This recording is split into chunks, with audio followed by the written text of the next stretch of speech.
Oh no, John, you're not there. I'm not here? No! I'm not here. Guess I'm not gonna be here for the whole thing. Oh well. Um, why are you not there? There he is. There's John. I'm here. We're here, baby. There's John. Spy Kids 60 speed run. We're here for the speed run. I haven't muted the live stream so I can hear everything, which is fantastic. But at least I can hear everything. It's very quick. Okay. So, today we're going to be writing a sequel to Spy Kids 3D. John, are you ready? I'm ready. So you 9 hours. You said you had a pitch. Do we want to go into your pitch? Or should we start? We should give ourselves like an hour to break the story and then you think go so? into. Yeah, I think we should like at least give ourselves at least an hour to like break the story, or like most an hour, and then just go into the actual script writing and see what happens. Hi, Queeveen. Queeveen says Donda by Jacket. Thank you. Right, and then what we have about... Because we have 10 pages an hour then, if we want to get like 80 pages. A Spy Kids movie is 80 pages. Yeah, it's an hour 20. It's a really tight... Well, tight. It's a short 80 minutes. So like, that I think that's doable. Yeah, I think that's kind of what we should go for.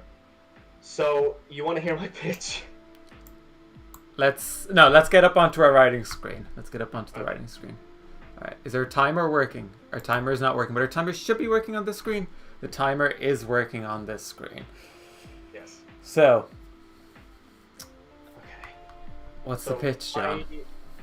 My pitch is, and I know, like, you know, I don't know if you scroll down to the legacy sequel tropes to avoid, it does hit some of these. I mean, we should introduce this. So we've done up a list of legacy sequel tropes, which is we want to avoid these. We want to not to try not to lean on these. Yeah, these are the things that show up too much. Sort of a sign of a not a bad sequel, but sort of like it's done a lot. And then we also have a list of like good legacy sequels that might help us pave the way for what we want to do. Yes. But unfortunately, the pitch that I was coming up with when I was rewatching Spy Kids 3D Game Over does hit some of these. But bear with me. So if we're going with the premise that we can totally go back on of like, you know, it's real time. We're almost 20 years since the events of Game Over. Yeah. Like I think what is kind of overlooked is the technology that Toymaker made of video games in real life affecting the world. Oh, okay, yeah, I'm definitely in on this. Yeah. Like, that's a huge thing. That's like a massive piece of technology that is just like not addressed. It's just like, oh, you can do that now. And I feel like, you know, someone tries to like, you know, sees the potential of this technology and takes it and runs with it. And, you know, maybe it's a thing of like, you don't go into a video game for this to work. The video game is around you all of the time. And it's almost like an ARG. But like, sort of like Free Guy, except, again, it's not in the video game. The video game is happening all the time. And maybe it's like Ready Player One, where it's like such a huge thing that everyone's in on it. But, you know, it's just kind of part of life now. But the thing I was thinking is, the character of Demetra, the big plot twist for her is that she is a program. She is not a real person. And then she's left crying. The final shot of her is just a digital tear rolling down her cheek. Digital tear rolling cheek. And like we don't get any like, you know, any indication of what happens to her. Presumably she dies with the game. Yeah. But like, I imagine that it could be the sort of thing of, you know, you have the video games happening, there's some MacGuffin, and there's like something going wrong, there's something that's like not quite right, and the reveal is that it's Demetra and she's been trying to get back to Junie this whole time. maybe she's resentful, maybe like she felt abandoned, and like, you know, she has just been sitting and stirring with the events of Game Over this entire time, and she's kind of like, in the sort of way of like that Red Player One doesn't go into, like, not quite an AI, not quite a real person, but like somewhere in between, and she has some sort of effect on the plot. Yes. So, I think the first thing we need to do is to figure out what that video game was in the first movie. Okay. Because we're going to be using that technology. We as you said, that it's going to need to expand. So we need to figure out what because this is what confuses me watching the film now. What do you mean? It's perfect. There's nothing wrong with it. So they trapped the toy maker 30 years previous. They trapped the toy maker in cyberspace, which to me, I think this is what we need to go with. Cyberspace is just an alternate universe. It's a digital universe that's like the internet that people connect to. Yeah. And then because the toy maker made the video game while being trapped in cyberspace. Yeah. So it does sort of feel like, as you're talking about, it's like a Ready Player One thing where there's a digital world and Game Over is just a game within that world. It's not actually, and this was a way into cyberspace. But it's one kind it's of like not a greater world. Because he existed when it before the game, and then also Salma Hayek and Mike Judge, they're able to control things happening in the game. Because during the lava scene, they're editing the game. So clearly, it's not a video game as we understand video games. Clearly, it's like a different universe. Here's something we're gonna pitch to you. Yeah. I think something that would be good to kind of like base sort of some of this off of is 2B2T. What's that? What's 2B? It's the Minecraft's Anarchy server, which is the longest running Anarchy server of all time. And it's like there's no rules, and like, you know, they're playing in Minecraft, but like because you can like cheat and you can hack and all this sort of stuff, and it's very brutal, and it's like its own world and it has its own lore. There's like wars that have been fought. Yeah. I feel like that could be something that, like, because in this sort of cyberspace thing, because of like Mike Judge and all them and all the scientists kind of being able to influence it, I feel like there's something to be said for people can access it. It's like open source. It's like this big open source. Yeah, no. It's like what they're pitching the metaverse to be now. Yeah. Like what they're pitching that to be. I think that's what cyberspace is. But it was already that in 2003. Yeah. Like, and apparently you can go into it by just putting on glasses. I don't know what's happening there. And then you go into... Junie and Carmen go into, like, cryogenic chambers to go into it where they're floating in space. Okay. But then I'm guessing other kids are just sitting at home with it on their head. But then I think what they say is that it gives them an advantage. Like, the fact that they're in like zero gravity is like, it makes them better. But they're not moving. They're still just lying there. While the other kids are, they're just sitting there because they're like, it's making kids like not being able to talk to their parents, and you see the kid who's like trying to look over his parents and stuff. It's also a little bit Space Jam 2. I haven't seen it. So Space Jam 2 is, there's a serververse that people get sucked into. Yeah. And the algorithm, it's similar in that the algorithm is similar to the toy maker in that the algorithm is there and he is making things and he can apparently affect the real world. That's what's confusing to me is how was the toy maker like marketing this game while being inside the game? I can only imagine that like he was like from cyberspace, like hacking his way into media and that does make sense. Yeah, like every computer, we live in a world where every computer is connected to cyberspace. It's a different reality, and you can travel to that reality through these VR glasses. And also, there are humans in there, but there are also NPCs, which is Dimitri and the guy. The guy is an NPC, I realized watching this time. he's part of the manual. Like they're looking at the manual, like Right. there's the In the guy. same way the deceiver is. Yeah, exactly. He's like Exactly. he's a character in the game. So there, but then here's my question: the kid who I was talking about earlier before the stream, the kid who brings him onto the mech, is Yeah. he an NPC or is he a player? He seems like an He NPC does. because he's not doing anything else. He's just there to guide other people along. Yeah. Max and Quevian, how is the sound, by the way? Yeah, does this sound horrible? Are you interested? I feel like maybe I'm too loud. I see I'm going into the red. Okay. When I get excited, I get louder.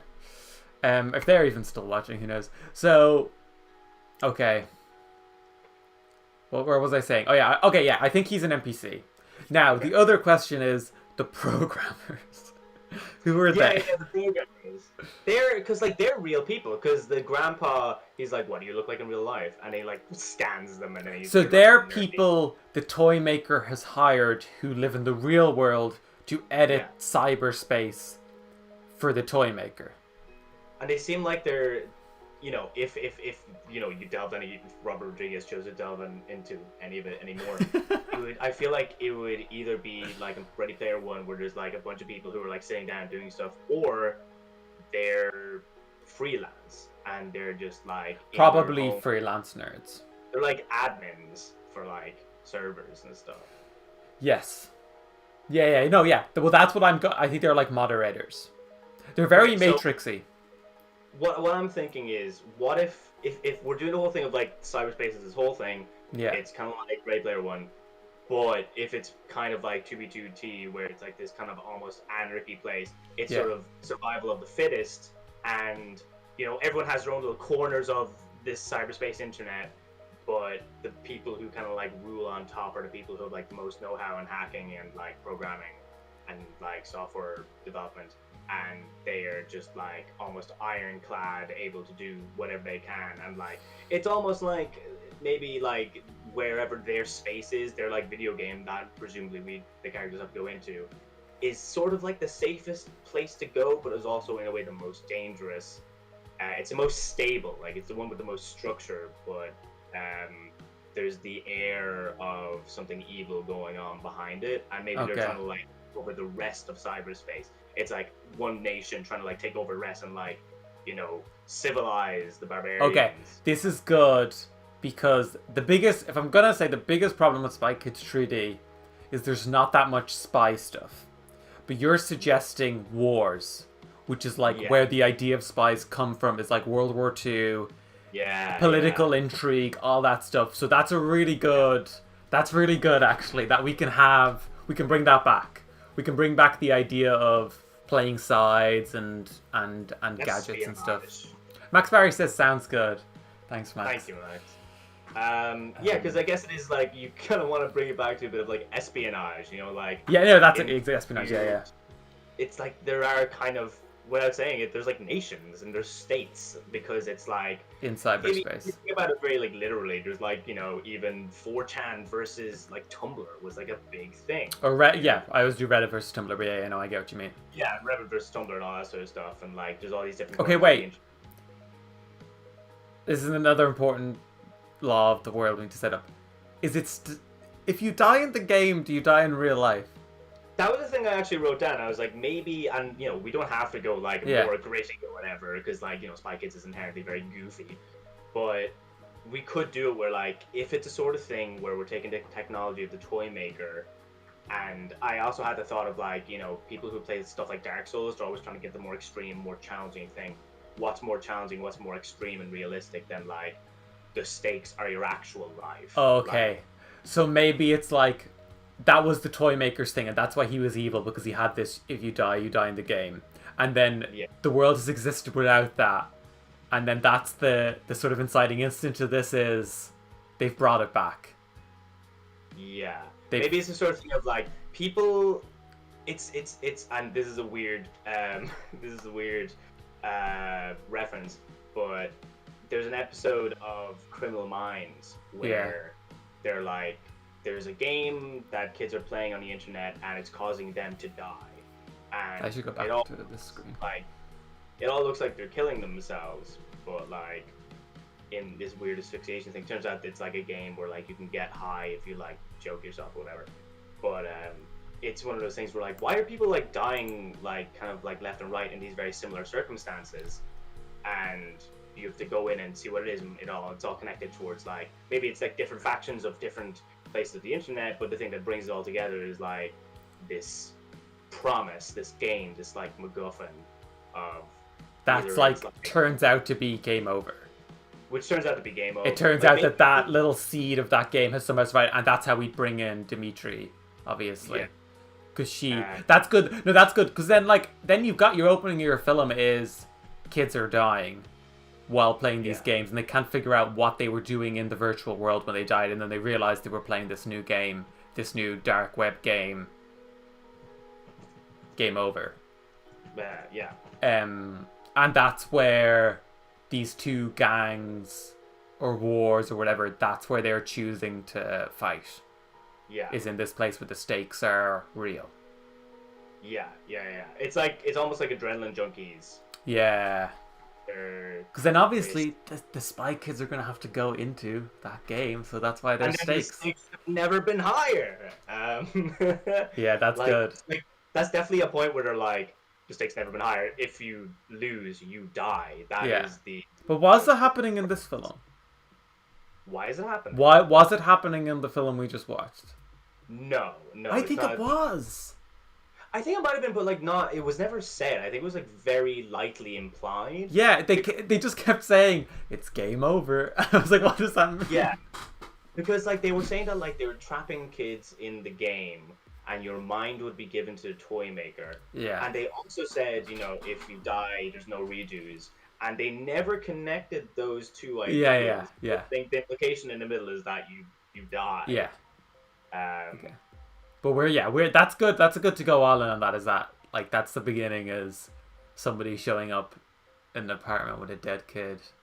And I think what also like is a funny thing that might help with this is like the beginning of Game Over is straight up a neo-noir. Yes. No. Yeah. 100%. So maybe maybe this is too much going into our legacy sequel tropes, but like kind of started similarly, but it's like instead of young Junie playing PI, it's like older Junie is a legitimate PI. Yeah. And like they kind of play of like it's dark world, blah blah blah blah. But this is like more proper, it's more real. It's like, no, like this is the thing that I do. I am an ex-spy and I am doing this, but there's a different level of the reality of that. It's a little bit... Did you see Kid Detective? No. Well, that's like the premise of Kid Detective is he was a detective when he was a little kid. He was going on these dumb missions, and now he's in his 40s, and he's still doing those dumb missions, and he finally gets something real. Okay. So you could do the opposite of that, where Junie wants a real thing, but he's still doing Spy Kids bullshit. Yeah, maybe that's like his gripe. Maybe his gripe is that like either he thinks of himself or other people know him by the fact that he was like a spy kid. So then he keeps having to do like, they're like, oh, Goopy Gooperson is doing stuff. Yeah. You need to help. Are you on the dock, are you? I am. Like, I should scroll down to what you're doing. That could be the take though for the opening, is that he's like, he wants to get away from Spy Kids crap. Yeah. But then the problem is this is his way out. It's like, oh, there's dead kids and we want you to do it, and he's finally excited. He's finally doing something real. And then he finds out, oh, this is Spy Kids 3D again. Yeah. He'll like it becomes a Spy Kids film.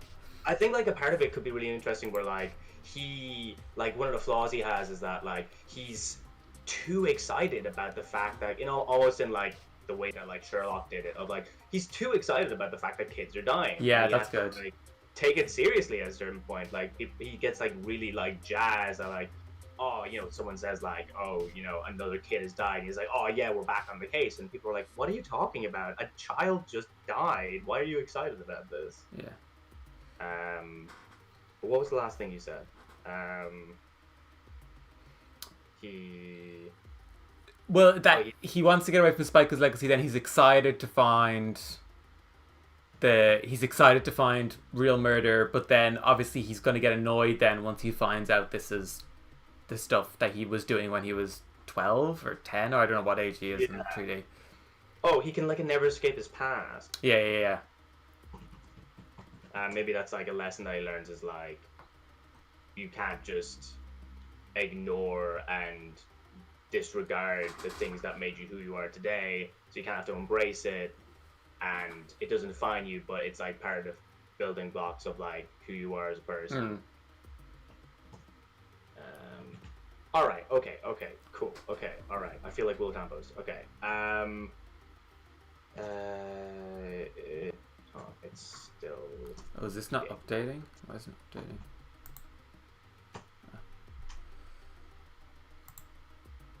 What's not updating? I don't know that thing. I think I have to have it open. So what I'm thinking is, I think this is all really good that we can go forward with, and I think enough kind of plot that we need to know at the moment. This is a pretty good first act. This is a pretty good first act. I think we need to maybe like think about like the characters and what they want and like yeah. Where they're going towards. Character stuff. Yeah, well, we've jumped into Junie, so Carmen. Yeah, what's up? So has Junie? Do you think Junie's still in the OSS?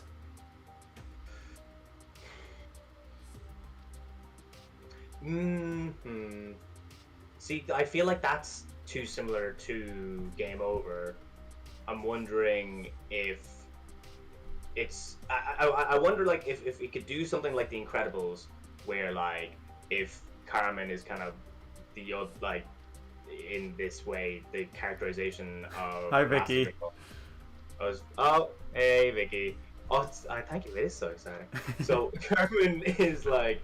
She's taken that role of like, I've moved on. I have a whole new life. I'm accepting the fact that like my glory days are over, and Junie can't do that. And so he's doing the similar thing of like, chasing police radios and stuff like that, and he can't let go of like his legacy. Even though he still wants to like get away from it, he wants to relive when he was like cool and doing stuff and he was active. He doesn't want to accept the fact that he's like older and that's not who he is anymore. Okay, yeah, what's the way to do it where... Did you ever see I forget what it's... Bad Words, the Jason Bateman film? No. The premise is he was in spelling bees as a kid and he was really good at spelling bees.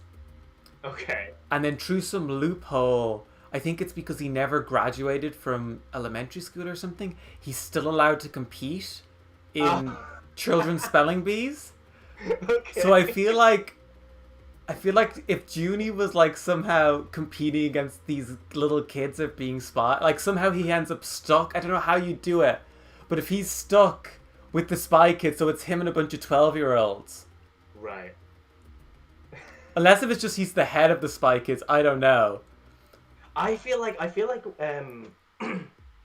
think he should like. Or I guess that's maybe what the movie could be. Maybe he ends up needing to work with the spy kids because they know video games better than him. They know the young technology. Is Junie our protagonist? Yeah, we've been talking about Junie. It's just like in my head, like if Carmen's still in the OSS, she's probably the head of the OSS, and if she's head of the OSS, she's probably president of the United States. Okay. Also, hello, Davin Rayo. Don't know who that is. Hello. Hello. Yeah. That's the thing is like I can't decide like where on the status level should they be. Like. Yeah, we like maybe we should be the reverse.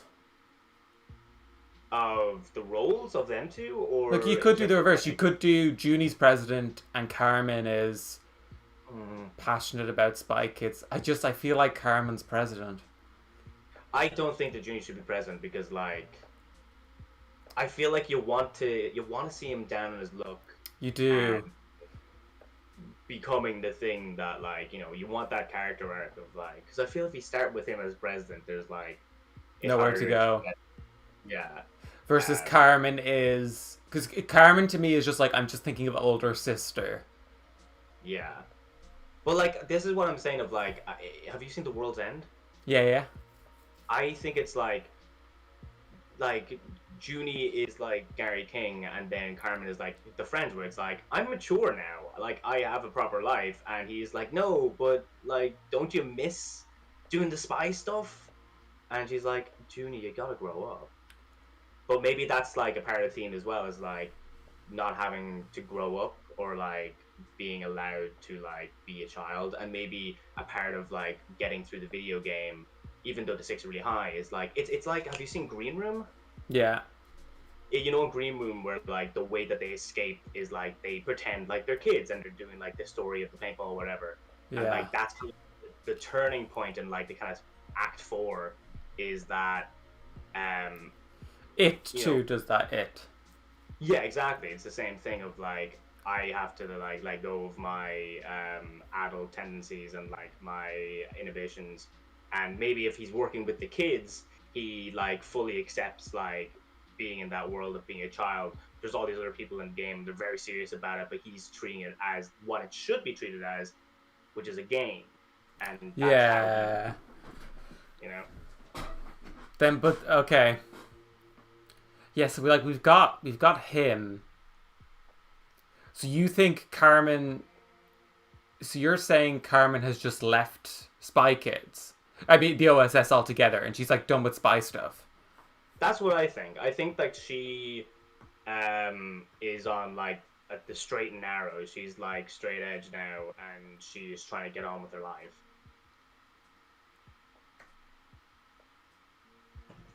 Okay, so maybe the OSS is shut down then?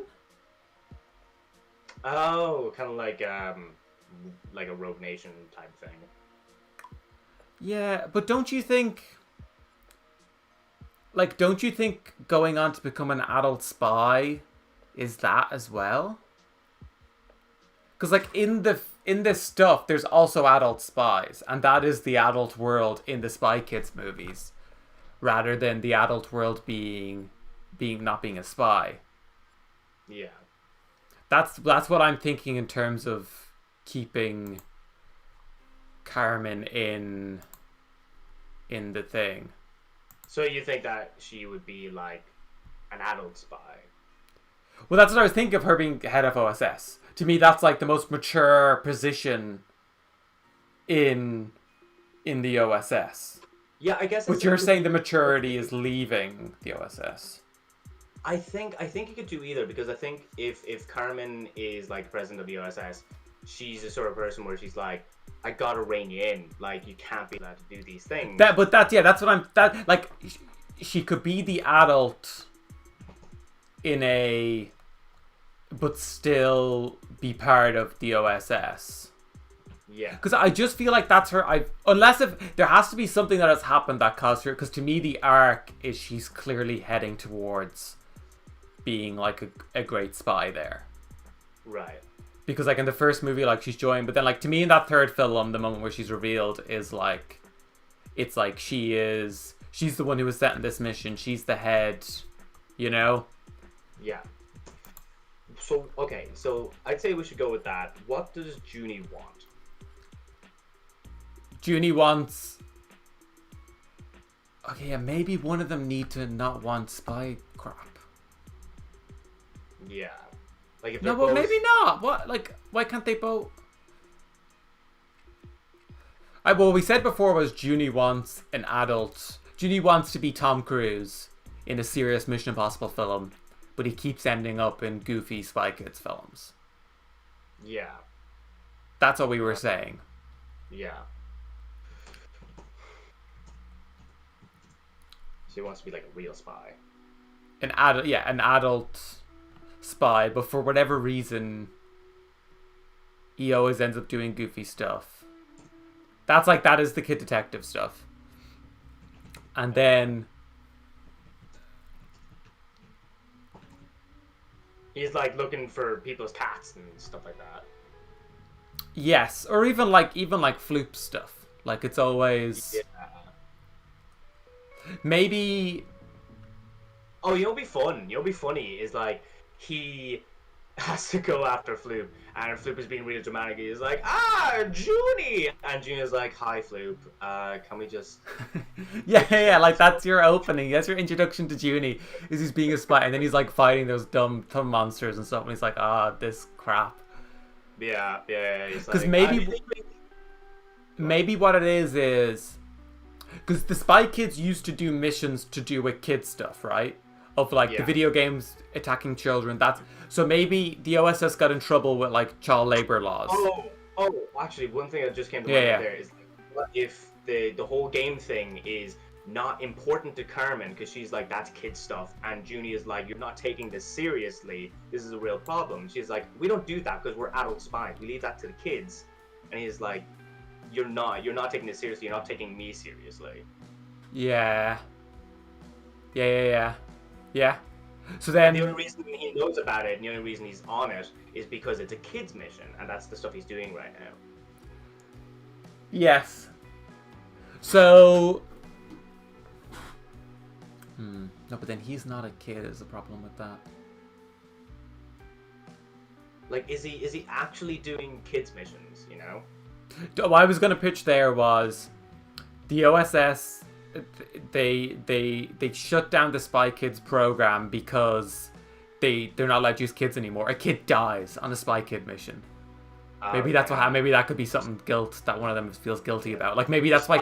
Maybe Carmen is on a mission with this new kid. He dies, and so she shuts down that. But then they still need someone to take on these missions to do with kids, to do with floops and video games and all this crap.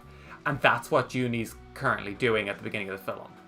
Yeah, maybe it's this sort of thing of like, they can't legally hire any more spy kids. Yeah. But the only ones that they can keep on are the ones that have been like doing it already.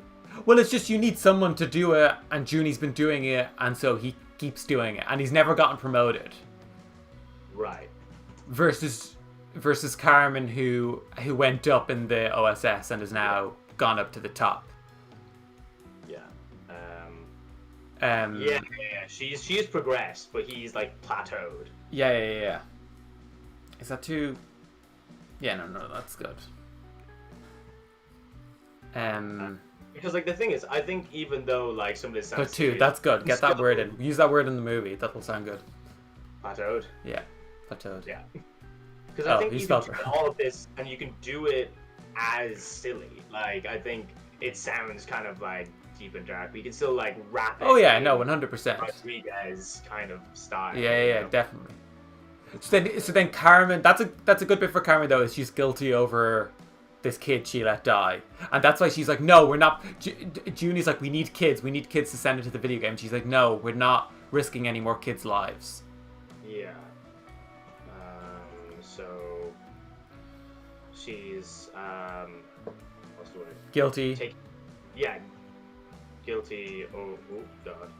Guilty of her death. Kid's death in the field.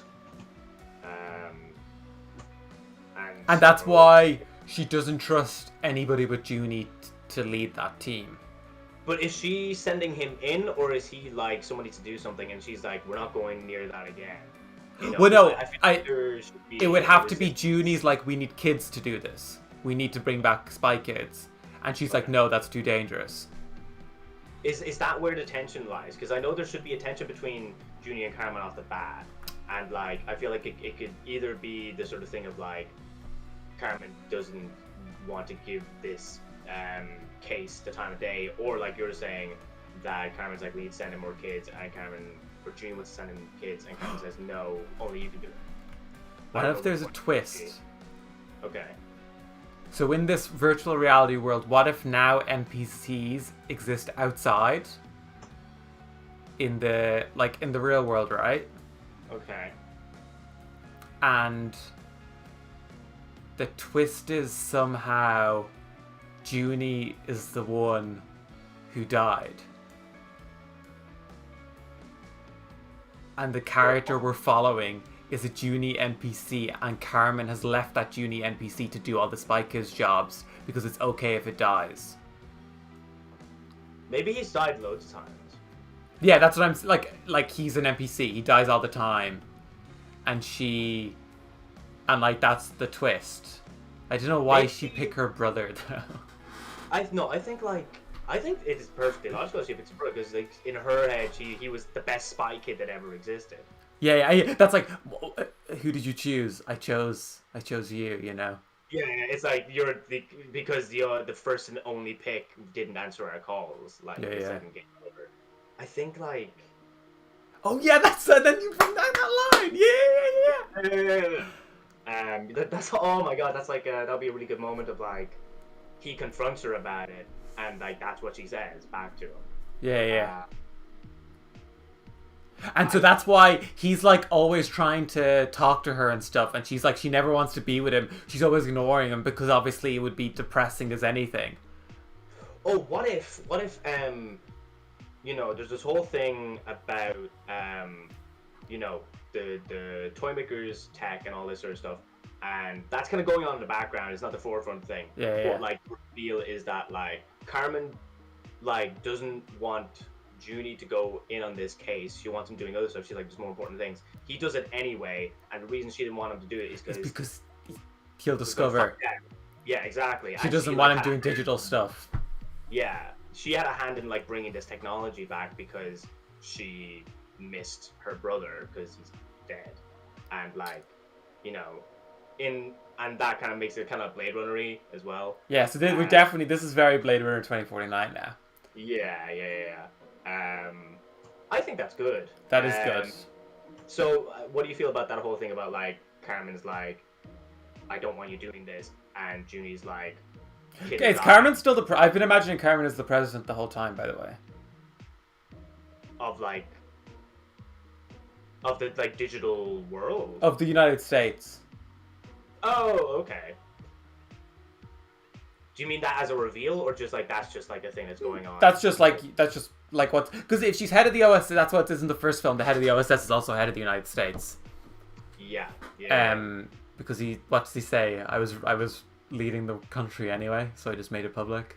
I think it's very fun also to bring in the whole themes in Game Over, where they have a whole bit in that beginning, and then like it's a little kind of dotted around the whole film of like reality versus perception. Yes. And like that's probably like a big thing in this as well. Okay. So Junie's the NPC. Carmen doesn't want Junie on the cyberspace case. Yeah, she's like, stay away from cyberspace. Yeah, cyberspace is dangerous. Don't go near it. Yeah. And then, like, you know... This is great, because also we're setting up the ending that Junie and Dimitri are going to live together forever in cyberspace. Oh, that's so good! Yes! Fuck, it's so good. Because also, we can set up that the NPCs still age, because Dimitri's going to be older as well. Yeah. I can't remember how do you spell her name? Oh my god. You can scroll up. Yeah. Demetra. Demetra. That's pretty okay. We've got a pretty good set. Like that's a pretty crazy twist. Because then you do the flashback to like their next mission. Because like Junie and Demetra are basically like Harrison Ford and his wife. Yeah. Like, you know, I feel like Demetra is the one who like breaks the news to Junie, and then Junie's like, you know, having this whole crisis about it, and then he goes and approaches Carmen about it. Well, the way it would happen is he'd die and then he'd come back, because that's what Demetra does. Oh yeah, because then that's the thing, you set up like if you die, you're dead, but then that wouldn't happen to him. He'd be fine because he's an NPC. That's so fucking good. Oh my god. Perma-die. Okay, this is really good. This is really, really good. Okay, so I feel like this is all like the sort of like under the like the second or third layer of the plot. I feel like what we need to like figure out is like what's the A plot. Like, what's the detective story? We're figuring out their story, but what's the actual? What's like the stuff that's going on in the actual? What's the actual plot versus the character stuff? So definitely like we're taking it from Junie's perspective. Yeah, no, it's gonna have to be from Junie's perspective. But I like we can definitely more Carmen that's in Game Over. Yeah, more. Like I think she's coming in with him pretty early or something. Yeah. So okay, so what do we want to go back to the sort of like he's there with Floopy or whatever his name is? So I think you've got him doing some crap case. Yeah. He's trying to talk to Carmen probably pretty early on. Or maybe one removed. Maybe he's trying to get in contact with her, she's ignoring him. Yeah. Then he's put on this new case, which is the real dead kids, the game, all that. And that's when he tries to get in contact with her again. And then maybe when he mentions the word cyberspace, she agrees to meet with him. Yeah. Because I definitely imagine that, like, you know, if Carmen knew what this case actually was, then she would like tell him not to do it. But Yeah. Maybe she would, like, that's the thing. Does she know the case that he's going on to is that connection? Maybe like, because. Well, she's not that involved. This case would have just ended up being handed to him. She doesn't keep an eye on all this stuff, and it's only once he gets in contact with her and mentions cyberspace. That's when. It's not like she's the mastermind. She's just complicit. Yeah. So he's on dying kid's case. Discovers cyberspace link. Approaches Carmen, who warns him off it. So you could do a thing where, and this would work too from, obviously, like, the audience isn't going to know he's an NPC watching this. So you think, well, why doesn't, if everybody in this world uses cyberspace, why doesn't he use it? Because it's a world where it's really popular, going into that virtual reality all the time. You can set up...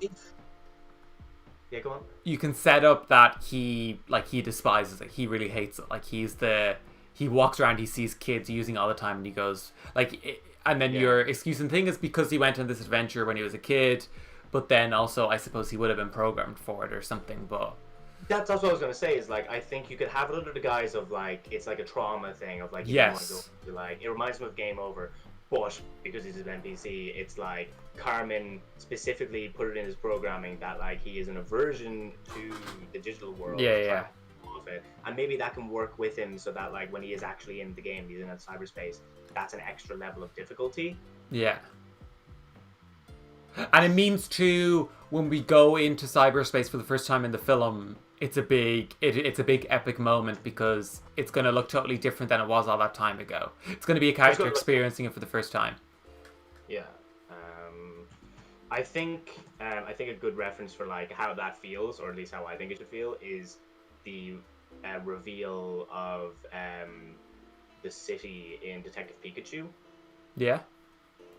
I think that's just, like, a really good reveal. Or the reveal of cyberspace in Spy Kids 3D Game Over when the frogs appear and you're like, oh my god, this looks so real. Do you know that scene was not finished at time of release? And so the version in cinemas was like an animatic or something, apparently. I've been trying to find the original footage, but they touched up that scene a lot from cinema to DVD. Okay. That was one of the last. That's why that one's especially terrible. Because it gets much better after that. That's the worst one by far. Like, the mechs look so much better than the frogs. Yeah. The mechs do look really, really good. The frogs look terrible.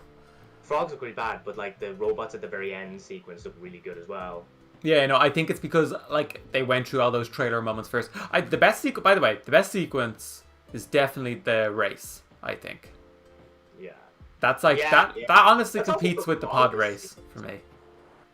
Oh, yeah. I totally get that. It's, like, really, it's just, like, a good one. But it's also, I recognized when I was, like, watching it, it's like, this is the longest sequence. Because the movie is very quick, but it, like, takes its... Yeah, no. It's because he's an action director. Have you seen Alita Battle Angel? No. That is the film he's gotten closest to doing Spy Kids 3D Game Over again. Because it's like, you know, she's totally CGI face. Yeah. And it's set in this future world where they have, like, a car. There's, like, this roller skating game they play. Yeah. That's a good movie.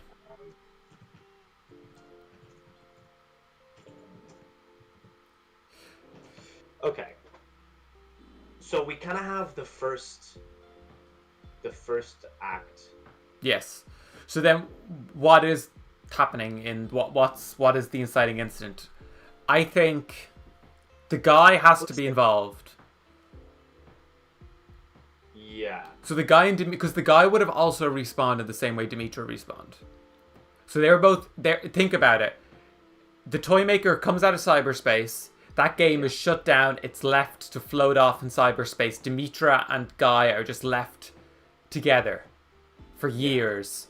And then, around 2020 or whatever, they suddenly start showing up. There suddenly appears this new game. Maybe it's called... Is there an anagram of Game Over that they've called this new game? And it's like, no, look. This is Game Over. I'll do an anagram look, will I? Yeah, go ahead. Okay, so because like if we're doing this in like the 5 actors sort of structure, Yeah. Like, first act is like what we kind of like. We don't need that for now. Yeah. Second act is like he gets into the game because like I think I don't know if I said it already, but in Game Over, by minute 6 we know why he's going into it, and by minute 10 he's in the game. I know, it's so quick. It would be great to try get that sort of speed again. Oh, that'd be good. Oh, boy. We can though, because once he goes in, like, he's in. Yeah. So okay. So we kind of have all the stuff of him getting to it, and he kind of like disobeys Carmen, and who warns him off, and gets into the game. And then we're in the game. We're not in the game, but we're in cyberspace. Yeah. Which that's basically in the game. Yeah. Or he could go straight into the game, because at this point he got a link, like he got the link to this thing, that the dark web part that they're all in. Maybe he like knows that they are playing a game and is in cyberspace, but he doesn't know what game, or he. He doesn't know. It's got to be revealed later on that this is Game Over. It's once Dimitra shows up, presumably. Yeah. But like, is it the sort of thing where like he has to, when he's in cyberspace, he has to like get to the game, and he has to like go through like different parts of cyberspace first before he gets there, in sort of like an Oz sort of situation? No, I think we can do... I think it should be he's playing through the game. Or is that too similar to the original? I just think, like, no, it's got to be that, like, the place where the person who created this game is once again in level 10 or whatever. And he's got to go through the levels and survive. But I was going to say, so, I think the guy must be the one who's doing this. Really? That he's the villain. I think he's a good villain. Okay. Because I like the idea of he was meant to be this character with all this glory and everything, and then he's just been abandoned and left. And he's like... Because then his monologue at the end is like, I'm the guy! I'm meant to be the guy! Yeah. Oh, wait, Cassandra was saying something. That's great. I love how people just have this on in the background. I love that. Good. That's what we want. That's what we want. Just leave it here. You don't have to watch this. You don't have to pay attention. Just, like, have it on in the background. If we get a little loud, then you can be like, what's going on? Why are we so excited? Yeah. I think Dimitri and the guy have like a history. Like they, in whatever like low battery version of like what they're doing. Yeah, maybe she's been helping him. I think is, and this may be done too much, but I think she was helping him and then realized his motives were a bit more sinister, and now she's gone rogue from him. Yeah. So they like used to be an item. Oh yeah, maybe. Also, Guy's really big, right? Oh yeah, I have this written in my notes. There's a certain shot in Game Over, and he looks like 12 feet tall. I know. The idea was it was meant to be the reverse of Lord of the Rings. It was meant to be in Lord of the Rings he's tiny and everyone else is really big. So Robert Hughes wanted to do him tiny, but they don't keep it up for the next scene. In the next scene, he's clearly the same size as them. Yeah. But that, because he like every single thing in this film was shot separately. There was very little of the same people. We should at some point during this, when we take a break, watch the behind the scenes. There's a behind the scenes video where you see them all in their green screen room. Yeah. Okay, so she realized. But then, what was Guy's motives though? His motives. So he's left. Where is he left at the end of the first movie? He was meant to have the glory. He was meant to be the power. He was meant to be the guy in the most popular game of all time. But then the game was shut down by Junie. So he hates Junie. He hates the OSS. Yeah. And then maybe it's just that he just wants kids to be in Game Over again, so he can play his part. I think like it's definitely a thing of it's an ego thing. Of, Yeah, no, definitely ego, because it's he's like, I'm the guy. I'm meant to be the guy. You know, like that's the aggressive. So easily. He like quickly got like shut down, and I feel like in Game Over he was like waiting and just waiting. Yeah, he was waiting for so long. He wasn't doing anything until he was real, and he's like, I'm gonna do all my big thing, and immediately dies. And he's like, I never got what I wanted. Maybe he wants to. Okay, wait. So this world they're going into. Yeah. What if Game Over has now become a battle royale game? And the winner, the plot of the game is it's revealed. Oh yeah, whoever wins, then you're the guy. It's like, what? It's like, yeah, that's what they call the winner, is the guy, the last one standing. And then that's his plan, is he's going to be the last one standing. He's going to kill everyone else, and he's still going to be there. And then he is pretending to be a real person and a real player, so that he can keep playing. Yes. Winning. Yeah. Oh yeah. He's the top player. Yeah. That they all love. And then you reveal, like, oh yeah, that's his name's like Guy 225 or whatever. Yeah. Yeah. Or you could do the reverse. The reverse could be Dimitra's actually the villain and the guy's the good guy. Maybe. Well, I'd say, like, we don't need to. We know that that's the plot. Is the NPCs are the ones who are doing this anyway, and then maybe we can reveal that because Dimitra is the deceiver. Yeah. But then she does save them at the end. She goes against her programming. Yeah. Oh, that's so good too, because at some point Junie can say, "Oh yeah, it's in my programming." You can say it's in my programming. So good. I do like the battle royale thing, and I love the idea that like he just wants to keep winning. Also, as well as that, I feel like there's multiple battle royales going on at once, so it's not just like there's one battle royale every single time. It's like there's loads going on at the same time, so it doesn't make him look inconspicuous. Yes. Or maybe that's the last level. Maybe that's the twist, is the last level. Don't you know? The last level. It's battle royale. Oh, right. Okay.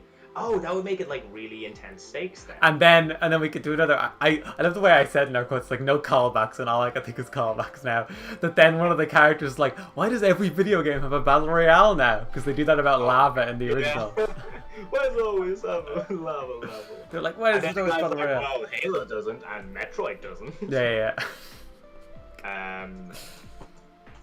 He can get the glory. Okay, cool. Because like I was gonna say, I do think that like the battle royale should like be a part of the game, and it is one of those things where it's like just multiple things. Because I remember writing down, like, I think one thing that Game Over does really well is that they kind of go with the rule of cool, where like they have their loose plot and then they just put in things that are kind of cool. And like, fun.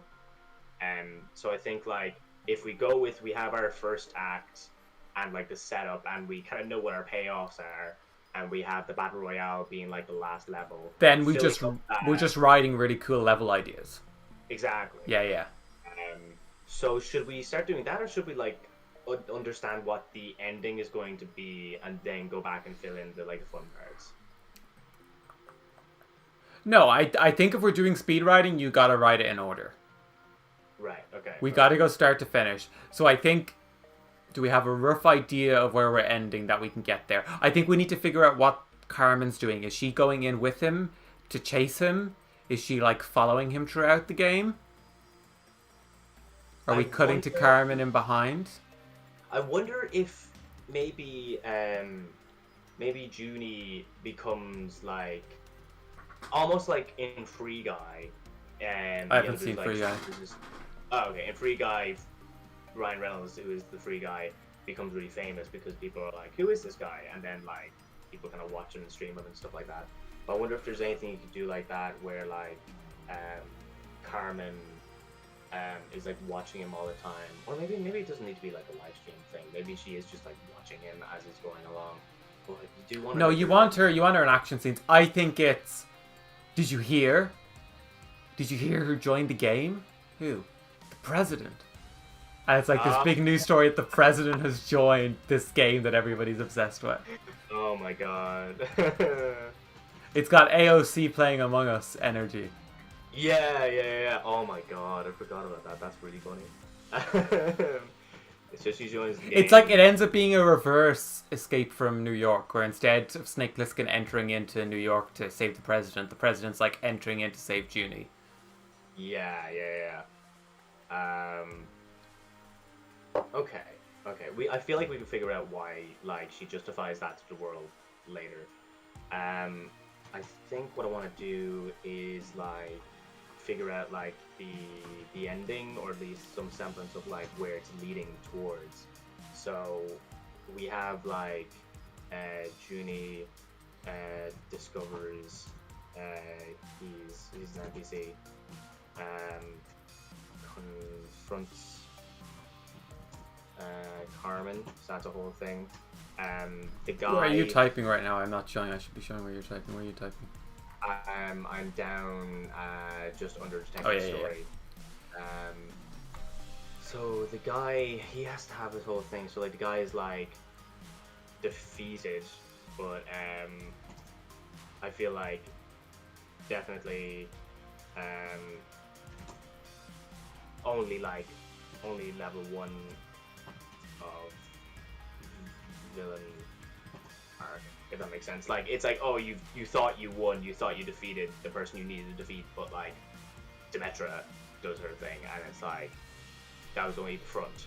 Oh wait, so once again the guy, he just instantly dies after he reveals himself as the villain. He does his monologue and he just instantly gets killed. Yeah. That would be good. That would be pretty good. And then Demetra's actually, but then he defeats Demetra with like love and opening up. Yeah. And like apologizing. Yeah. That's pretty good.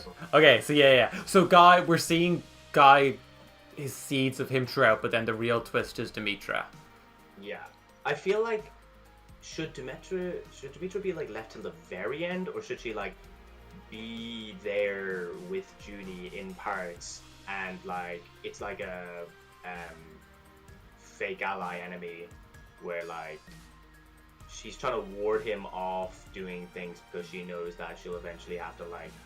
I think so. I want some Junie Demetra scenes.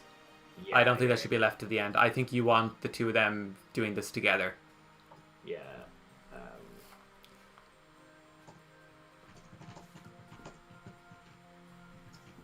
Okay, so what I'm thinking is like, where is the point of like, where do you slot in defeating the guy, defeating Demetra, and then confronting Carmen? You know? Is it that Carmen needs to be defeated as well? No. Carmen is... Well, maybe there could be a fight once they get into cyberspace. I think Carmen's up behind, and then... That's a good point. Is the Dark Knight of the Soul the confronting Carmen thing? Yeah. Or is that left to the very end? Because I'm also thinking, what's the big ending set piece? What's the climax set piece, you know? I think, yeah, entering into Battle Royale would be the end of the second act. And then you've got... Oh, the second act is entering Battle Royale. I would have thought more that, like, there's a bit of... Because I was thinking, like... Sorry, exiting second act. Exiting second act. Okay. First act is in real world. Right.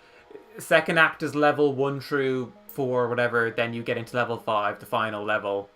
Yeah. That's where we're at. And then he would... Maybe Guy is nerfing all these kids or whatever, and then our group is the last one left. And then that's your... them versus Guy moment. He kills Guy. And then Demetra appears. And then that's when maybe that's when Demetra tells Junie the truth. because she knows that he's an NPC. And then Oh. that's when... Maybe, like, it's one of those things where, like, everyone, like, if you look into their, like, if you look into the programming or whatever, and, like, that matrix thing of, like, seeing code, Yeah. there's, like, stats that everyone has, but, like, Junie's either doesn't show up or, like, is different. Yeah. So, like... Or he would need to die. Maybe it's that Demetra kills him. And then the audience is like, what? And then he reappears. And she goes... And then Demetra's like, no, don't you know who did this to you? It's Carmen. And then Demetra's setting up a Junie versus Carmen thing. And then... Yeah, maybe Demetra is, like, pitting them against each other. Yeah, that's what. Like, Demetra... Guy's dead. Demetra kills Junie. And then you're like... The audience is like, whoa, they killed him. And then Junie's fine. And then Demetra's like, no, she's the one who let you die. And then we do our flashback or monologue or whatever to what happened. Yeah. And then Junie... Maybe Junie's angry at first. I don't know how we resolve that. But I think we could leave resolving that until the end. I don't think we need to... I think we discover the resolution as we go. I still think that, like, there needs to be, like, that big set piece at the end. That sort of, like, everyone comes together, you know, calling all... Oh! I see what you're looking for. Yeah, structurally, I'm thinking of this ending in the game. Right. Yeah. Okay. Okay, yeah, you're right. Out in the real world, but, like, you know, also would be good if it did. But, like, I feel like it definitely needs to have that, like, big thing where, like, okay, now we're all joining together to do this, like, one thing. Okay, then. So then maybe that's the moment where Carmen is annoyed with Junie. I mean, Junie is mad at Carmen. He finds out. And then you, like, the two of them disappear or something and are released from the game. Wait. Okay. So Demetra's whole thing, right, is that she has, like, a Pinocchio complex. Yeah. Like, she just wants to be a real girl. Yeah. And so... Real woman at this point. The real woman at this point.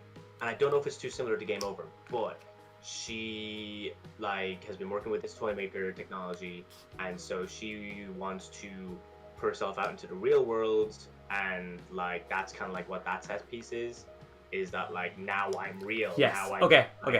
So what matter. it is there's a trophy. Okay. And when there's one person left standing, which once Guy's dead, there is. Because Carmen is the only living one there. Everybody else is an NPC. Yeah. So she's the winner. And so it's like whoever grabs the trophy gets a mech out in the real world or whatever. And that's what Demetra's plan was. But now after she tells Carmen, alright, maybe you don't need that. But what you do is she's like, come through us, press this button and the two of us will be alive in the real world. And then they press it and then they turn into giants or something. I don't know what they do, but something happens and then Carmen's like, shit. She leaves. She enters back into the real world then. And she's like, we need to prepare Carmen or Junie and Demetra. They're gonna destroy the world or whatever. You think Junie's gonna try and destroy the world as well? But during that moment, that's what Carmen thinks anyway. She thinks AI Junie has gone insane. Right. And that's what the audience would think as well, but then maybe not. Similar, but that's either way, it's gonna end with not that. It's gonna end with all three of these people being good. But that's the threat in that moment. Similar to Spy Kids 3D. Yeah, because, like, I imagine, like, again, very similar to Spy Kids 3D.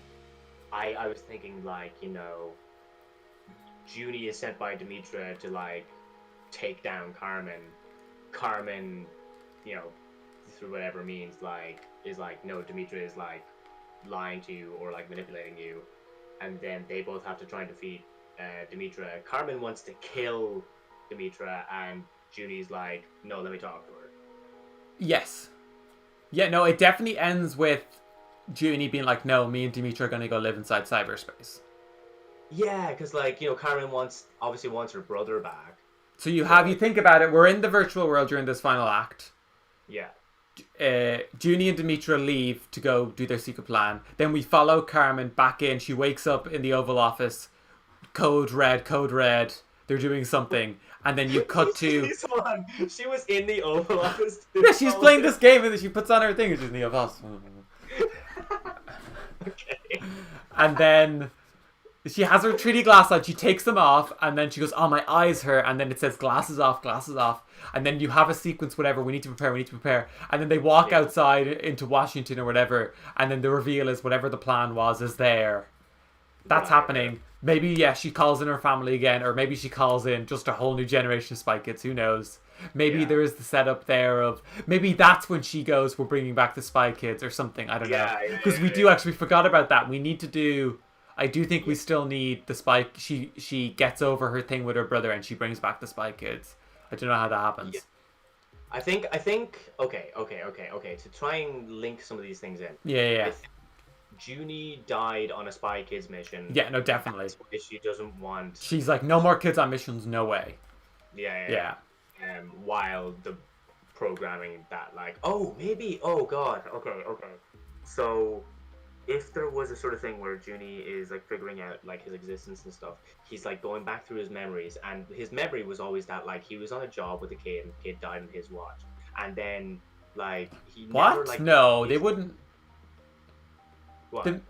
The memory was that they gave Junie was that he let the kid die? That's what I thought we were saying way back in this. No, like... Carmen, I think they would have just erased that from the memory and Carmen would have just said a kid died. They just always talk about a kid died and Junie doesn't know the details. And then he finds out the kid was him. Yeah, because that's why like what I was going with that was like, yeah. If it was like one of those things where like, you know, he never, in a sort of Inception sort of way, he never sees the face of the kid who died. And then in his memory, he turns him around and it's like his own face. Yeah. You can do that from Carmen's memory, that she's remembering it back over and she's like, yeah, it was, even if we see little flashes of that scene. Yeah. And the reveal being it was Carmen who died. But what does Carmen say to, because at that point, I guess Junie doesn't care about the real world. He's with Demetra. Yeah. She needs to say something to... Oh, this is the other thing I was thinking. So when they come into the real world, we haven't decided whether it's a giant robot again. I don't know. That's how I've been imagining in my head as another giant robot. But if the robot is from the game or something, and so we don't know how to... the army don't know what to do. And they're like, does anybody know what to do? And then Carmen's children... or kids or whatever are like, yeah, we play this game all the time, you've got to do so she's like, okay, you're going in. And that's the Spy Kids are then, that's the sort of thing of the Spy Kids is they're the only ones who know how to defeat the boss. That is I don't know what it is, but that they're inside of. That's good. But then no, the thing we're missing is, what does Carmen say once they've defeated the robot or whatever and Carmen gets to talk to Junie? What does she say to him, or what's the theme there of I'm sorry or whatever, or is she trying to like convince him of something, or is she just like having a heart to heart? I don't know. I guess she's convincing him why she did it, which is when she'd say, you know, you were my top choice. Yeah. I still needed you. I guess Junie is kind of like, why did you do this? And she's like, I needed you at the time. You were the only one who could do this. But then her kids, who are off battling the other robot or whatever, she's like, I don't think I need you anymore. Oh, that's nice. And then he's like, and then he has to convince Demetra to go to the virtual world with him. I guess the thing we're missing, actually, I think we can get that resolution. The thing we're missing is, what's his motivation once he finds out he's a robot to destroy the world? What's that motivation during that moment? Give me 1 second. Yeah. I'm gonna go grab my water. Because Junie needs to learn some stuff. Or they all have to learn stuff. I'm messing this up. So with what Keem's saying, I think Carmen needs to learn that she already has a family in like her children / husband or whatever. Like maybe she was starting with that one. That's what she learned. No, her husband's Gary. She's definitely married Gary. Come on. Oh yeah, no, 100%, yeah. I like to imagine Gary is like a real stay-at-home husband. Yeah, He's like a house husband. what's his name? Gary Giggles? Giggles, yeah. Demetra learns that it doesn't matter if it's the real world or the virtual world. What matters is who you share it with. Sure, yeah. Right, because she's like, but no, like, I want to be real. I want to be like, no, Yeah. or whatever. And Junie's like, but if we're with each other, why does it matter whether it's the real world or the virtual world? So we're writing transhuman propaganda. In terms of, I mean transhuman in terms of humans living inside of computers. Yeah. Listen, it's all the rage. Did you see Jumanji 2? I did not. Jumanji 2 ends with Danny Glover deciding. It ends with Danny Glover deciding he is going to spend the rest of his life as a horse inside of a video game. And all the other characters are like, cool, that's okay. That's good, man. You do Rather than dying, he's going to do that. And then the Black Mirror stuff is all pro that as well, so we'll go with that. Yeah. But also, actually, no, this is different because these are virtual characters living inside a virtual world, so it's actually different. Yeah, exactly. And then Junie, what does Junie learn? Because we have a lot of stuff with Junie, and Junie's kind of helping other people learn stuff. But what does he learn? Okay, yeah. Well, he learns that he died. Like, he learns that... Yeah, I know, but because we were setting up this idea of he wants a real mission. Yeah. So if we're going with that sort of themage... Well, he learns that he can never grow up because he's not real. And maybe that's when you do your de-aging. The two of them like hold hands and turn into the 12-year-old versions of themselves. Oh, that's kind of adorable. I know, that's pretty adorable. Like, it's the reverse Peter Pan. It's Peter Pan and Wendy going off to the island. Yeah, 100%. Also, give me 1 second. I gotta share this live stream link. Oh my god, I said I would do that, and I didn't do it. But did you post this on your Instagram? I did. Oh, yeah. So you get to do that. But yeah, so if because like what does Mr. Incredible learn at the end of The Incredibles? The first one. Yeah, in terms of that, he learns he has to do it with his family. Like, it all ends up being about his family, his superpower. Yeah.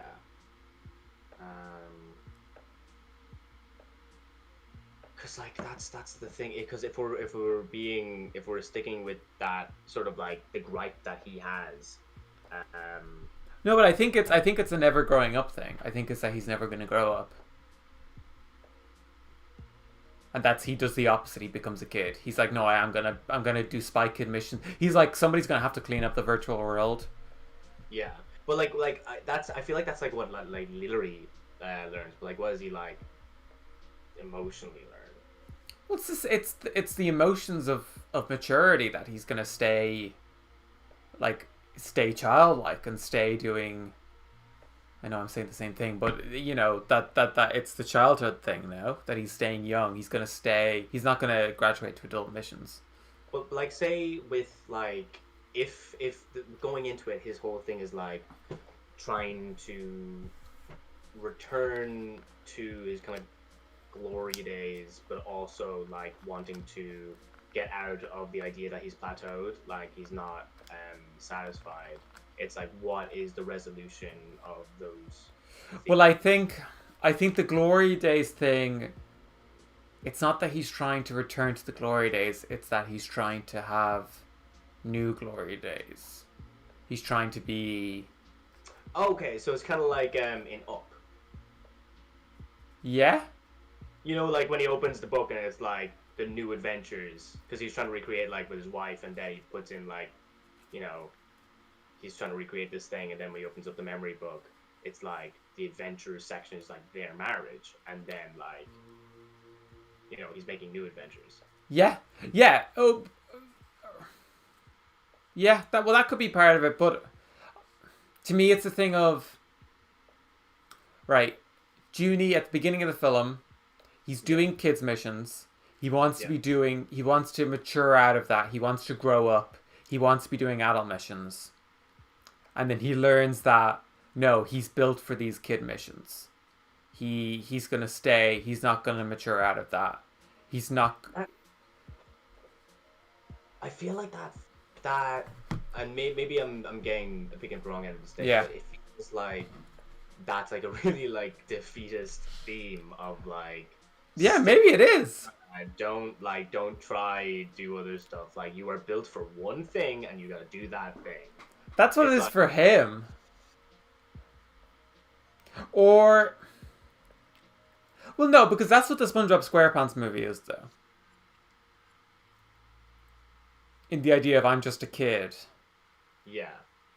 But that is like, that is what the kid detective does, is he realizes at the end he's not ready for these mature missions, and it just ends with him crying. It's just, that's the final shot of the film, it's just him in tears. Oh, that sounds horrible. I mean, it sounds good, but it sounds devastating.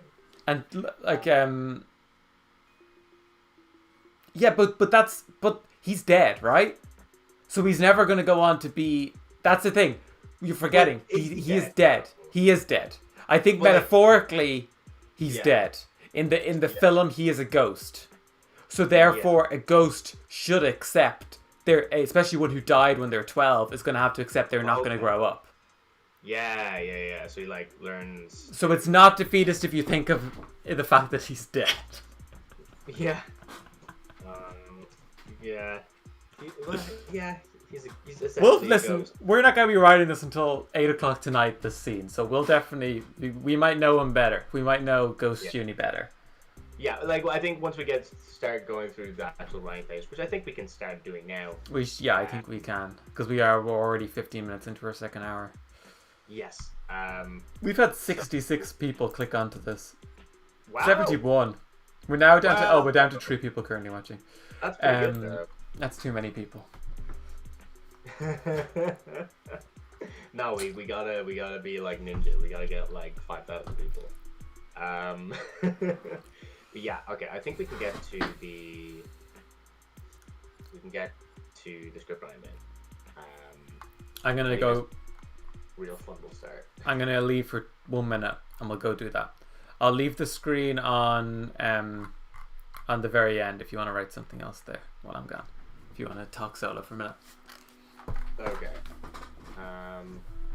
Because what we're gonna do now is that we're getting to the script writing phase. I feel like that'll be, because like obviously breaking the story is really fun, and we've got like a lot of pillars that we're kind of gonna go around with. We got the foundations of a lot of stuff, but I think in writing it scene by scene, I definitely think we'll like discover things, because we got to start off with like our opening and like, where is Judy? What's he up to? What's he doing? In the same way that like Game Over does with he's doing his neo-noir Selena Gomez water park detective work, but like that sort of thing. And I do like, because I know we were saying before about Flupa. Hold on, let me look up the characters again. Characters, Spy Kids, the Alan Cumming character, the Cunning, my bad, slip the tongue. Are you? This one's where I can't find you.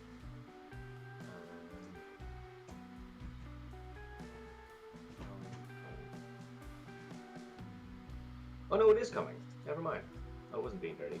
Fagin Flu. Yeah, so I definitely like the idea of like Junie is like still doing his like Fagin Flu stuff, and it's sort of paint by numbers. We know how this goes, and Fagin is being incredibly campy and theatrical, and Junie is like having none of it. But I guess, you know, if we're going with the idea that the Spy Kids program has been shut down, and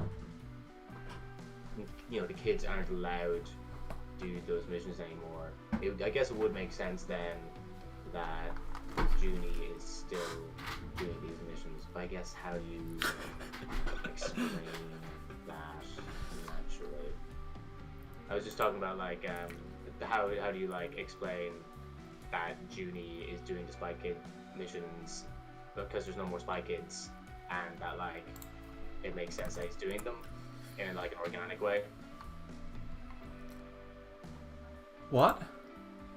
Because like we were saying that like Junie's doing these kind of Spy Kid missions because there's no more Spy Kids because he died, although we're not revealing that, and so since there's no more kids to do these missions, he's left with short end of the stick doing these kind of missions that he doesn't want to be doing, but being able to do the exposition of why that is.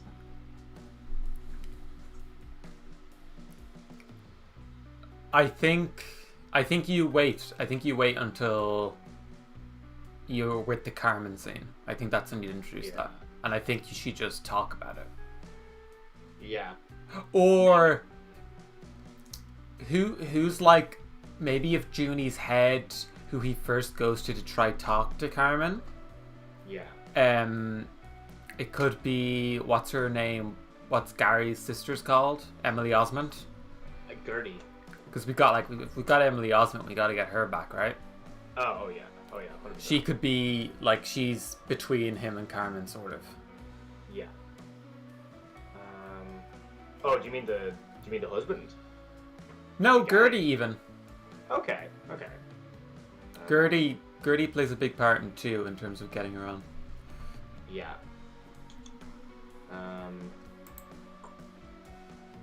Okay, so I think we should launch into this opening scene. Yeah. Yeah. Okay. Let's do it. Also, I can't at the moment see like your scripting software, so I don't know how that's gonna happen. Wait, just open up the stream now. I mean, I do have the stream open, but I guess that's fine. The delay's not that bad, is it? I don't think it's that bad. It's a little bad. Is it? Yeah, it's a few seconds back, but yeah, but that'll be fine for watching me type. Oh, hold on. Okay, I need to get the script up. By the way, if anybody watching, our friends, if they want to come on, you can come on if you want. I have another window ready. If you want to come in and help us with a scene, if you have a pitch, yeah. Okay. Interior, just write in a chat, honestly, because I can't check my phone. Or we can ask them. Yeah. I definitely want I definitely had the idea of asking chat for names of characters when we can't think of one. That's true. That's established. But I think we should start with Fagin. Oh, you want to fade in? No, I meant Floop, like the character Fagin. I think you were saying fade in. So where are we then? We're in... I haven't watched the first movie in ages, so you're going to need to guide me through that first movie plot. I know Tony... Is Flagon Tony Shalhoub, or is that the other one? No, that's Alan Cumming. Okay. And Tony Shalhoub's his buddy. I don't know if we should start in the sort of with Junie doing his neo-noir thing, or if we should start just in the middle of a mission. Or maybe those are both the same thing. No, I think you want to be in the mission and then you want to go to monologue. So mission. It's a more exciting opening to the film. Okay. Especially if this is we love legacy sequels. God damn it. But it is you'd open up on that show, that TV show from the first movie is a pretty good way to open the movie, and then it gets interrupted by Junie. Oh, I wonder if it's the sort of, in that very silly way, this ain't your grandparents' Spy Kids movie, where Fagin is on screen on this TV sort of thing, and sort of fading into well, I don't know, maybe you do a silly Hollywood thing where you start off with a family that has no relation to anything, and the kids are oh my god, the thing is on, and then you push into the TV, and then you're in the TV show. But Fagin's doing his whole thing, and he's doing something evil, and he looks off screen. He is Junie, blah blah blah blah, and then it's just punch, and he's knocked out. Yeah. And he's in real rag, and he's just not having it. Yeah. So then we're in. What will I call Goopland or whatever, that green screen land they exist in that show? It's called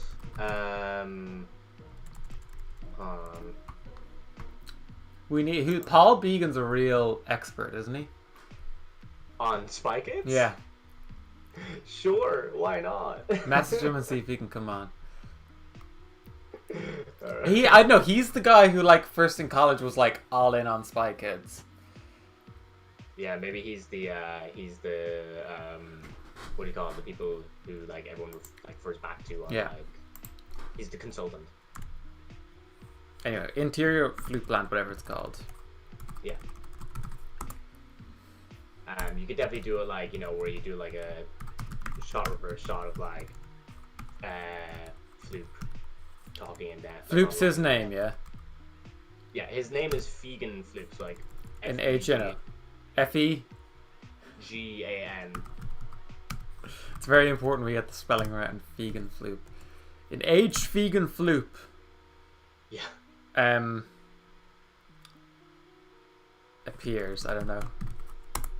God damn it.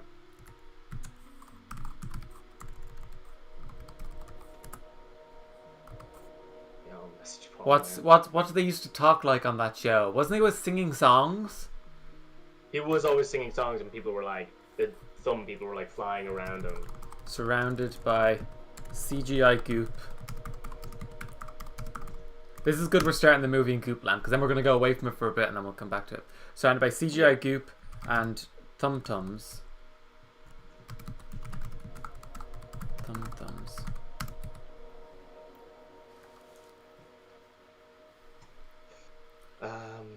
Yeah.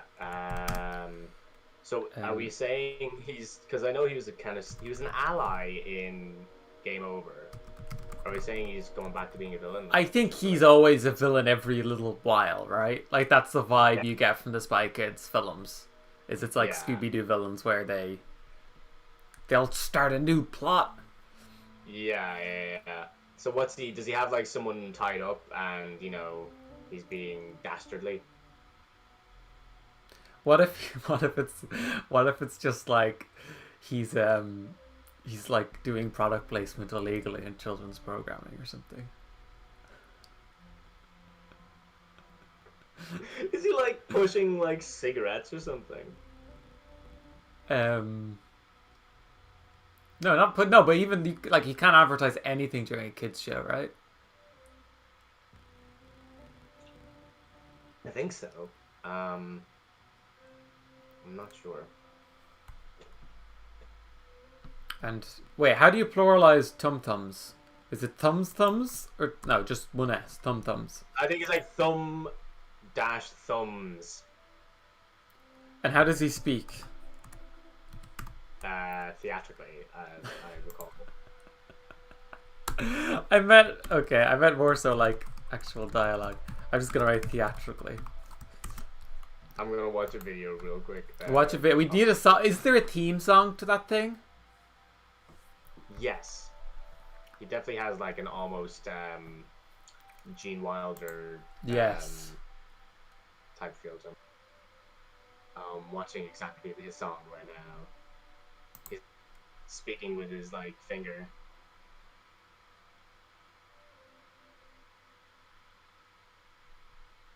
He's a theater kid, Yeah. Yeah, he's doing his like his jump with his hands and his feet. Little star jump. It's very like almost vaudevillian, but like I just say the Floopland theme plays in the background. I still haven't figured out what the name of that world is.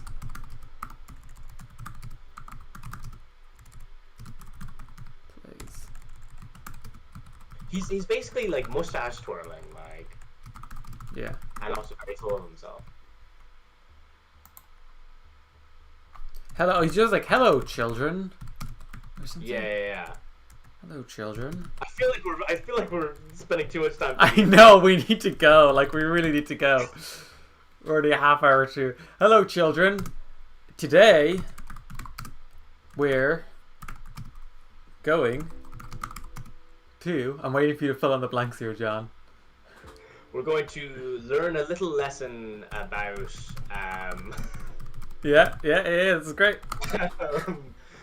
road safety.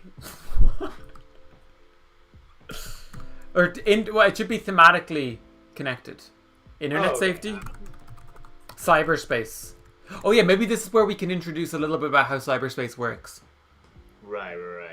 Because like what I was thinking is that like in just the way of like he's a little villain, he does his little things. Like he takes in that like old '60s Joker kind of way.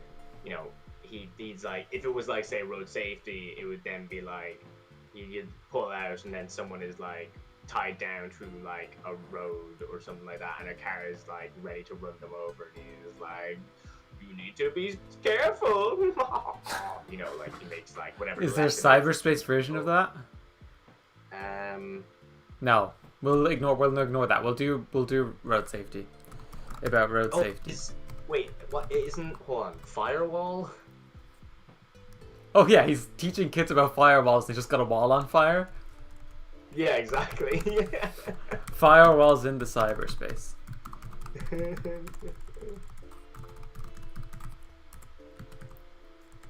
We pull out and like to a massive, to a wooden wall on fire. Yeah. Fire. The reflection of fire burns in his eyes. Yeah. Revealing 2 children tied up, sitting above, in danger of the approaching fire. Then I feel like the way that scene should end is that he's being really maniacal, and then if the shot is like him at the very forefront and the fire and the kids behind him, he's being maniacal. Out of shot, Junie comes in with a fire extinguisher, just baps him in the face. You hear him being like, "Oh God!" And then he walks over and just like puts out the fire with a fire extinguisher, like very. I'm just going straight into that. Fire extinguisher. A fire extinguisher.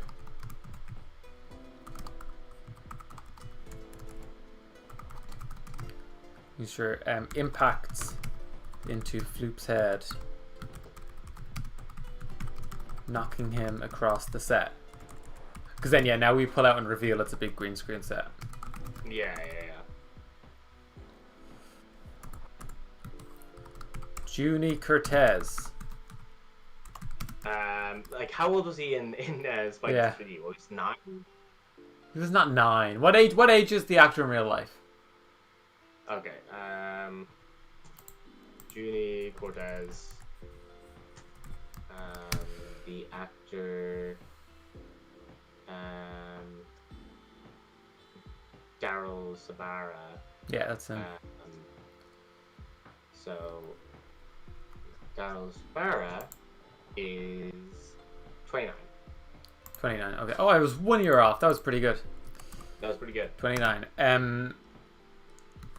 Is standing. He's married to Meghan Trainor. Yeah. They've got kids. Little ginger spy kids. His full spy kit or his full spy gear. Yeah. Still a lovely head of curly ginger hair upon his scalp. What a lovely piece of writing. The theme plays. What theme? The Spy Kids theme. Oh, okay. This is our big hero reveal. And I still can't remember it. You can't. It's. I've turned down the music way too much on this. Oh, it's just stopped. Music stopped. No, wait, it's not. It's just really quiet. I think this song is particularly quiet. Alright, so he does that. then maybe The guy is gonna make. The guy currently has a big royal key. Don't worry. Oh yeah, no, we have this whole thing figured out. Don't you worry. So what I think then, just like get a speedy transition into like Totten Caravan is cut to Floop with a black eye and a tooth missing, being thrown into the back of a Spy van. spy van. Judy, or maybe Floop says something like, "I will come back again, Judy," and then doors close and Judy lights up a cigarette. The music's way too loud. Huh? No, the music's too loud, I'd say. Oh, okay. And then he gets a call from Carmen. Yeah, in the back of a techno, or in the back of a spy van. Capitalized spy van, of course. Oh, there's a real delay when I get music. A spy paddy wagon. Spy paddy wagon. But he should be looking bored though. Floopy or Junie? Junie. Because like, Because Junie's like, this is crap. Yeah. So the door slams shut. Like, Junie slams the cutting door off shut. Floop. Junie. Oh yeah, what's he saying? He's like Floop is buying into the theatrics, and he's like, "I'll get you back one of these days, Junie," or whatever, and he's just like, "One of these days. One of these days." And then like, and it's just one of these days. ... Yeah, and then like you could say that like Floop continues to shout a muffled scream. Yeah, you can still hear his muffled screams still audible. Yeah, and Junie looks bored. Yeah. Do we want like a cop to be like, you know, say something and then Junie like cynically replies?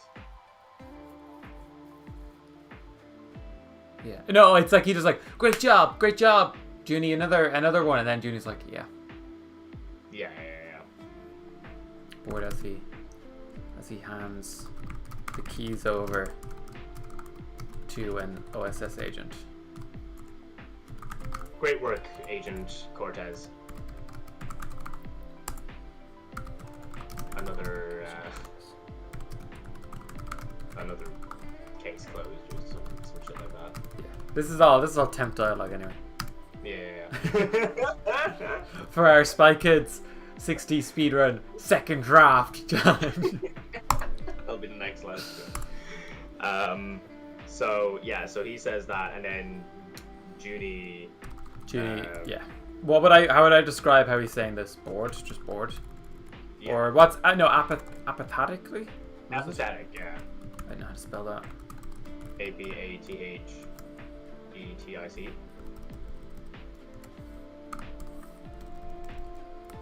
Yeah. Apathetically.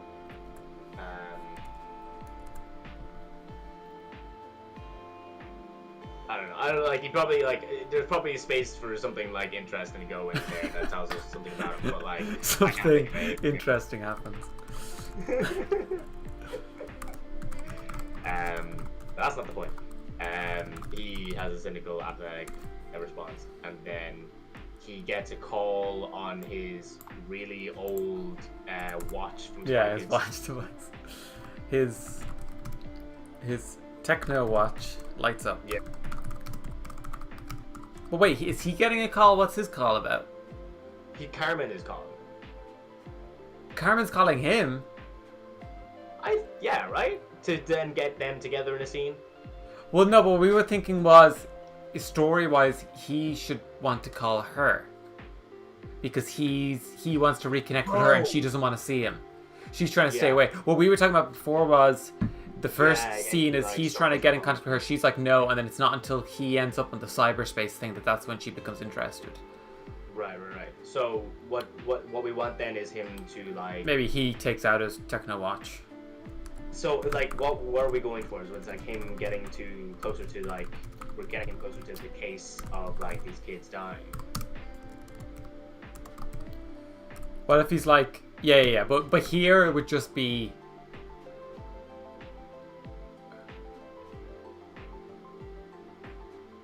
What if he's calling and he's like, hey, just got floop. No, we'll leave that. I think he gets a call, but it's no. We do want to introduce the idea here that he's trying to get in contact with Carmen. Yeah. But she's not interested. Yeah. Actually, you can do that all in the one scene.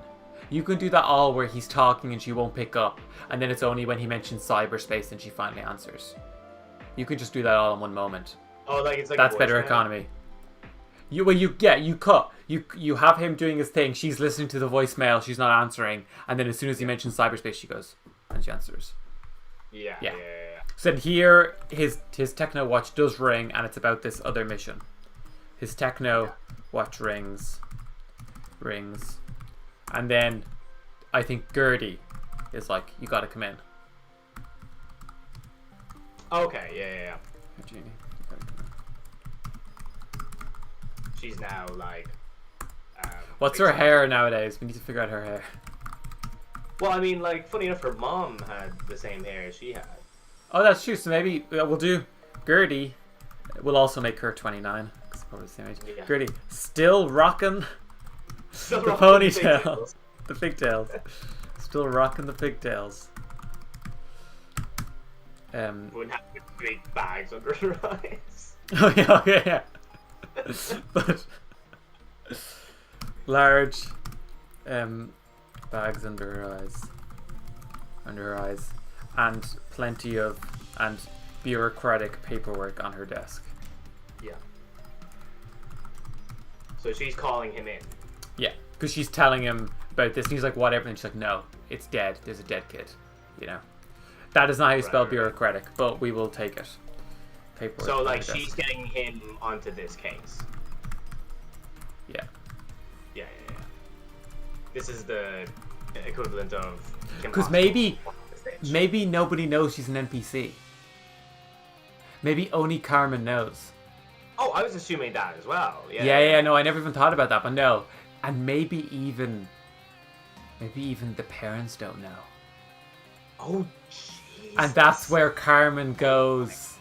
That's where Carmen goes at the end of the film. You know, when we were talking about after she comes out of the game, she goes to her parents and she finally tells them. And that's where we get. That would be pretty brutal. Like even in montage or something, but like being like, yeah, Junie died like 20 years ago. That's crazy. She drops a file on she drops a dial in front of him. Yeah.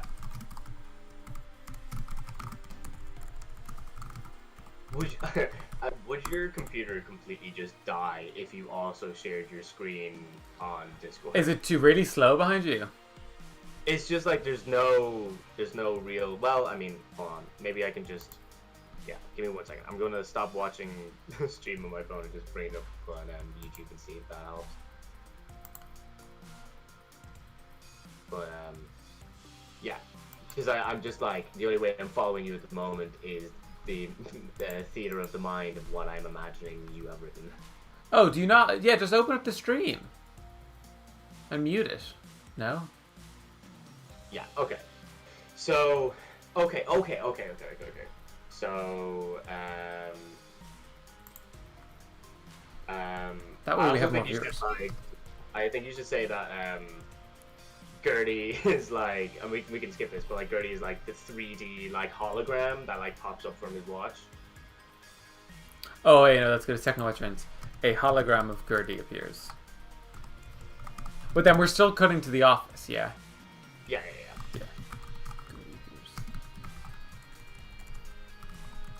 Gertie 29, still rocking the pigtails, but larger bags under her eyes. There's a lot of spelling mistakes here. And bureaucratic paperwork. She drops a file in front of him. You make say that. What? Oh. I don't know how that happened. I think I at some point wanted to do Thailand. Gertie is having a fucking Buffalo Bill moment. She stops the lotion on the skin. Or else she gets the hose again.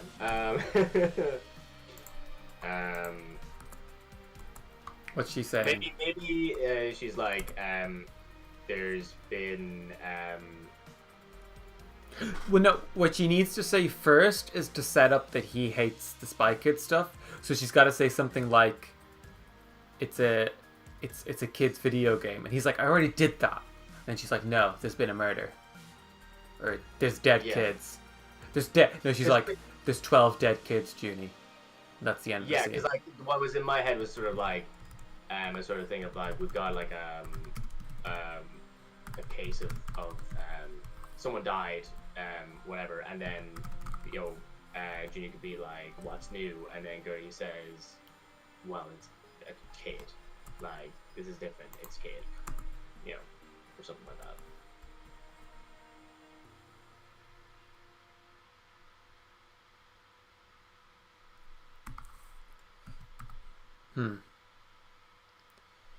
What if it's but we do want that moment of I'm sick of kid stuff, not necessarily sick of dead kids. What if it's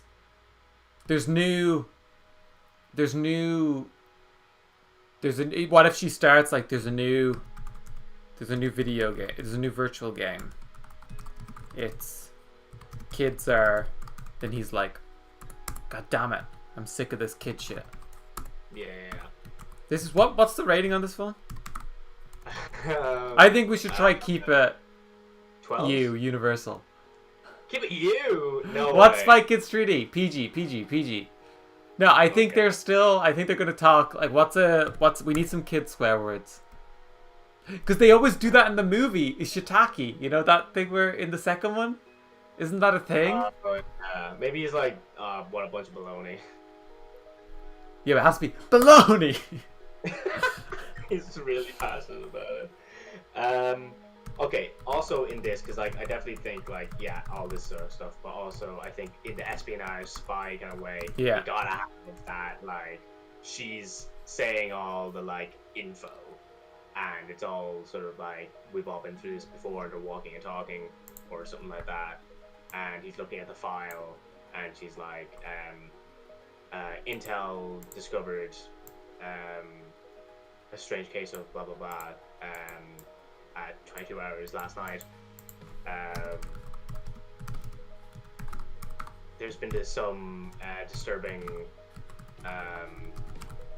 activity related to an online MMORPG, and Junie's like, wait, hold on. There's been disturbing activity.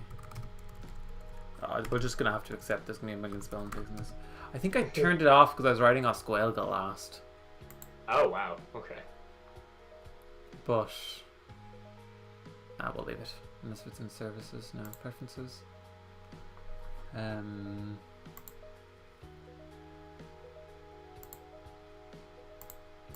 leave it.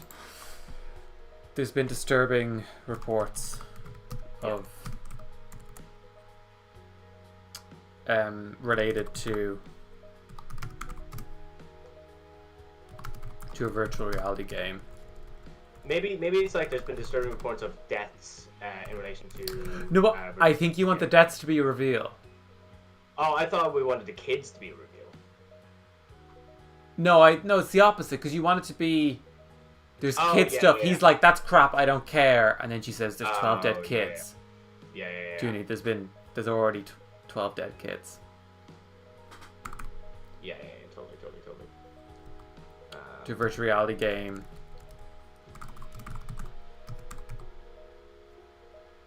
Around the country. Around the world. That's been like gaining traction in the gaming community or something like that. Traction among... Yeah, well, no, you want to say specifically about kids. Among all 10 to 15-year-olds. Yeah. Yeah, she's like, more of this baloney! I'm an adult, Gertie. I'm not a spy kid anymore.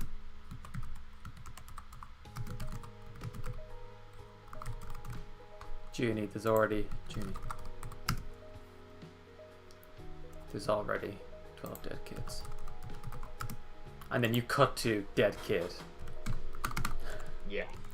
Or just crying parents. Oh my god. Really graphic dead child. Well, no, that's why we're doing crying parents. Yeah. Would that be like him at the scene of the investigation and they're like walking through it? And he like looks at the theater and he like finds things and all this Yeah, stuff. Yeah, that's him on the case. Yes.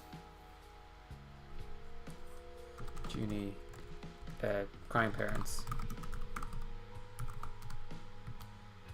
Crying parents outside. Busy house.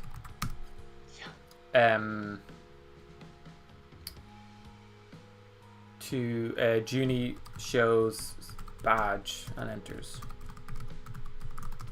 To his OSS badge. OSS agents standing outside.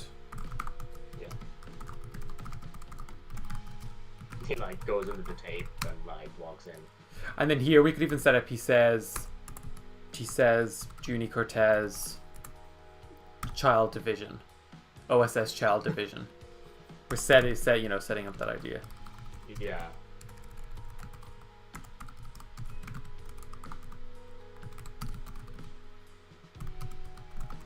Oh, also, just to go back to the scene before, I feel like Junior should say something along the lines of, I'm sick of whatever, because... Yeah, I think instead of that. Just to, like, hammer home, like, he's still doing it. He, like, doesn't like it because he's, like, sick of doing it all the time, you know? Yeah. Yeah, that's good. I like that.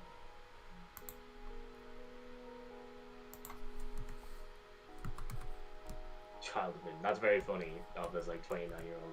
Okay, chalk outline of a... Sorry, this should be exterior house. And then you go interior child's bedroom.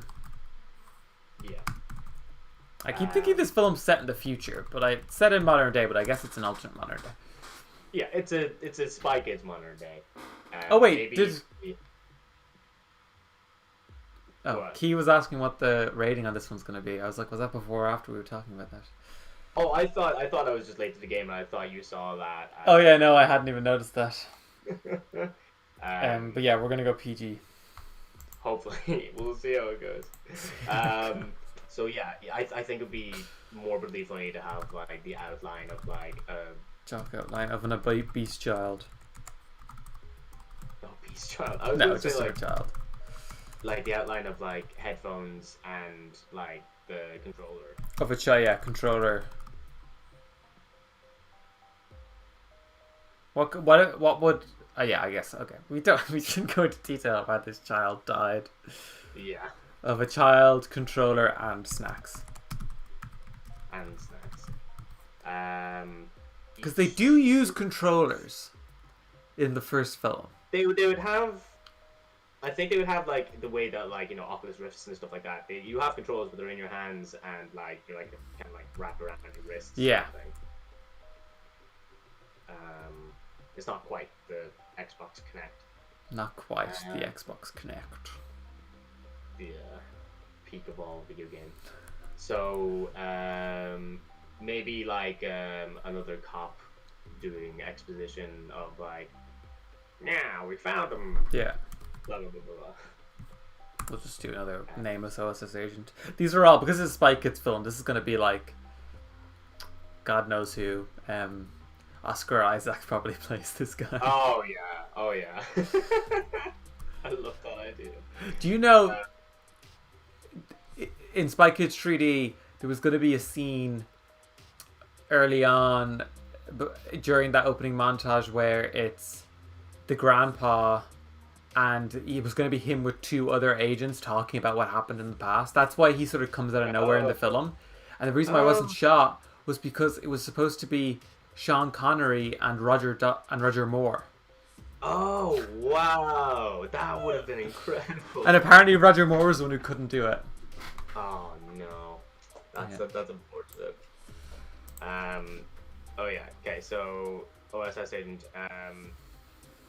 Victim was found.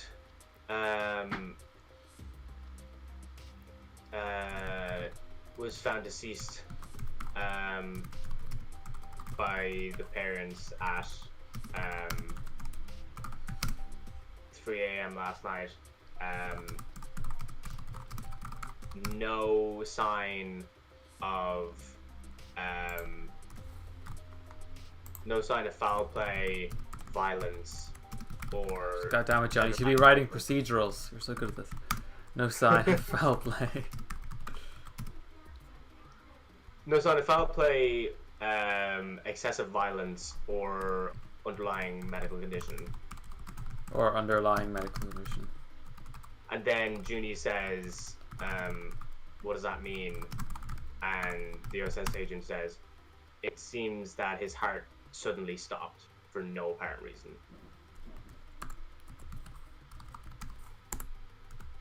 What happened? So kind of setting up that, like, it's the game that is killing them. Yeah. His heart just stopped.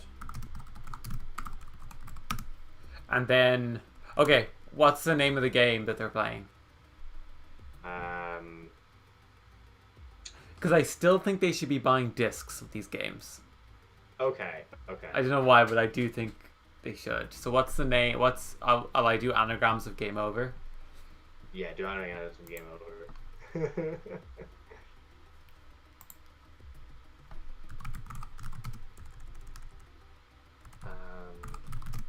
I'm gonna try and I'm gonna go go to Google Docs and try and write dialogue for whenever we can. Overage is a lot of them, but there's no Game M. Over 2. I feel like that will give away the game very easily. We want a bit more of a mystery.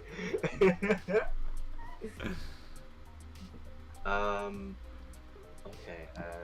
Oh, gamer. And what do you have left over? OVE, gamer VO, gamer O. Gamervio.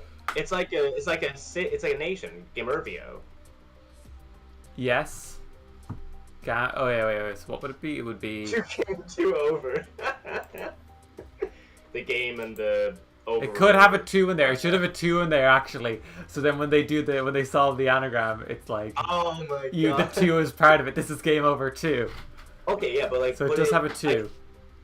Don't put in the. I think put in the letters of 2 so that It's oh yeah. That's good. So what are the letters we're working with now? There's 2 W's now. No, there's only 1 W. I know how to spell.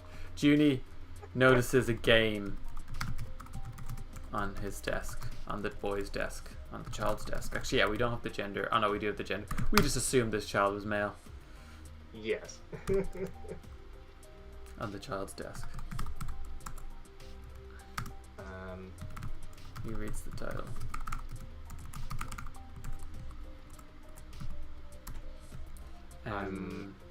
So the letters we have are Game Over 2. So if we took okay, so with Game Over 2 you at least have a word agree.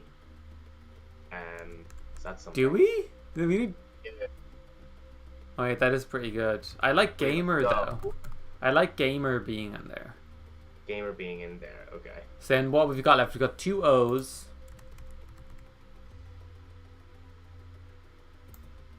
We've got OVETWO. What?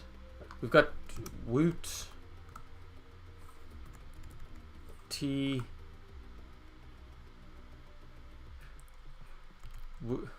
Okay, I'm gonna try this in an anagram. Oh, do you have an anagram solver up? I have an anagram generator. We'll type in OVETWO and see if it gets anything good.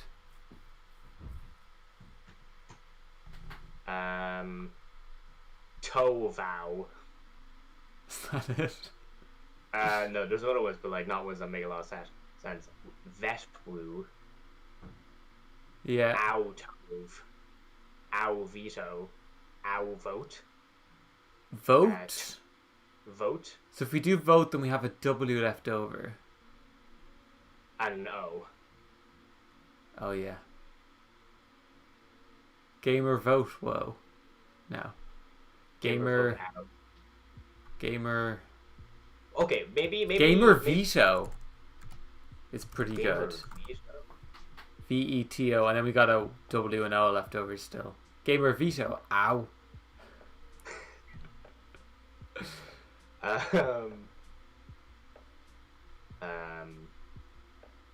I feel like we're spending too much time on this.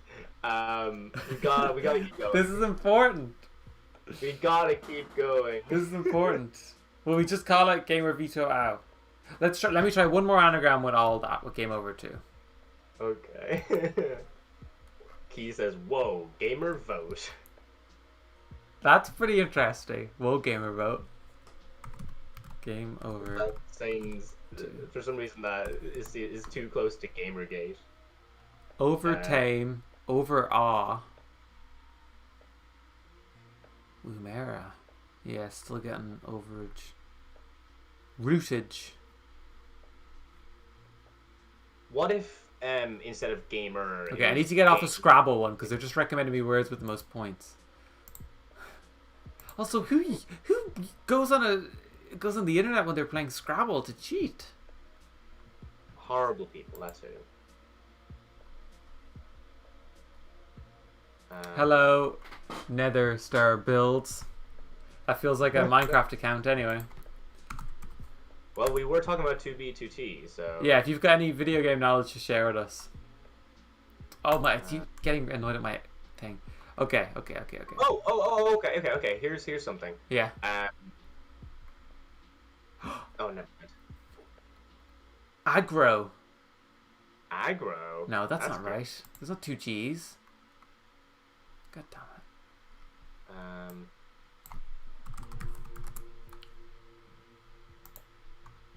All right, this should be it. Hold on. So putting in game over 2. Oh, game over 2. Scramble. Overtame.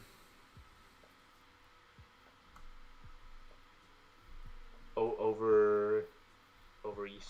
Oh, Nether Star Builds doesn't know anything about Minecraft. Damn it. Oh, okay. Well, thank you anyway. Oh, meta is there. That would be in and of itself kind of meta. Remote. Remote. What do you have left over? It's just about finding 2 words that work well. Remote. Also, meteor. Yeah, meteor and remote are anagrams, aren't they? Meteor is pretty... Okay, I know. Meteor, and then whenever the leftovers is lame, is thing. The name is 8 years old. You're in Google. You can change your name. Google's very nice. Okay, meteor. And then what is it? What gets left over, yeah. So we get rid of the both E's.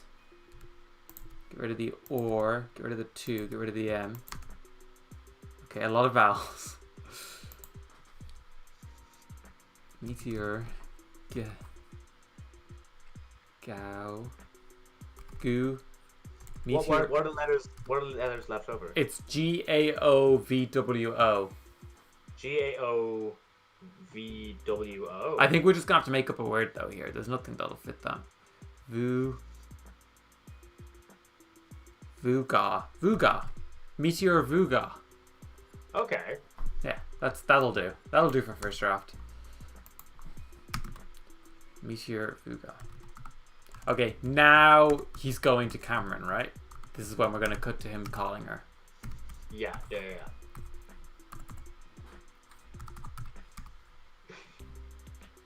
This is just Is he still in the treehouse? Yeah, Junie's treehouse.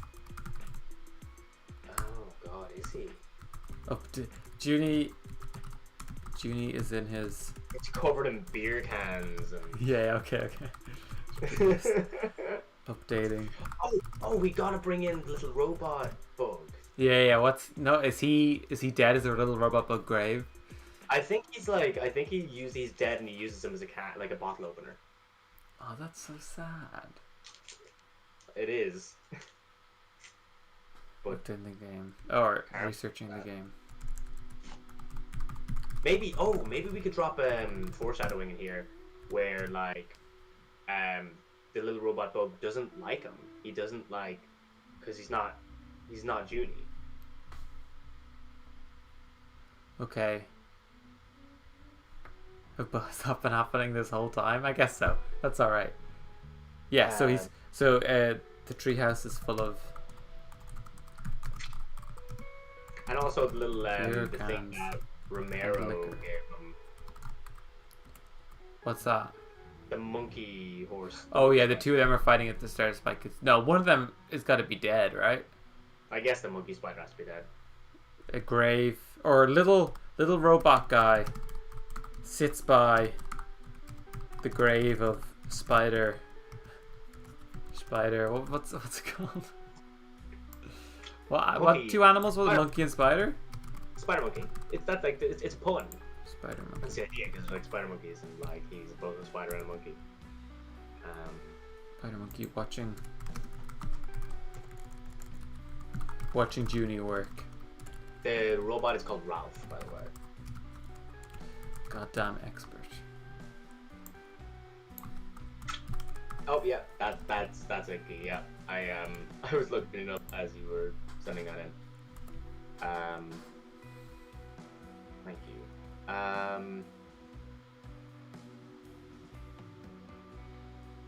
Okay.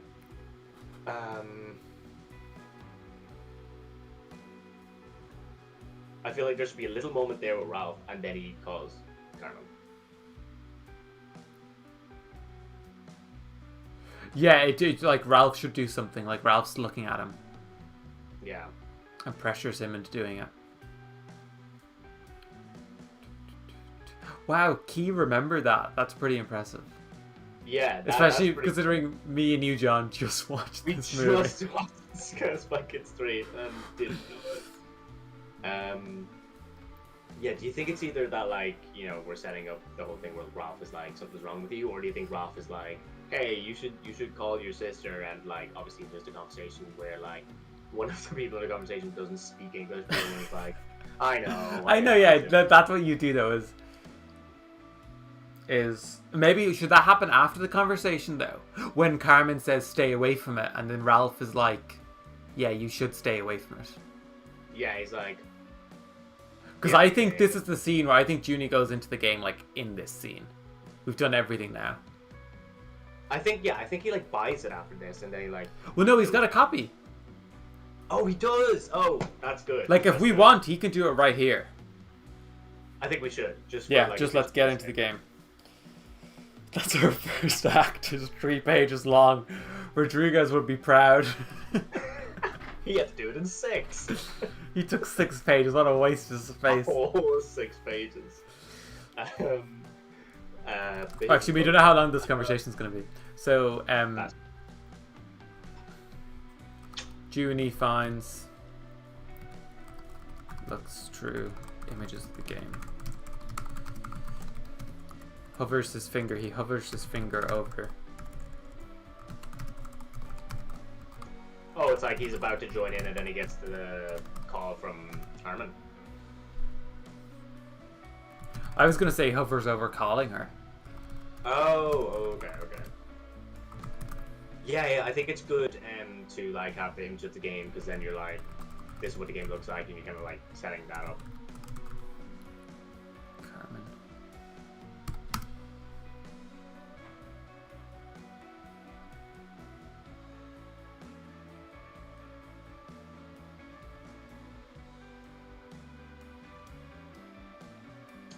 And there you're gonna get like Ralph to do something.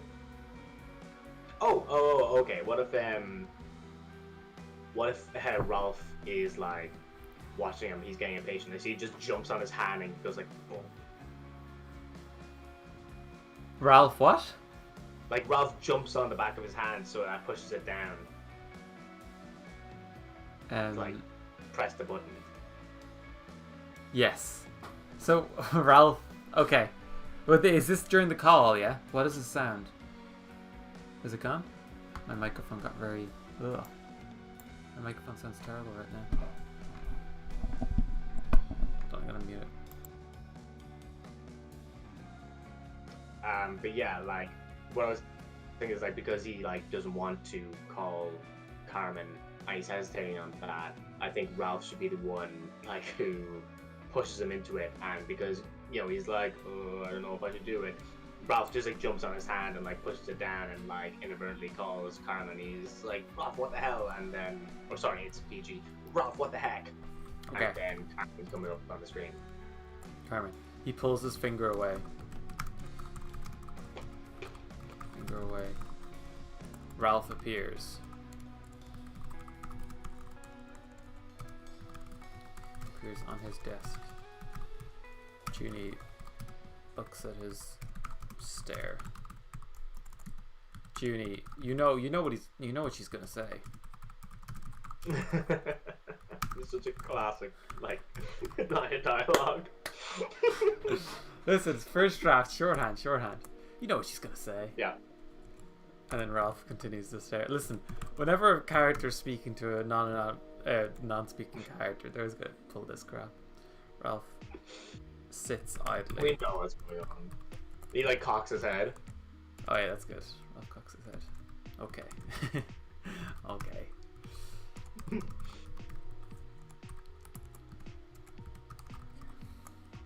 Oh, it's one of those things where he's like, I am not stubborn. Yeah, that's good. I'm not stubborn. God. Let's keep this conversation going as long as possible. Ralph cocks his head even further.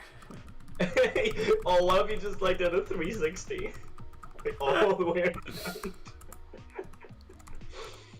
around. She's totally avoiding me. She's totally avoiding me. Ralph cocks his head 360 degrees.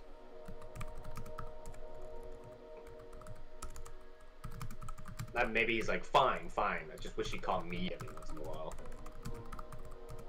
Yeah. 60 degrees. Fine. Or maybe should we put in like, we should put in a gag there where he's like, she's not that busy, and then it's like she's the yeah. Okay. She's not that busy. She's not that busy.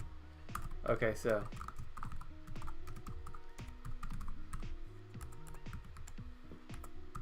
Also, we are into hour 2 of this now. 3? Yeah. We're on page 3. Amazing. 1 hour per change so far. Junie Good. calls, Junie presses down. Junie presses down on his techno computer. Let's just keep putting techno in front of ordinary things. Techno computer. Calling, Carmen. Okay. And then it should be like the first few bars of and and it like pops up. Okay, yeah, the presidential theme plays. But also, we are going to do the thing where she's not going to answer him for a bit, right? Yeah. Cut 2. Interior, Oval Office. President Carmen Cortez. That's a really good reveal as well.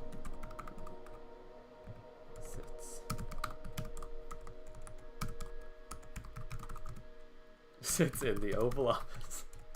Should she be a seat? Like, should she like be in with people? Then she's like, I have a call, or should she just be like sitting there doing nothing and she's just like?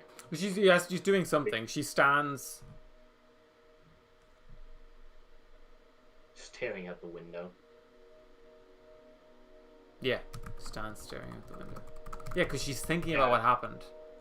Yeah. She's thinking about her tragic backstory, or rather, Junie's. Also, yeah, Key, we went through like a whole ad line in the first hour, so this would be very interesting if we even get to like the meat and bones of this for you. Staring out the window.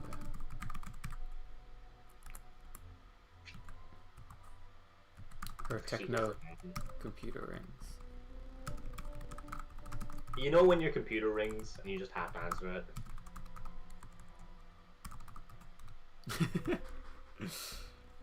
Sorry, I gotta answer my computer. Man, I'm getting tired. It would be great if you could take over. Oh god, that's the thing. That's what happens when we have two different screenwriting softwares. But even... Okay, we'll leave it for now.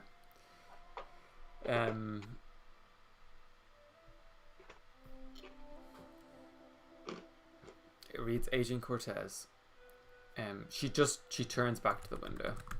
She turns back to the window. And then it goes to yeah, back to the window.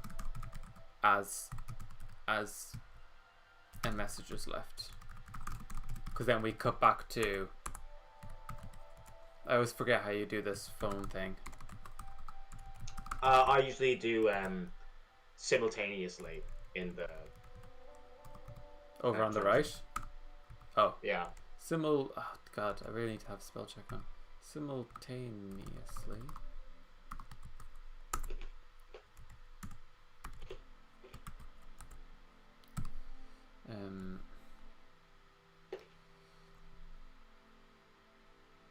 Also, I'm sorry for anyone who's watching it and I'm too loud with the chewing. Is there a Google Doc screenplay template? Do you want to Google to see if that's a thing? Yeah.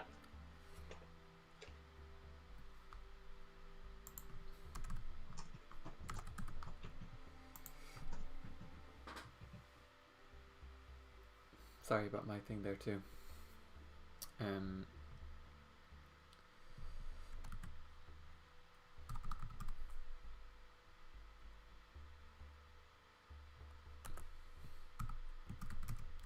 Hi Carmen. Congratulations on another 4 years. That's good. Hold on, I haven't done this right. Oh, it doesn't like simultaneous as a transition. We'll just leave it there. Who cares? Hi, congratulations on another 4 years.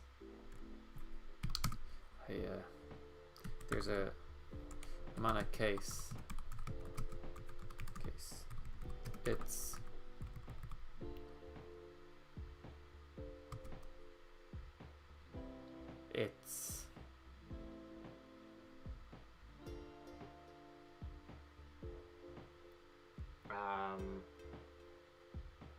Oh, bye, Key. Yeah, come back. We're gonna be here until 10 o'clock, so just I'll be here for you can come back and have us on the background whenever. Yeah. Maybe he kind of does the like ooh sigh. And like she hears him sigh, and he's like, some kids are dying in cyberspace. Yeah, it's like that old case.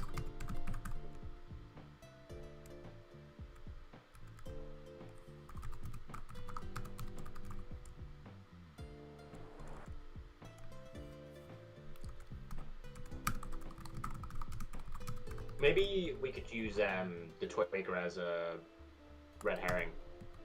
Yeah. Have you heard anything about the toy maker? Are we bringing back Stallone?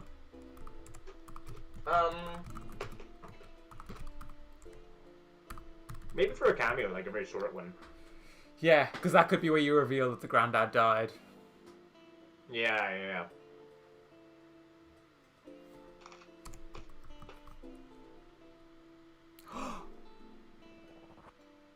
Go on.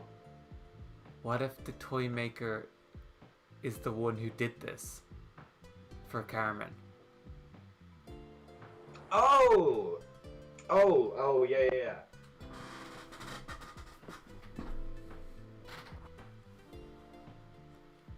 Oh, and like, you know, it's one of those things where like Junie approaches the toy maker, and the toy maker's kind of like, well, that's why she really doesn't want him getting involved, because she doesn't want him anywhere near the toy breaker. Yeah.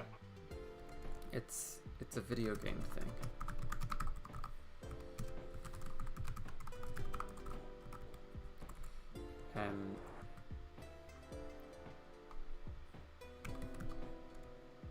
Oh, I forgot to. It doesn't matter. Carmen ignores. Carmen ignores the message. Junie. Cond. Did you find out if there's a Google Docs thing?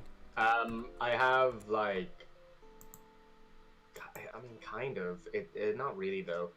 Like, there's sort of a template, but it's more so just like you'd have to like, I guess, just replace what's already there, if that makes sense, rather than like. Well, actually, let me just keep looking. I'll find something. Yeah.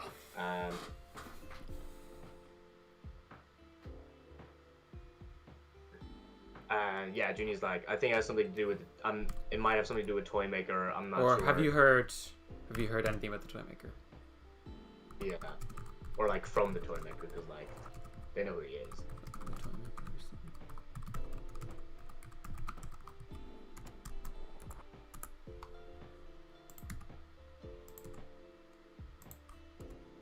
Why isn't that working? No, I'll just go to continue. Okay.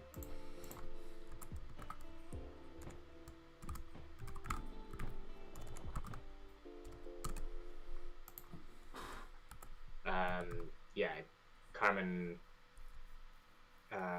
eyes dart back to the phone. Carmen's She eyes.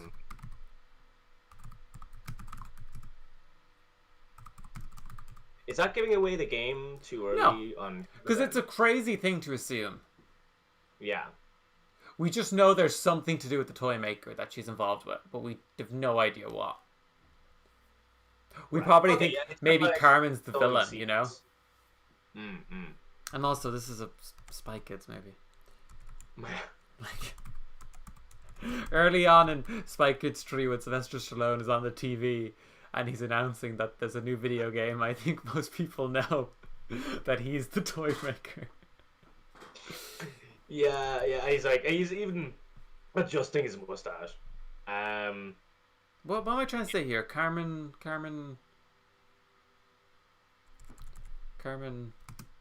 At the sound of that name, perks up. Yeah, that's it. That John, you're a genius. Carmen perks up. Oh, I remember a message Paul. I never looked back at my messages. Oh, he's there. He's like, let me in. Let me in, for God's sake. Let me in. Yeah, he didn't respond? I don't know, I think he did. Yeah, she marches over to the computer phone and answers. To the techno computer. To the techno computer.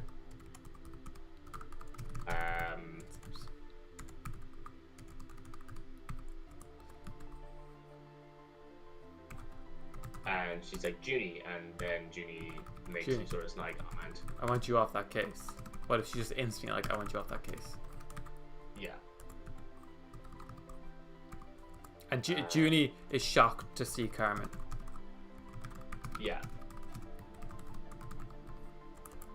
He's like, you know, hello to you too. You know. Hi. Yeah, Carmen. Nice to see you. And then this is where, like, up to this sense we've gotten that, like, he sensed something, but this is really where he's like he's annoyed with her. It's like, what? Yeah.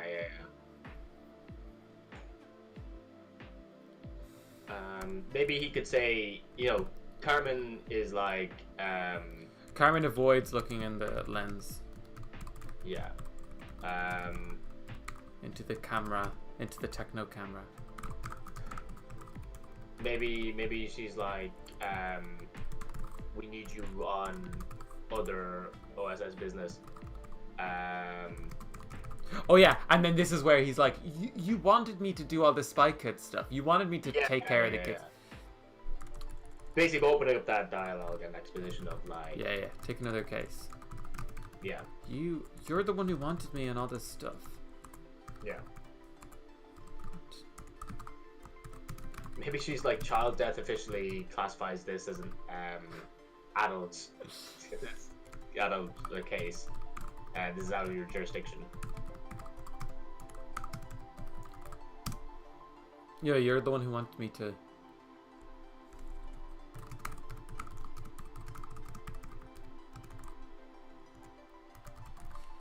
Ooh. What? I wonder if do we need to have already set up the idea that a kid died. You mean which is why they? Yeah, which is why they don't have spy kids anymore. I honestly, with the way that Spy Kids is like made as a whole thing, probably not. You could probably just do it all in this one thing, and it doesn't matter whatsoever. I'll take it. This does not need to be subtle or, like, for lack of a better word, well written. Honestly, No subtlety here. no, because there's no subtlety in the fucking Spy Kids movies.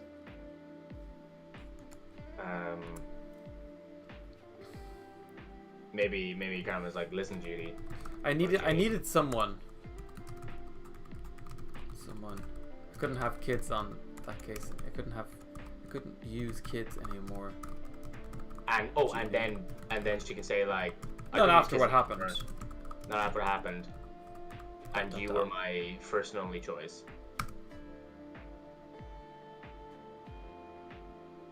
Like, have that. Well, then Junie says, "Well, get someone else." Yeah. That's Carmen. I'm ready for real missions. Oh, Julian's just told us the time's ticking. No. Julian. We know. Oh god, the stress. Wait, hold on. Cause like, hi, Julian. Yeah, hi Julian. Julian, do you want to come on? Yeah, Julian, you want to come on? We can get you in on the Discord and you can help us out. Two things that I wanted to get across in this is, one, maybe like Carmen in trying to protect Junie has to be a little mean, and she's like, "I'm sorry, Junie, but you've plateaued. I don't think you can." Well, no, she says you're not right, and then Carmen's like, or Junie's like, "I'm not your little brother anymore," and then Carmen says, "I know." That's pretty good. Oh, that's good. That's good. Fuck. All right, that's good. I like that. Oh yeah, no, you're my one and only choice. Yeah, that we want to slip that in as well. I think that should be the ending blow, though. Is I know, and then don't continue this mission, and then just hang up. Carmen disconnected.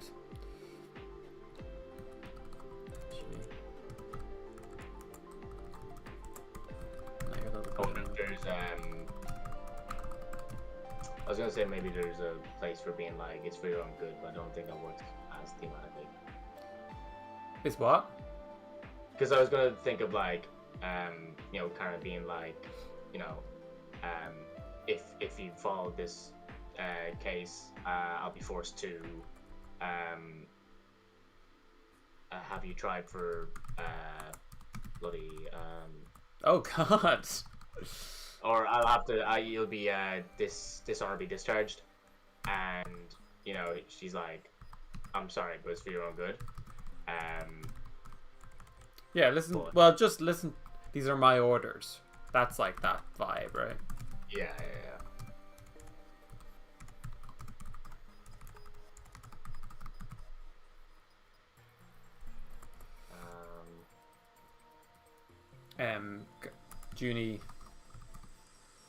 Junie's screen goes black. Maybe. Yeah, you could end it there. I was gonna be like, I wonder if there's any way of being like, you know, Junie's like, I'm not your little brother anymore, and kind of like, in a sort of way of like, I'm not your older sister. Oh yeah, I know. And I'm not your older sister. I'm your And I'm not your older sister. Sister, I'm your superior. I'm your superior. In every way. These are my older. Yeah, yeah, yeah.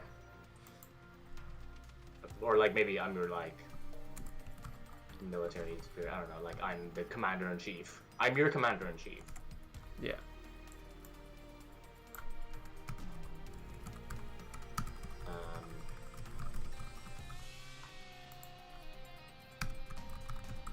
So the game to throw it out.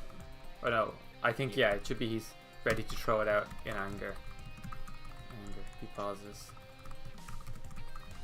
Yeah, that's when Ralph is like, squeak, and he's like, Ralph squeaks. And then he just says, I know, Ralph, but we don't know what he just heard.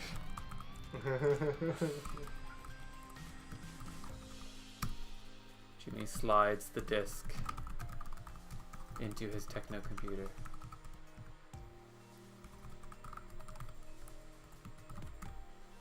He pauses. Maybe Ralph squeaks again, like he jumps up and he squeaks, and Junie's like, don't try to stop me. Yeah, yeah. Ralph squeaks harder. More intense. Faster and more intense. Oh my god.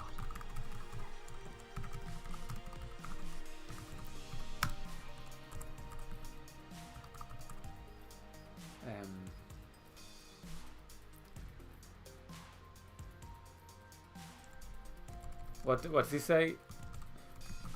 Don't try and stop me? Yeah.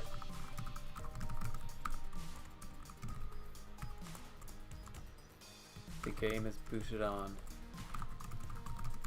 I wonder if there is a way to like Junie. Like also like one of those things is like, oh, he's different and we don't know why yet, but like you're usually supposed to like hook yourself up in a few different ways to like the game, but like Junie is able to just get into the game, no problem. I think maybe the easiest way to do that would be once he's in the game, there's something. Julian's driving. Why do you watch the stream? Get off the stream. Concentrate your driving, Julian. I'm on the road, Julian. Oh my god. God, no. That's the horrible. Don't follow that example. Yeah, because like the only thing I'm thinking of is like we've already established that like you need like a controller and like headphones and stuff. Yeah. Or maybe he's just on like matching keyboard and it doesn't matter. Good content. Julian's just addicted to the content. We're glad we could offer it to you. Oh wait. Yeah, I guess the glasses like is kind of yeah. I think we need to do the put on your. Here we go. You ready, John? I'm ready. I'm ready to do it. Is everybody ready? Here we go.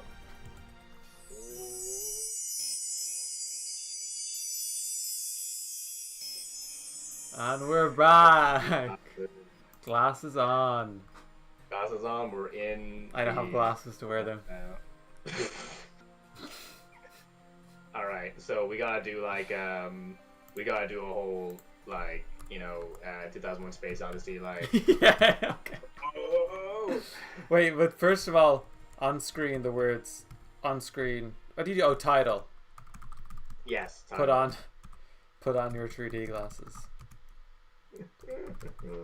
Or 6D glasses, sorry. Yes, these are 6D glasses. Cassandra, thank you for the. So my face. Does Cassandra want to come on?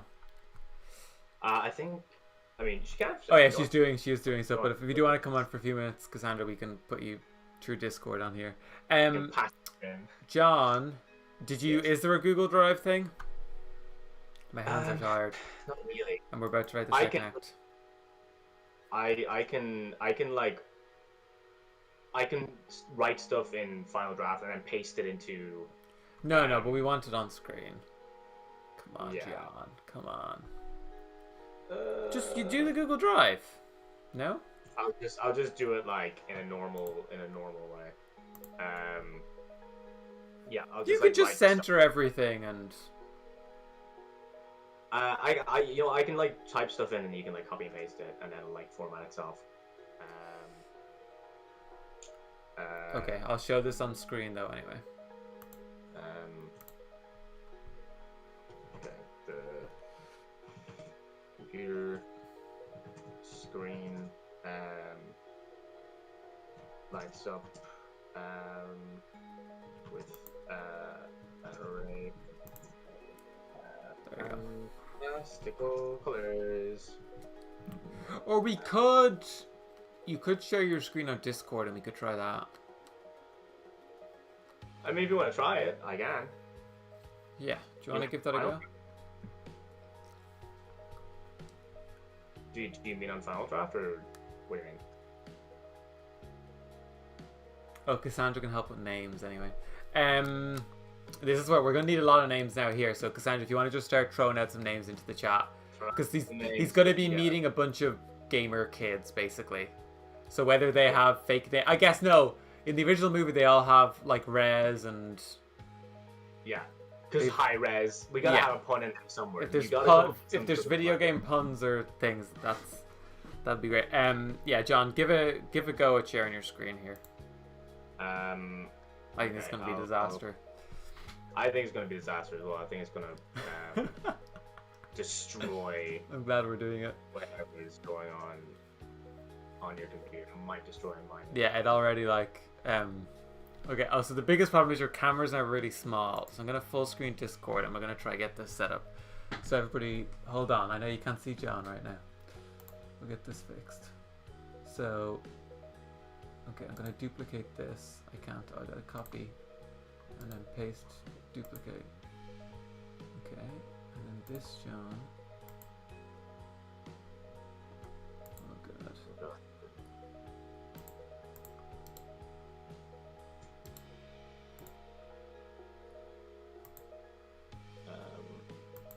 It should be working, but it's just not.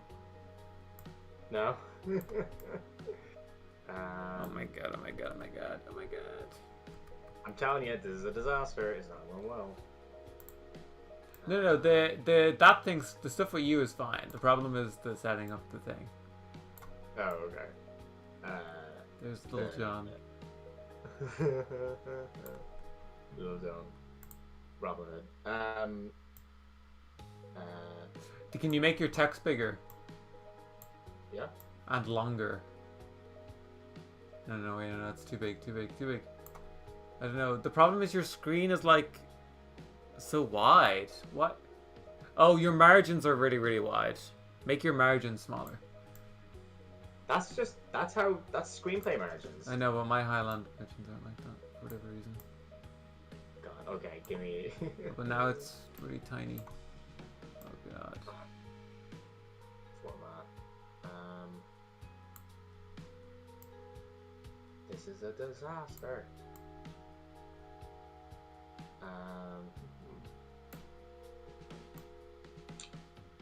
It's just very light. It's very small.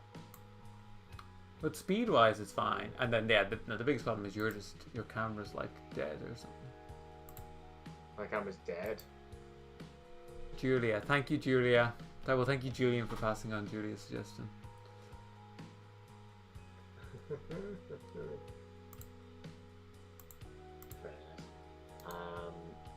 Yeah, I'm just trying to find like how I can format the margins. I'll show you how it looks on stream right now. So on stream, you're not there yet, but the thing is there. You can see it's like very, very light. And then I'm gonna bring on.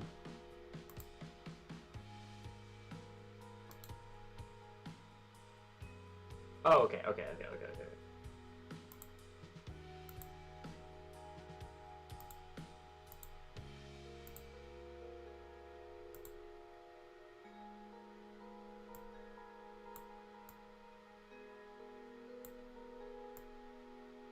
Is this any better?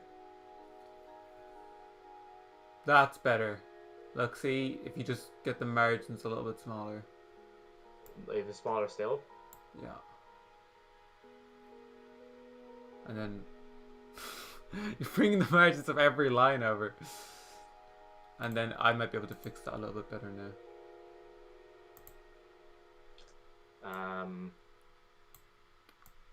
This is pretty good. Okay. Jesus.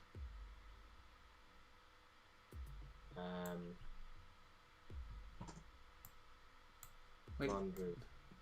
Do you mean how many people are you watching or listening this to or something?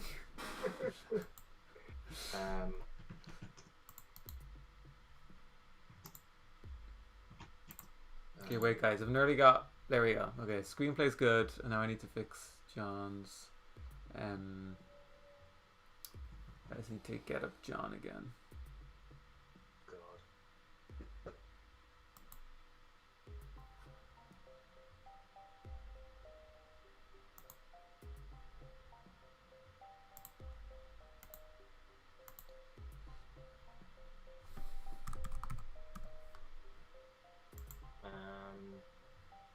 Okay. A whole lecture hall. A whole lecture hall? That doesn't seem good. He can't be in a lecture hall and driving. Don't lie to us. Junie's eyes go. Okay, John, wide. your cameras are like 5 pixels now, but that's fine. Okay. Oh god, it's so small. It's very low res. We'll say. That's just that's just PG. As is pull is dragged into this virtual. Beautiful. Alright, I did it.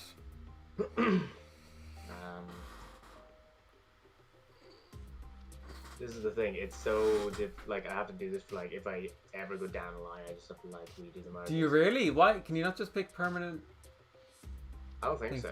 Well, hello to Julian, Julia, Brian, Brain. It is Brian, but he's misspelled Brian's name is Brain. Lucy, and then and Julian. Yeah, you should all be watching this on your phone to bring up the viewer count more, instead of leeching off of Julian's. You pirates! You're the reason why Game of Thrones ratings were low. They used to always say. Yes, they are the reason for that, not the content of the show. Okay, so he's running the virtual world.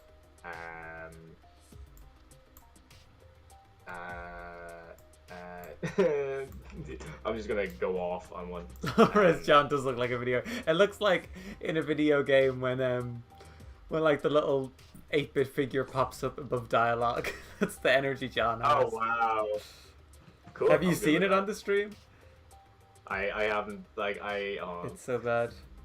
Oh yeah. Okay, I see it. Yeah, that's it's because you're sharing your screen. Discord has made your camera like tiny. I kind of love it though. I think this just is in. Oh, I think I know how to make it bigger. Oh god. It's gonna mess up everything again. Oh fuck it. Oh god. No, I shouldn't have done that. I shouldn't have done that. I should not have done that.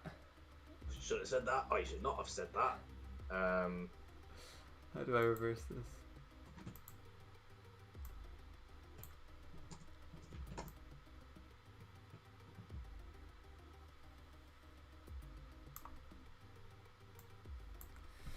Okay, John's gonna be gone again for a few seconds.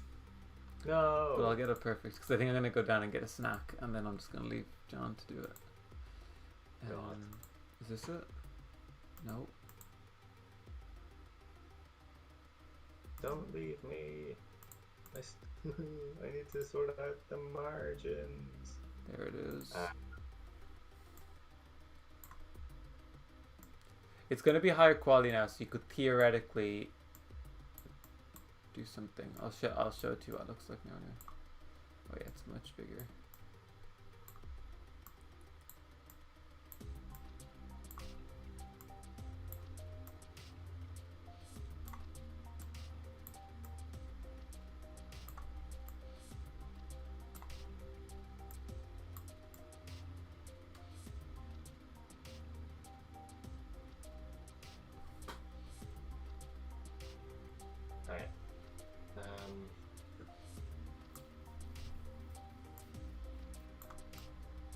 I think you might get away with slightly bigger margins now if you look at the thing.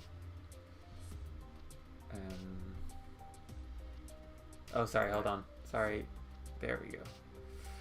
And then John 2. What's this one? Wait, no, that's not changed to.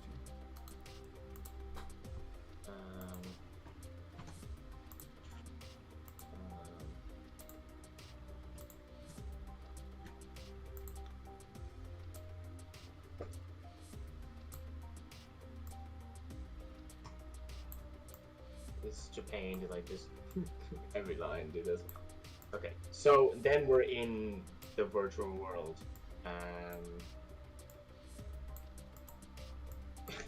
I guess interior, exterior, because we're both inside of a game and in the exterior of the video game.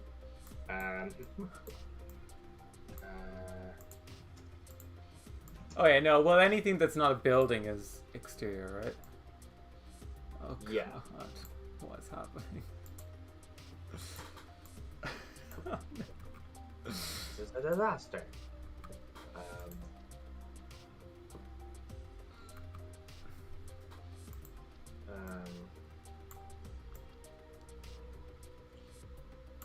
The problem is now you're way too big.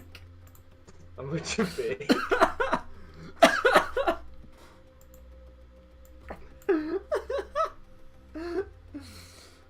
Hold on. I gotta show this. I can't see myself. I know, I'm gonna show it to you now. Hold on. Oh god.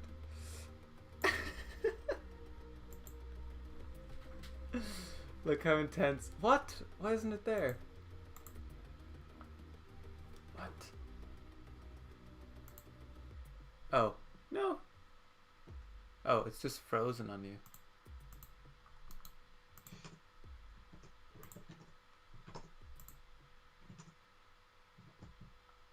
Oh, it really doesn't like this for some reason. Oh god. I'm just gonna re-add it.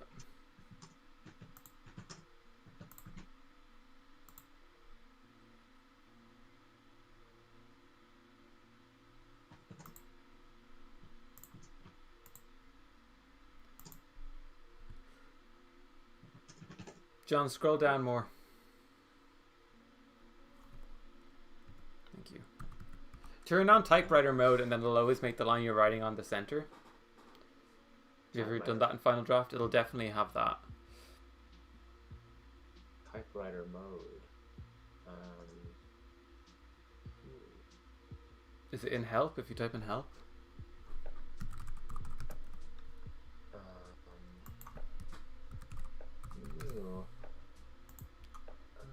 Revision mode, revision setup, lock pages, show navigator, collaborations. Oh my god. Nah. I'll keep going. Oh my god. Oh my god. Wait. Oh.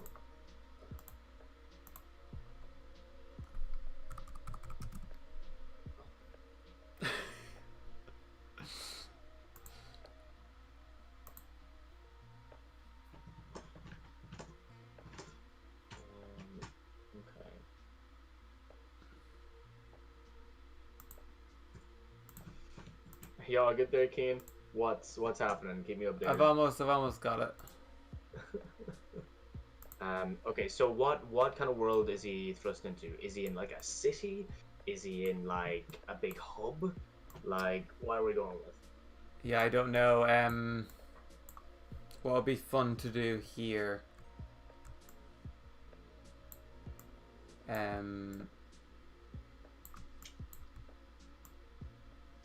Probably like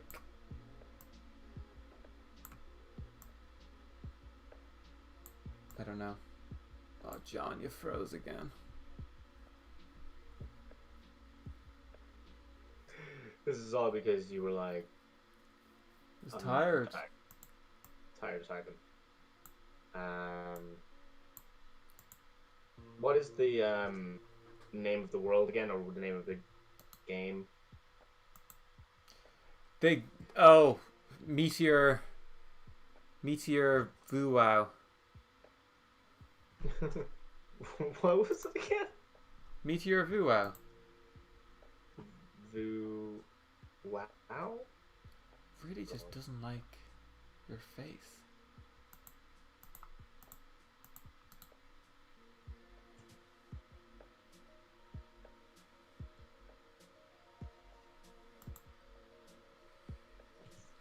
I might just...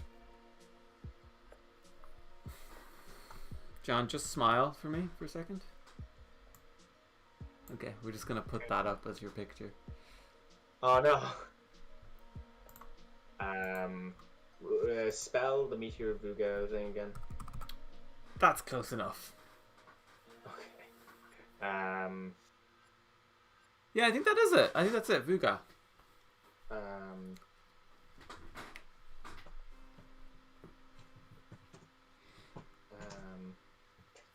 Okay.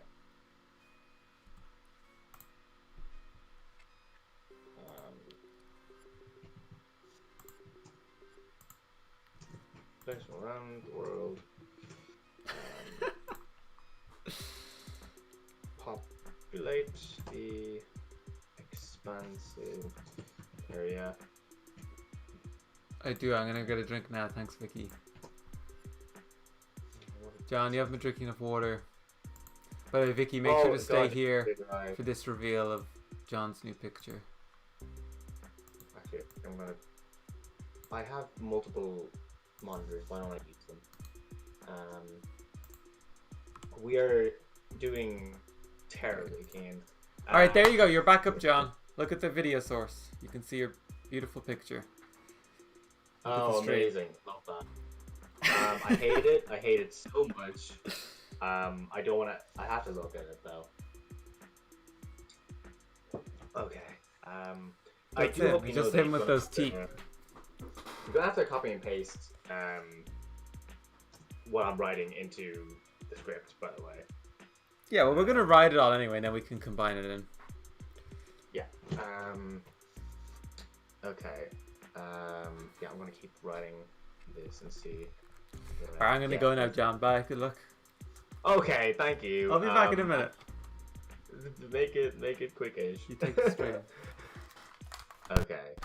Welcome to the John stream, where it's only me, and also you can't really see my face. Only a horrible picture of me that has far too pixels.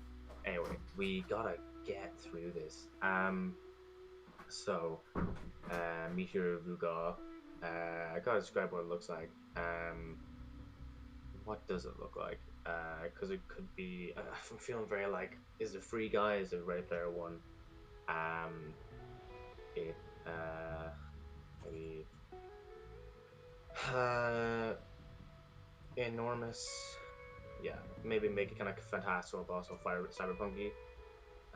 Also showing that I can't spell. Enormous, impossible buildings, littered the area.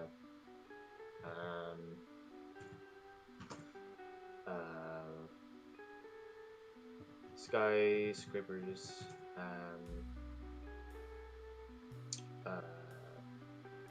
Oh wait, no, hold on. Upside down. Pyramids. Floating. Sideways. Skyscrapers.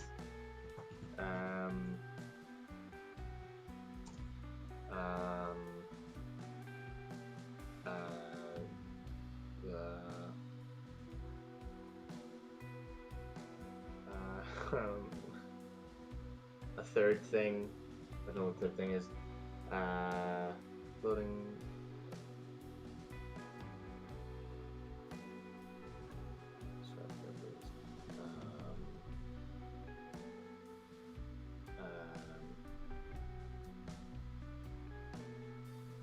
With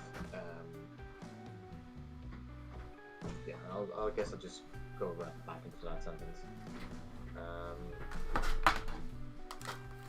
Are you getting on okay, John? Sure.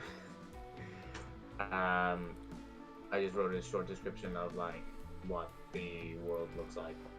I gotta go again, but What are you doing? I'm so stressed.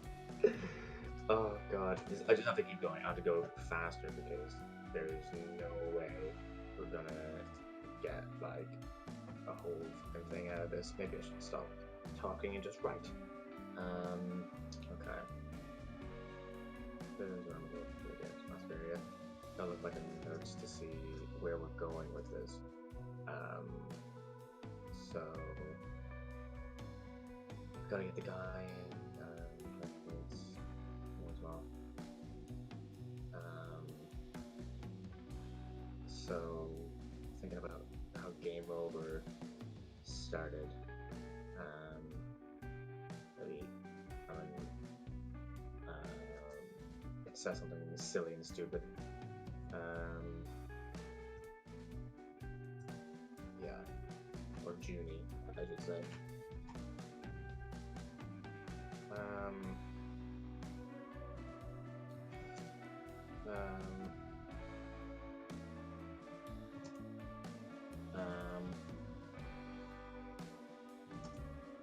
Same old story, just better graphics.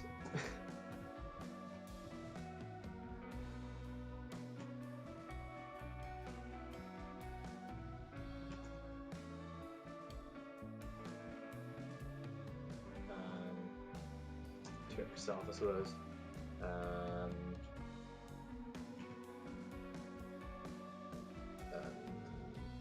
I feel like should he have Gertie as like someone who's on the inside, as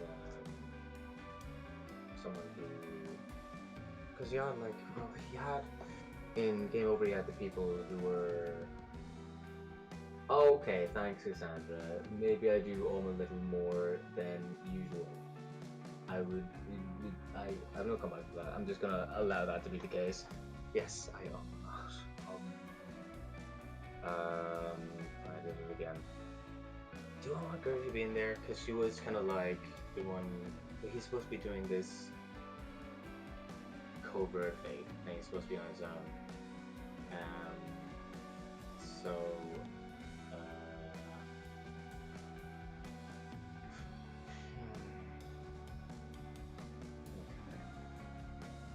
Okay, yeah. So let's do some stereotypes. We don't have to be original here. We're going for speed, not originality.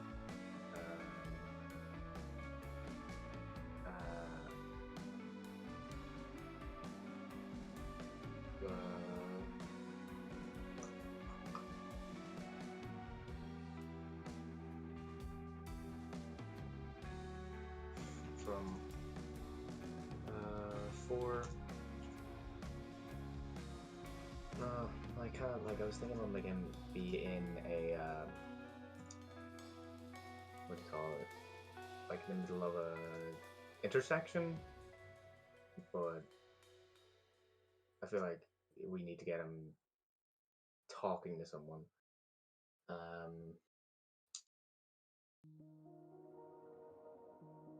I feel like he would just spit on the ground after this.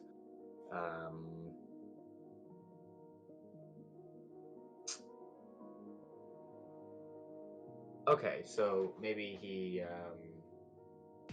like just sees something that's like off in the distance, and he's like, that seems like a place to go to. Oh, okay, cool. And then like Demetria would like be in the shadows, but it's just like a shadowy figure, you know who it is. Okay, that's something.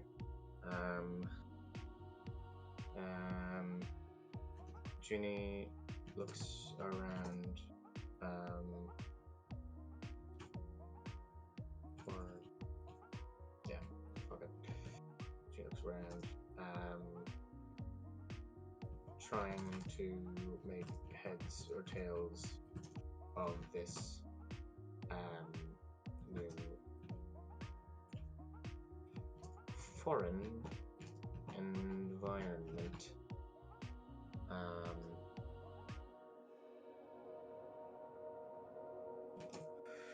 In the distance, he spots a huge arena with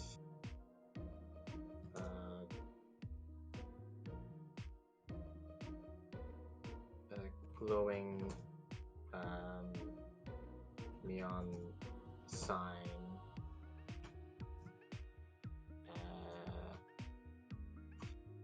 It reads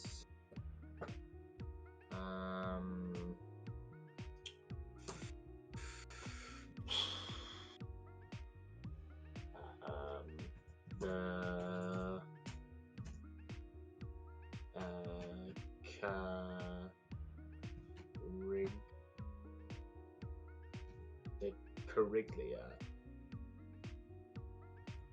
That right there is a joke on the Carrigley building in IDT. Because when I saw it first, I thought it was pronounced the Cariglia, which sounds like a big Roman death trap for people to find out. Maybe this part is like a gladiator thing, but that seems kind of similar to the mech suits. That's the thing we gotta do next, is like come up with the fun and games of what we're actually going to be going through with the different things we can like pull from video games and stuff. Okay. Ginny narrows his eyes,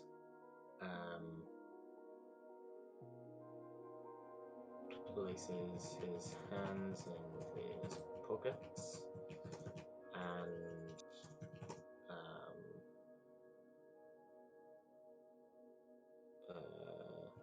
strides towards the arena.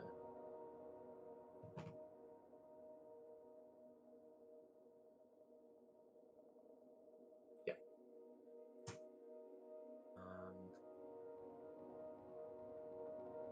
In a nearby alleyway,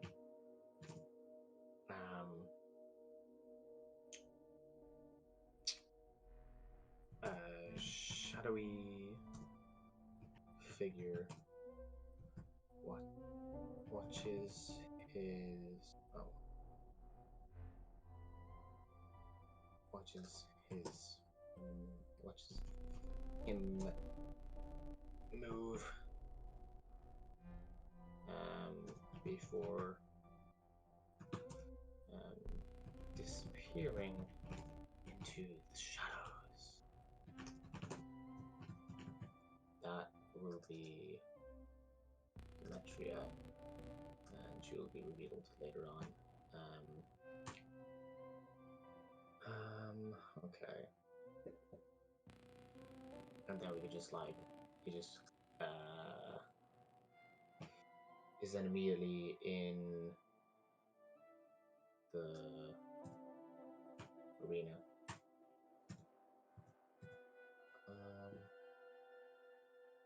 Let's see. Yeah, scene heading. Interior. Wait. Oh god, this is so fucking awkward. Interior. Yeah, that's how it goes. Or spell it. Curricula.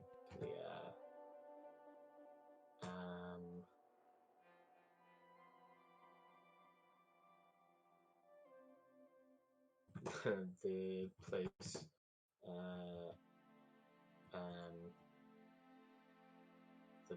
The thing flows with people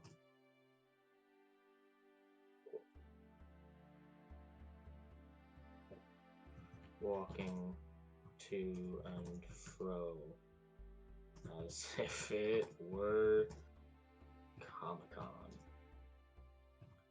Anyone who's been to a convention knows what I mean.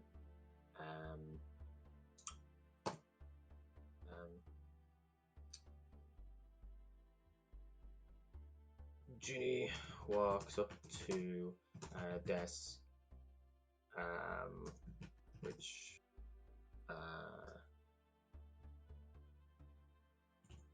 where sits. Okay, in this we can actually like set up that the whole thing about NPCs. Yeah, so Junior walks up to the desk where sits a young man. Oh no, I don't want to bloody say it. A man with holding a sign up sheet. Hello. They can't hear me yet. Hello, I'm back. Hello. I like the way the person who left is the person with a camera, and so Yeah, it's just a that's why I had frozen to like photo talk of all you. the way through. Like I had to make sure that it wasn't just nothing going on. I had to like constantly talk my way through this. So I've gotten a few things in my head now that are good to set up in this. So beforehand, what I was doing was that I've set up Demetra as a shadowy figure who watches him. Because what he's doing at the moment is that I was trying to just get him to do something. So in the distance, he sees an arena. Oh, the he's probably- Caraglia. Is it Cassandra suggest that? No. I was saying how this is called the Cariglia, and that comes from a joke of when I first saw the Cariglia, I thought it was pronounced the Cariglia. Yeah. And I thought it would be like a cool like arena name. So I also got him to say like some really bad dialogue, which is the same old story, just better graphics. And also trying to describe like how there's like impossible buildings, like upside down pyramids, sideways floating skyscrapers, and stuff like that. So essentially, he makes his way towards there, and then he walks into this place, and this is where I was going to set up NPCs, because I was gonna kind of get him to be like, "What happens here?" And then your man saying like, "Oh, it's like a whatever the game is, but like it's a sort of battle to the death for whatever activity." And Junie's like, "Why would you want to do this?" And then the guy's like, "Oh, I don't do it. I'm just an NPC. I'm just programmed into the game. I'm not actually a person." And Junie says like, "Well, you could have fooled me," in like some sort of Clint Eastwood voice. So we're resetting up the idea that there are real people and fake people. Yeah, essentially. Yeah. Do you want me to keep going with this for a bit, and then after a while you can like take over? You keep going and I'll talk. Do you want to go get something to eat? I can get something in a bit. Yeah, but so I'll just eat more- this anyway. You can keep going and then we can swap or whatever. Yeah, because I'm like, I don't know how far into this we are. I don't know how many pages this makes up. I think we're on page 7. We like Because I've this, got like 5 and then you've got another 2 here. yeah, but this is like 2 in this like other weird format. This isn't like what it would actually be. So it's actually way less than what I would think it is. But oh, Cass sent me a photo of me doing a big smile, being pixelated. Thank you, Cassandra. Okay, so what I need you for is like, what's this first game? Like, what's this like first thing that he does? That's a great question, John. Thank you. Let's just copy video games that we know, right? It's because like this is where the whole like Young rule man. of cool. Hey, young man. You don't need to feel down. By the way, John, what's the automatic margin that you're fixing it from? I think it would be fine, wouldn't it?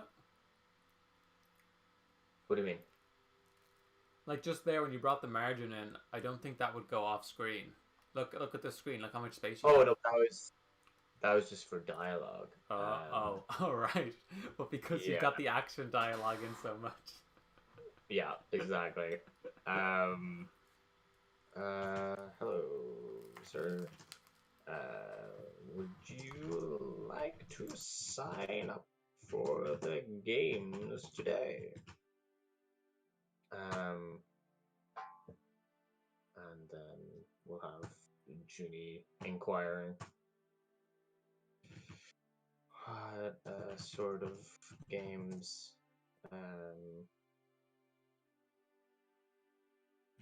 do you play in this place? I guess. So yeah, this is sort of like what would just be a cool thing to see, because like in Game Over we see stuff like lava surfing and that sort of crap. Okay. Let's think about video games. Yeah. Well, what Robert Rodriguez described that first level as, he said that was the N60. Maybe we should think the first movie in terms of this should be the most kid-like one, and this is the Nintendo game, right? Oh, is this like Super Smash Bros? No, I think you want to leave fighting until later. I mean, like in terms of like genre-wise, it's like more childlike. Like Animal Crossing? I don't know how you win Animal Crossing. An Animal Crossing level could be interesting, where he has to be nice, because we've been playing Junie as a very gruff detective. Oh, and that's like something that he's bad at, is being nice. Yeah, that would be good if the first level is like really cutesy, and then we bring in tougher, more extreme stuff afterwards. Okay. Maybe it's like maybe the game what was it called? Oh, okay. Oh, what if it's like called hide and seek, and you go in and it's like a woodland with like loads of furry stuff and little bunny animals walking around and stuff, but then the reveal being that they're actually trying to find you. I feel like I'm impersonating an exact something. I don't remember what it is. Pikmin. Yeah, Pikmin is a good vibe. Okay. Oh, we should do skateboarding at some point. Yeah, we definitely gotta do like some sort of skateboarding thing. That'd be very fun.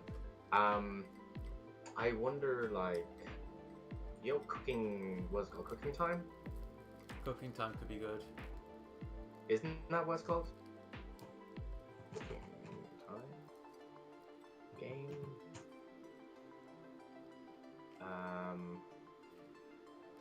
Oh, what is it called?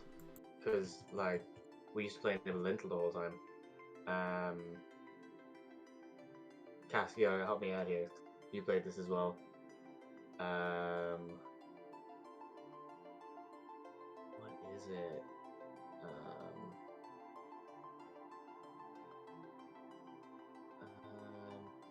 Maybe I should actually put in a cooking video game.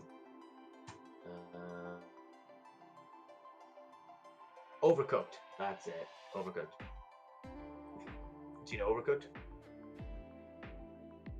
Yeah, I wonder if something like that, where it's like kind of cutesy, but yes, thank you, Sandra. It's kind of cutesy, but it's like it's really intense. Yeah, if it like starts off super cute and then it gets really, really intense, that would be a good first game. But he needs to meet some kids, like he needs to meet some players. Yeah. But yeah, I guess we'll wait for that until he's in the game. So yeah, just call it. I wonder, do you want to give it? Do we need to give names to the games? Can we not just say level 1, level 2, and go on? Yeah. Or are you thinking of it more as like a tournament thing? I guess if the last one is Battle Royale, it does make sense for it to be tournament based. Yeah. You kind of like make your way up to the next one, and like it's kind of like like a tournament. Yeah, we'll get this young man to be a bit of exhibition dome. Yeah, go crazy. This guy's gonna be great. Who are we gonna get for this? Like the actor? Yeah. Barry Keoghan. Keoghan, okay, a bit of Irish blood. Barry Keoghan would be a Rodriguez film. I think it would be good, Greg. I hope you know Rodriguez is showing up at 10 o'clock to hear the pitch. Oh, is he? Yeah. Oh, Robert, Bob. I'll call him Bob because we're on good terms. Bobby Rod. That's it. Bobby Ron. God. Tournament.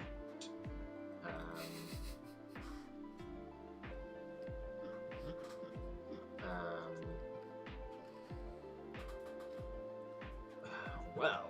Why did we have to call the game that? That was your idea.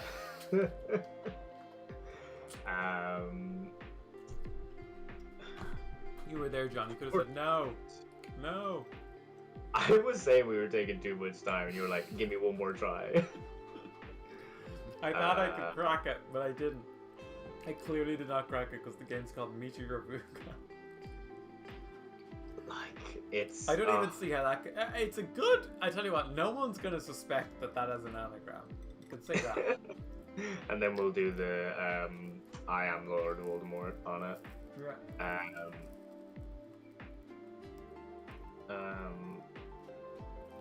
Oh, you really are a noob.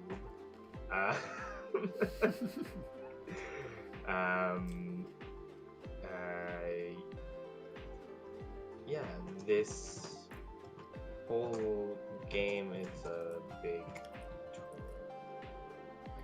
like not knowing how to spell tournament, is a big tournament. You have to make your way through each... Right, but only the last level is the one where you die, right? Yeah, I'm gonna bring that in because like good. I feel like Ginny's gonna be like, and people die in this, and he's like, oh no, not this one. That people like that only happens in. No, you can. We can. I'd say hold out on that. Don't have this happen now. Okay, you don't think he'd like do detective work and be like? Oh, maybe he'll ask about it, and then the guy just says, "Listen, don't worry about that, man. You're not gonna make it through heavenly cooking or whatever this is called." Heavenly cooking. I'll think of a name while you're right. Hold on, I'll think of a name. You have to make your way, not our way, comrade. You have to make your way through each, or maybe you have to like survive.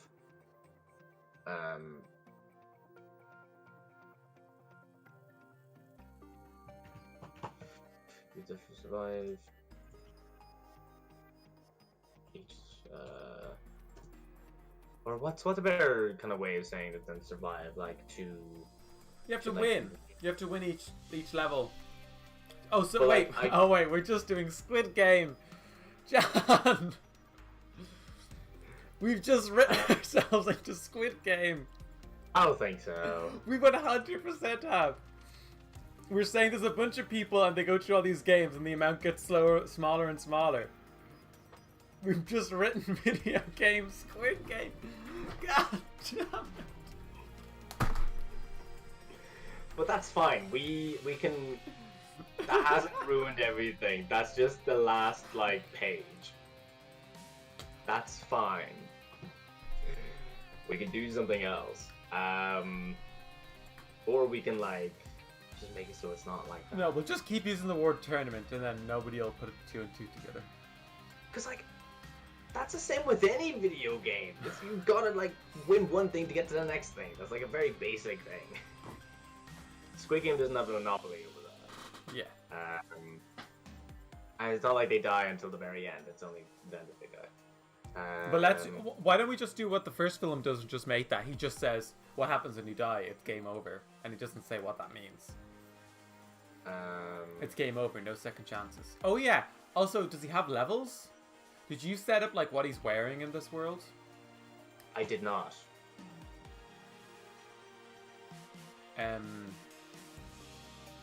What did you actually write for when he wakes up here? This. Did he transition into it though, or did you just go straight into that? Is that your start? Oh no! What? Oh, no. What? Dude says, guys, he is dragged into this virtual. The atoms that make his body disintegrate. Ooh. Yeah, add in that he's wearing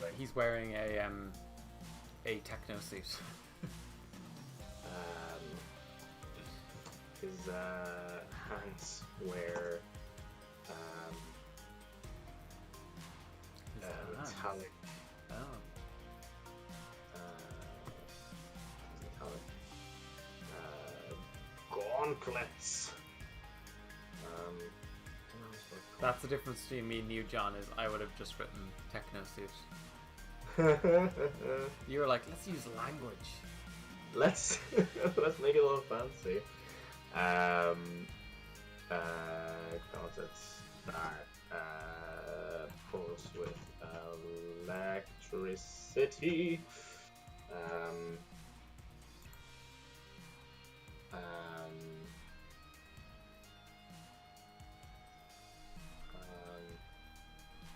Okay. Oh, stop it.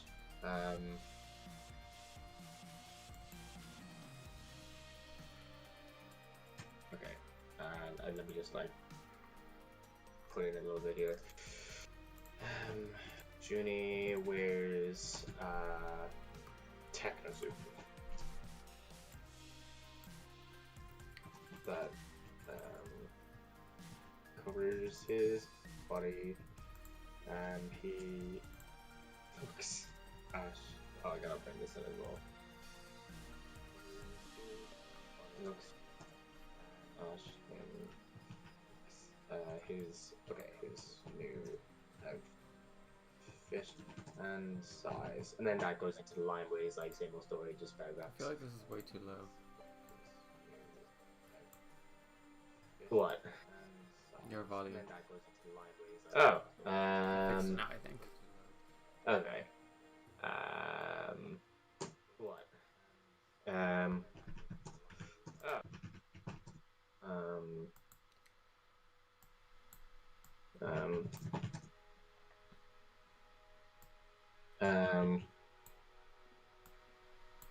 Okay, that looks better. Gotta win each round to make it true. Yeah. Make it through.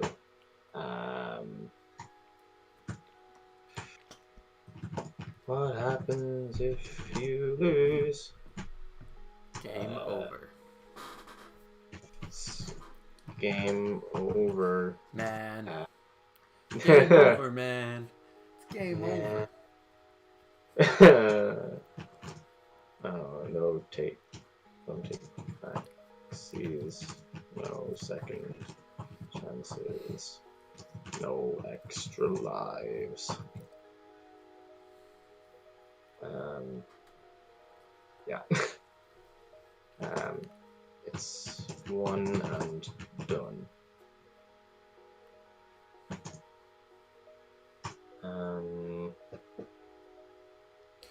Okay.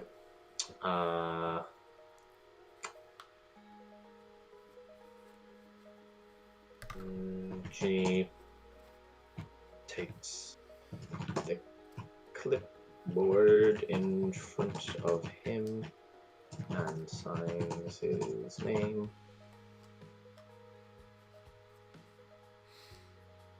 Okay, and then we're just gonna like throw him straight into this game without like anything. So, oh my god, the margins are annoying. My computer is really struggling with the margins. It would just like I try and bring over the margin, and the computer's like lag. You want lag? Here's some lag. And signs his name. I'm gonna have to set up a light here. Yeah, you go ahead and do that.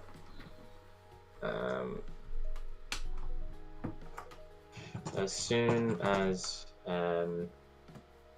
he dots the I in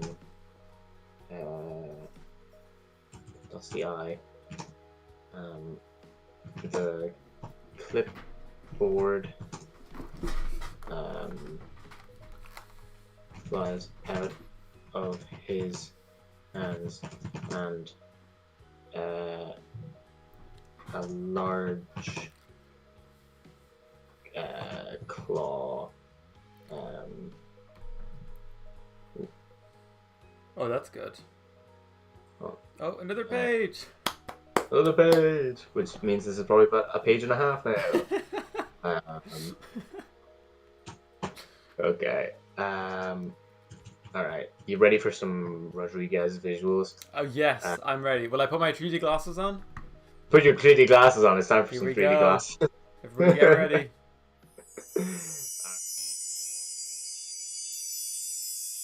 Door opens up from the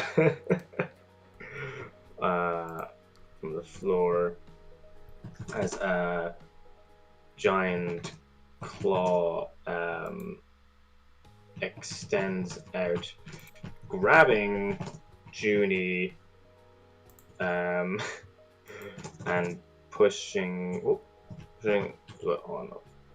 shoving him Oh god damn it. into The script disappeared. camera, smushing his face against some invisible glass pane.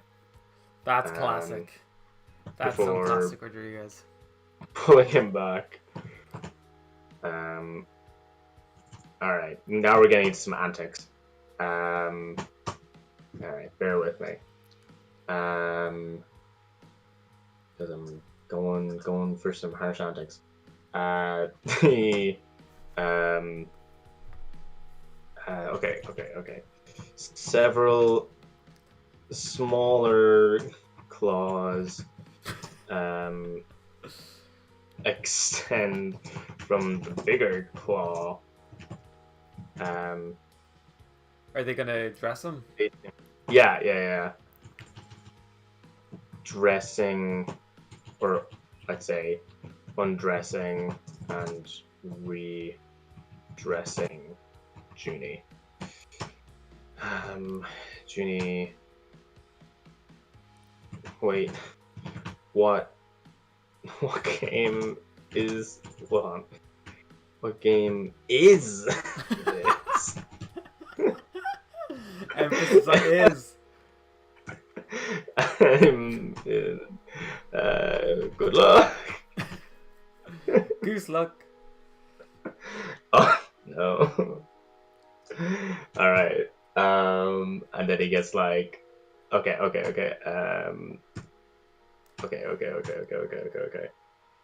I can't. These margins are killing my flow. The claw, with a flick, With a flick of his wand. throws Junie through a separate door that appears in the ceiling. Surely if you hit format on the top, you could pick your margins. See, this is the thing. I don't know if it's like element settings or if it's like alignment or spacing or see all this sort of stuff. But like, yeah. See, I can do stuff like that. maybe you're I can right. do it like it's all like, because then if I move the indents for like one thing, I have to do it for all of them. Yeah. No, I see. Or maybe left. Let's try it at the very least. Right is like 6 bit.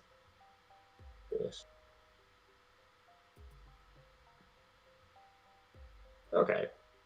I think that's pretty much it. Anyway, the ceiling. He screams, or his Screams in pain. as he is launched into the air. The young man looks back to the line. Next, please. So dumb. Actually, let me just like read just these things real quick. So I want to make the The script is currently like slanted from left to right. It's like slowly drifting. yeah. All right. So then it'll be no. Stop it! Stop it! Stop it! Stop it! Stop it! Stop it! Stop it! Bold. No, I wanna. Yeah. So we're cutting into the game now. Yeah, we're going straight into the game. Like, my idea is that he's gonna like fall like whoa, into like the arena, but like right in front of an oven, and then he's gonna like be in a line of cooks or something like that. Right, but it's gotta be a bit of an action scene too. It can't just be sitting by a oven. Yeah. What do you think about it's like you've got to collect your ingredients? Right. Because I do love the idea of like doing an action scene with like super cutesy graphics, if you get what I mean. Maybe it's like maybe it's a pillow fight, but with like really vicious But don't you predators. think it could be like you've got to go rob the carrot from the bunny, and then it's a little bunny, and then the bunny's like intense.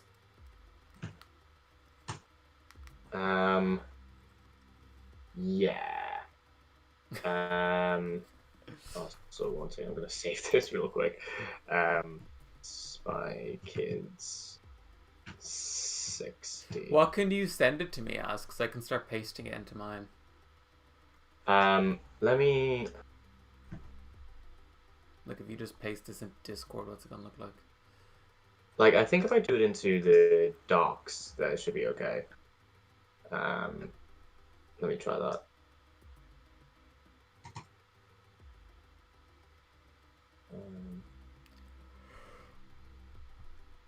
No. No.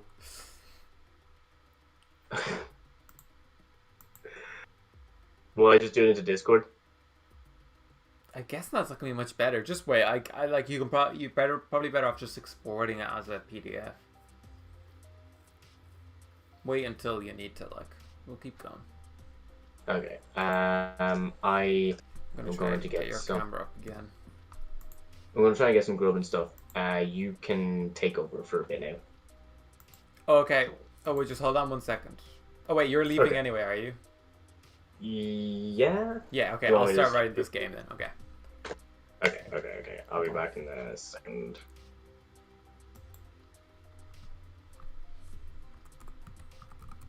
Okay, hold on. Let me get my screen back up on this. I feel like I'm not gonna talk when John's not here.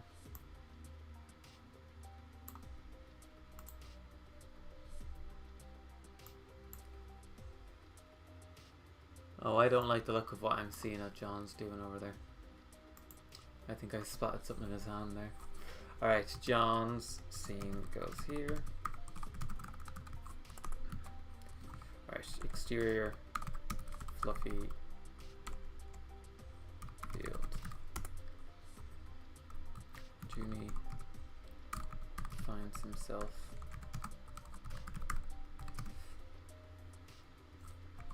in a fluffy, I don't know what a fluffy field is, but it makes sense in my head. In a fluffy field. A field, bright green CGI imagery surrounds him. Puts himself up from the ground.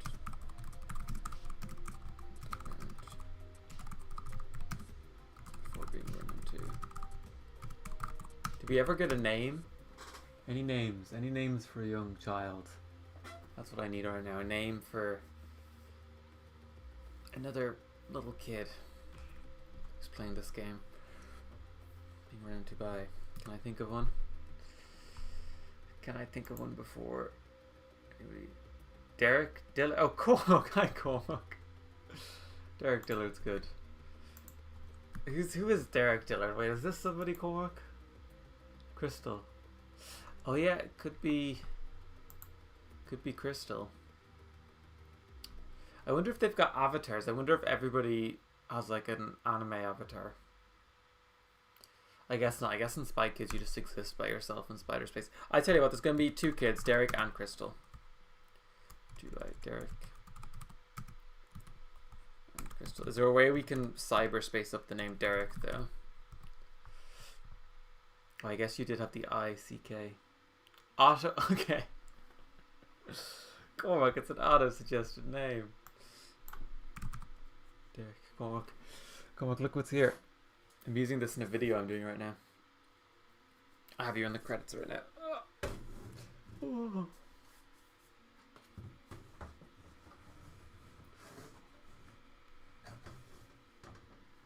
I also have Cormac's bongos down there I could use to score this film, as Rodriguez would do. Okay, before we go into Derek,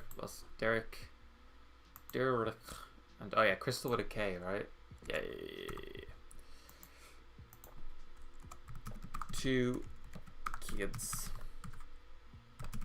wearing techno gear.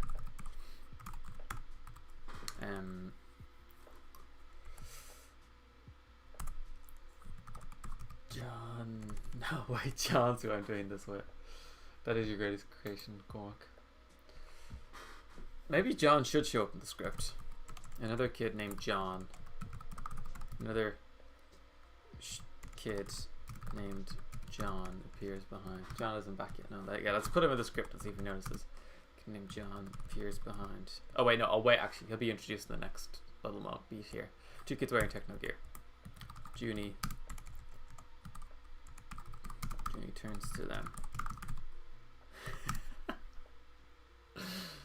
Okay, Junie turns to them and turns to them. What's this game? What's this game? What do we have to do?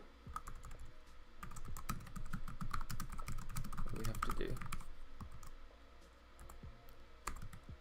Crystal. What does she call him? What would it... I guess it's not Boomer, but... something like Boomer in this techno world could be...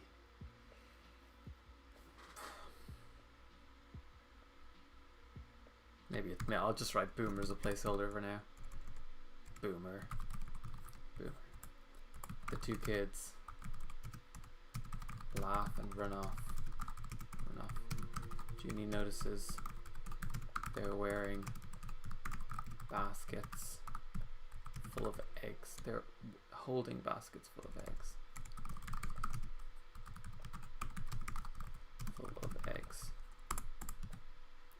As they disappear. I am back. Oh, hi, John. John's back. Into the hedges. Okay.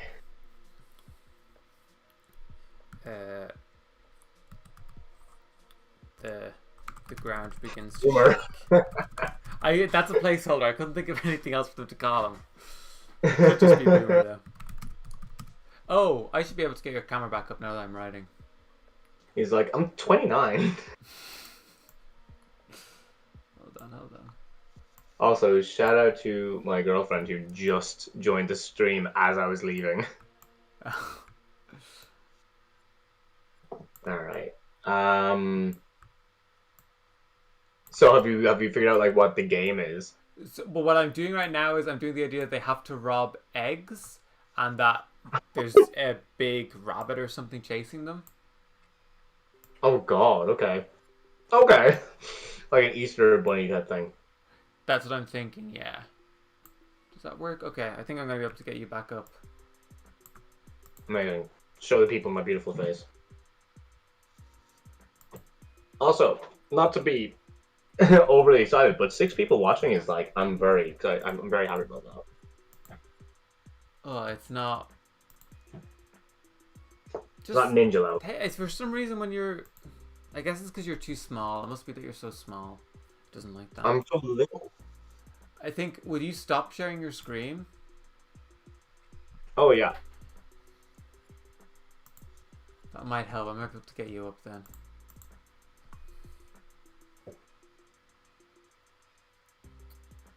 Well, it's not set during Halloween, Cork. I don't know why there'd be a Halloween game. Did you stop sharing your screen?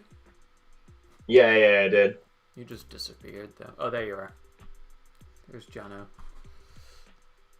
The ground begins to shake as a 20-foot rabbit. Maybe it's a mechanical rabbit. Maybe it's like a mecha rabbit. Oh yeah, that's good. Like, because he does like that sort of thing, doesn't he? Yeah. Hold on, John. You think of ideas or what I'm doing this? In all the seasons in one game. God, that would be chaos. Let's see. Yeah, so it would definitely be like a sort of thing, and it's like got these big red eyes. And all the kids are like really excited, and Junie's like, Mother of God. And maybe I wonder if it's like, everyone's really excited. And it's kind of important. Well, what I was thinking was these two kids already know. I think because you wanted that the kids know what's happening and Junie doesn't. And the kids know this game. Yeah.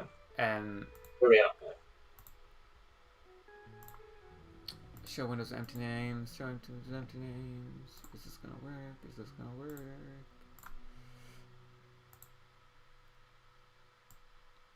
So okay, so they have to find I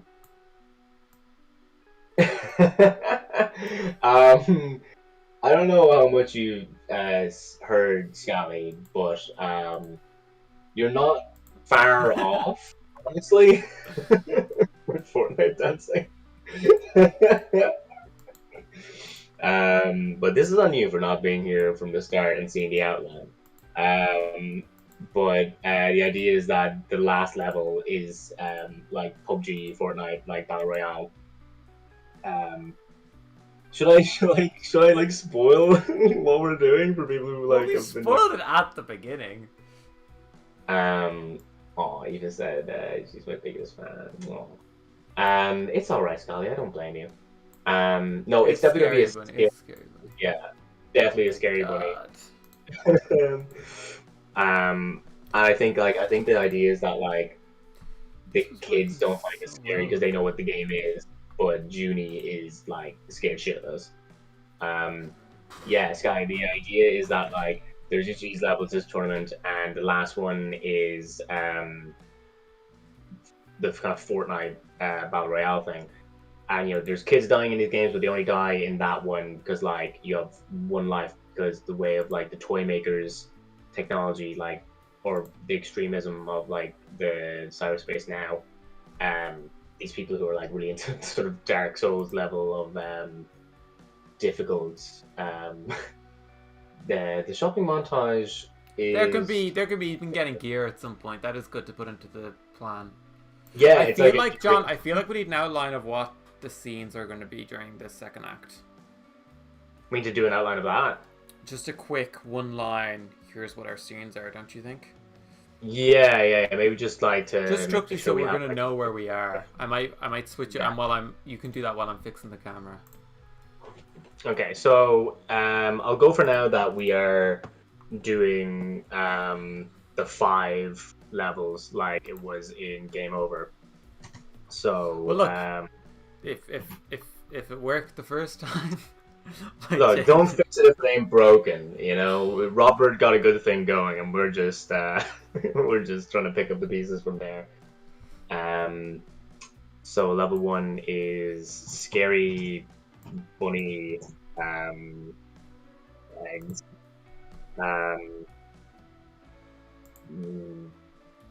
Level, because we're kind of going up in terms of like it gets more and more adult as we go. If you can get Zach Braff in on this guy, I trust that you can do that. I trust that you have those kind of connections. Maybe Zach Braff is the incel who's like really, really into the game. He's the not weeaboo, but what do you call it? The term in anime where it's like someone who never leaves their home. I think it's an anagram, but it's like unemployed, whatever. I can't remember. Which one That's of not what those. you call a anagram, is it? No, I think it is. I think it. No, not an anagram, but like, sorry, each letter like is for a word. So if we're going up in terms of like, thanks, Gally. Then we're going up in like maturity, I suppose. Then if overcooked is kind of like, or that kind of idea of cutesy, Oh my god! then Zelda. I got your camera back. Everybody, welcome Topic back, John. is- Everybody celebrate John's Hello. return Oh, to the actually, camera. I don't look too pixelated now. No, well, you're big again. Oh, is it a niche? Is that what it is? Because I definitely have heard both of those terms, and I'm not sure which one is the one I'm thinking of. But Zach Braff is a niche otaku. That is what we're going with. So I think like if we're going with Well, what are we just want video games, right? We've got Yeah, a I cutesy think, video like, game. is Zelda too fight orientated? Not necessarily. What other video games are there? Okay, because like in Game Over you had like a racing one, which is we definitely need like a racing one. But what I'm thinking is maybe we have one where it's flying. What, skateboarding? We said we were going to do skateboarding. We did say we were I think going to do skateboarding. I think skateboarding is our racing one. A crazy skateboarding sequence. Because Yeah, and then Rodriguez it's real- has just done Alita Yeah. Battle Angel. He'll love to do more of that stuff. Mm. Because Alita Battle Angel is basically word. So thing I love that. Eamon, get off our backs, please.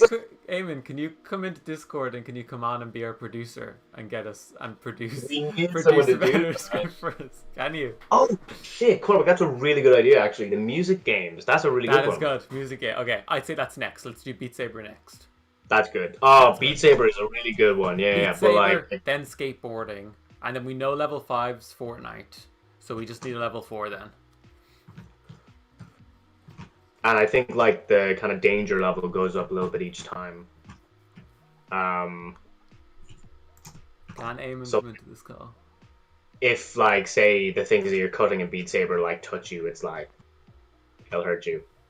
And then that's Fortnite.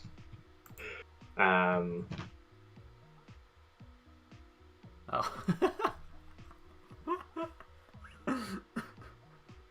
What? I think I just accidentally sent you a friend request. I was trying to add Eamon to this chat.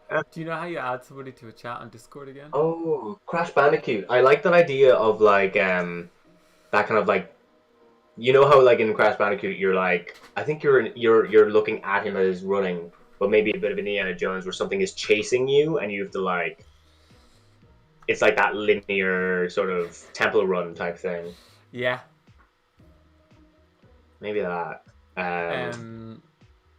I'm gonna put Crash Bandicoot as like the kind of I think definitely that aesthetic could be good. yeah. Anyway. Aesthetic. Is Eamon And- coming in? Do you know how to add somebody to a Discord chat? I want to add Eamon. Yeah. Can you add him? Add friends to DM. Eamon, are you on Discord on your laptop? Funding secured. Oh god, maybe I don't know about the ads. that seems more like Ready Player One. Let's see. You come up with... Okay, Eamon's gonna come in a little while. He's gonna read. Eamon, tell us when you're ready, or message us Yeah, on Discord when you're once ready. And Yeah, then I'll you can start continue writing on again. with this. Yeah. I'll try and get Eamon into the thing. Oh, he's in the lighthouse House of Gucci. Never Oh, mind. Eamon. Come on. Maybe we could show House of Gucci down the corner. If anybody else wants to come on as producer. Alright, as they disappear into the hedges, the ground begins to shake as giant mecha bunny appears. Yes. John I feel Cooney like... Oh no. appears from behind the bushes. Also, this live stream is still showing the Google Docs, so Oh. you want to bring that No, back over to. I had it on my little screen, but I don't have it on the big screen. There we go. Yeah. So we definitely want a sort of thing where like. Eamon can come on, Eamon, after House of Gucci in like 9 hours when that movie ends. You can come on. Oh. I'm putting besides skateboarding, I'm putting Tony Hawk Pro Skater. John Cooney appears from behind the bushes carrying. Oh, I should put in who John Cooney is. A 10-year-old boy. I'm so Will. I don't know why I wrote that. Appears from behind the bushes carrying a few eggs. Yeah, Scully, do you want to hop on? You want to help us out and keep us on track? Junie,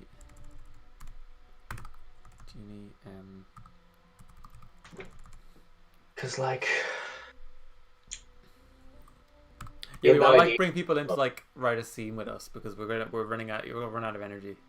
Yeah, we need people to like. Can you export your stuff so I can add it in here so we can see how much we actually have all together? Yeah, I can do that. Okay, Felix. Junie grabs the boy. I don't know what's happened to this character. What is going on? What is that thing? What's the one condition, Sky? Do you want to get a writing credit? Is that what you want? Do you want to be first on the call sheet? Alright. Run! Run! It's going to. We need to get away from it. This is just setting up the stakes that this bunny is dangerous. Yeah, like the thing is, we want it to be dangerous, but not like. It's more like you'll lose rather than you'll die, because I think we're trying to up the ante with each. Yeah, one. well, I think let's just keep it. We have no idea. What the hell? Oh yeah, we haven't even talked about how Machete is going to work into this one. Oh yeah, he was could be definitely in the used. list of characters.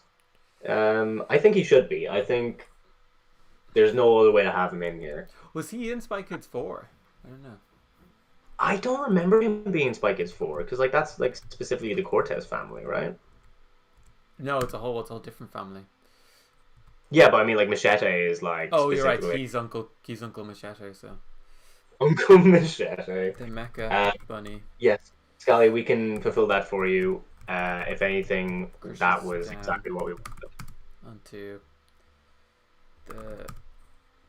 Onto the poor boy, crushing him.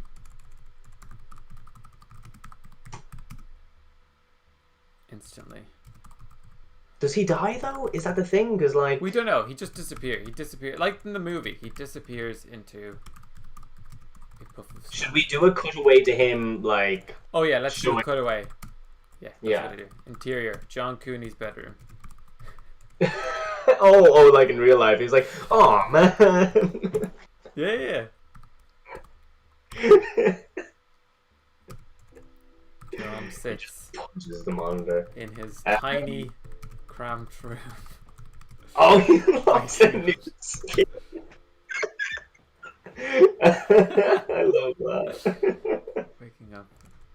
Um, Awaking from the game. Discord. Do you wanna hop in on that?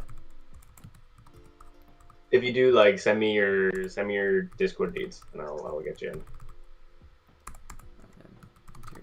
then exterior, fluffy field.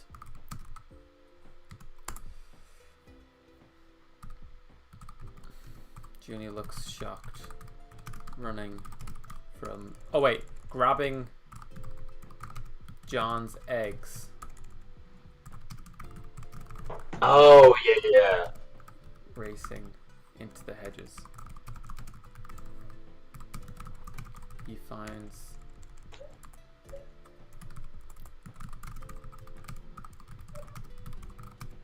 among a massive group of kids. Also, I sent you a PDF of what I had in the Discord. I'll wait until you're doing something. Among a massive group of kids,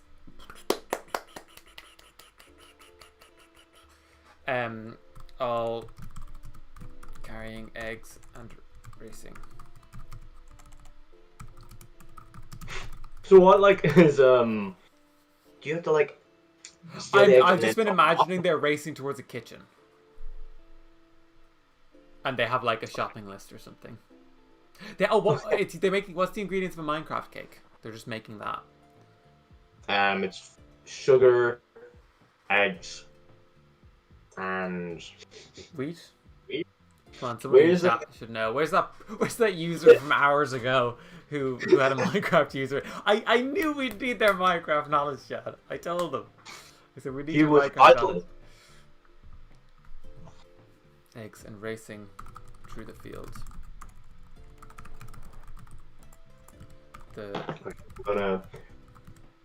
Oh, milk. Thank you, Gorwick. So maybe it's like oh yeah, that's giant- good. That should be the last one, is getting it from a cow. there's a giant cow. And slowly crushes the slower kids, sending more out of the game.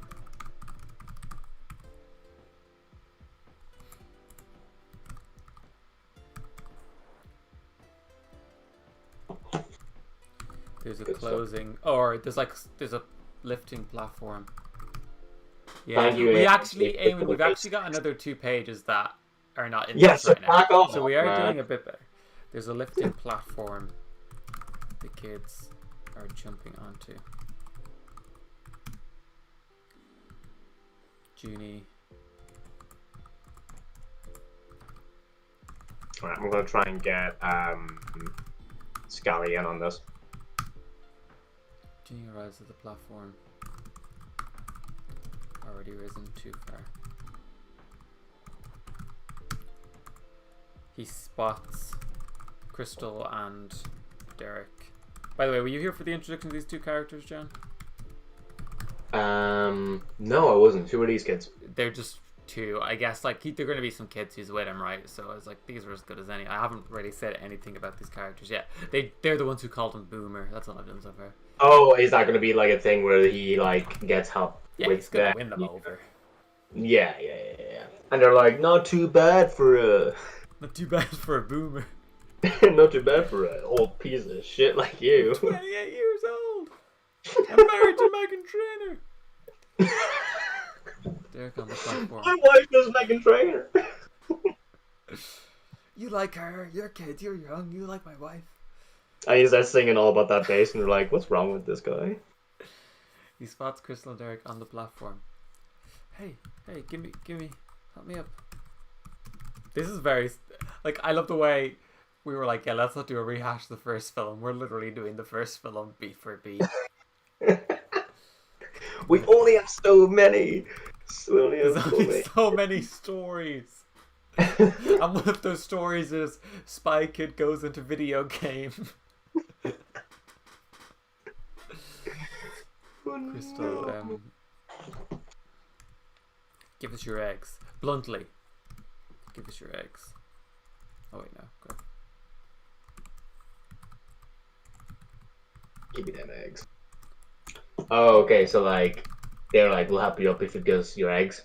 Yeah. And then like maybe like the bunny starts closing in. But yeah, it turns back to the approaching bunny. Maybe we'll put the finished screenplay on pizza.movie. Yeah.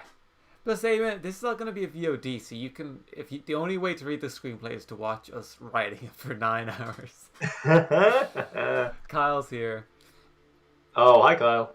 Well, it's Kyle. This script is in 60, so we definitely have sound. We haven't. We have width, height, depth, smell.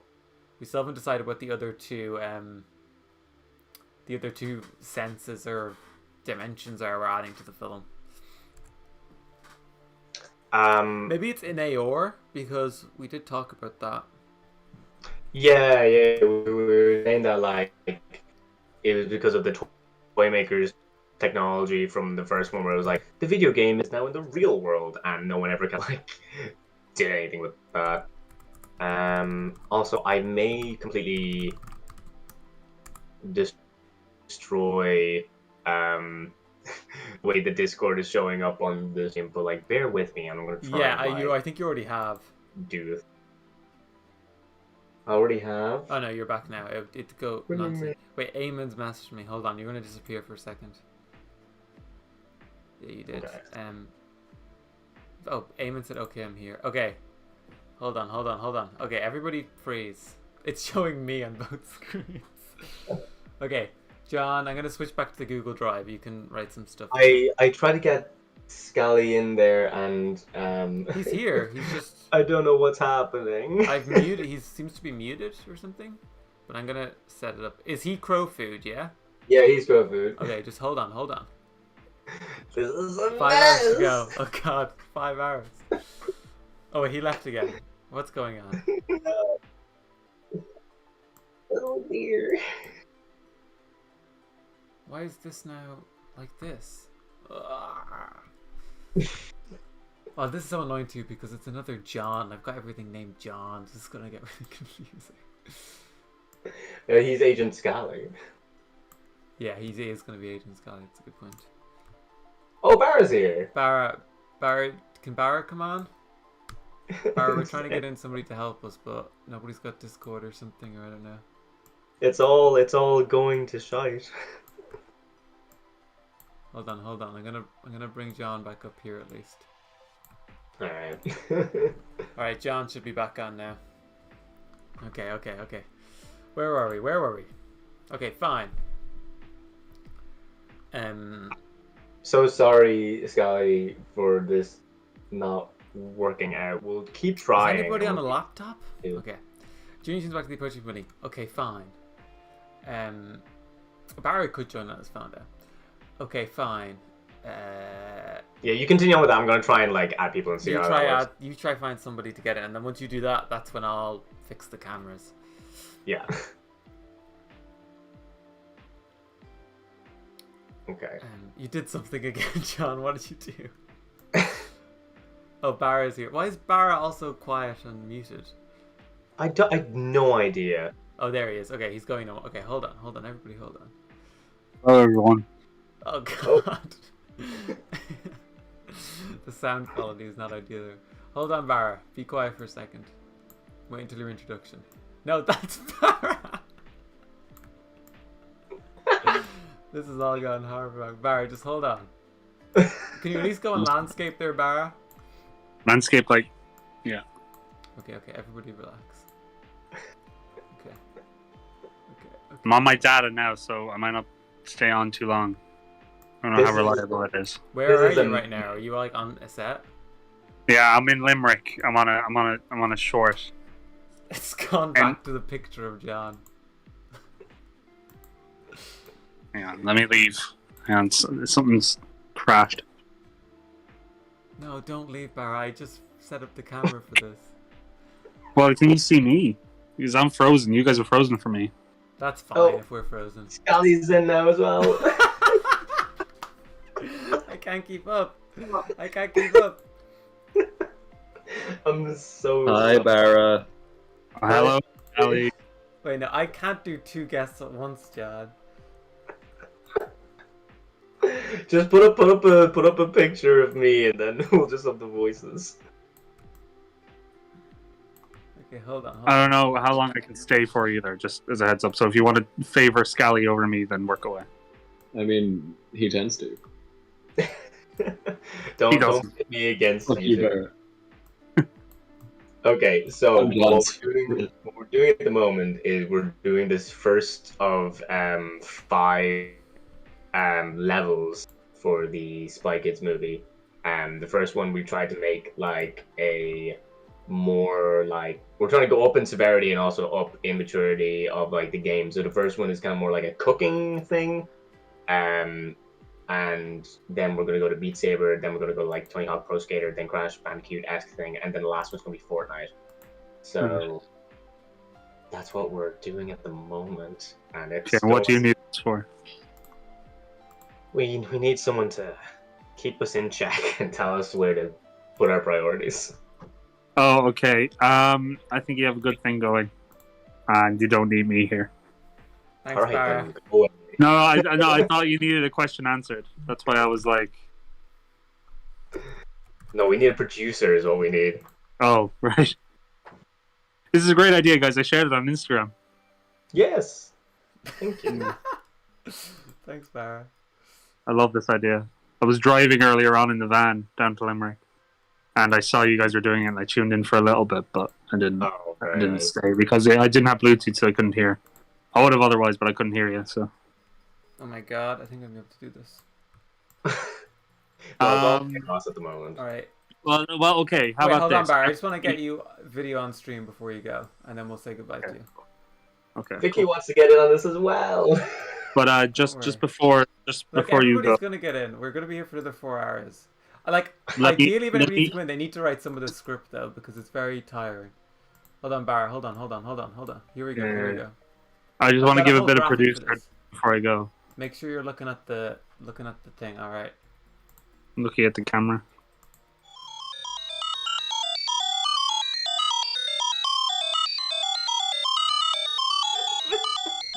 Oh, there's somebody here. There's a special agent calling. Who is this? As if you guys want to be kept in check, I think you should stop inviting people into this call and get back to work. That's very mature. No, guys. he's I right. think you might be right. I Yeah, think you might I be think right. you need to get back to work. You've had your fun, and now I think it's time to get back to work. Look at that black bar there. We don't know who this is. Could be anybody. Oh god. All right, get out of here. Okay, see you guys. Good luck with the script. Subscribe to Bar O'Connor on YouTube. Hey, no Mute plugging him, yourself. mute him. All right. Is John Scally? Oh no, John's a special agent. God damn it. Am I? Is he putting on camera? I think, is my camera on? I don't know. No. No. Have you never used Discord? Oh, there we are. It was in fact turned off the entire time. Hello. We gotta get this black bar in the right spot there. There we go. Oh, stop moving. No. Yeah, stay where you are. Stay. Hold on. There you go. We I got- moved it. Okay, now I just need to fix John's cam and we'll be all set until something else disastrous happens. So don't move your head. Yeah, it's weird. I'm seeing myself on this. I'm moving that picture. Hang on, wait, should I move like here? No. Hey, stop fucking around. Can you see? Look at the stream. I am looking at the stream. You can see your thing. Okay. Oh, Okay. God. We're gonna get back to work now. We gotta get back. Okay, Scally, you gotta rein us in. You gotta like I'm give gonna us crack that one. All right. Um, Everything's perfect now. Okay. Now Is everything's everything good. okay now? Everything's okay No, with the it's stream, not. right? What's wrong, John? What's wrong? What's I'm wrong? gonna start crying. What's possibly gone wrong? Why would you do this? What's wrong? Oh no!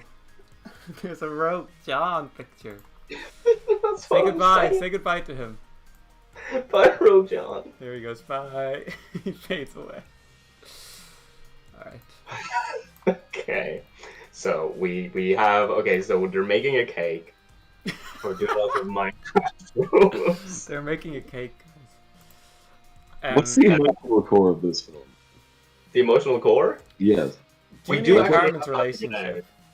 It's Junie and Carmen's relationship, and the idea is that Junie, like, because in this world, like there's been like a cyberspace thing, and basically Game Over is back again, and people are doing like kind of a similar thing, but because we were talking about Demetra from Game Over, she's like the girl turned out to be just like a program that like her and the guy who was also just a program in the game, when it was shut down, they kind of like tried to rebuild both themselves and like the cyberspace kind of game in general. So that's kind of like technology that exists. But the idea is that Junie actually died when he was on a mission as a kid, and Carmen couldn't deal with that, so she asked the toy maker to create Junie as like an NPC, like an AI. Junie doesn't know that in that kind of Blade Runner kind of way. So that's one of the things that he discovers, and each of the characters learns a different kind of lesson. Which let me get up, or at least like read out. Yeah, King can keep going with that. But I'm just so gonna go. essentially, I'm racing. yeah, cool. I'm speed running. Yes, that's also yeah. We didn't kind of bring into it because it was supposed to be a speed run. So Wait, one Carmen thing though, learned. did you do that PDF? I did. I sent it to you on Discord. Okay. So, Carmen learns that she already has a family in her children, and Gary, what was his surname? Oh, God. Gary Giggles. Yes. And because she couldn't let go of Junie because she was like, Junie's my family and I need my family here and all this sort of stuff, because it links into one of the things she said in Game Over, which is like, Junie was her first and only choice to go into the field and all that sort of stuff. So she hasn't been able to like let go of him and like be able to grieve. And she's learned she already has a family. John, wait, hold on, John. Why are the margins so messed up on the script you sent me? Because that's how I had to get fit into the sharing it on the I'm screen. joking. Cheeky man. Demetra learns that it doesn't matter if it's the real world or the virtual world. What matters is who you share it with. Because her whole thing is that she wants to escape the cyberspace and like be in the real world, which links into the technology that the Toy Master made. Because in the end of Game Over, there was like video game stuff in the real world, but no one ever kind of like discussed how that was a thing. So that's kind of what she wants. And then do we want to bring back Stallone or? Yeah, Stallone is kind of going to be like, you know, in Fallout 3, when I think it's Pinkerton is the guy who like created like the AI and stuff, and it's kind of like a watchmaker being like, how has my work been doing all this time? But he doesn't know that Junie doesn't know that he's like an AI. And then Yeah, I like that. Junie learns that he has to move on because he's basically a ghost. Like, it's kind of working off ghost rules where like he has ghost in the machine, one could say. Yeah, he's a ghost in a shell. And so he has his kind of arc is like he has to kind of learn that like I think we were saying that like he never like grew up, and he like because he's not really Junie, he's a ghost of Junie, and he ends up like going back into the virtual world with Demetra, and they kind of like live their life together, and he can like let go of like kind of what he thought was life in the real world. But we're still kind of figuring that out, but that's the idea of those characters. Also, the guy is like kind of the vaudevillian villain of this. So the whole idea is like the guy was iced like 4 seconds into being in Game Over, and he has a real chip on his shoulder because he was like, I was supposed to be the guy, I was supposed to be like the real cool fella, and he just fucking died. So he set up this whole tournament in this world, and the end one is that it's like a battle royale. And the idea is that, like, if you win the Battle Royale overall, you get to be, like, the guy, or you get to be, like, the cool kid. And he is pretending to be a player, and he wants to just get the glory of being, like, this cool guy, because he never got to get that beforehand. And we're going to ice him really quickly as well, and it's going to be really funny, because he's a huge ego complex. So that's kind of, like, what we've got so far. So Junie, his whole thing was that he was doing only Spy Kid missions because the Spy Kid division was like disbanded because from what he thinks has happened is that just a Spy Kid died in service, and that's why they shut it down for like labor laws and stuff like that. Huh? He was the Spy Kid who died. But he was the Spy Kid who died, but he doesn't know that. Yeah. Like, his memories have been altered and stuff like that. Yeah. So because it was like one of these rules where like, you know, the only Spy Kids who can continue work are the ones that are already Spy Kids. So like Junie was one of the only people who kept on, and so he's been doing Spy Kid type missions this entire time. He's kind of sick of it. And then this case of like there are kids who are dying because of this video game, and he wants to take on this case. But Carmen, who is also now the president of the OSS and of the United States, is like, I'm not letting you do that. That's an order. And so Junie is like, screw that. I'm going into the game. Carmen doesn't want him on the case because she's afraid that he will figure out the lie that he's been told. Okay. Who are we more like, are Carmen and Junie still the main characters, or have one of them been like sort of relegated to being able to do it? Go ahead, King. Sorry about the sound of this typing. No, at the moment we've all been Junie, but I think like Carmen is barely in Spy Kids 3D, the original. She's going to be in this more than that, but we're more so following Carmen right now. But I think ultimately the emotional payoff's going to be more Carmen. Yeah, we're ultimately following, the plot is following Junie, but yeah, I think we've got to cut back to, probably after this game we'll cut back to Carmen. Yeah, and we'll give her a scene. So Crystal. So what are your thoughts, Scowy? just from what you've been telling me, it sounds like the story. It sounds like Harmon's story more so than Junie's, because like she's the one who has to like.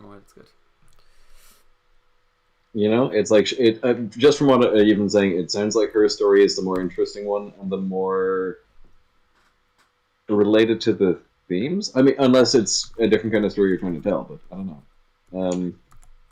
I know what we were discussing at the start of this was kind of like different kind of like thematics of like, I know one thing I was talking about was kind of like a similar vein of Mr. Incredible, where, you know, he's trying to get back his glory days, he's trying to like recapture, like Junie feels like he's plateaued as a spy, Carmen has progressed and he hasn't, and he's trying to like, you know, show that he's better than that and like prove all these things. But like, you know, it's one of those things where we started breaking the story this morning or this afternoon. Yeah. So like we've got a lot of different things that we want, and we're essentially getting through the actual script writing to see what happens. So that is what's happening, and we only have it's so much easier to write when you don't have to talk. Yeah. Which maybe we should have been doing this entire time. Just one person talks while the other person types. Yeah, exactly, and then like read back what we've got after a certain point. So we have like in the structure of it. Let me like just go through what we had. Yeah. So yeah, NPCs, blah blah blah. Junie's on the case. Oh yeah. Another thing we wanted to have in was like, Junie hates like cyberspace and all this sort of stuff because for him it's like it's a trauma left over from the whole events of Spy Kids 3, and he has this aversion to the digital world, which is like partially true, but one of those things of a reveal was that Carmen programmed him to hate cyberspace so that he would never uncover the nature of his existence. Oh yeah, Demetra and the guy used to be like an item, but Demetra helped him to rebuild game over in cyberspace, but then realized the guy had like sinister motives. So now she's rogue. There's a bit previously in this script that I was doing where she's like a shadowy figure who's like watching Junie because, you know, they're like an old flame. And also Demetra is going to be one of the people to reveal to him that he is like an NPC, like an AI, because the whole idea is that like in the Fortnite section, if you die in the game, you know, you die for real, which is kind of one of the allures of it. And he dies, but then he comes back, and Demetra is like, you've been lied to, and Carmen is like lying to you. And so we were thinking about like Demetra maybe trying to pin Junie and Carmen against each other to try and further her goal of like, you know, satisfying her Pinocchio complex of I want to be a real woman. And then, oh yeah, we were going to say that Carmen at some point joins the game, to try and I like think chase pretty after. soon. I don't think she's going to be far behind. Because I think we want her to catch up with him pretty quickly. We want like game 3, honestly, to be the two of them together. Yeah, we want them to like team up at a certain point, and then when Demetra like reveals this thing to Junie, Carmen's like right there, and it's a big like scene of conflict. And we also were saying that it would be interesting to have like, because Carmen is the president, so like the president joining this game has the same vibes as like, what was it, AOC joining Among Us. It's like publicity stunt, which is a fun little thing. What else? Yeah, like Junie kind of defeats Demetra, but with like love and care and like understanding. Because you know, in similar to Spy Kids 3, Carmen wants to like kill her and like destroy her because she's like a threat to civilization, and like, you know, she's the president. And Junie's like, hold on, let me talk to her, and then they have like a heart to heart. Oh my god, we're about to hit the halfway point, John. Oh, don't say that. Oh god. Also, I haven't been looking at the chat in ages. The sound is great for ASMR. Introduce Carmen is some kind of paywall like those games where you can skip 20 levels if you buy the starter package. I mean, yeah, maybe that's like a good thing. Like, Carmen doesn't have to like do level 1 and 2 because she can just pay her way to get to where Junie is. She buys a loot box.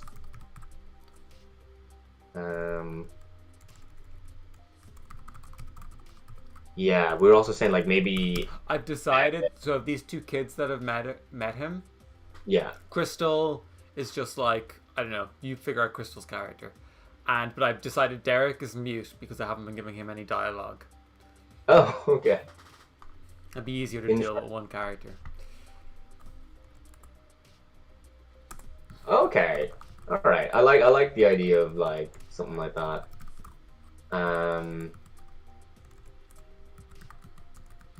Is Crystal like a...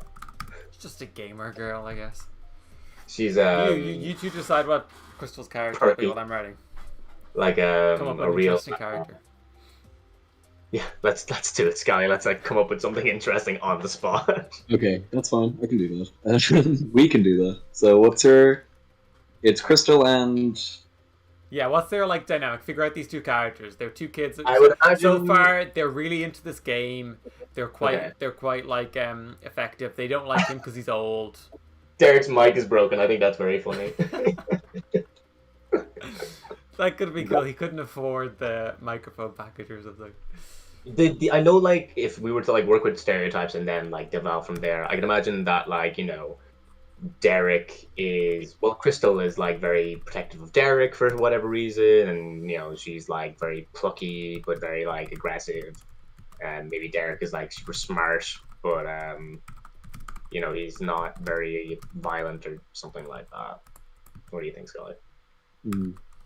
Are they're brother and sister, yeah? No, Or not necessarily. Or did you have like an idea for what their relationship is, or? No, I'm just writing them on nothing, so that's why we need. Oh, Cormac's coming out with bangers in the chat, and they're in the same room in real life. So that's how they communicate. Ooh, that's cool. That's very good. I like that. I wonder what would that mean? You know, what would that entail? Like, it could be that they're siblings, but I wonder if there's like. It could be good. You know the way the first one has the reveal that the guy, we haven't talked about this at all. The first movie's reveal where the cool guy's a nerd. The nerdy guy's cool. Yeah. I'm not very smart. I'm not very strong. I'm not very cool. Yeah. It's so dumb. So yeah, what's like Crystal and Derek's real life versus this? That is good. You got to figure that out. Like, I wonder. Oh, what if it was like one of them is like. Okay, here's a shot in the dark. But bear with me. Crystal is. Derek is like an octogenarian. He's in an old folks' home. Ooh, that's neat. Crystal is like her carer or his carer, and he like is really enthusiastic, but like he's not like super techy or anything. And so like Crystal's like constantly helping him because that's like the way that they like have fun and stuff like that. And like, you know, they're kids because like the avatar that he chose was obviously I want to be young. I want to like feel young. Oh, so it's the similar to the first film. Yeah, yeah. Like with the grandpa. Yeah. That could be fun. What do you think of that, Scully? Yeah, that's neat. Yeah, I don't know. I feel like an audience might get some kind of like weirded out by like an older dude pretending to be like a little boy online. Like that kind of has implications to it. But You have a good point. This is why we have a producer. yeah, like it's sweet in practice, maybe. In execution, people might be like a little yikes. That makes sense, yeah. Yeah. It would make sense if they weren't kids. What's the first video game? Pong. Yeah, playing Pong. Oh man. He's I wouldn't gonna like- start telling about Game Over here. Oh, okay. Oh, because I also have not been following what you've been writing. That's fine. I wasn't following any of your writing. I think this is the best way to do it. That you can just tag team out once you're like wasted. Do we have a rating, by the way? we were talking about trying to do a PG. Like the biggest problem with this marketing wise is they're never going to do Spy Kids film where the main character is 28 years old. Yeah. But outside of that world, I don't know. I like the world being the silly Spy Kids world. Yeah. I said 12s, but we didn't want to like make it too. I don't know. PG is fun. Stop in their tracks. So have they like finished that level now? No, they've gotten the eggs. Now they need to. I've set up that they need to go get their cow. They need to go do the milk because then they'll have their cake. And once you have your cake, you can enter the cake clash, which is whatever the end of this level is going to be, is some sort of cake thing. Okay. Yeah. So you know what, Sky? You know what we can do is we can come up with some ideas for the next levels. Did you get that though? Did you figure out their character? Oh yeah. I Yeah. forgot that mission we were on. That's fine. I do like the idea. I do like the idea of sort of like the them having a sort of like a carer relationship, but maybe not the old man pretending to be a kid reveal. Maybe I don't know. It would be nice to have some kind of reveal around their dynamic, or their around their relationship. I don't know. Maybe something like I've forgotten their names, but the boy is like pretending that like they're saying his mic is broken, but actually he's just like horrifically shy, and that's why he just like relies on the girl to like speak to people. Yeah. Because like, you know, it could be one of those things where like that's the excuse that they give is his mic is broken. Yeah. And even that is like some sort of characterization of like he just chooses not to talk because he doesn't want to, rather than like he's forced not to. Yeah. Although, you know, it would be nice if we could do that in a way that doesn't like stigmatize people for being like introverted. Because I feel like a lot of kids' movies are kind of like, you'll grow out of it when, you know. You don't have to. Yeah. It is, in fact, okay to be anxious. Yeah, exactly. Yeah, I feel like if you crack the dynamic, then you can crack the characters within the dynamic. Yeah, yeah. No, sorry, yes, you're right. Okay, so Derek's mute, at least in the game. Also, John, Kean, you as an ready? aside, 5, Okay. 5, 4, 3, 2, 1. Halfway point. If we continue at this rate, the script will be 18 pages long. Oh God, in heaven above. But we wasted 2 hours at the beginning talking. To be fair, we wasted 2 hours at the beginning outlining. Sure. Okay, so All the best speedrunners already know exactly where they're going. that's true. That's a good line. We should put that in. I'll just have her say it now. How do you? Oh yeah, we haven't even thought about the title. How to speedrun link it to anything? We can How do you change know? the I'll just title. make it these two speeders. How do you know your way? Oh, thank you, Vicky. We did waste 2 hours at the beginning having fun.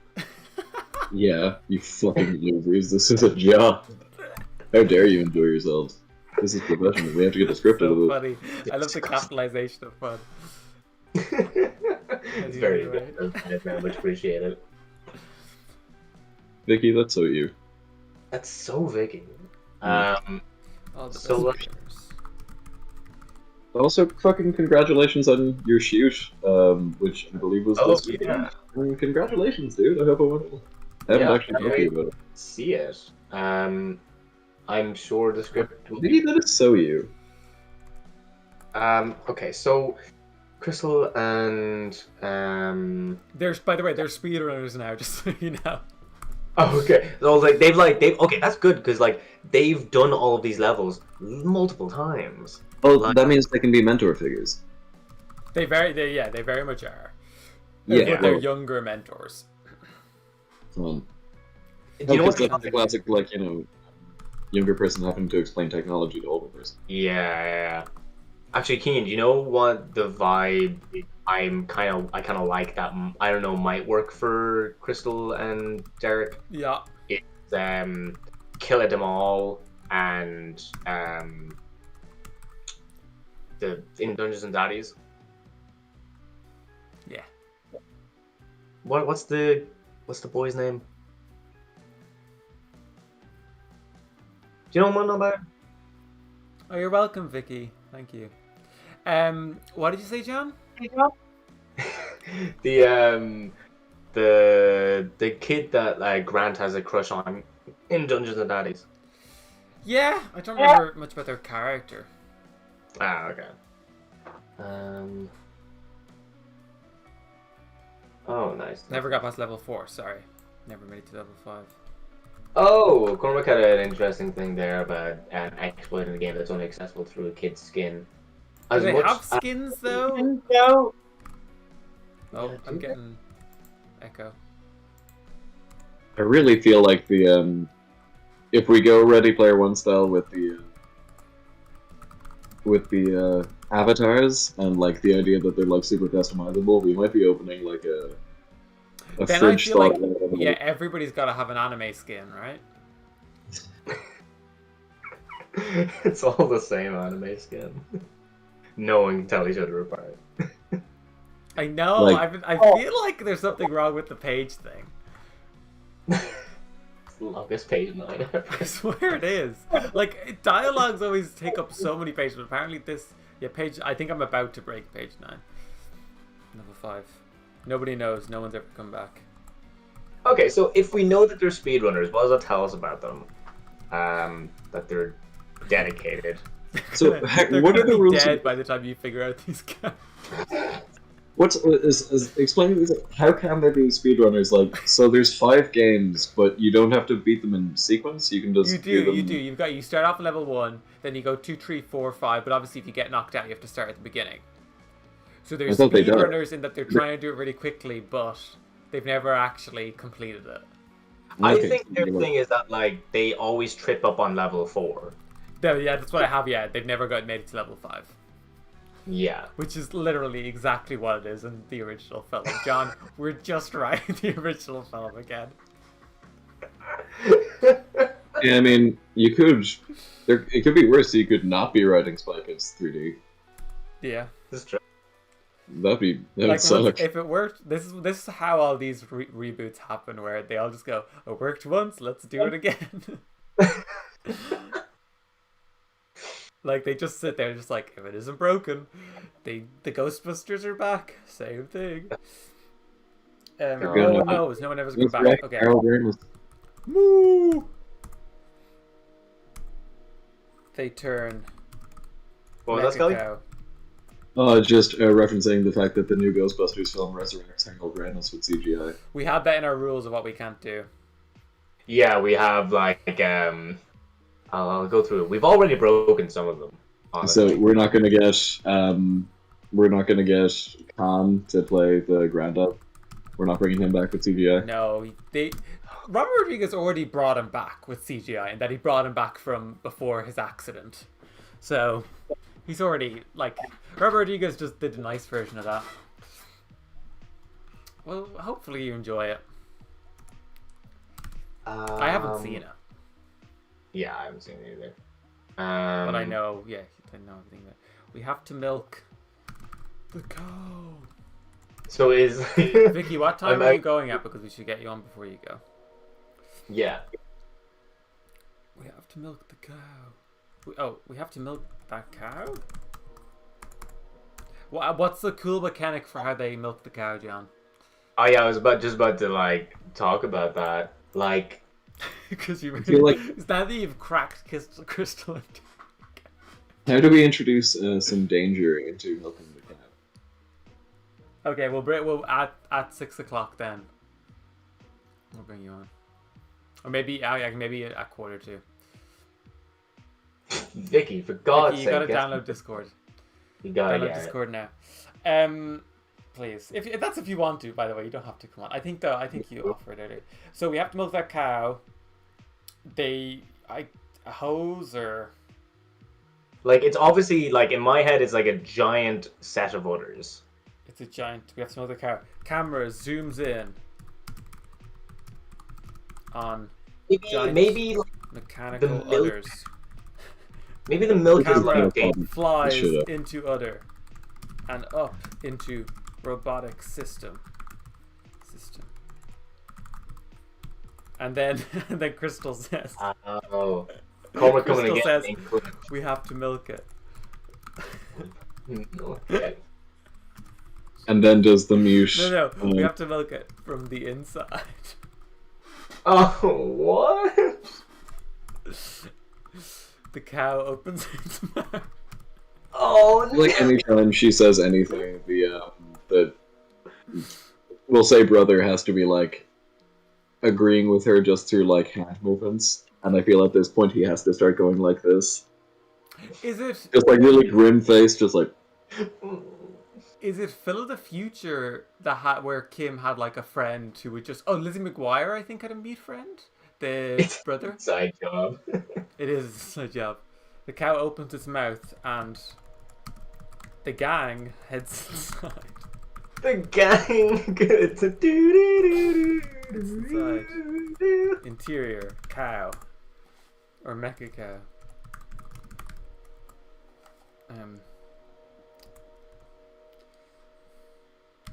Junie, Crystal, and Derek awkwardly milk the cow. Exterior. Luffy Field. The job is done. How does that work? What's the mechanics? What happened? Listen, Rodriguez is gonna want some space to move around here, okay? Yeah, you gotta give him room. He's gonna figure out a great thing for that. The job is done. I'm milking here.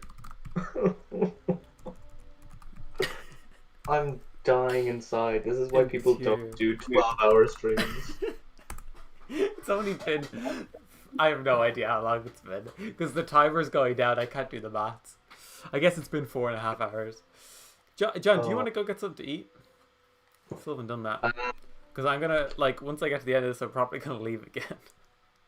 Oh my god. Yeah, I will at the very least get some coffee. Get something to eat. Alright. Fill in for me, Scully. We need at least one John in the chat at all times. Okay, Scally, I'll do people, my best. anyone who's in the chat, ask Scally some questions about himself. Yeah, just shoot, guys. Go crazy. I'm always happy to engage with my fan base. Um, always trying to work on my keeping myself grounded, I guess. A techno oven dings. It's done. Do you have all 5 games figured out, or are you still working? We do. We have them on a page. Okay. I forget where it is though. Oh yeah, it's level 1 Scary Bunny Eggs, 2 Beat Saber, 3 Skateboarding, 4 Crash Bandicoot Temp / Aesthetic, and then level 5 is a Battle Royale. Okay. I feel Crash Bandicoot aesthetic. It's like, yeah, there's room to make something a little original, not just totally rely on just nostalgia. It's like gotta plug your laptop in.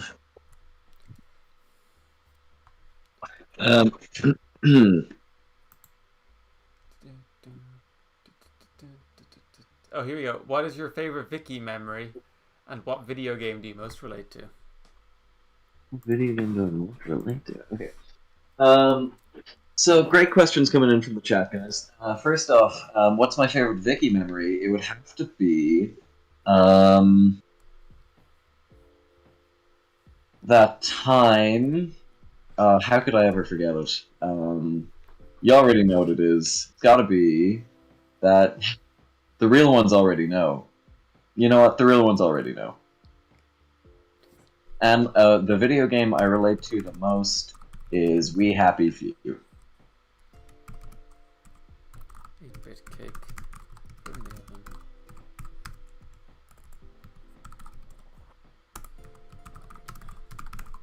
Yeah, the real ones know.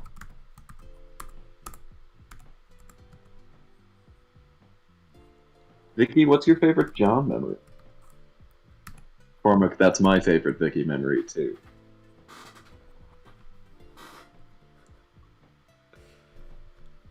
What do we do now? We wait. Cut 2. Interior Oval Office. Is George Clooney the president? Well, no, because Carmen is now head of the OSS and president. Of America? Yeah. Oh, I see. The same path line. She must be very busy. Yeah, well, Clooney was busy too. Carmen looks anxious as she looks over the US budget report. Alright, who's playing the secretary? Who's a big celebrity Rodriguez is going to call in for this role? Zach Braff. Alright. Zach. Texas native. Zach Braff. Zach Braff. He can do a terrible Texan accent. Or maybe we get... Well, that's the we thing, find he a way always to calls work- in Texans, because that's where he's from. Yeah. We could get Zach Braff in as the niche otaku, Okay. and then maybe we just hold on to Donald Faison as the Secretary of State.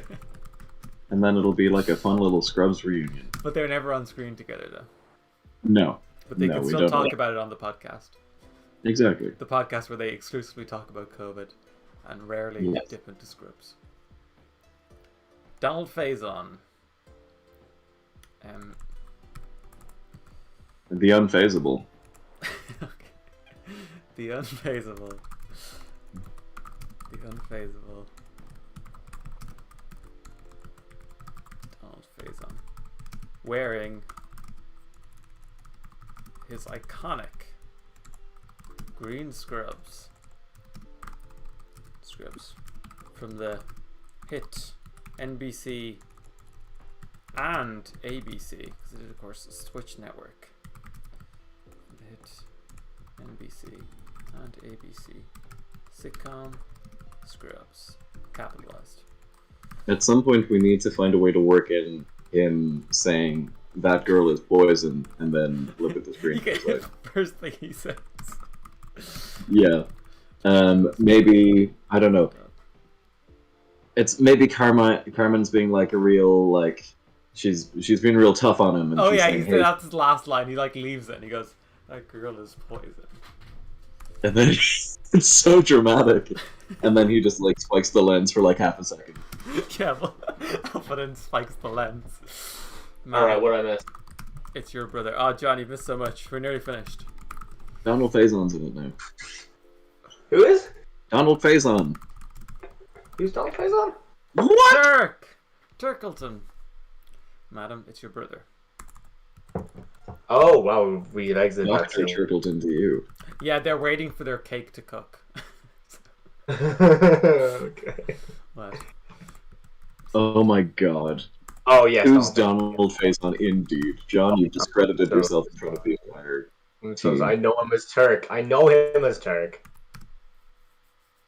I'm so sorry. You know who Zach Braff is, but you don't know who Donald Faison. Let me ask you a question. Was Zach Braff in Big Fat Liar? The answer is no. Zach Braff was not in Big Fat Liar. You know who was? Donald Faison. Only known as Turk my ass. Who was he in that? He was the limo driver who, in the end, becomes the star of the movie Big Fat Liar. The movie within a movie. Wow, yes, yeah, I watched that pre-Scribs, I guess. I haven't rewatched it. Shit. John. Carmen is... Paul Giamatti's best role, bar none. He's pissed. Secretary Well, not leaves the room. But as he leaves, secretary leaves. Oh god, I've forgotten how to write script. And he said, I'm just gonna put in, and he says, fucking. He says. Oh wow, it really has been a couple of hours, hasn't it? Donald Faison's a great Fortnite dance. Once we get out of this level, John, you're taking over, so get ready. That girl is. You gotta like Donald Faison show up and do the original Fortnite dance because he was its creator. Yeah, we're good. During the credits, everyone's dancing, and he comes in and does that girl is poison. He spikes the lens. You gotta like read back what you've written, so at least I have context. Okay, wherever did you leave? I need you to like go wait from until I this... finish this level, and then we'll read this whole level together, and that's when you can Okay. take over. Okay. He spikes the lens. Interior kitchen. Crystal. Oh, Junie sits, twiddling his thumbs. Weird how we never use the word twiddling in any other context. What else do you twiddle? Right? Twiddle around the roof. It's weird, we never used the word. Oh wait, I'm gonna say, it's we've been twiddling around all day. Twiddling around. Whoa. But now... Just like that. Just like that. But now it's time. The clash begins. They exit the kitchen.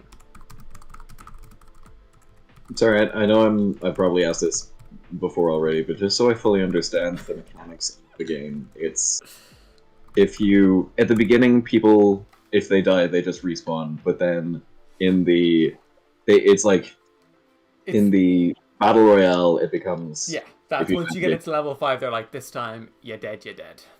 You're gone. But you're gone. the people in the first 4 levels are trapped and can't leave. Look, the first movie doesn't make this clear either, so... We don't need to. I love John's reaction to that. They exist in the kitchen. What? They exit the kitchen.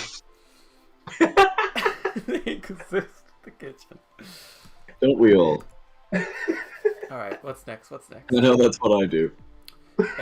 Multiple... So what do you think this contest is? If a bunch of people had cakes, what would the contest be? They eat most cake more so than tastiest cake. It's just whoever eats their cake first.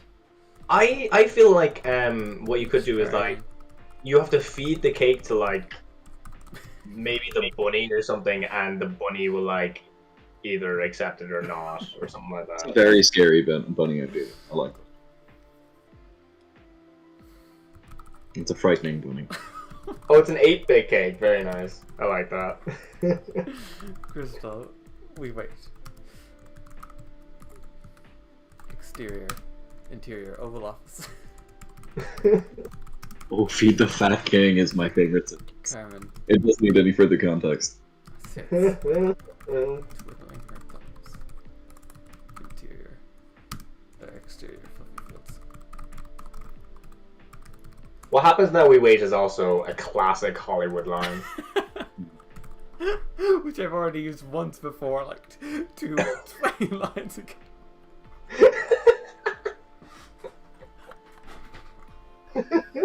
You just gotta keep using it until it becomes a motif. Yeah, I think it has at this point. It's gotta be like one of the final lines in the climax. Yeah. What happened? Oh, it's like We wait. Carmen Oh, and June God, I'm looking so at each warm. other. So their relationship entirely changed. And one of them says, "What do we do now?" I guess now we wait. I wonder if it's like It'll be when impact. Demetru or whatever her name is, Demetra and Junie go like into the distance with the sunset behind them and are going back to the virtual world. But like to make it really stupid and cheesy, instead of like what do we do now, it's like what do we do now? We live, and then roll credits. Nice. Very what dreams may come, I think.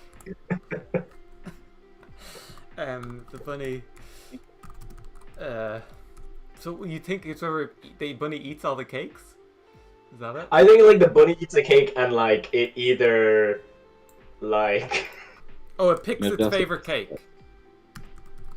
oh yeah, that's a good one. It's like it goes around and sniffs all the cakes and then it eats the one of the people who get through. No, it eats them, and that's how they get to level 2. Oh yeah. Ooh, very good. Very nice. That's good. Oh, it's actually like it gets really angry and you think you've lost, and then it eats you, and then they're like, "Hey, we did it." And they're going through like a little a slide, and they're like, "Whoa!" But hang on, this is which? Where in the order is this? Is this the fourth game? This is the first level. That's how behind Okay, we so are. have they missed the other two? Are they on their own at this point? Are they on their own yet, or are they with the speedrunners? No, he's with the speedrunner. It's him and Crystal and Junie and Derek. Okay. Case asks who came up with this challenge. If you mean the challenge to do the Spy Kids script, that was me and Kian, because we just decided. If you're talking about this level, that's good. I think they're talking about the challenge, right? Sniffing slowly. He stops Either way, both are bad ideas. the gang's cake. Letting in a big sniff. Big sniff. He looks angry. Begins As much as a rocket That man. rabbit looks angry. to dry heave. It's like the eyebrows just go like a. This script is now like, this is how I imagine Robert Rodriguez would view like modern video games, of like, this is all just surreal nonsense.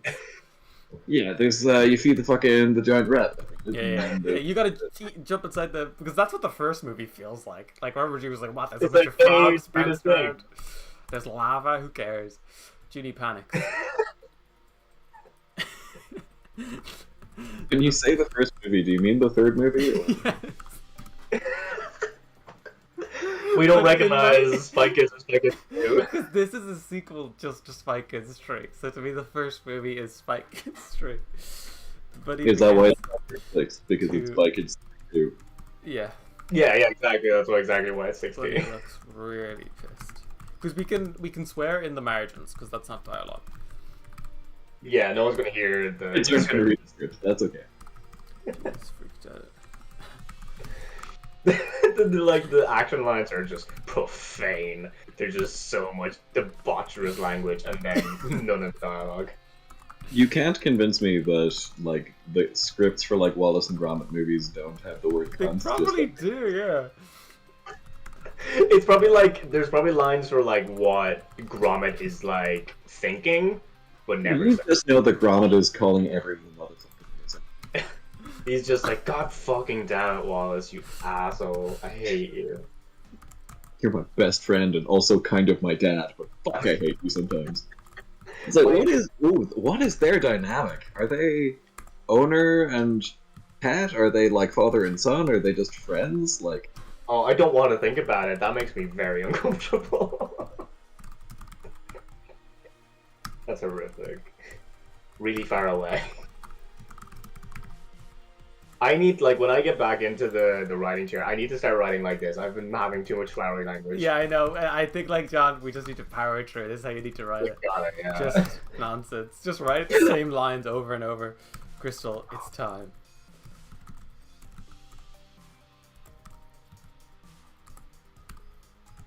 time for what? Time to wait. Oh, Case stumbled upon this stream at random. Yeah, we were also impressed that we finished 9 hours of it. We didn't think about it before doing it, and now I think we both regret it. It's time. The bunny, the bunny's mouth opens wide. Tell your friends, Case. Get them all involved. Let's get this stream up to 10 viewers. Our peak concurrent is already 10. We've hit 10 at once. Tell your Well, that's friends. the Tell your gang. family. Junie screams. Junie begins to scream. I can't remember who said it, but I remember. Here is John takes his shirt off. Relax. Yeah, This dude. is level 2. Oh my god. Road to 11. Alright, on to page 13, I suppose. On to page goddamn 13. John, you gonna share your screen? I will, but you gotta read this back to me. Oh yeah, I'll read this back. Okay, here we go. And then once we read this, then are we getting Vicky in? Yeah, we'll get Vicky in after this. Cormac says road to 11 viewers. Love it. That's the goal. Our peak, yeah, our peak is a 10. All right, here's the script so far. No, not so far. Just where did you leave? I left once Junie gets ejected into the arena.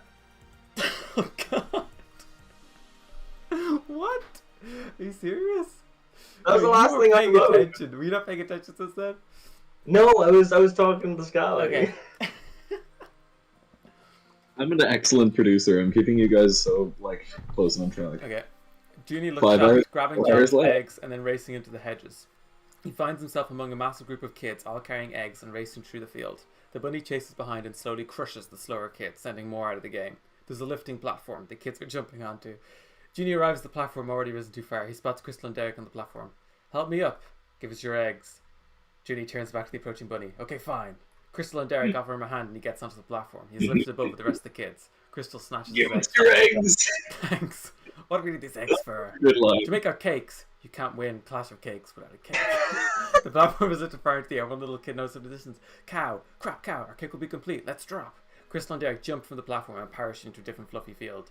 Junie, seeing his opportunity leave, follows them off the platform. What does that mean? He falls rapidly looking for a button to set off his parachute. He can't find anything and rapidly stumbles through the air past Crystal and Derek. Crystal sighs. On your left side. Junie finds the button and his chute opens. He's still approaching too fast and aims for a fluffy cow to soften his landing. He crashes into a ground as Crystal and Derek land softly behind him. Crystal, which way? Derek pulls out a compass and points towards the hill. Crystal and Derek heads towards the hill. Junie follows. Stop following us. Listen, I've got experience. Yeah, playing Pong. There was a game. Game over. Crystal and Derek stop in their tracks. That game never released. Yeah, because of me. You played that game? I won. Crystal silently communicates with Derek. The two continue to the hill, less hostile.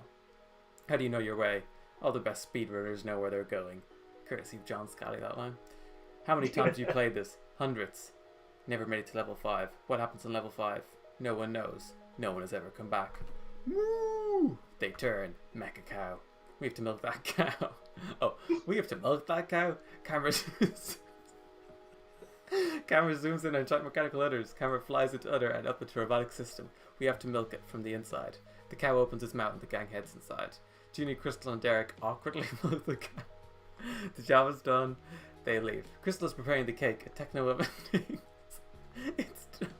This is where I just stop doing anything, John. She pulls and takes the cake from the oven. What? We wait. Carmen looks anxious, looks over the US budget report. The secretary arrives. Texas. I just got the unfazable. I wrote that so long ago, but I just got it to put on his name. The unfazable Donald Faison, wearing his iconic green scrubs from the hit NBC and ABC sitcom Scrubs. Adam, it's your brother. What reports are he's entered the game? Shitaku. Carmen is pissed. The secretary leaves the room and he says, "That girl is poison." He's Junie sits twiddling his thumbs. Riveting. We've been twiddling around, but now it's time. Now it's time. That's a mistake. Everything else is perfect except for that. The clash begins. They exit the kitchen. Multiple kids appear. What happens now? We wait. Carmen sits twiddling her thumbs. The bunny arrives. It's time. The bunny walks among the kids, shutting the cake, sniffing slowly, stops the gang's cake, letting in a big sniff. He looks angry. He begins to dry heave. Junie panics. The bunny looks really pissed. Junie is freaked out. The bunny loses his shit. Guys, what are we doing? What happens now? We wait. Really far away, we hear the bunny's roar echo throughout the land. It's time. The bunny's mouth opens wide and swallows the gang. Junie begins to scream. Relax. This is only level 2. You used what we do now, we wait 3 times. No, that's the rule, John. When you have a really, really good piece of dialogue, you have to use it 3 times. Yeah, it's the classic. It's the rule of 17s. You only need to use it 14 more times throughout the script, and then at the end we have what do we do now? We live, and they'll be rolling in the aisles with tears. People will be crying. All right, John, it's time to share your screen. I think, are we going to say bye to John and say hello to Vicky? I think so. If Vicky can. Can she not? I don't know if like she's got downloaded and all that sort of stuff. She downloaded a thing a while ago. She said she was going to get something. We'll see if she shows up now. She said, "I'm back uncaffeinated." How do I Discord? Send key in. A friend request? Yeah, it's your username and also the like number that comes after it, and then like can I just do it? What? Can you add her? And I'll fix the cameras while you're doing that. Yeah, okay. Vicky, send me your username and the number, and I'll add you to the thing. How does one Discord? How does one Discord? I feel like we should have like planned doing this on purpose so that like even if one of us leaves, there's like someone there. Oh yeah, can you just do it in Google Drive? It'll be so much easier, and it doesn't. The format's getting lost as you come over anyway. So just do a return character name return. Okay. Thanks, John. I'm sorry. I meant to say to that. I was thinking that in my head. It'll just be so much easier. And then yeah, I know I told you to. I don't know why I told you to do that screen. Sorry, John. That's alright. I'll just do it in the very basic kind of. You just do a return thing, return, and then can you also end your stream? Oh, yeah. Oh yeah, because you have it up on the Cool. It's just it's much easier for me to just do the thing. Oh God, I feel so tired from all that writing. I can feel it in my stomach. I'm looking forward. John, you just have to power through a level 2 here. Yeah, Vicky, send me the username just like in Messenger as well, and I'll add you to it. Oh God. There we go. Okay. Oh, why is it in this font? Yeah, you can change it to a screenwriting font if you want. Yeah. Okay, cool. Let me just add Vicky real quick to this. Yeah, okay. So I gotta... Oh, good lord.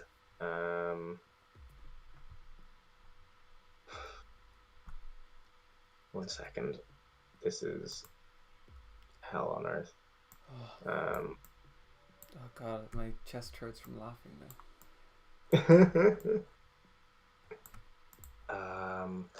Okay. I got it. So yeah, I could have done this actually.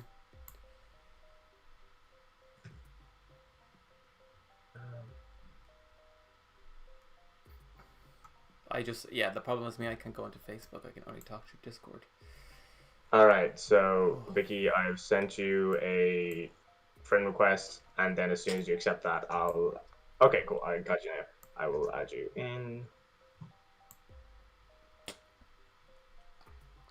There we go. Alright. Oh god. Hello.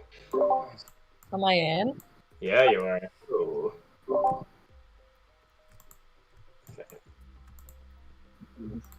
Okay. Oh god. How does that look on the stream? Does it look terrible? Okay, that's not too bad. Yeah. Could it be a little bigger? Yeah, I can make it a little bit bigger. Yeah, I'll do that. What? Just so I know what to do going forward. What was the They were going down a slide. Great. So,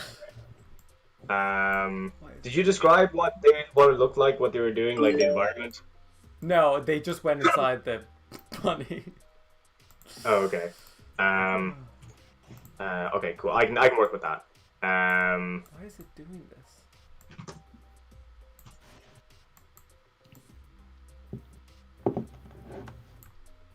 This is so dumb. Oh, hi Vicky, I can see you now. Oh, hi. How's it going? Wait, am I here? I don't know how Discord works. You're here. Okay. I haven't got you on the stream though yet, because the window's being really, really annoying. You know what, that is so fine. Don't worry about it. Do not worry about it. How are we all doing? We're in the less than 4 hours left, you guys. So exciting. And we're almost finished. Just almost, you know, a strong 13 pages in. Well, the stream, not the script by any means. I love a short film. I love a short feature, you know? Guys, I think we're getting a transmission. Hold on. God.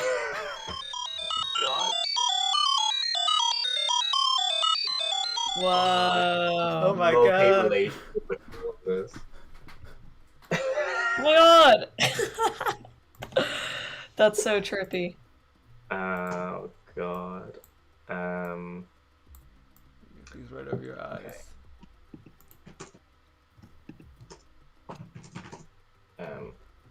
How do you spell crystal? Oh, it's Ick with a K. Okay. That was that Cassandra who pitched Crystal? I think so. Thank you, Bara. We are going strong with 12 pages. I thought Barra had to go do something, right? Yeah, he's on set. Oh, I got excited there and thought we got to 6,000 pages when I saw Vicky say 6154. Oh, I was like, wow. God, imagine. John, a great So yeah, I don't know how to get up pages is like every beat is its own paragraph. That's how I was doing it there in case you didn't notice. Oh, wow. That's probably Remember, it. we have the screenplay due tomorrow. Rodriguez is on my back. It's due tonight. It's due in 3 hours. This is how you should write your dissertation like this, Vicky. Do a live stream called Speed Writing My Dissertation. That could actually be fun. Wait, why is that a shout? I think that would actually make me write it more. Definitely. Tom is hounding me for chapter 2. God love him. Oh, so what's the second world again? Oh, it's Beat Saber. Oh, yeah. It's Beat Saber, yeah. Okay. Oh, actually. Okay, John, here's my pitch for the song for this. Ooh, this will probably get us banned on YouTube. I don't know. I'll just play a little bit of it. Anyway, do you know the Bow Wow Wow song? Oh, no, hold on. Do you know the Bow Wow Wow song Sea 360 Go. Maybe? I've always thought that would be really, really good for a... I'm going to play a little bit of it and it might not get us locked. Do you just mean Bow Wow or Bow Wow Wow? Bow Wow Wow. Whoa. It's like their second... I think it was their first big hit. Okay. It's not We Want Candy. It's basically the other one. But I always thought that would work really well in a things. You know what I'm saying. So yeah, John, I think we should do it to that song. Okay. Oh, they can only hear it on stream. You two can't hear it anyway, so everybody should just go listen to this song.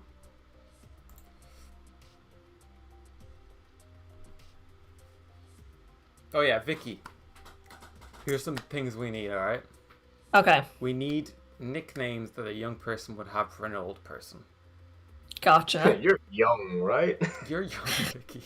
I'm hip. That's not... The only word we have is boomer. So anything I was else just boomer. gonna say boomer. Wait, why am I no help? So we already have that. Let me think. So Wench. Okay, I'll make a separate note of these. I'll make a separate note of old these. man.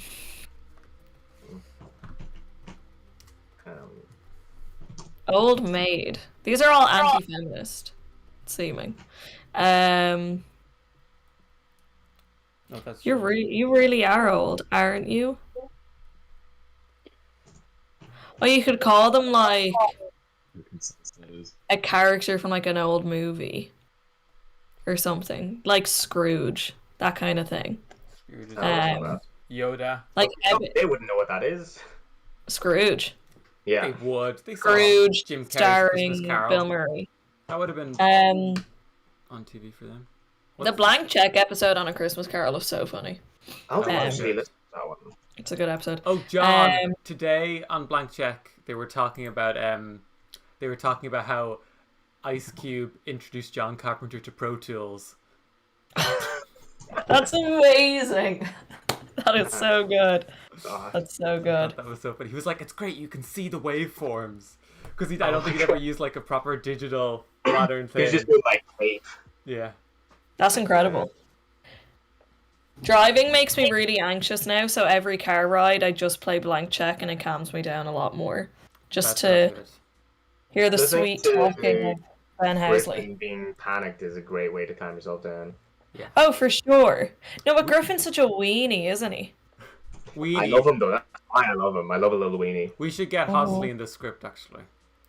Oh, 100%. Poet laureate, like, let's go.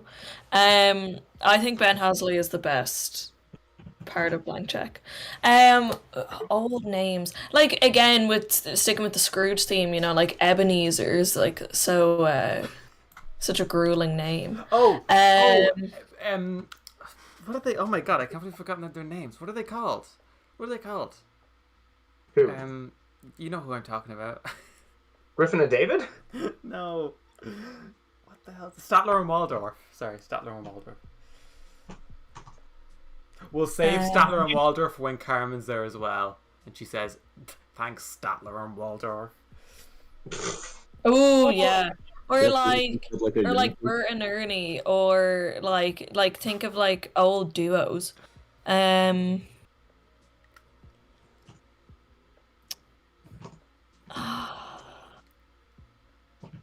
don't know. I just feel like the younger generation isn't as like mean for name calling as the older generation is to younger people.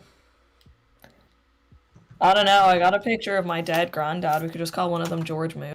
He's old. Let's use that. You know? May he rest. R.I.P. Oh, besties, I don't know.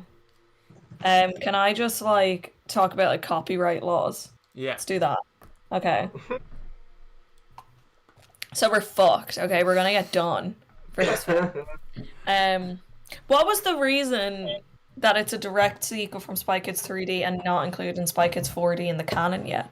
You know what I mean? Because that's what the cool thing is now, is to like do the sequel where the one that nobody likes you don't include. Okay. Did you guys have the like Spy Kids 3D glasses. I did. Like I the was looking for them. DVD? I wish I still had them for the stream because every time I put on the 3D glasses screen, I could have put them on. Yeah. Fun story about my granddad, actually. So Spy Kids 3D was obviously the first 3D film I've ever seen Yeah. in cinemas. And my granddad only has one eye. And so we forgot this when we all went to see Spy Kids 3D. And my uncle just started laughing. And we were all like, Phil, what are you laughing at? This is a serious moment. And he was like, Dad only has one eye. And so the whole film was just red and blurry for my granddad the whole time. Because obviously you need the red and blue together. Did you tell me this before somehow, or do I know somebody else with the same situation where their granddad went I to see might it? have told you. It's like it's a story from my repertoire for Yeah. sure. Maybe I might have maybe told I'm you. just imagining that. Yeah, made my like he was like, no, I'm having a fun time, and we were like, Granddad, it's devastating. Aw. Fun story though, fun time. Spy Kids 3D does suck though, kind of. Just saying. What? It's no Spy Kids 2. Spy Kids 2 is incredible. Yeah, but Spy Kids 3D is a better movie. I don't think it has the same rewatch factor as Spy Kids 2 does. Okay. Well, here's the thing. Seems like, Mickey, you're out of I'm this trying. call. No, I'm trying desperately to fix. If you haven't looked at the stream, the cameras got so messed up when John Scally left. Oh yeah. So basically, yeah, what no, I happens see. is every time somebody leaves or comes, the cameras all move, but I'm just capturing Yeah. the windows. So Mhm. it's not ideal. So hold on, I'm really. Also, to the chat, Cormac, the idea is to write a full feature, but you can imagine how We're gonna behind make we are. it. We're gonna make it. Are we? Oh god. Damn it. Now this page 12 is very long. Hold on, I need to move the page down. That is not accurate. Page 12 is description not of- accurate right now because John's writing on the Google Doc. We didn't. Oh wait, John, you're doing screenplay format right now. What? Yeah, I'm doing it manually. That's pretty easy though. You just have to press center, do you? When you're doing a center. Center, that's it. Yeah, Yeah, we That's should be all just it- writing the whole thing in Google Docs. honestly. We'll do that for the next one. Vicky? What should our next one of these be? Because there's gonna be another. Ooh. Sequel to Bratz 2007. A Have you sequel to seen the it, Bratz. John? The Bratz Go to College. Or I have seen it. oh, it's incredible. Like, why is Chet Hanks in that movie though? Like, it's just Is he? unnerving. Yeah. Wait, let me look at my DVD collection in the corner and let's see what we can come up with. A sequel to well, we already have the third Boss Baby coming. So that's fun.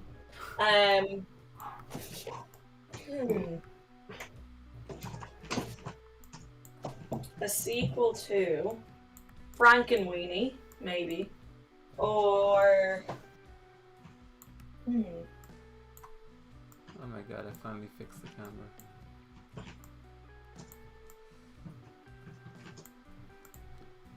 Sorry, everybody. I'm back now. I'm 100% attention. Rugrats in Space, the sequel we needed. Oh, wait, man. yeah, I was just gonna Rugrats say in Space Rugrats is all pretty grown up. good. That's good. That's good. Cormac's the real G right now.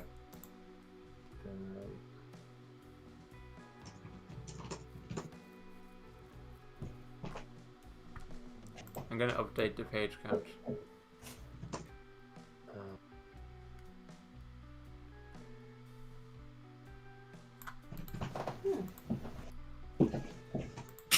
Maybe we could do like a second Cat in the Hat. How presumptuous of you to say we, Vicky? I'm a big fan of 2004 Cat in the Hat. Yeah, it's incredible. Also, John, am I not involved? You can't just ask me for my opinion and then kick me out. John is not a feminist icon. I'm saying it here on the stream. I John don't is need to be an icon John. to know who I am. What am I doing? I'm only on page 2 of this scene, good lord. Have they already started doing whatever they're doing? Yeah, Junie's just like getting with the program. Right, yeah, we should. They are speedrunners. Maybe Yeah. he should get separated from them so there's. It's not. Oh obvious yeah, what's like, happening. what does he do now? He doesn't have the info anymore, and maybe that's when Carmen comes in. Yeah, that would be good. You need Carmen, by the way, is sitting twiddling her thumbs right now. Just so you know, if you that's what I was doing. Whenever I didn't know what to write, I just cut back to Carmen. It makes it a little I'm bit probably easier. gonna do that now, actually.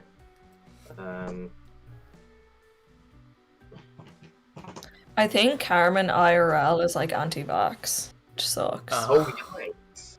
Yeah, which I think like kind of makes sense for this world. Yeah, she is the president, so. Yeah, it's only fair. It's actually surprisingly easy to do script format in this. Yeah, Don't you're let doing a Paul great job. Freeney hear you say that. Say again, Vic? Don't let final people who pay for final draft let you hear you say that. Yeah. You mean like me? Yeah, like you. Yes. Why didn't you get 4 years free of Highland? I really like Highland. It's very nice. Monster House How many 2. pages did you get done? Monster House 2 would be great. It's good. I love Monster House. I guess in The Monster Goonies House too. 2, you're back in the house. Mm-hmm. You're in a different monster house. Monster House 2, colon, in the back house. in the house. back Monster in House the 2, Monster House 2, colon, Corey in the house. Yeah, it could do a crossover. Yeah, Korean monster house. This will be Corey easier in if the there's a Monster crossover. House. Man, Corey in the house was so good. What a banger. Was anyone in the Oval Office with Carmen when we last left her? No, just John Donald Faison had left. Oh, okay, cool. Simultaneously. Like, it's going on at the same time as what's going on in the other Yeah, true. I use love Donald Faison being in this. I think that's the best. Are you excited the for best Zach one. Braff to also be in it? Oh, hell yeah. But if Zach Braff is there, does that mean Florence Pugh technically could make an appearance? Well, technically Florence Pugh and what's her name, John? Which one? Daryl Sabara's wife? Oh, Meghan Trainor. Megan yeah. Trainor. Yeah. Let's get everybody's wives or girlfriends in. Wait, Florence Pugh plays Meghan Trainor in the film. There's something there. Yeah. Mm-hmm. I think that could work. Trainer. Florence Megan Trainor, Trainor. yeah.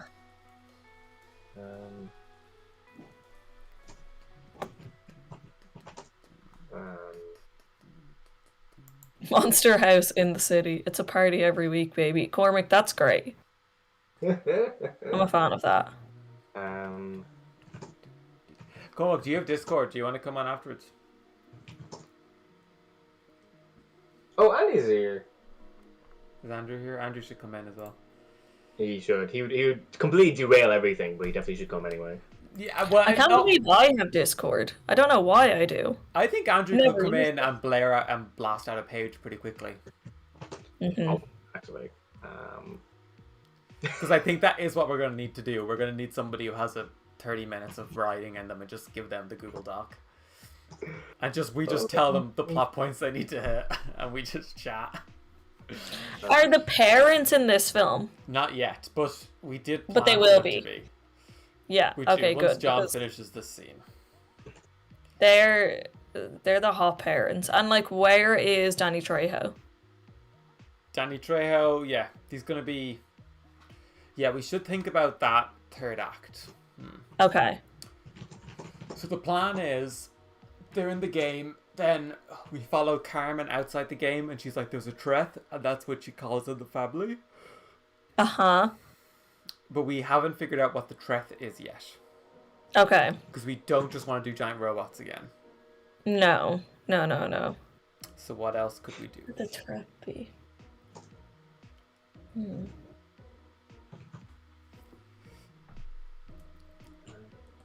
I'm also apparently making Carmen have a pro gamer setup built into the. She does. She's a Oval computer Office. hacker. She really likes. That's the reason why Rodriguez said he set the first film about Judy, because he didn't want, because he knew Carmen could just like, it wouldn't be even a problem for her. She could just play right through it.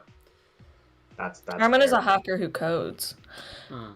Can we bring back the like tooth tracker from the second movie? Oh, that's true. Oh, maybe that's how they find out it's not really Junie. Mm-hmm. That's pretty good. That could be That was fun. Rodriguez setting that up. Yeah. Is the grandmother alive? We know the granddad isn't. I don't think there's ever any mention of her. I don't feel like.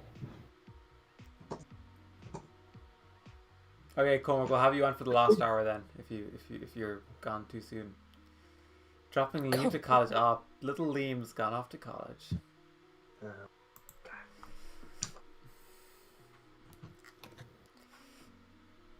Yeah, how many pages do you write in that last thing? I don't know. I've not been paying attention. I think only like 3, but it felt like I wrote so much. No, page 9 was a lot. I think you started at 8. So you wrote like 4 pages. I might just, can I just increase the font size here to get another 2 pages written? I'm like looking at my, yeah, the font isn't even that small, like. Guys, this like masterpiece is gonna take some time. We don't have time. John, honestly, like, I'm gonna go back and make your last scene bigger. You do write very big actions. Yes. Like, I'm like every sentence. Yeah, you can break it up. A bit more. A lot of 2s. 12 pages, 2,222 words. That is pretty cool. That is pretty good. Do. Look, I couldn't write my thesis this fast, and that's... You guys have me beat there. We're 5th through a thesis? Yeah. Thereabouts. I have 1 chapter written thus far. And it's How been long? weeks. No.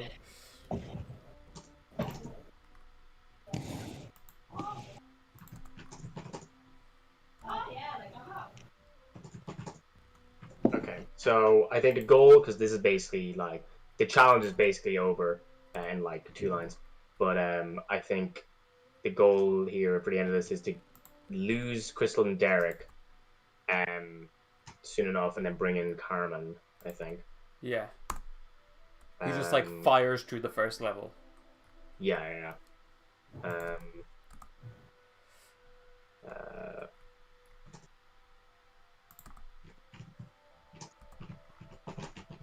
Okay, we got to 13 pages through doing that. Oh my god. Amazing. Hold on, I need to see what John's Because writing. I'm on page 3 of this now. Yeah, but I copied in some of your stuff and I already counted that. Right. Okay.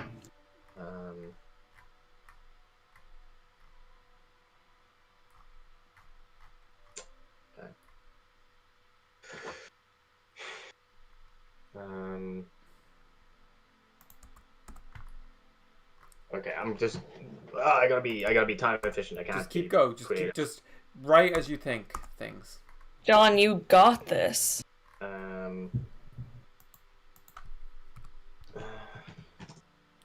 John, think of the little forehead kiss that Robert Rodriguez is gonna give you. You know what I mean? He's gonna be like, "You're such a good little screenwriter." Oh no! I And hate he's gonna that. put a little on your forehead. Oh, Forehead kisses for you, John. Please stop talking. Please stop talking. John, don't act like that's not the dream. We should get I Rodriguez don't into the script. Maybe write that in, John. Write in Rodriguez telling you Yeah. you're a really good writer. Yeah. And then everyone's like, what is this like meta moment right now? And then you're like, Robert Rodriguez, what are we? You know? And we like bring that into it. And then we bring it back to the, well, what do we do now line? You know what I mean? Bring that in. This is a whole subplot. I think it could be beautiful. Okay, we're up to 2,295 words. Okay. John, where's Rodriguez? You fucking hold on. Me and Keen asked for one thing. One thing, John. Where is it? Riders these days. John, I can't wait for you to bring this into your screenwriting masters next month. Yeah, I hope they're watching the stream and then they cancel you being allowed to join. You're like, admission revoked. You're out. I hope we need to... Everybody search in John Cooney and then click on the streams that this is the first result on Google for his name. Yeah. They're like, we can't have him. Yeah. That's amazing, though. I'm so proud of you. Thank you. Oh, why is this so stressful? I don't know how you did this, Keen. I'm losing my mind. I know, it really stresses you out. It really stresses you out, man. It's like if I'm not continuously typing, I'm failing. I was gonna be like, it's because you are failing. Then I was like, John doesn't need this energy right now. I'm so Oh my god. Oh See my you, god. comics gone. Okay. We still have 6 people watching. That's pretty good. Yeah. I presume 3 of them are us, though. Yeah. Yeah.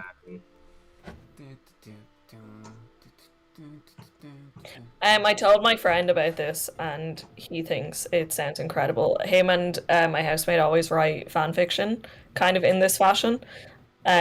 So he's on board, and he was like, "Good for them." He was like, "I hope they succeed." So you've got support all the way from Cardiff, you know. Oh. Oh, John, it's Shane. You know Shane. Oh, sick. It seems like a Oh, great Ian, thing. you might actually know his housemate, my other friend, Roisin Bolger. She would have been the Irish YouTuber page back in the day. I bumped into her once or twice. Yeah. Good I people. know of her. Good people. Good gang. Long live Marteasels. Yeah, she there's rest. no video. I remember she did a video where she like showed her degree or something. Like Oh, yeah. when we were in first year, because she was the year ahead of us. Yeah. And I remember showing that to people in our class. Being like, Mhm. look. Yeah. I'm so excited to be finished IDT this year and to never have to go back. It's so sad to see current first years be like so excited, and I'm like, oh, jeez. You don't know. You don't Just know. too late. I'm just like, I'll let them have it. They'll hit their second year slump, and then they'll know. Yeah, second year slump, let you know. Yeah. Second year slump has become a very common phrase. After your vlogs, Keen. Yeah. I'm not good at doing this part, John, I realize, because I keep reading what you're writing. You gotta like ignore what I'm I writing. know. You're doing a good job at that. I want Carmen back. I think we've Carmen's- lingered away from her for yeah. too long. Too long. She's literally the page beforehand, like. Yeah, but we want her in the game. We don't want her sitting in the Oval Office. We Yeah. want her doing things. Well, She's no one the likes a audience- non-active John, president. right now, this is screening in a cinema. The audience are screaming. They're pounding. We want Carmen. We want Carmen. And you're back there typing away. You're going, "We Type. want We want Carmen. Oh my god. You're sweating. You're crying. You need to I give am people what they doing want, that right John. Is Junie crying in the script right now? You're Like, peeing yourself with tension. You know what I mean? Like we need Carmen back in this script. No one, like John, it is the year of the girl boss. Okay, no one cares about this Derek man. No one cares about this Junie boy. So Are you kidding me? It is the year of the girl boss. Carmen is here as the president to gaslight us. She is here to gatekeep the OSS, and she is here to girl boss her way to the top. She is here to stay. She's gonna serve 3 terms, John. Okay? She's going to be the first president to serve 3 terms. Exactly. That's Thank you the for epilogue. It for your comes up at the service. end. There's a freeze frame of Carmen, and it says Carmen was the first president to serve 3 terms. 3 terms. What was your man's name? Donald Frazen? It's like Phase that on. line in Get Out where everyone's like, you know, if she could have run for a fourth term, I would have voted for Yeah, her. Obama could You know what I have mean? voted for him. Because Yeah, everybody did. That's how everybody felt about Cameron. exactly. And the campaign for the third one was Carmen 3D. Yes! Oh my god, Keen, you're a genius, okay? This is why we pay you the big bucks. This is why. I'm glad Donald Faison is back, though. I think that's an excellent addition. His character name wasn't Donald Faison, John. Keep What going. was Keep it? writing. No backspace. No Secretary. backspace.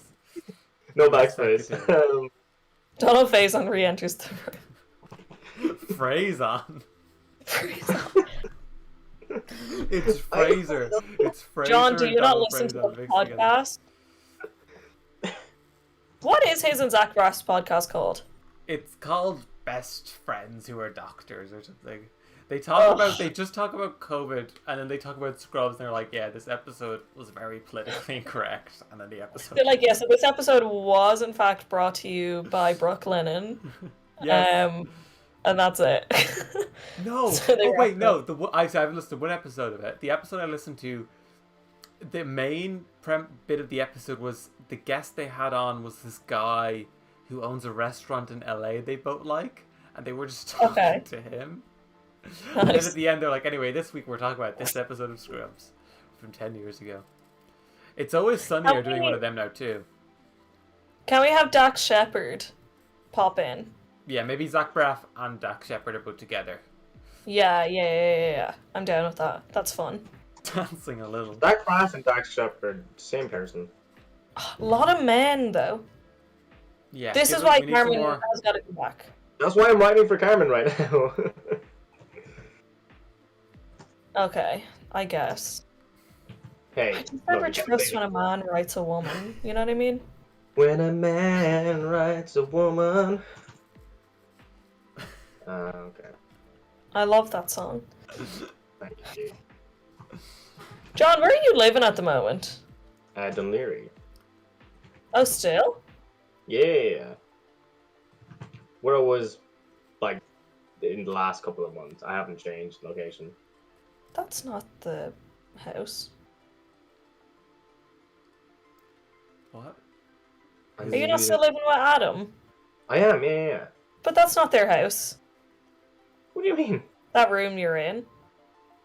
This is one that has not been a bedroom in ever. I had to make it into one. Oh. Uh, Oh, that used to be the podcasting room. Nope. It used to be where the drums were. Oh. Fucking burn that room down. Is this the tiny room? Yep. Yeah.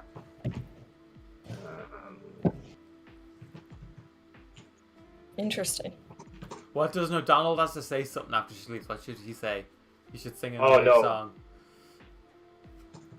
No, I'll show you what he does.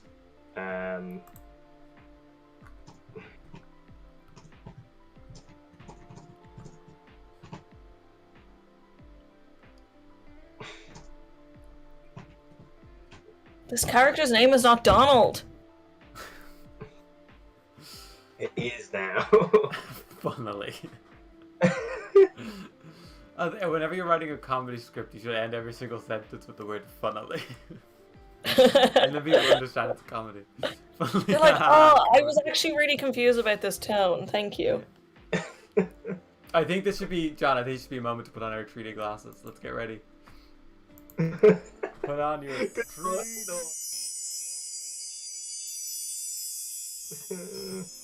And we're back. We're back from the break. I hate the funnily. Haha. Comedy. Tee-hee. John, you're so right, bestie. I'm running away for a second. This is a comedy. There we go. A 3D moment is put in there. Because we were trying to like have it be the same as like this year was a lot of like 3D moments. John, why did you spell donut two different ways? Because I can't be tied down. Damn. Okay. That's so fair. Also, yeah, I need to give you that voucher. Was it for? Jamie gave me a load of vouchers to give to you guys as like a thank you, but he realized like just none of us saw each other the last while. It's just a Lighthouse voucher. It's like 20 quid. Which Jamie? Jamie Sykes, the film that we did in April. The comedy? Yeah. Oh yes, very cool, very nice, very cool, and that's for Lighthouse Cinema. Lighthouse Cinema. Yes. Sick. Yeah. Okay, nothing new has happened in the chat. Oh, okay. You should be able to do this, Vicky. It's basically like a podcast, isn't it? This is like a podcast. Okay, we need to have like a big plot point though. Well, for Carmen is like just... outside of the game. Maybe the first man is having an affair. See, which is gonna make Carmen want to stay in the game more to escape from life. the idea was that the lesson that... Because actually, I'm going to scroll up to show you some of the stuff we were working on beforehand. There was a point where we were discussing what each character learns. Mm-hmm. And let me try and get to it. God, I don't... Where is it? Oh yeah, here it is. So Carmen learns because she... Do you know what the plot is at the moment? I'm piecing together the pieces. Keen, are you okay? I took a sip of my drink, and then I read the words "a 3D moment," and then I just went into a coughing fit. It was like right as I was drinking, my eyes just made contact with that sentence. Yeah, it's a 3D moment.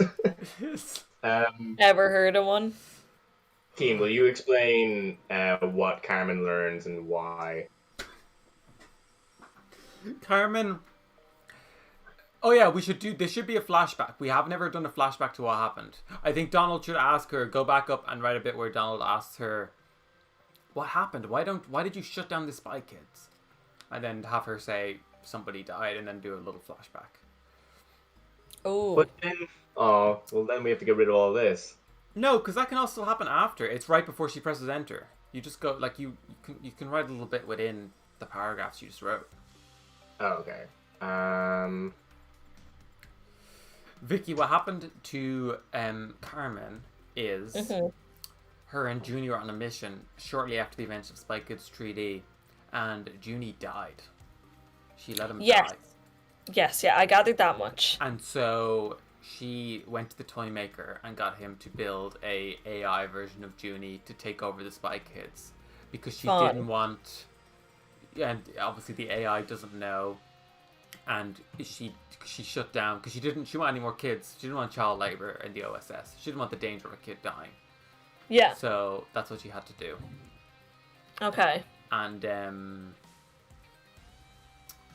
she's gonna learn that she needs to let kids be spies again, and also to let her brother go and let him live inside of cyberspace. So maybe we could make Carmen pregnant, and that kind of changes her outlook on things, and she's like, well, my child can't not be a spy, because we were gonna have her have kids, and she sends them into, at the end battle, they're the only ones who know how to defeat the thing that we still haven't decided.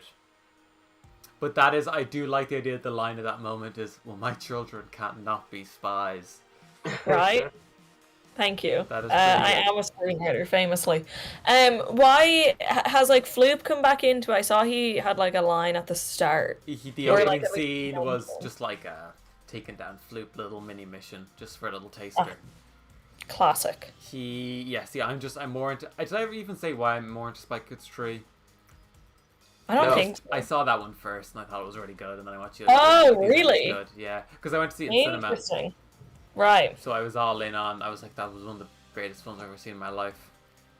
We had the other ones on VHS. Yeah. So I saw them all first. And then saw Spy Kids 3D. I think I didn't like Spy Kids 3D as much because Carmen wasn't really in it. Yeah, she's not... But I do... Because I didn't know who she was, and you just see her, floating body. So I was really, really hyped up to see Carmen, and she does have a pretty good hero moment in her introduction. It's like a full shot, like panning in, and the hair Amazing. blowing. It's, and I remember being like, Oh, wow. wait, like the kind of style shot, like where it would like zoom in to like focus in on someone in the earlier films. Yeah. Like that type of style. Love it. Love Yeah, it. Okay, I'm with you.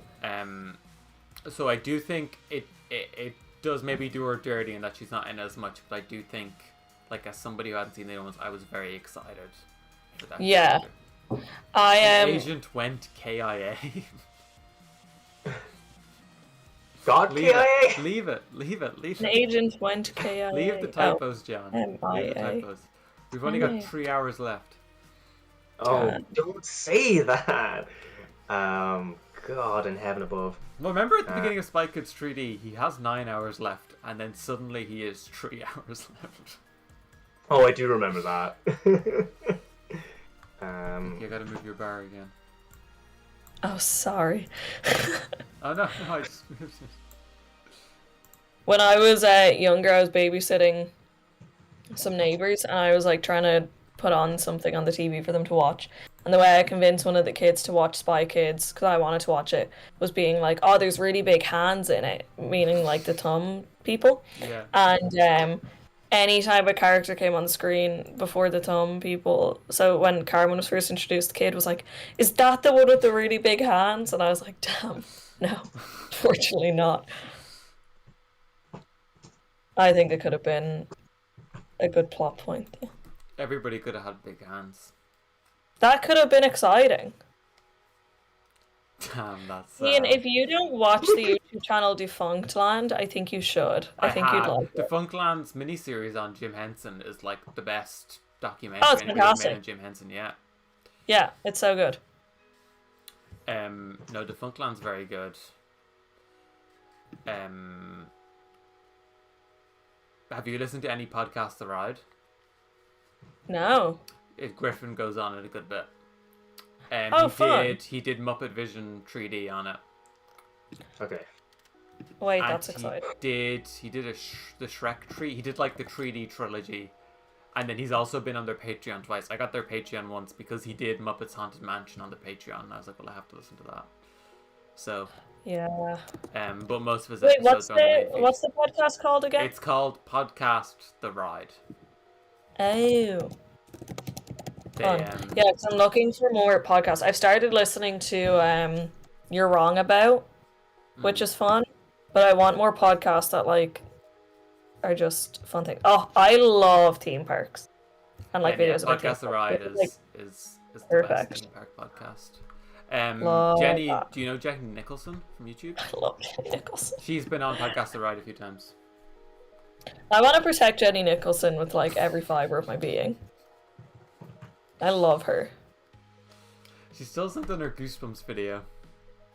Oh, that will be so good. Every though. year she always says, oh, I'm going to do a Goosebumps video. But then Yeah. I think she never gets it done for Halloween. But yeah, Oh. Jenny Nicholson and Halloween stuff is my favourite. Yeah. No, I liked her. I had like top 10 Halloween decoms. I'm just glad Under Wraps got a mention. I need to watch the new Under Wraps, but I feel like it's gonna be. I mean, it is gonna be absolute garbage, but it'll be fun all the same. Wait, why is this Bobby Moynihan one only 8 minutes long? Interesting. Podcast? Yeah. Was it a... Oh, it's like an introducing. Oh, it's introducing his podcast. Yeah, he was Gotcha. going on all podcasts introducing that thing. Weird. Bobby, was there anything good in SNL last night? I didn't see. John loves SNL. It's his favourite TV show. Famously. Don't speak for me. Every Sunday morning, John wakes up and he streams the latest episode of SNL. And then he gives you a beat by beat breakdown. Yeah, he says, of here's the best moments. sketch, here's the worst sketch, here's the funniest sketch. Because you think the best sketch is going to be the funniest sketch, but sometimes not. Sometimes the funniest sketch is different. It'll surprise you. I don't think there was an SNL last night. No, there wasn't. Wow. I got really into SNL when I was like 14, and then everyone made fun of me for fancying Bill Hader. and now everyone's fucking loving Bill Hader, and I was like, you're all fake. I was there first. Oh, Cassandra's come back to the stream. Or, Cassandra. well, I mean, she's already been here, but like she's piping in again. I guess. We've done Thank you. loads, Cassandra, but we have not done enough. Yeah. Oh, lots she's to know. making a pie. That's fun. Yeah, that's more productive than us. I planned to send at least one email for the grad I'm producing, and I sent 0. Thank you. Thank you very much. It's a Sunday. No one's going to reply to them anyway. So, Yeah, you want to get your email in for Monday morning. exactly. John, I'm producing Michael Reed's grad. Remember I showed you his personal project about the runner? Oh yeah. That Yeah. sounds cool. Yeah, it's a road movie. It's like a comedy, which I'm excited to do. Because all the grad films fall into the 3 student film archetypes, which are a relationship told in retrospect, abusive parents / dead parents, or depression. Yeah. There's not many comedies that are made in film school, unfortunately. And John, you love SNL, so like you love comedy, Short. and you just wish Short. that there was more sketch comedy grads, which like I understand. Well, your honestly, I frustration. do, which is why I did the infamous man-child. Oh, Barra's. Sarah! How did he join back? Barra, I had all the cameras set up. No, don't worry about it. I just came in to. No, no, don't say don't worry. You still messed up on camera. There. What do you want? Say what you want. This is a message for Vicky. Hello. Vicky, they are busy. Let them work. Damn. No, John, Barra, we've got a perfect system now where one person chats while the other person types, and it's actually working pretty well. Oh, right. Well, look Yeah, at me. Barra. All right. And also the cameras Right. are so messed up with you doing this. Barry, you I'm better not watch bad. I'll deactivate If your you, shop. God damn it, he left after I tried to fix it. Damn. I need to, next time we do this, John, Yeah. we need to figure out how we can both, I guess we'll just use Google Docs for the script, because it does seem to be working out pretty well. Yeah. Number 1. Guys, Number can 2, you write a Muppets script? Like a Muppets version of That is a pretty good. popular movie. we could do Muppet Yeah. Christmas Carol too. Yeah? You should take a different IP to make Muppets. That's what I mean. Do like Muppet Spy Kids. No, but I mean, we could do a Christmas one though, because then we could do it over Christmas. That could be fun, yes. Like, or I do think the Muppets should do another Christmas movie. But it could be a different, what are the other canonical Christmas things? Muppets Christmas with the Cranks. Muppets The Santa Claus 3 The Escape Clause. Muppets Christmas with the Cranks is pretty funny. Or what if we do Muppet Deck the Halls and Danny DeVito's still in it? Yeah. And you're just replacing Matthew Broderick and all his family. Genius. And it's all the Muppets are living across the road from Danny DeVito's family. Yes. I only like Christmas with the Cranks because just by default I love anything with Dan Aykroyd in it. So that's like I love Dan Aykroyd. Well, you're gonna love Ghostbusters. No, that's the thing. No, when I was in 5th class, when I was like 10 or 11, we had to do a presentation of our favorite actors. So I made an 8-foot long presentation on wallpaper of Dan Aykroyd's life and work, like a timeline Did you have of the his life and vodka? work. Did you have the vodka? Yeah, no, the vodka was included, of course. Like, Wow. don't forget.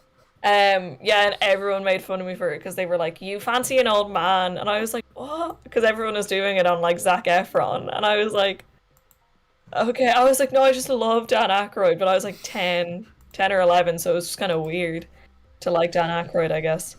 But And yeah, what did I you love like? Dan Aykroyd. What was your like Dan Aykroyd film that you were all in on? Well, Ghostbusters, the original, is my Ghostbusters. favorite movie of all time. Okay. And then so I loved Christmas with the Cranks as well. My Girl, obviously. He Can't See Without His My Glasses, Girl. Keegan. Dan Aykroyd was also in Pearl Harbor, but I wasn't really watching that. Kid. And then like sketches of his on SNL and stuff, and then obviously Ghostbusters too. But I mostly knew Dan Aykroyd from something else, but I don't know what it is. Blues Brothers probably. No, I wasn't watching that. Oh. Alright. I think I'm done this No, you're not. section. You need to write in the scene where. Damn, Where- you tell him. Let me see. How did this end? Did this end with Junie and Carmen together? No. Okay, you need to set that up, and then I'll take over. Because what I'm going to do is I'm going to do montage. We're going to montage through level 3 and 4, I think. Fun. So right I here is love where a Carmen montage. can show up. Okay. So did What's the Crystal die, montage by the song way? gonna be? I guess we'll read it. We'll read it after she- Cameron appears. She quote unquote dies. Okay. I can do this. Yeah, just quick, and then you'll get. Imagine how long your break is going to be, John. It's going to be amazing. Now let me look up Dan Aykroyd films. My friend made this because he was also making fun of saying that I fancy Dan Aykroyd. Keen, I'll send it to you on Instagram. Oh, I'm not able to see that. Oh well, Send it to what me on was? Discord if you want me to see it now. Can I put it in the chat? I don't Yeah. know where to put it on Discord. Yeah, in the chat. Okay. Do you know what I think I knew Dan Aykroyd from? His cameo in Casper, where he runs out of the I was house. gonna say Casper as well. Yeah. I think that's honestly, I always knew him as the guy from that, which is weird because it's like a tiny performance. Yeah. Maybe I did just see Ghostbusters. I know, I remember watching Ghostbusters for the first time and I wasn't that young. We didn't have it on I've VHS or anything. seen Ghostbusters an obscene amount of times. From very young. I like when I watched it for the first time as an adult a few months ago, and I do not remember the blowjob scene. I think I only ever saw it on TV. Oh yeah, no, I've no memory of seeing Ghostbusters for the first time. I just always remember it being my favorite film. Yeah. But I just so my friend made this photo, saying that I fancy Dan Aykroyd, and like maybe I do. I just sent the screenshot. Has requested that Discord blocks any messages. Oh my god, wait, the picture's explicit. What? So I can't send it. It's just a shirtless person with Dan Aykroyd's face on it. Well, honestly, like, congrats to Discord on that algorithm, right? Right? That's Whoa, pretty good. there's. They've requested that Discord block any messages are mostly accurate robots deemed to be explicit, so your message has not been sent. Damn. Congratulations. Well, guys, I guess you'll never know. And I'm so sorry. There's literally no way that you can email it to me if you want. I'm gonna I'll put my email. Do you have? Oh, you got my email. I have your email, yeah. Um, I'll email it to you. that's honestly pretty impressive on Discord. I did not know Discord had that. Yeah. Good job, Discord. But Discord got sometimes one thing when it's right. Dan Aykroyd, it's okay, guys. Yeah, it's fine. It's not real. Enjoy. Smiley face. Sent without a subject, Keen. Beautiful. I'm gonna put this on the stream.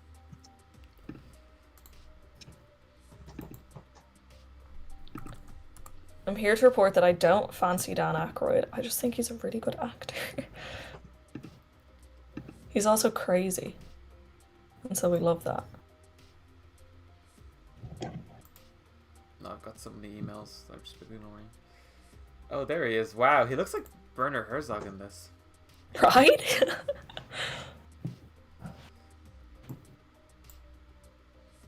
Special Agent Dan I'm just gonna Aykroyd. open up on stream right now. There it is. It's Fun. on the stream. That's amazing. Oh, There he is. gross. YouTube will probably block this live stream for that, actually. Gotta get So that. explicit. There we go. Those V lines. Explicit Wow, and it's content. in black and white and everything, and Discord was able to detect that. Because I would have thought they'd be basing that off color. I guess they're really just looking for shape of nakedness. Shape of bodice. Wow. Guys, we're about to go into the 2-hour 3 hour. time left. Well, yeah, but there's gonna be a 2 I there. see. There's going to be a 2. That is true. This We're guy. we're 2/3 of the way through. It does not feel like that. I could, John, I don't know about you. I could go for another day. Could you? Next time, I think we should do 24-hour. and write a much, because this script is not going to be long enough. Next time we should do 24-hour and write a proper 90-minute script, or 12-hour.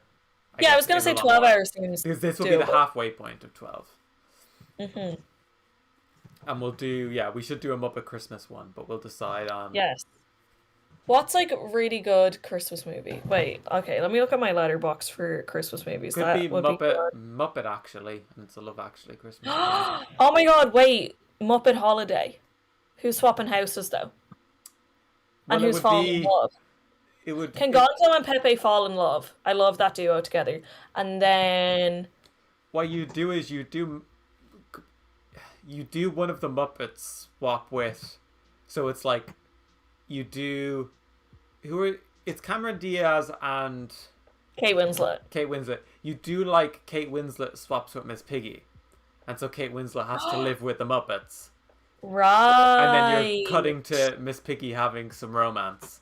Yes. We're just humans. It's just Miss Piggy and like a human drama, and then you cut to Kate Winslet in surreal Muppet Land, or maybe you pick a new modern celebrity to do it with. And then Kate Winslet is gonna fall in love with. Wait, is it Jack Black or is that the other way around? No, it is Jack Black, but I think it should be a Muppet instead. So. Oh yes, no, 100%. Who's the most Jack Black? Or maybe you could swap Cameron Diaz and Miss Piggy and have it. I don't know. Kate Winslet falls in love with Fozzie Bear, and Kermit is Cameron Diaz's ex-husband who cheats on Miss Piggy at the start of the film. Kermit becomes sleazy in this version. Well, I like that. Yeah, but I think Fozzie Bear has like the best. Oh, my dad's calling live on stream. Hello, Dad. You going now? I am at the house. Awesome. See you soon. Bye-bye. My dad ended that call saying, ciao. Yeah, so she definitely falls in love with Fozzie Bear because he's got the hat. You know, that's so Jack Black. Yeah. And then, so we could do the holiday, or we could do, there is so many. The holiday is a pretty good idea. The holiday is good. I like the holiday. You could have it be it's a Kermit swap too, though. You could send Kermit over to the other, or you could send any Muppet. You could, but I don't know. Home Alone, but the Muppets could also work. You're defending the studio, yeah. It's already. I think you want to take something that's not already too silly, though. This is true. Home Alone, Fred Claus. Not Home Alone, Fred Claus. The Muppets, Fred Claus. So I do love Fred Claus. It would be, yeah, the Muppets in the North Pole is something. The Muppets, Jingle All the Way. So Kermit has to get a toy for Robin. Yeah. Actually, wait. Have you guys, Keen, I feel like you might have. Have either of you guys ever seen the film Unaccompanied Minors? I know Paul Feig directed it, and I saw the DVD in a thing once, but I've not seen it. Unaccompanied Muppets is a pretty good name for a movie. Unaccompanied Muppets, yes. Because I remember I saw Unaccompanied Minors like on TV when I was a kid, and then I was never able to find it for years. And I was like, couldn't remember the name, and I would constantly be Googling like kids left in airport at Christmas, or just like all that stuff to try find the name of it. And then I finally found it, and I've yet to rewatch it. But it was a great film. That's Wilmer pretty good. Valderrama. I And do. I Dylan love that Christopher. name. And all you would do is you just do the Muppets are about to do a show somewhere, and then they get snowed in at the airport for Christmas, and it's just a really cute Muppets Writes itself. Muppets in the airport film. That's pretty good, John. What do you think about Ailing that? is in this. I'm too busy. We'll do Unaccompanied Muppets. No plane, no parents, no problem. Yeah. It's gonna be great. No Five play, Desperate no Kids. producers, no problem for the Muppets. Ooh. No plane, no show, no. Let's decide no on when the best date, because we want to do it before Christmas. Uh-huh. So is it the 19th? I'm like before Christmas, but after my birthday. Let's fit in When's your that. birthday? My birthday is the 9th of December. Oh yeah, no, definitely after that. John's gonna need for a longer sure. rest than that. Wait, oh my god, the Muppets Polar Express. All the That Muppets could on a work train. like that. I think that's good. The Polar And the Express conductor creeps is me the out. chef. The Polar conductor is the Express chef. creeps me out though. That's so everywhere. fair. Wait. The Muppets Princess Switch. And let's make it modern, you know? Something there. The Muppets Let It. What's the name of that movie I like? Let It Snow. Yes, Let It Snow. I love Let It Snow. I rewatched it the other night. I do love the idea though of doing a big like ensemble Muppet thing where they've all got their little stories and you're cutting away. But I think setting that in an airport at Christmas is the place to do it. No, I'm so down with unaccompanied Muppets. I think that's like, and also we're bringing unaccompanied minors like back to the forefront. We're putting up there with A Christmas Carol. Yeah, Like, we're the putting three unaccompanied classic minors on the pieces- map. The three classic pieces of art that the Muppets have covered is Treasure Island, A Christmas Carol, and Unaccompanied Minors. Yeah. Fuck Muppets Wizard of Oz, even though that is the best. That's It's my number DVD one. only, so it doesn't count. This is going feature. Unaccompanied Muppets is a feature. We're going feature, damn, not even Disney Plus. That's crazy. No, that sucks. They're stuck on Disney Plus. The version of Muppets Wizard of Oz that I watched the other night, a few weeks ago, was an hour and 40 minutes long. And I was like, this was Was it? never this long. Yeah, it was the director's cut. Oh. Because Oh, the interesting. tape that I have from when I was a kid is 70 minutes. Yeah, I was Um, gonna say I did not imagine it was that long. So was there just loads Yeah, more it- jokes in it, or more songs? Or... Yeah, there's a lot of walking. It's very Lord of the Ringsy. It does not justify the hour and 40 minutes. Oh wait, should we just do Um, Muppet Lord of the Rings, and then we can do it like between Christmas and New Year's, and then that's when we do That's gonna 24 take hours. a while. Are we doing like 4 hours Muppets Lord of the Rings? John, do you know Lord of the Rings well enough? I know it all right. We could definitely schedule in some experts to come For on sure. as guests. That might be it. Maybe we just do Muppet Lord of the Rings. Yeah. Or Oh, Muppet. do you think? And then maybe we just get the original screenplay and we just edit it. Yeah, we could do that. That would be a pretty good way to do this. Yeah. I don't know if I'm ready to let go of unaccompanied Muppet though. I know, but It Muppet is Lord of the incredible. Rings is pretty good. It is pretty good. See, I know also with you. like I know the overlay is fun. I can do it all Lord of the Rings themed. Uh-huh. Oh yeah, that could be fun actually. Like Unaccompanied Muppets is just an airport. Yeah, but it's like the time these Muppets spend. Okay, now I'm done. Okay. Alright, John, do you want to read it to us? Yeah. God. Okay. Suddenly the world goes black. A runway of light appears in front of the trio. Junie looks over to Crystal and Derek, who have walked over to a collection of lightsabers hung up on an invisible wall. Who are we fighting? You're really old, aren't you? Derek spins his saber like a Jedi and nods towards the rack. In the distance, shapes of light hurry towards them. Junie rushes over and picks up a lightsaber. He follows the other two to the center of the floor in front of the runway. Sweating, he watches what looks like cubes rushing at top speed towards them. Bassy music rumbles from all around them. What do I do? Hi, John. Thank you. Hit. Don't get hit. A cube of energy throws itself at Junie. He dives to the floor. Whoa! What are you doing? Derek slices the cube in half. He shoves Junie with his foot. Junie looks up, Derek looking at him annoyed. The music blares, Crystal and Derek expertly slicing and dicing in time to disarm his feet. Junie rushes to his feet and raises himself for the oncoming barrage of cubes. Okay, that Cut is to- pretty good for the stakes of a Beat Saber thing that they hit you. Yeah. Guys, I must go. Okay, Okay. bye, Vicky. I will Bye. let you know how Ghostbusters is. Thank you. You This has will been you be back wonderful before all the day. end? No, Probably not. Probably not. You should be out. After. I'll watch the archive of You'll the watch stream. catch the VOD. I'll watch the archive. Yeah. Catch the VOD. Okay. All my love. Goodbye, guys. Bye. Oh, camera Alright. got messed up. Hold on. Yeah, there's I'm gonna bring especially- back chat for the first time in a while. It's been a while, but the chat must be brought back. Also, Cassandra, if you're listening right now, there is a bit in here where you're part of the skate montage. Very subtly and not at all, you could recognize that as you, but it's you. I'm sure that Keen will be able to pick it up and go with it and include you in it. I don't know how, but he will. Okay. Alright. You can We all explain to good? me. You're gonna need to find a guest to talk to, by the way, John. When I'm ready. Oh god. Okay, so cut to interior Oval Office simultaneously. Carmen furs her breath and sharply raises to her feet. She presses a button on her desk, causing a pro gamer set to rise from a hole in the middle of the room. The monitor showed a presidential sigil. She sits in a chair, typing furiously, green matrix text rushing back. Cut to interior Beat Saber. Junie is getting the hang of it. He fumbles a few times, but pretty quickly he's in sync with Crystal and Derek. He smiles, getting into the groove, even dancing. Crystal looks at Junie, they share a moment of joy together. Distracted, Crystal whiffs a hit, and a cube smacks her in the face. It's brutal. She's knocked back, flung far into the air. Derek and Junie watch her fall into the abyss. Cassandra, yes. But yeah, just a few minutes.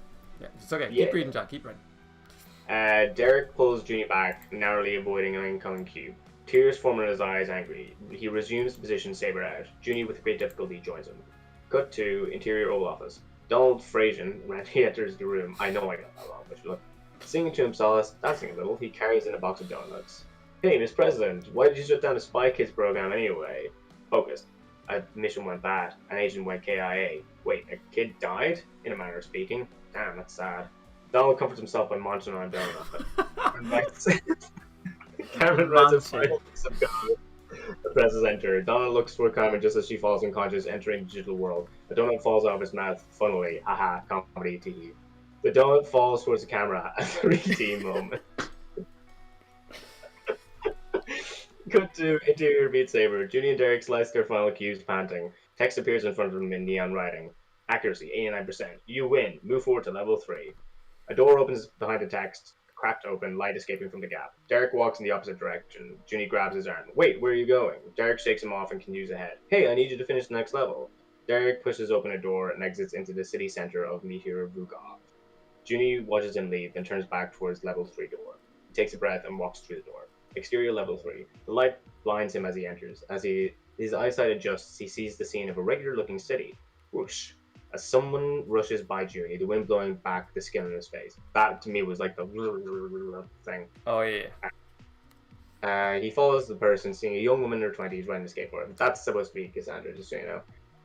She skates into a large, scattered group of skaters. Junie runs after them. He follows them to the top of a huge, steep hill. About 100 skaters stand in a line at the top of this hill. Junie looks down, seeing a giant slope of about 60 degrees. Junie stops himself just before falling over the edge. Whoa. Disembodied voice. On your marks. Junie looks down and sees that a skateboard is in his hands. Get set. Junie sets the board down. Ready. Skate. Just as Junie is about to head down a hill, a figure leaps over his head. Slow-mo. As the figure falls to the slope, they look back behind him, and Junie sees Carmen atop a skateboard. She smiles, hits the road, and pushes down the hill. Junie's mouth is agape as the rest of the 100 skaters race down the hill. Recovering from shock, Junie heads down the hill at speed.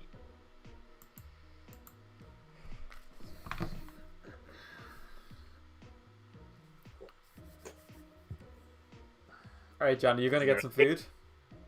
Yeah, I should probably get some action. Do you want to add Cassandra to the Discord call first? Yes, I'll add her on and then she can... she can just talk to nobody while I'm writing. Yeah, exactly. I'm gonna copy your stuff in first anyway. How many pages do you think it's gonna add? 4? 4, okay. That's what I hope. But yeah, John, how into Muppet Lord of the Rings are you? I think Muppet Lord of the Rings is kind of funny. Well, there was one that was said before that I thought was really good. Oh yeah, it was the Polar Express one. The reason why I really like Muppet Lord of the Rings is I think we need a longer break from doing this. That Muppet Lord of the Rings we can do it over Christmas, but Muppet Polar Express you'd have to do before Christmas. Oh, but I feel like it would be nice to do something, in those days between Christmas and New Year's. Yeah, one of those weekends. Alright, Sandra's going to be coming in a little wee bit. Yeah, let's see how much this adds to the script. Where did your bit start? Hold on. My bit is just a very... Oh yeah, here we go. Suddenly the world goes black. Yeah.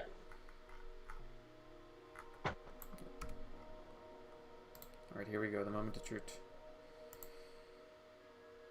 The number of pages went down? What? How is that? No, it's page 16. It's glitching out for some reason. Oh, there we go. 16. It read it. So yeah, it was 5. That's good. Yeah, we're on 2,000. We're nearly at 3,000 words. Hello, Cassandra. Hello. Can you How you guys hear doing? me okay? Yes. Yes. Perfect. I'm gonna go make some food, but I will be back in a bit. I Nice, haven't nice. had any proper food yet. I will return. See you in a bit. See you. The 9-hour marathon is really impressive. How did you guys get the idea? I was doing a live stream and then I just said to John, I literally just said it to him, just straight as the idea came into my head. No, we said let's do a speed writing live stream, and then we were trying to choose. It took us a while to land on Spy Kids. We were looking through different things we could write. When did you decide this? Like 3 nights ago. Oh, whoa! It was like, yeah, it was very spur of the moment. It's because I got really into this live streaming software, and then I was like, just trying to think of an excuse to make a bunch of really nice things. Cool, cool. I didn't realize you were live streaming before. It was like literally 10 minutes I did a test live stream. And then Cool. John joined, because John has my YouTube channel and notifications. And then What was the previous live stream about? It was on Twitch. On Twitch, there's these like study live streams where you I'm gonna turn off my sound. Hold on. Maybe it might annoy me now. It wasn't before. So there's Twitch live streams where you sit there studying or working. This is what I do when I'm editing now at home. And there's this person who's also working, and then every 50 minutes they'll go like, okay, break time, and then they'll just like talk, and most of the time I just leave to go for a walk. But it's just like you have Sweet. somebody there working, and so I was just testing out doing that myself, really. It was the whole point of that was for me not to procrastinate, but then I procrastinated watching those live streams and being like, I wonder if I could build better UI than this. That's cool. It's like body doubling. Yeah. That's exactly why I joined this stream. It's good to just have something on sometimes when you're working. It's really helped me focus, even now while I'm cooking. It's just like, it's been like, I'm the only one in the apartment today, so it's like, wow, it's just like being in Berlin or in college and just having friends around working on stuff. Yeah, well, that's where me looking up those live streams came from, being in the editing room that we all used to do the Podmero time thing where we used to take our breaks. You know, remember I used to have it on my phone, the timer? Yeah. Yeah, that's where, because once we started working from home, then I was like, oh, I don't have that anymore. That's So so that's why I cool. like And the then live do you streams. still join those study live streams? That sounds like something I should do. I do, yeah. If you type on Twitch study, you will find plenty of people doing it. And they just Cool, like cool. play, the like study/chill music to chill to. Yeah. They That's just really have that interesting. music in the background. It's, I love that. Yeah. It's good. And how do you think this stream is going? The stream's going well. The script isn't going great. You're not writing fast enough. It's why I love the idea of doing the Lord of the Rings thing, because we'll be editing a script. Oh, wait, so you're going to take the exact I Lord think of the that's what we Rings should script, do. but I just think we make it should get Muppets? the Oh. words and then just go through the script, changing the characters, changing the language so it's Muppet-like, Cool. adding in jokes. I think that could be really fun. Nice. And then are you planning to do just one of the Lord of the Rings films or all of them? I think we got to do the whole trilogy if we're doing it. Oh, wow. Maybe it could That's, be 3 separate ambitious. live streams, depending on how long it will take. I think it'll be quick, though. Cool. I'm down. But yeah, if you have the actual screenplay in front of you, then that definitely sounds very fun. Yeah. Getting ready to do my burst here. Alright, but the most important thing here is, what are some cool moves I can do during the skateboarding scene, Cassandra? What's some stuff I need to work into? Oh, yeah. Well, wait, I thought is this like a game of skate where people challenge each other to do a trick, and then if you miss the trick, then you take a ladder of skate, and the first person to get all think 5 it's a letters and skate race. loses?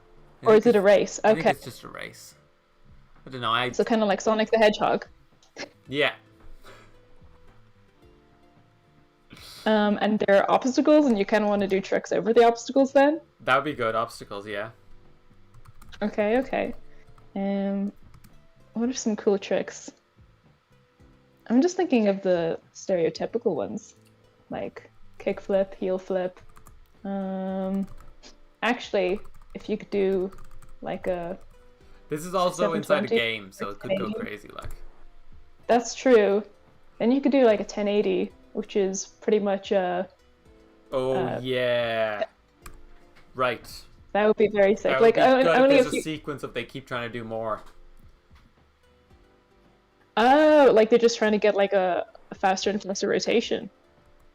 Well, no, just in terms of, because you could do a 360, 720, 1080 is the next one up, right? Yeah. Yeah, so this is a video Well, game. What would be the next one after 1080? Well, I can't do the maths. What's the difference between all those numbers? Are they just... They're all not they're that just way. 360 pluses. Okay, there you go. Oh, there you go. I know, but I need a calculator. Like, I can't do the maths either. Here, will I calculate it real quick? 1080. Do 360. Oh, 3,600. 360 multiplied by 10. Oh, wow, that is crazy. That would be perfect. 3,600. Okay. They're going down a big hill on skateboards. Maybe Oh, what if the hill is actually a mega ramp? that's amazing. So that's the first thing. Hill turns into mega ramp. Mega ramp. So yeah, so it's all they go down and then they're building up to a big massive thing, which has like the Mario arrows on it. Okay, nice, nice, nice. Grab some coins or hoops or I'm whatever. back for like 5 minutes. What does that mean? You Hey, got some John. cooking? Yeah, I got something cooking. What you got grilling, Dylan? I'm just doing some chips and then I'm gonna fry a fish. Very What's your nice. grilling, Classic, Dylan? classic John dinner. Classic John dinner. Yeah, I was actually just watching some of it. I was waiting as well. Yeah, so what I think is like there should be like some grinding, so like grinding on rails and stuff. Oh, you're watching the True. stream? Yeah. That's a good John, way to take say it it in the away. loop. That's a good call. I guess so. I would do the same. I also think like they should be basically doing what like you can do in real life, but like you were saying, like to the extreme. So like, and I think the soccer thing is really funny. So there should be like loop-de-loops and stuff, and Yeah, like for sure. jumping over like really high things or like just doing really crazy stuff. Like I think someone maybe like Harmer or something should like go into a handstand and do it as well. And John, were Pretty you cool. imagining these as real skateboards right now? Real skateboards, but like they can be like funky skateboards as well. Well, I might. Like, That's what might happen. like- There might be, you know, the way in Mario, like you turn into the hover thing. yeah, I was thinking of hoverboards as well. Yeah. Like, Hoverboard I part. think in the way that like I think they Snowboard do it part. like it's 3D. They do a thing where like It's, stuff wait, is like there a comes 3D out- moment right now? Oh no, I meant just like in Sorry, Spike John, is what's already Drake going on? in Game Over.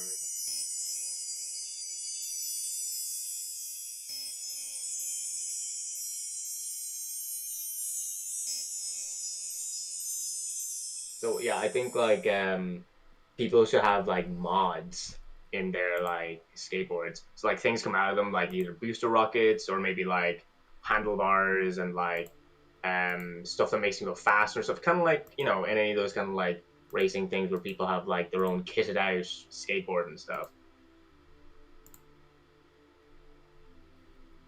That sounds great, John. That seems so too much like a scooter. But I like the idea of skateboards with like Now, rocket. while I power boosters. through this, John, Yes. what Nice. is Cassandra going to talk about? Cassandra is going to talk about the similarities between learning how to skate and learning how to play a game that you've never played before. Okay, but keep that. Wait until interesting. John has to go. So you two just talk while I get into my Zen mode. Yeah, we can't talk about what I just said yet. That's only for you to start going on about when I leave and then come back again. I think I'm gonna I think I'm just gonna Why- keep power 30 minutes right now, John. Okay. Until 2 hours. I'm gonna take my headphones off Oh wow. and just shout really loudly, okay? Or maybe not. Maybe Okay. I'll keep my headphones on. I don't know if it's easier or not. I'll see whichever is easier. I'm just gonna Okay. go. You ready? When I come back, I'm- like, I'm gonna be a different man. Okay? I believe in you. Okay. I believe in you, Keen. Here we go. All right, Cass. Do you think this So- was a silly idea? I love this idea. No, I think this was so much fun. I was saying to Keen that it's totally made my day. Oh, you've been like watching the whole way through, haven't you? Yeah, well, I missed the first half an hour, Yeah. but I've been here since. Yeah, it's just funny, like cooking my lunch, working on my own stuff, now cooking dinner. I think it's funny, like the idea of like, because like people. I feel like me and you, we like definitely listen to podcasts and like watch live streams and stuff like that quite regularly. And the idea of like being one of the things that someone is using like that is like very fun and very sweet. That's true, yeah. Keen and I were just talking about body doubling, and how it helps us focus, so Body this doubling. stream is definitely... Yeah, it's kind of a, like...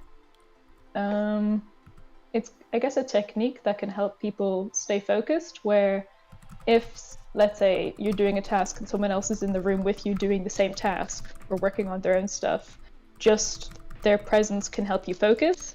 Oh, and then- right, yeah. Yeah, and a lot of people would do this online as well. Okay. Like Yeah, I Keen was guess saying. that's why like people, because I know Keen. The reason why we started doing this is because Keen was doing a test of like a come study with me thing. And Yeah. we started talking just about doing something like this, but that's really really fair though. Like I don't know if it's like adding an air of accountability, or if it's just nice to have another presence or something like that. I think a sense of community as well. Yeah. Like you're not alone in doing whatever you're doing. Also, I am going to go back and fry my fish. So that thing I was saying about comparing learning to skate to learning to play a video game you've never played before, you're on. You gotta do that now. Okay, interesting. I believe it. Alright, good luck. See you in a few. Yeah, okay. Learning to play a video game and learning to skate. Yeah, I think I think of a direct comparison between Super Mario Brothers and skateboarding, where while learning to skate recently, I was craving the nostalgia of Super Mario Brothers on the Wii, and my friend lent it to me, and started playing it. And first, few similarities I was thinking of was just how often you die in Super Mario Brothers. But despite that, you just keep returning to the levels and keep playing them again and again, until you pick up the muscle memory, and you memorize the course, in order to avoid all the obstacles and get to the flag. So I think learning how to skateboard is extremely similar, where whenever you're trying to learn a new trick, it's just the first time you try it is going to be awful, and then you just keep repeating it again and again and again, and keep messing up again and again and again, until eventually, very slowly, your muscle memory builds up and you kind of feel a bit more familiar and just feel a little bit more comfortable doing the trick, even if you're still falling off or whatever. And then you just keep doing that until you get so comfortable that you're not scared of trying the trick and you don't fall over, and eventually you get that. So when I started playing Super Mario Brothers, I kind of when I started skateboarding, I was very patient with myself because I knew I was a beginner, so I knew I'd mess up loads.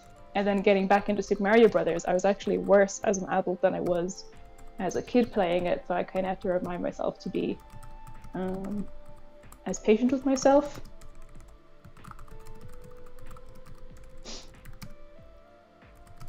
Funny thing is, I actually found Super Mario Brothers way more frustrating than skateboarding.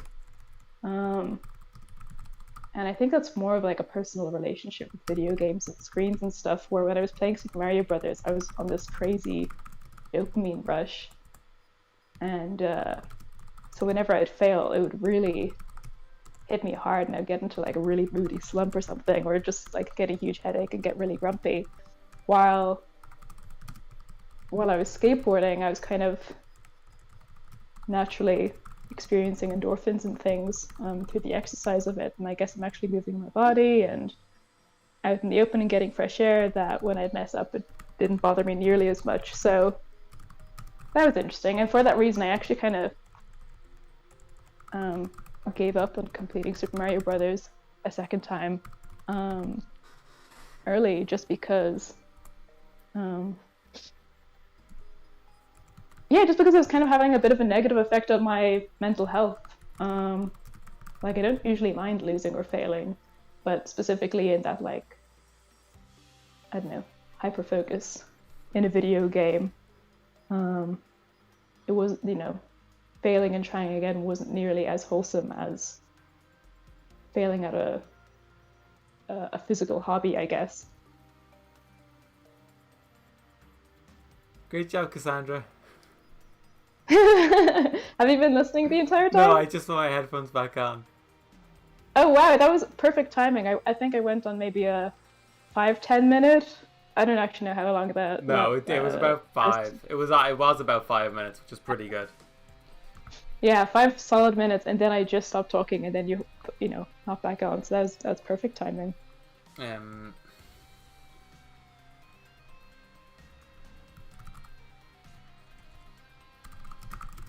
of wind. Do you need any more help with the script from a skateboarding perspective? Like right now, I'm writing about him getting launched into space on a mega ramp. So. That's perfect. Yeah, I actually can't see the screen right now. You can't jump the stream open. Well, it's just I can't watch the stream on my phone at the same time as being on the Discord what? call. I've just realised I should obviously not have my video turned on the Discord. Why did I do that? That's definitely just taking up more space. Or more Wi-Fi. I guess so. That was silly of me. Alright, so I'll Don't know that for sweat next time. Just the sound of wind rushing past. His board So, continues. are you? Oh wait. What do you call it when you're totally this way? What do you mean, in the zone? No, when your skateboard is totally the opposite of how it should be. It's not flat. It's completely like just going straight up into the air. What would that word be? I'm upside down. I'm not sure what action you're trying to describe. Like if you were going on a ramp that sent you straight up into the air. You know what I mean? Yeah. So Yeah, like I guess it tells me. No, but like it's not parallel. The opposite of parallel.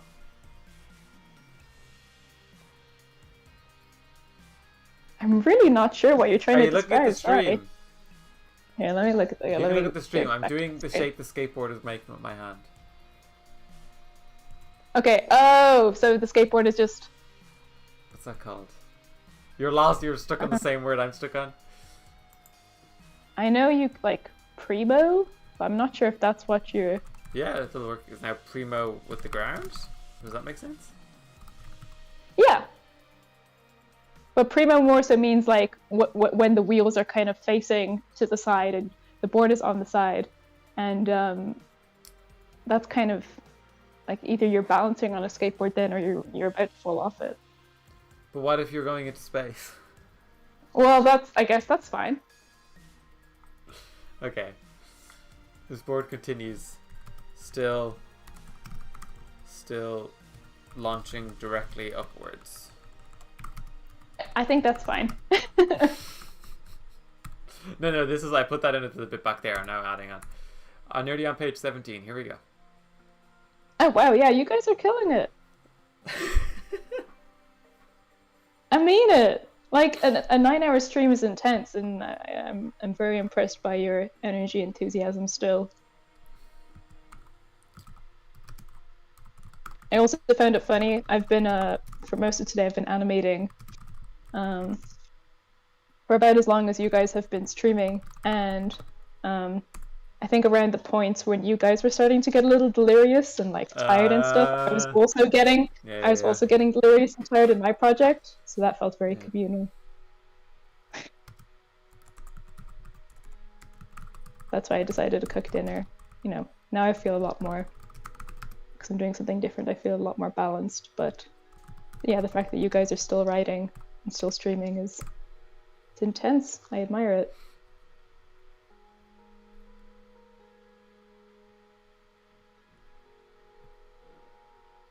What else do you think I should talk about?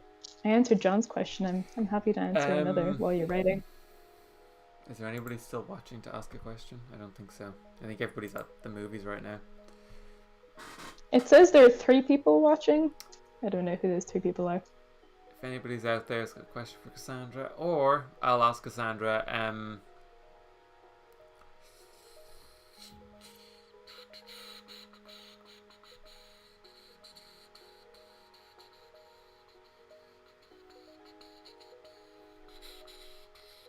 can you come up with... Have you seen Spy Kids 3D? I haven't. Oh no. Actually, well, I shouldn't ask you questions. Would that just distract you, or can I ask you questions? You can ask me questions if you want to. You can just watch the trailers for Spy Kids 3D and react. I could do that, Well, but you could before that... Actually, hold on. I know what I'll do. Hold on. I've got a great idea. The thing is, I'm really curious, like, why you guys are so attached to Spy Kids. I saw it in the cinema, and I really liked it. Mm-hmm. But would you recall it as one of your favorite films? Or just something you love? I do, like, the thing, it's this idea of, right, like, you know the way, like, people who are much older than us talk, us too, we talk about practical effects and, like, how we love practical effects. Mm-hmm. But I think partially the reason why people like practical effects is because of the homemadeness of it and the retroness of it. True. And I do think that the same is true for, like, early 2000s CGI in terms of watching stuff like the flubbery stuff and the early, you know, the Star Wars prequels, that, like, now I appreciate that aesthetic for, it's sort of the nostalgia, but it's something to do with the homemadeness. And, like, the Spy Kids films were basically shot in Robert Rodriguez's garage. Like, they're so cheap. Are you serious? They're some of the cheapest films ever made. And he, like, that's, and, like, George Clooney's in them, but he's in them for, like, a minute, because he like, George Clooney's scenes are filmed in his house. It's very much like stop and go filmmaking, but it was done at that time where you could do that for the first time in, he had a little studio, but, like, he calls it his garage, because it was a little studio he'd rented. Like, the big thing with Spy Kids 3D is they're in this 3D world for the whole movie, but the space of land they had was, I think it was 12 foot.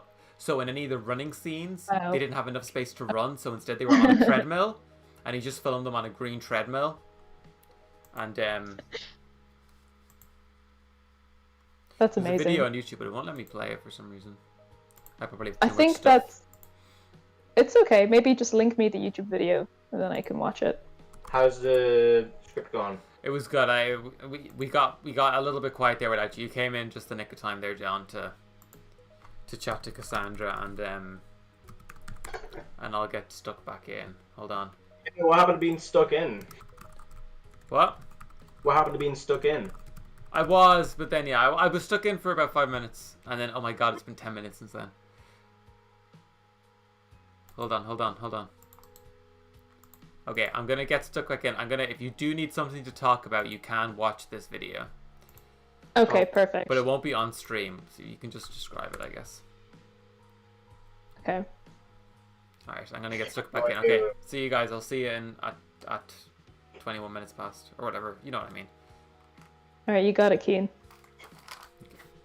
How did that talking on your own go? Fine. I think I lasted about 5 minutes, and then just as I finished my point, and I suppose was thinking of something new to say, Kian jumped in and was like, "Hey, Cassandra, you're doing great." And then we ended up talking. So ended up going pretty okay. So, do you have any idea how far he's gotten? Sorry, say that again. I didn't hear you. Do you have any idea how far he's gotten in the script now? Kian. Yeah. No, actually, because I haven't been watching him Oh, type. Because I'm in my kitchen and my PC is in the living room. So Ah. Well, what are you up to right now? I'm cooking a pie, A pie. making a vegetable pot pie. Interesting. Okay. It's like a savory pie. Yeah, exactly. It's got like a lot of vegetables and a bechamel sauce and Yeah. a puff pastry top. So That's cool. That's interesting. yeah, I've never tried it before. I'm pretty pumped. You know, there's because I'm like stupidly into the game Rocket League. I watch a YouTuber called Sunless Khan who does a lot of Rocket League stuff. And He sounds familiar. I mean, like I don't know if you know him, but like he's pretty big in the Rocket League community at the very least. I think, yeah, my friends used to be or are potentially still really into it, so I think I probably heard it through them. But anyway, finish what you were saying. But essentially, I think it was last year, the year before, he did I think it was a 10-hour live stream to do like the longest Rocket League game of all time, and that was crazy and hectic. Wow. And then this year they did a 24-hour one, and it's funny just like doing this, and feels chaotic enough, you know, and I'm like feel like so much respect for that man for doing a 24-hour live stream with like multiple guests and multiple like things going on and like, you know, playing a video game, you know, as well. It's just like insane. Oh, 100%. There's this DJ called DJ EZ. He's like an acclaimed British DJ, and he's really renowned for his marathon sets. Over lockdown, I listened to a 24-hour set he did, Whoa. which again, similar thing of like, oh my god, you're mixing so many tracks on the spot for 24 hours straight. But that's not like, you know, he also had a 72-hour one on YouTube. Yeah. And again, like 12-hour ones or 48-hour or 24-hour ones. Surely he live was ones. there the whole time. Surely someone tagged in for him at some point, right? Well, not in the YouTube ones. Wow. If he did that for 2 hours, that's like beyond impressive. That's like Like, I guess if you choose, if you needed to go to the bathroom or eat, you could just choose a 14-minute long track, and then just not do much mixing you know for that track. You know the song American Pie? Yes. That was what DJs used to use on radio if they needed to go for the bathroom break. Oh wow! How long is that song? It's like 7 minutes or something. That's funny. Let me look it up. Oh. But yeah, it's crazy impressive. I can hardly pull all-nighters, so. I mean, like streaming in general is just like very, very impressive as like a form of entertainment. This feels fun though. This feels pretty casual. It feels quite low stakes because I know that only friends are watching. Yeah. It would be different if it was like hundreds of people or like thousands that some people have. But then I guess when you have hundreds or thousands of viewers, you presume that they're fans. So then they're going to like what you stream anyway. Yeah, and then of And with- course like for stuff like that has that many people, that's why they have admins to like keep people in check. Yeah, true. Also, I have no idea why Keen turned off his video for the Discord, and now I have to like look at him through the live stream to get a glance. Oh, at he him. did it to save like space and internet. Oh, okay. John, Right. who's a director we don't like? The director we don't like? Yeah. Nolan. Oh yeah. Who? Christopher Nolan. Oh. I mean, I like a few of his movies, but I know Kian really doesn't like Christopher Nolan.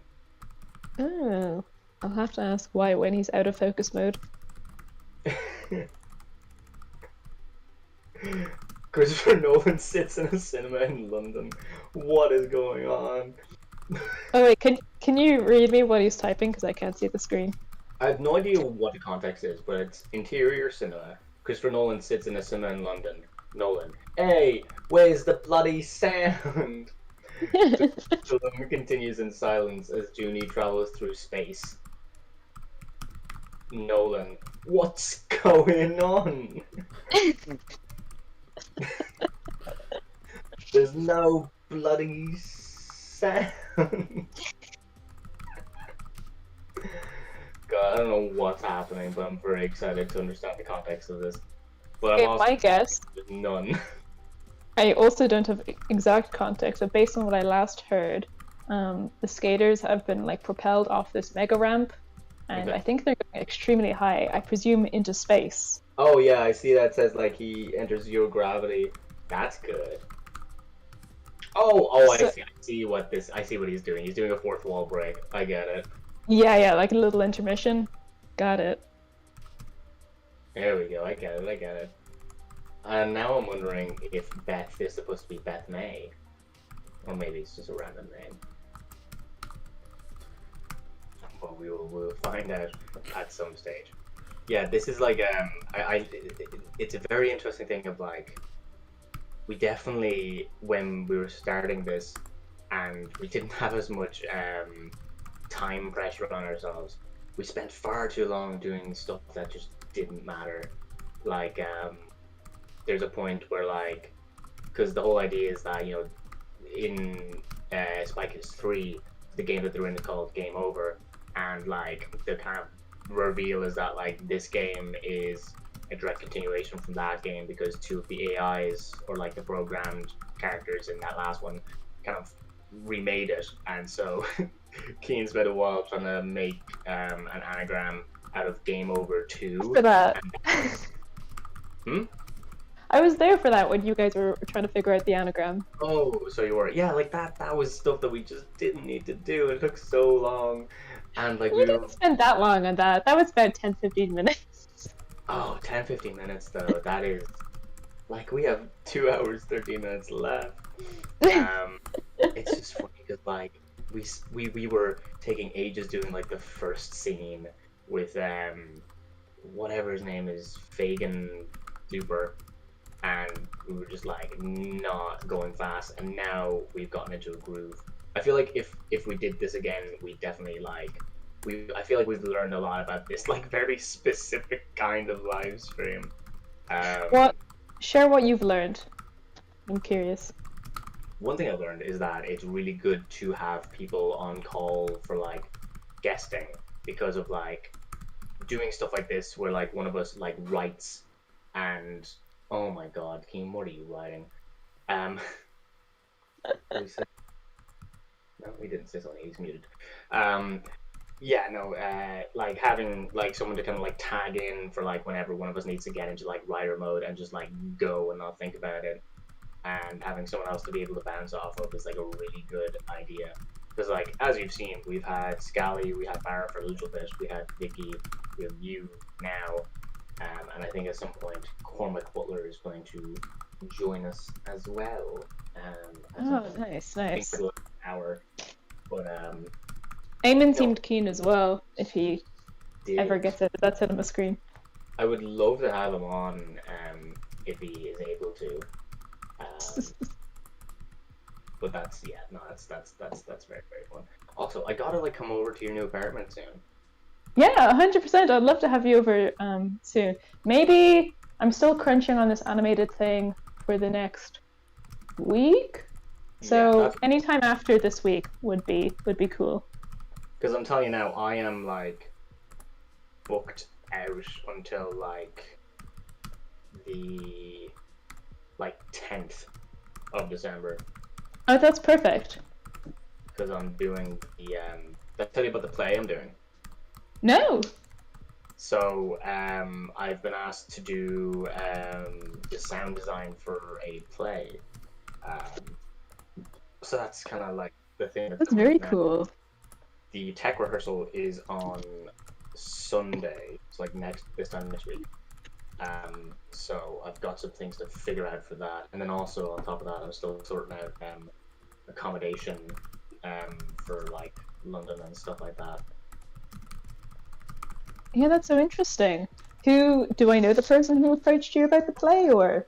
Yeah, you know Robin. Yeah, Yeah, it's Robin's directing. very cool. Yeah, that's so fun. More collaborations with friends. Actually, I'm gonna be so bad because What's the name of the billionaire who's sending people to space? Jeff Bezos. What? Jeff Bezos is getting a cameo? I'm sure it's because he's a bad person and we want bad people in it. I guess so. Yeah, that makes sense. It's all because I just saw, because my live stream I'm watching right now is a little bit behind, but I just saw Keen ask that question on stream. What's the little bad thing you want to do? Oh, I just have to reply to like some stuff about people asking me about accommodation, so I've been asking like questions about like, hey, what about this studio flat, blah blah blah, and all this sort of stuff. So I need to like reply to these. That's okay. Because I have limited time left in the country, and oh my god, and I need to get something sorted as soon as possible. Are you going to do that now? I'm currently doing it. Oh, that's fine. And someone's asking me whereabouts in Ireland do I live. I assume they know people in Ireland or have been to Ireland or something like that. Mm. It's always a funny thing where I'm like, when is it inappropriate to do an exclamation mark? Oh, I guess I think I just try to avoid using it 2 sentences in a row. It can be every third sentence though. There has to be like a break in the middle. Yeah, pretty much. That's my only rule. Because I love being enthusiastic.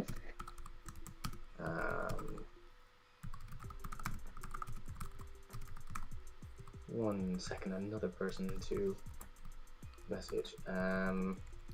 It was interesting what you were saying about having guests on, because usually writing is such an introspective thing. That I can see why it was tough. I mean, I completely understand when you and Keen were at the brainstorming stage of this project and just figuring out the ideas, why that would be so collaborative. But then when it comes to actually writing, it is pretty tough to write while maintaining a conversation. Yeah, it's just like there's the point of where like you're concentrating and writing, and then like for like it's not like we're big screamers or anything, but like there's a purpose of like keeping it vaguely interesting. Also, I don't know if you're talking to us, Keen, because we cannot hear you. Apologies for that.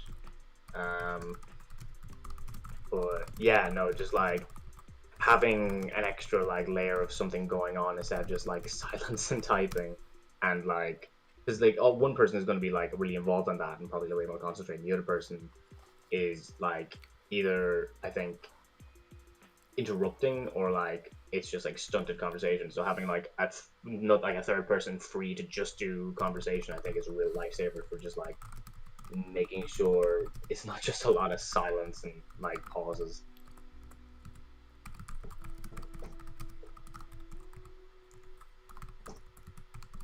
Stream, see what Keen's writing.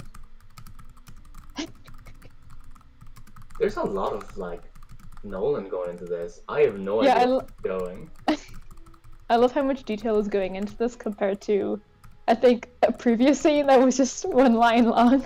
Oh yeah, like I thought this was skating, honestly, and I don't know what's going on now. Keen, you better explain yourself when you get back to us.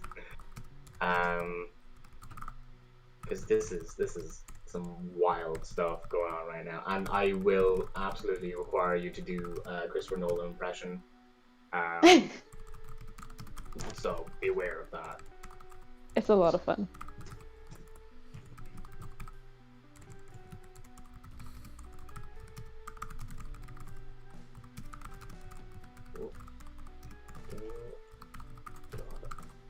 Multitasking is not my strong suit.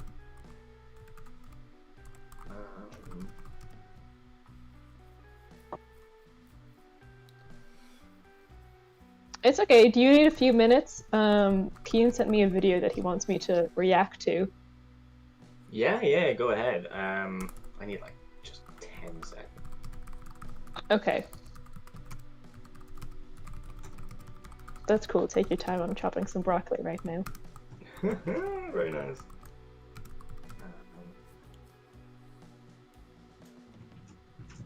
That was a very enthusiastic response to me cutting up broccoli. Hell yeah, man. Chop that broccoli. Love it. More of it. We need to see it. Love that for you. You know what this stream reminds me of? It reminds me of when I was 9 or 10 and I really wanted to start a YouTube channel with my friends. Like, just a vlog. But we were in our lol random phase at the time. Oh, as we all have been through. Of course, so saying something like, I'm just chopping broccoli right now is definitely something that would have been included in one of those vlogs. What a strange period of just... I remember I saw a thing where it was like, deep fried humor is no different to raw XD humor. Like a lol random sort of thing. This is like... What kind of humor is no different than lol Like- random humor? Like deep fried. What's that? You know deep fried memes, right? No. Oh god, okay, let me find you some deep fried memes. There's just a very specific kind of like weird humor. It's kind of like what people kind of point to when they're like, Gen Z people have strange humor. They kind of point to these sort of things. Well, that makes sense. I mean, just like the age range. This is like, you know, because like it upon like in first inspection, it's just like, why is this funny? And like, I don't get it, you know. Like, let me try to find one that kind of gets a good idea of like, give a good idea of what I mean. Let's see. Yeah, okay. Here's one. Let me get this. I feel like for whoever is watching and you know is not like you, me, or Ian, which I feel like are the only people who are watching right now. I apologize for not being able to share this visually. But I'm gonna send this into the Discord chat. To our private group chat that no Our one else can see. private Discord chat that was made specifically for this stream. Yeah, I sent it on there. I guess that's something. I wonder if that could be incorporated for future streams where more than one person can affect what's on screen. I have no idea how that's done. I know because like I think Keen was kind of showing me that like there's a specific program for live streaming where you kind of like do that sort of thing, but you could definitely do it in like probably a jerry-rigged way of like if you had a constant screen sharing like thing. Oh, he's gone. And you know it was like this is a dedicated thing for like if I and not the person who's running the stream want to show something. Oh, he's back.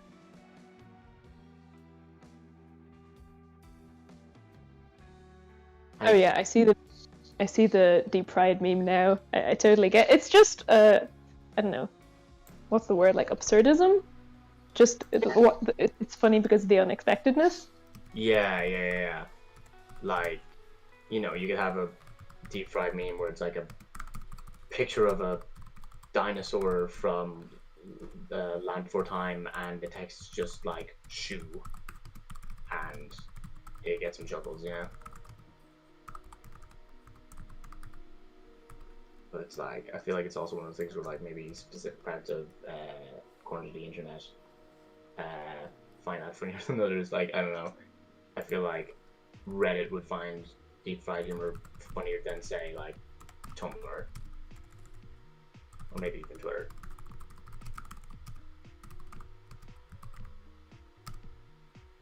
But yeah, Kian is in the zone. I have no idea how many pages. Oh wow, actually, now that I look at it, I think we were on 16 and now we're on 20, so he's got a fair few in there now. You're making really good progress. Yeah, I mean, we do only have 2 hours left, so, 7 hours getting us 20 pages is, something. But something tells me we won't get another 60 pages done in 2 hours. But who knows? Maybe not.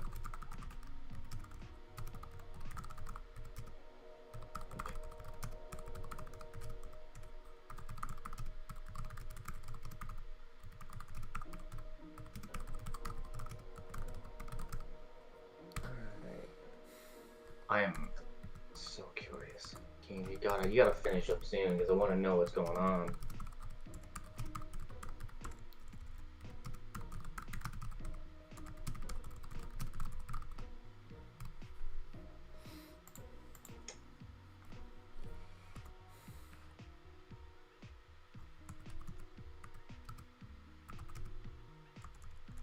Okay, so we're back to the skating, which is good. I don't know what was going on. Okay, so we're doing sci-fi stuff. Oh my god. Cormac's back. Yeah, 2 hours, man. Like we we are not going to get a feature length script out of this at all. But I don't know if it's gonna be a thing where do we come back to the script? Or are we just like, this is a time capsule of like what we were able to get done in this amount of time? Because I do kind of like the ideas that we were going up with, and I do quite like the outline and the break on the story that we did. But like, maybe it's better if we don't finish it. I don't know. I'm not too sure. What do you think, guys?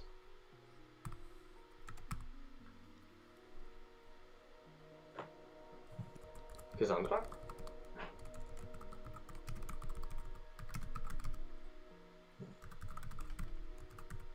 Alrighty. Cassandra is not replying.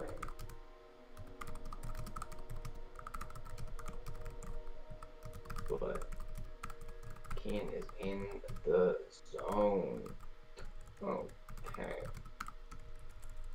I'm still astounded. Oh, Hello? are you? Can you hear me? Hello, can you hear me? Yeah, I can hear you. Cool. I wasn't sure where you went. No, I was here the entire time. I just cut off for some reason. Yeah, I said Cormac's back, and then there was no response, so it must have been from that point. Yeah.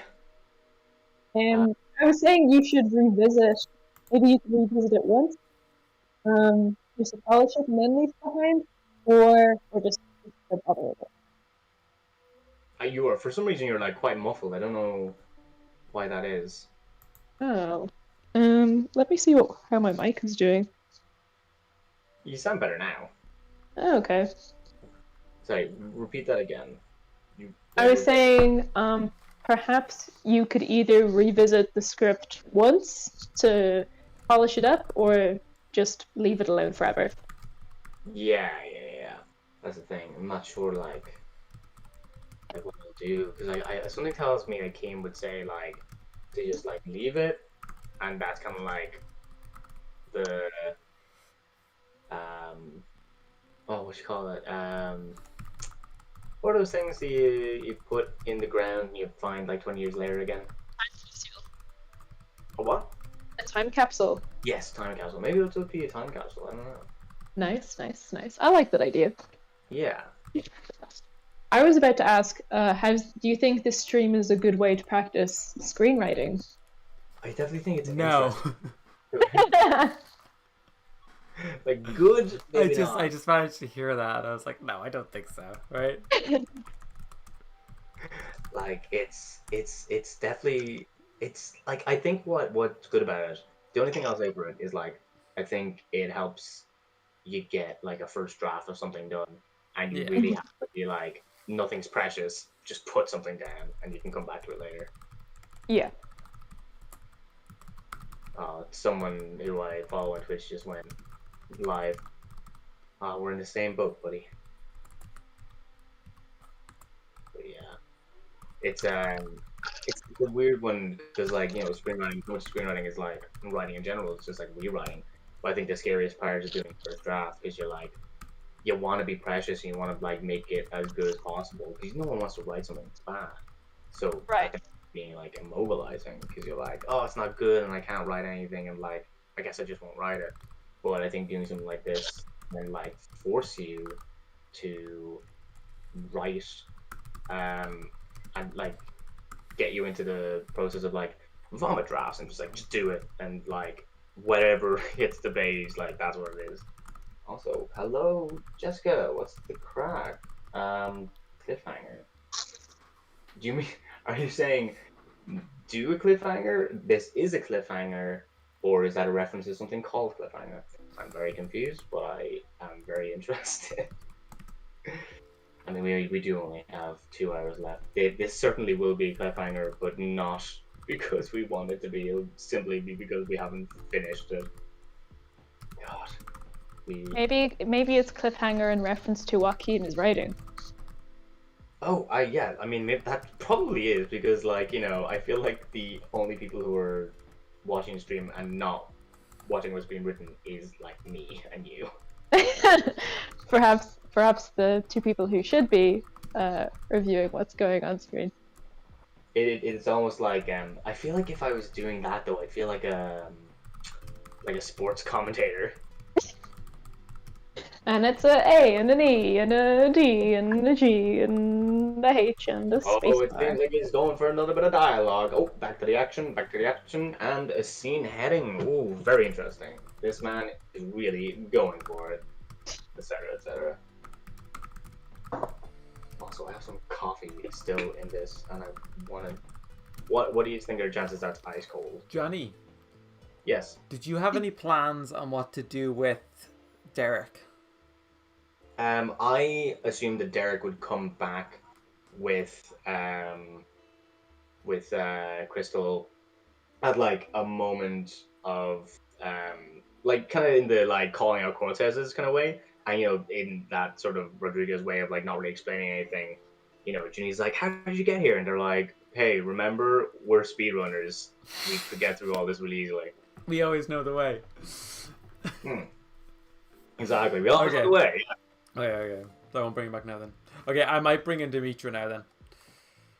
Oh yes, because I know that the last time Dimitra was mentioned was before he went to level 1.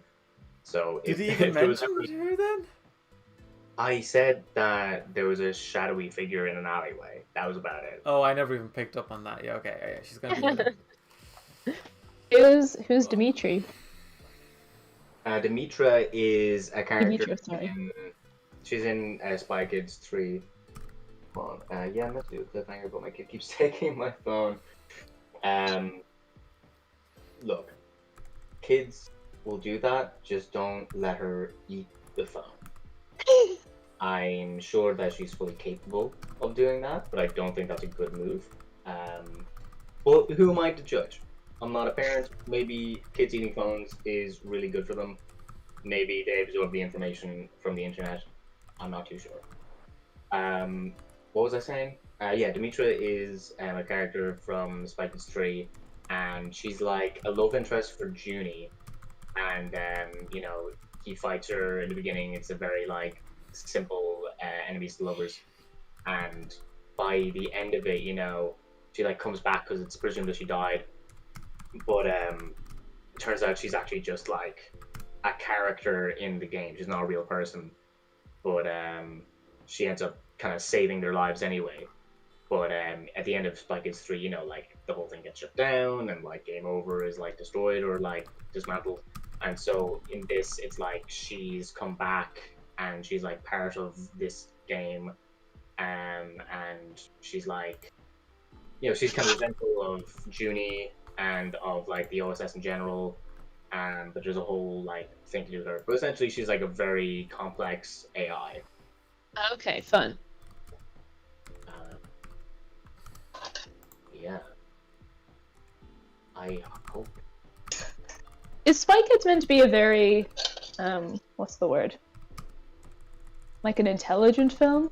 That's not No, the... not at all.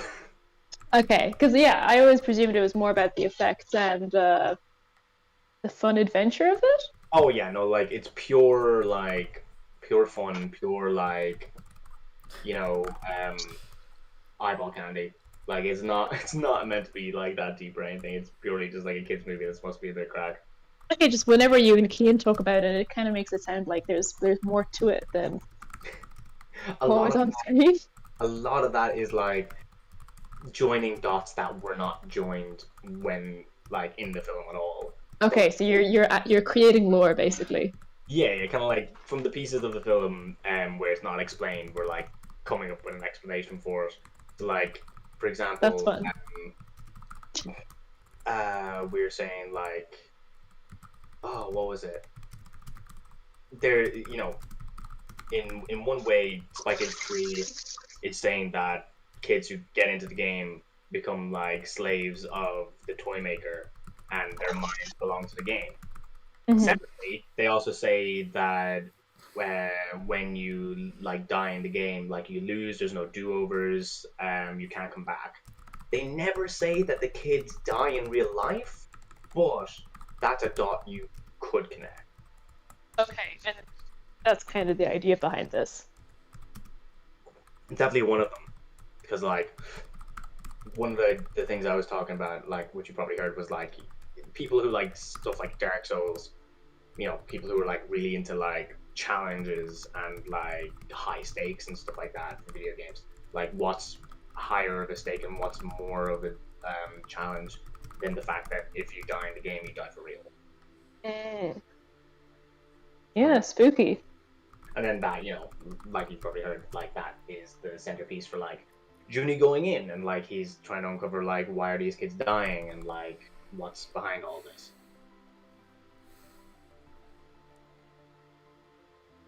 Okay. Like Kian is still going. This man is unstoppable. He spent a lot of time on this scene, especially. Or maybe Yeah. I'm just noticing the time passed more because I'm on the stream. But then again, I think what's kind of ironic about that is the longest set piece in Spy Kids 3 is the race. Like, all the other... Because Spy Kids 3 goes really quickly. It's 80 minutes. It's an extremely short film. Oh, nice. The longest part of it, like, that's like a continuous, like, set piece is, of all, like, the levels in the games, is the race. Like, it has a dedicated amount of, like, maybe like 10 minutes or something like that. Is this the race? Is the skateboarding sequence the race? Yeah, that's at least like the race in this one. Nice. Because we were like, we need to have a race, and let's, you know, if we're basing off like video games, why not like Tony Hawk Pro Skater? Yeah, of course. And then, yeah, and Kian said this was like originally meant to be a montage, and now it seems to be a lot bigger than that. Yeah, I mean, like, I feel like that's what happens when like you get really into an idea. It's just like, oh, I kind of want to keep going with this, and I don't want to like, just make it a small thing. I want to like do it. I like how you guys are letting each other take the reins and then just improvising based on what they've done. Yeah, because like, you know, what we've been doing so far is just like write a scene, read it back, cool, your turn now, and just like building off of each other's scenes. How similar or different is this to Story Break when they're writing scenes? Well, the thing is, you saw like half of the beginning when we were breaking the story at the very start. Yeah. So basically what we were doing before we actually started opening up the scriptwriting software, that's kind of like what Story Break is. Oh no, I know, but doesn't Story Break also, they had like a whole, I don't know, several episode series where they were writing the script for the Heaven Heist one? Yeah, no, with that one it was kind of like they did a scene per episode and had like an hour for each scene. Oh wow, yeah. So it was kind That's of similar. longer. Yeah, it's kind of similar in terms of like the energy that they do for any of the normal story breaks, where they're like figuring out, oh, like, this can happen, that can happen, blah blah blah. But more so on like for this particular scene rather than like the overall plot. Yeah, of course. But you know, we're not doing a podcast, so I suppose we're not doing that. And also, if we did, we'd just be ripping off Storybreak. But I think I remember I had an idea for like, as you know, a cis whitish man usually does. I had an idea for a podcast, which was like, I think it was the idea of like discussing exclusively like Irish films or films made by Irish people or films with Irish people in them. Okay. And like, I think it was to one, broaden my own sensibilities of like Irish cinema, because I wish it was more, and I just don't put in the effort to like watch stuff, but if I like had a reason to and I was forced to, it would be different. And also like to, you know, open up that to other people, because like I feel like it's assumed that like Irish cinema doesn't have like a distinctive style or a distinctive like thematics and stuff like that, but something tells me that like if you delved into it enough, you'd find a lot of similarities. Because I feel like, you know, American films and like even British films have like, you know, it's an institution in and of itself, and like people know those kind of films, but like Irish films not so much. So I think that would be interesting if that was ever a thing. Yeah, then it's kind of curious how much it's influenced by other continents' style or other countries' styles of filmmaking. Yeah. Because like, And that goes to say for every country, but still. Yeah, I think Ireland's an interesting one because like obviously we have the UK on one side of us, we have the US on the other side of us, but we're also like still European, so like, and then, you know, even like historical context is different because like we weren't bombed fuck like a lot of mainland Europe was, and we weren't in like World War II as much, you know, we're like largely a neutral country, but we aren't like a big political power, but like we've had our own sort of like cultural events like the Celtic Tiger and like, you know, austerity and like, you know, all that sort of stuff. I think is like an interesting thing to think about. And also like immigration to other countries and how that influences people and how like that influences like, you know, the Irish diaspora and like how is that you know, materialize in the creative consciousness of like Irish artists and all this sort of thing. I think there's a lot to discuss and a lot to like uncover.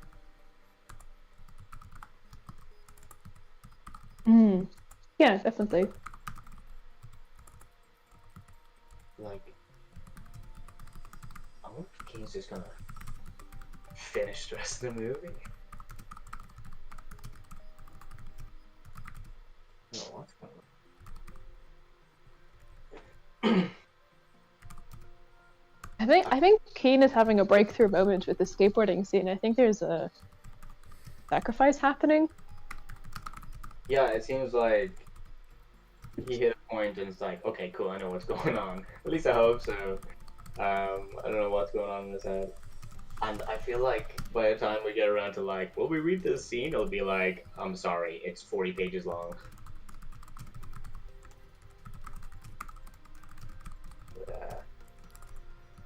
No, he's got to read the scene for us. I won't allow him to just pass by. You need context for what you're going to write.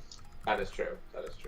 What I'm curious about is like, what are we gonna do for the last like hour? Are we just gonna like try and get as much as we can get done? Are we gonna like skip over things so that we can get like to the end of like a story? Like, or are we just gonna leave it at the end? I don't know.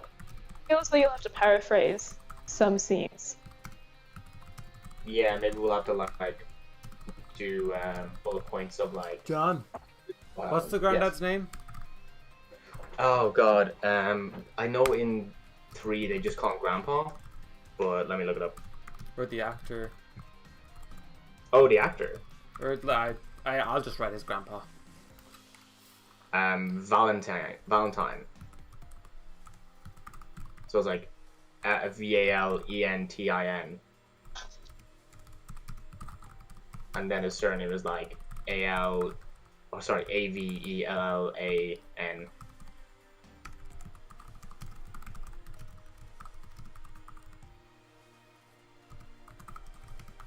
like Valentin Avellan.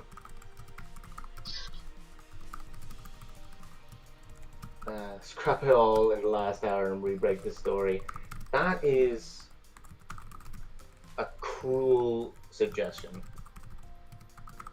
How dare you? We have worked so hard. Although, like, really, there's so much faffing about.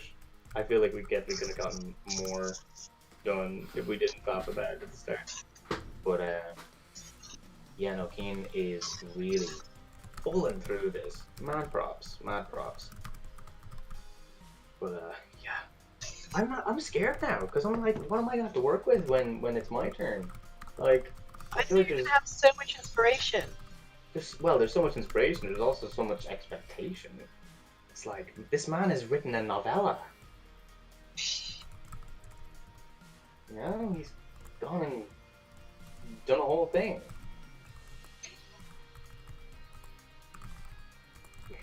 Strong legs. Oh, Grandpa. Although, we said, because he's, I don't know if Keen has decided that it doesn't matter if the actor's dead or if he's like an AI uploaded to the world. I don't know. We gotta ask him when he gets back. I also do love that the bullet points are still underneath all of this.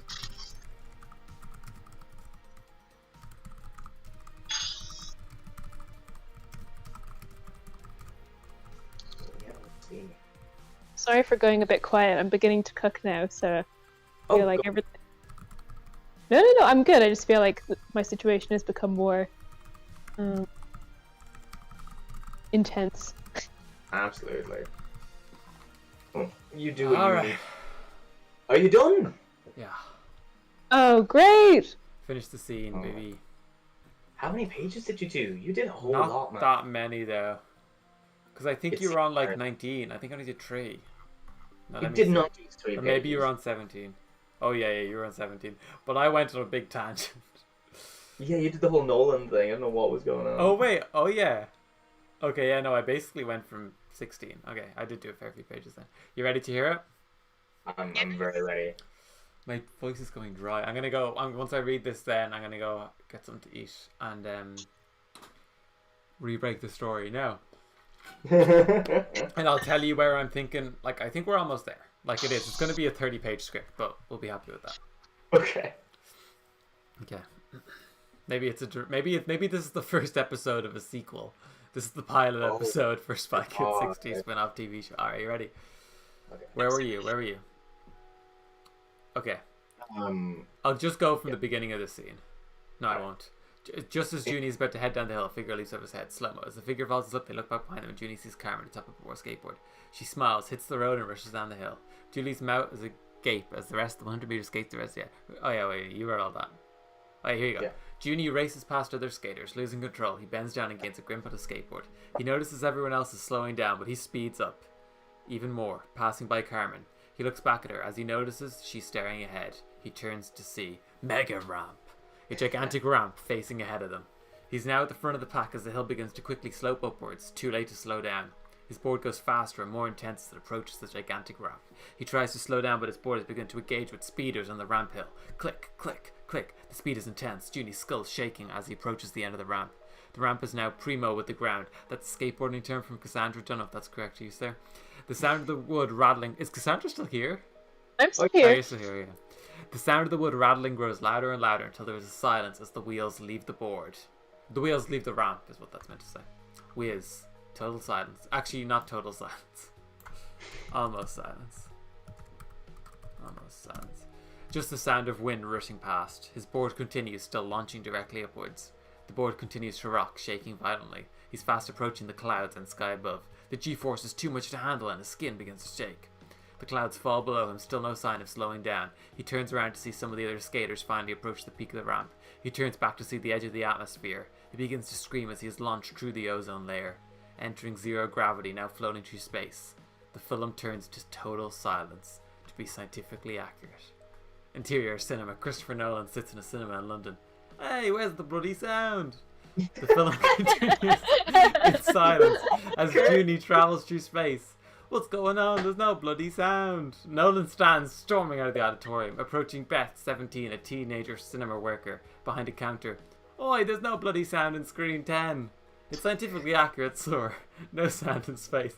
That's bollocks, that is. Of course there's sound in space. Sir, I'm telling you, there's no sound in space. Bollocks. Nolan storms from the cinema. Nolan sits at home with Miss Nolan. You wouldn't believe it, love. They said there's no bloody sound in space. Of course there's no bloody sound in space. No atmosphere for the sound waves to travel through there, is there? Of course there is. Same bloody atmosphere I travel through. Google it then, you madman. I haven't got a bloody phone, have I? Everybody knows that. That's true. Christopher Nolan famously doesn't have a phone. Miss Nolan's eyes. Give us your phone. I need to ring someone. Nolan and Jeff Bezos walk down a hallway. So you can send me to space, can ya? I can indeed. Lovely. Nolan sits in a spaceship along with other millionaires heading into space. What? 10, 9, 8. Hurry that up. I haven't got all day. 3, 2, 1. Spaceship launches, begins doing space. This is exactly the type of scripts I wrote when I was like 10 years old. That's the energy I'm bringing today, by the way. The millionaires are having a grand old time in space, bouncing around in zero gravity. Nolan looks grumpy. Yeah, this is all well and dandy. Was there any bloody sound in space? Nolan reaches towards a window. The other millionaires begin to panic. It's alright. I'm only going to open it for a minute. Nolan opens the window. The spaceship is plunged into silence as the oxygen is sucked from the ship. Total silence. We see Nolan mouth the word fuck as he dies. Oh my god. Junie flies past the spaceship on a skateboard in shock, fast approaching the moon. As he approaches the lunar planet, the wheels on his board begin to rotate inwards. He pushes his hoverboard onto the moon's surface where the racetrack continues. He's traveling too fast and smashes his hoverboard onto the moon, just barely managing to stay on the surface. As he tries to readjust, multiple players gently land down beside him, including Carmen. He gets back on his board and follows along. He races through craters, moon dust flying up around him, and glides over the beautiful moon's surface. He races past a building on the moon. It looks familiar. Could it be? The racers ahead are heading... That's an Easter egg for the first Spy Kids film. The racers ahead are heading into a large crater. Junie follows and watches as the moon dust around him turns to snow, and his hoverboard begins to slide among the surface. The snow around him begins to the space around him begins to disappear and transform into a snowy landscape. Exterior, Snow Mountain. He sees Carmen up ahead. Carmen! He's shouting over the wind. Carmen, we need to talk! No, Junie. Just get eliminated. Carmen, there are kids dying. I think it's... Carmen turns her board, approaching Junie in an attempt to knock him off. Carmen! I think it's the same game. I think it's... Carmen launches into Junie again, launching him from his board. He hits the snow, tumbling as players pass by. He comes to a stop, covered in snow. His board is broken in two. A player approaches behind, the shadowy figure. A familiar purple helmet. Could it be? The player pulls off their helmet, revealing Dimitra. Hi, Junie. What? But quickly, we don't have much time. She turns towards the bottom of the mountain. Carmen glides down the bottom of the mountain, kickflips the first to go through another closing portal. Junie, now panicked, jumps on the board of Dimitra, hugging her from behind. The two race down the mountain. The two approach the portal. It's nearly closing, but they tumble through the portal to a massive wooden skate park, like the ones from tutorial levels in video games. 1 minute to 3,600, or you're out. That's 10 360s. So you got to go up and rotate 10 times. The players begin to build momentum on the ramps around, spinning in the air, trying to reach the ultimate speed. Crap, Wow. I don't know how we'll do this with two people. She rides towards a ramp, launching the two of them, barely managing a 180. The two watch as players begin to reach 3,600 in the air, disappearing, presumably to the next level.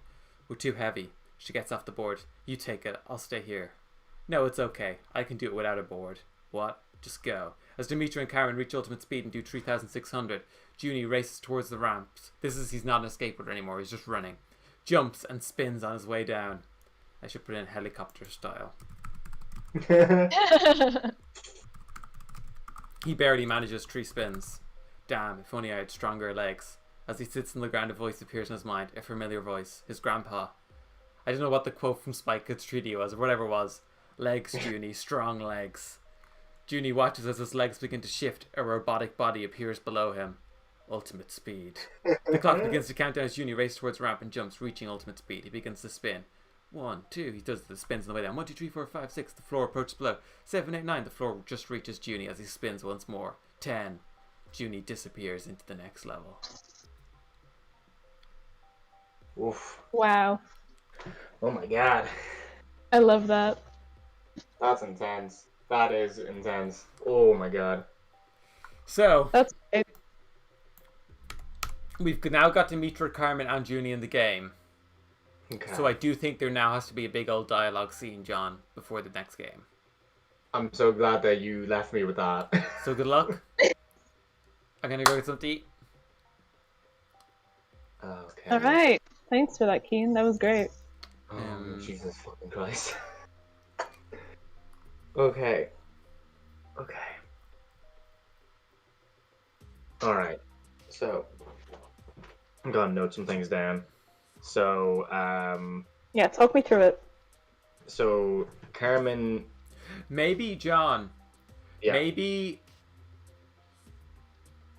Maybe we should have the third act be based inside the thing. Yeah, because there's only 90 minutes. Here's what I'm thinking. Okay. What we do is, this is the scene now where Dimitra and Juni turn against Carmen. They play through level 4, and then it's level 5, she convinces them to team up with them. And I still think we can do pretty much everything the same. And the way we do it is, Carmen, instead of calling everybody into the real world to fight, Carmen fights everybody else into the game. And then they're all in the Battle Royale at the end. And they're like Team Cortez in the Battle Royale. Yeah. Okay. That's my pitch to how we can get this done in another 10 pages. So Dimitra pins. I'm gonna go eat anyway. I will Oh, switch over to Google Drive. Hold on, you gotta like talk me through that one more time. Oh, okay, sorry. So Dimitra pins Juni against Carmen. And then they do the level, I suppose. And then what? And then Carmen calls in the team. Okay. Yeah. So Carmen is calling in like the Cortezes? Yeah, and Machete at least. That's where we get Nude Machete in. Okay, is she doing that? Okay, well I'll just put it in and I'll figure out how to do it. I'm gonna go. I won't be too long anyway. Yeah. Just because, yeah, you're probably going to be writing off screen anyway, so that's not going to be ideal. So I'll just put this all the way down to the bottom and I'll get as much as possible. Okay, cool. So. Alright. So. Okay. I think I get it. So, yeah, so she pins Juni against Carmen. Truth is revealed. Probably a load of exposition going on. So we got a bunch of exposition. I will say leave how Dimitra is alive till level 5.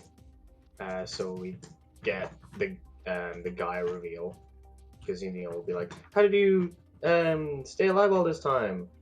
He must have had help, and then he shows up. Maybe. So they do level, and it's a 2v1, and it's real sad because their family ended up being split up. And then Carmen calls into Cortez's at some point, but I'd say that's for level 5. I'd say we can do it so that the level 4 thing, they're like doing what did in the last one, where it's like action and dialogue. So okay, so what we want is that the dialogue is so pre level 4 start, we get we get we set the stage for Junie versus Carmen, and then level begins with the premise that Junie is working against Carmen. So then that is like them battling it out in the level, rather than like figuring stuff out while they're doing it. It's like now we're going into it with this knowledge, and they're like conflict, but like literal conflict. Okay, so then it's like Carmen. Well, okay, no, maybe. Okay, Carmen gets booted out. Wakes up in Oval Office, and they're like, "Oh, we got rid of her. Cool, we got rid of her." Then she calls in all Cortezes. Launch into Battle Royale.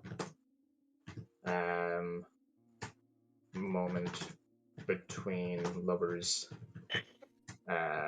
Bring in the X, which is the guy, and then it makes it real awkward. Then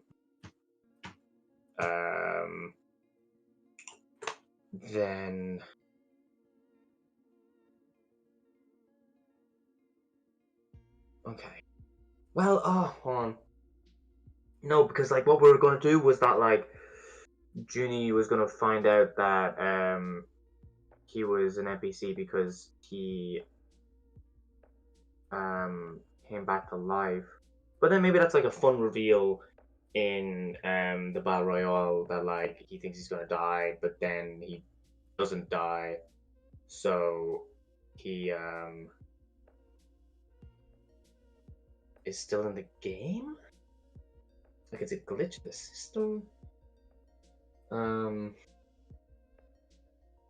I get to that. I'll get to that when I get to it. I'll start now though, and we'll see how that goes. Cool. So, Cass, do you remember what the last like thing was that Keen wrote?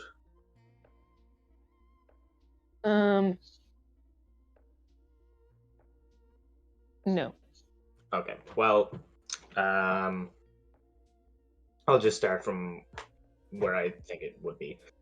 Okay. Exterior. Jungle. Yeah, exterior jungle. Okay.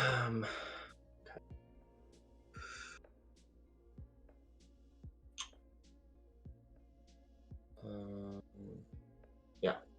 Okay. You can take the glasses off.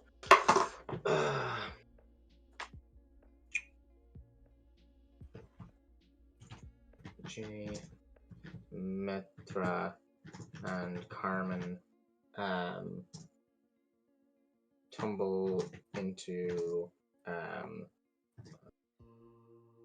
clearing in the jungle.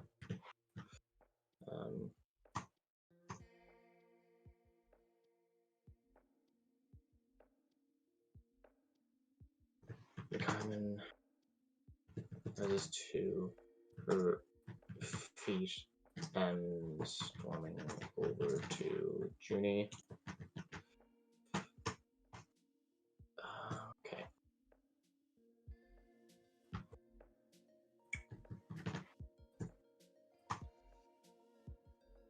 Actually, no, we'll have Junie say something first.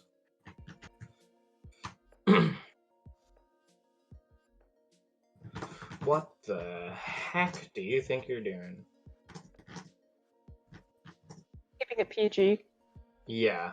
Actually, no, maybe not that. Maybe he's like,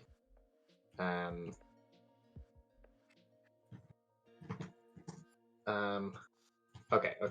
No, we'll go straight into, we won't do niceties.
I'll just call it Judy.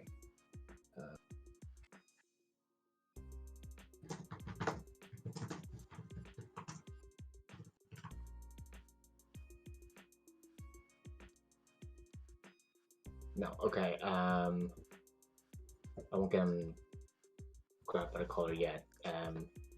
Demetra can come in for that, and then that's like a "don't touch my boyfriend" sort of thing, I suppose.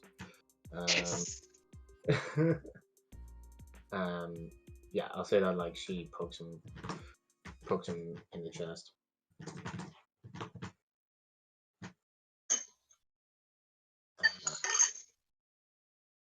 Cameron pokes him in the chest.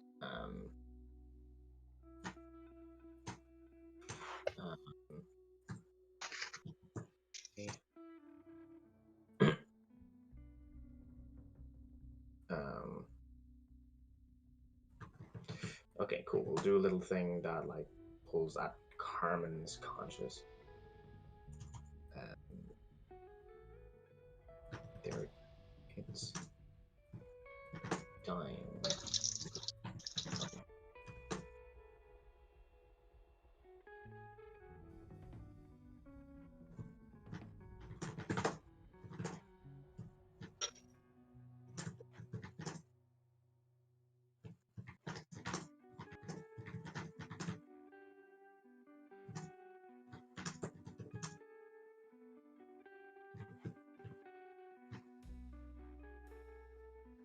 Okay, yeah, then that'll be that.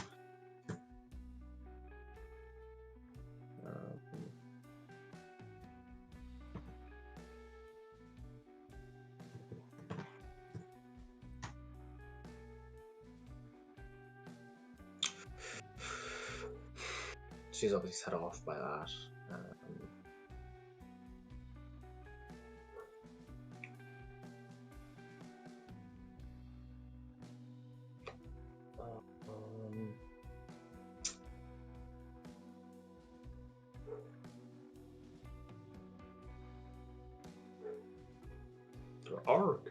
There are kids dying.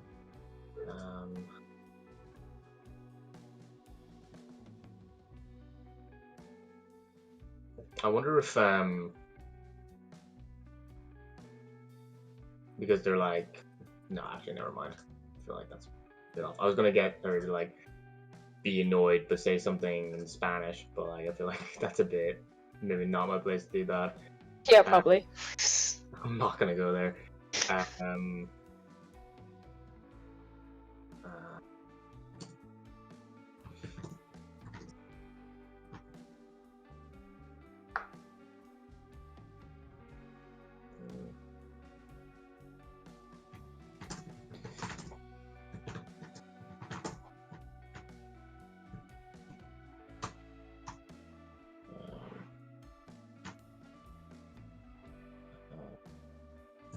Bam!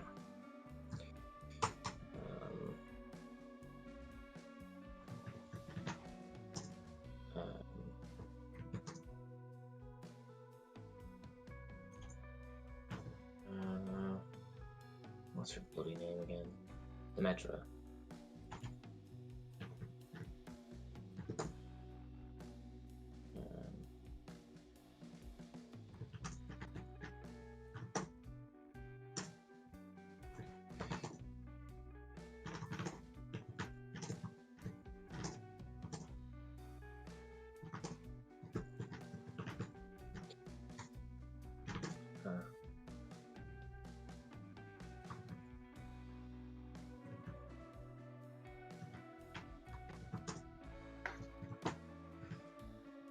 I'm trying to get across that she does that. You know the thing where like you're on your like you're 1 foot up, you have one knee down, you have a hand like as like a tripod thing going on. Okay. So she like gets pushed back. She's like, "Arr!" And like she does she's I don't know how to explain what that is. It's okay, just write down what you have for now. This is the first draft. Yeah.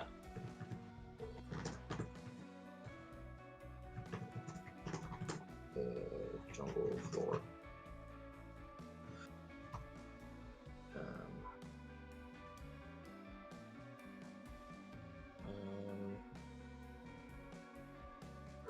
Alright.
I'm gonna do one of those another classic Hollywood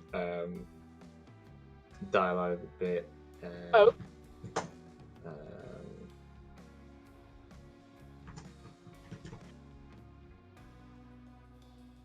It's like you're this, you're that. She's a whatever. Like back and forth thing. I like it. I like it.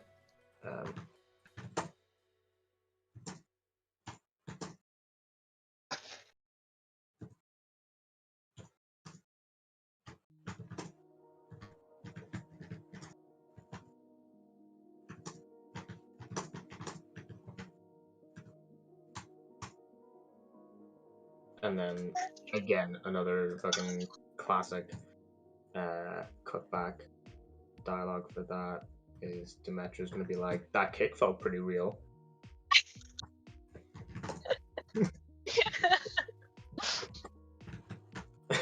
I do appreciate that when you're writing for this genre, you can get away with those kind of lines. Oh yeah, 100%. A lot of fun. It's like, oh, this doesn't need to be. It doesn't need to be like thought out and really clever. It's like, this is fine. It's like silly and dumb. Okay, especially for it being a fucking Spy Kids thing.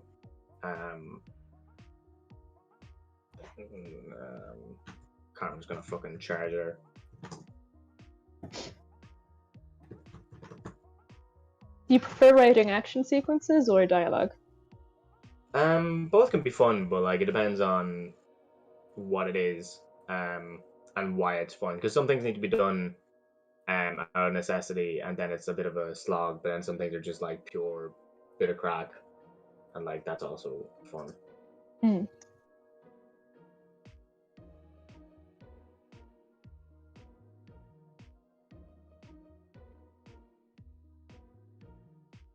Oh, okay, sorry.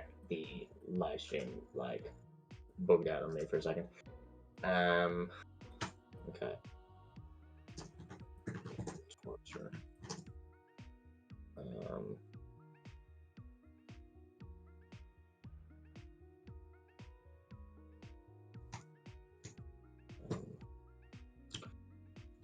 Jenny steps in front of Demetra. Carmen looks to her, then to Lady Jenny. Well, should he do that? I mean, it seems very quick for him to be on Demetra's side. Yeah, no, it won't be more like, it'll be more like, stop fighting.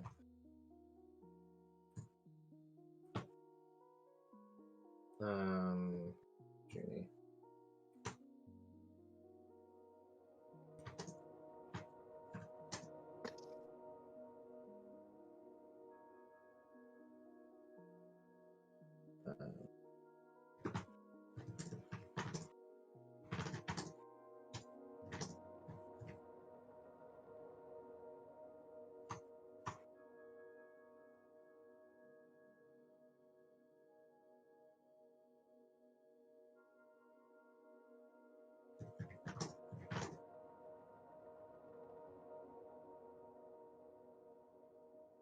Maybe he's just addressing Carmen.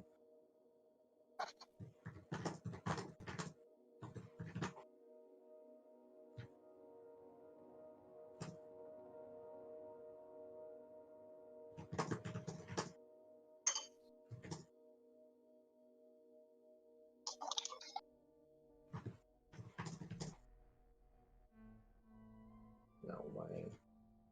Why do you want me off this case so bad?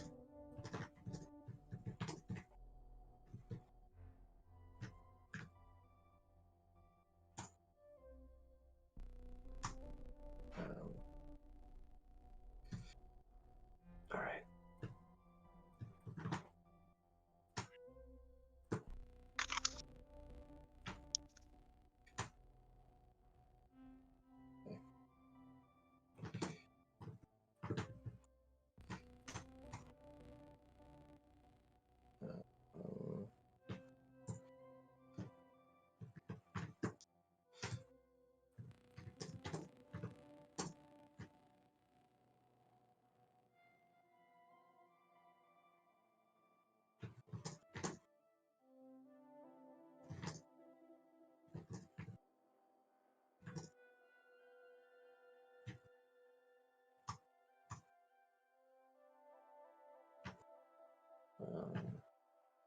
Dagger eyes, that's a phrase, isn't it? Yeah, definitely. Like when you're squinting but like with irritation or Yeah.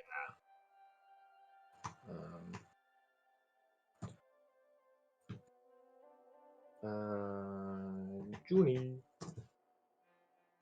Tell me what? Alright.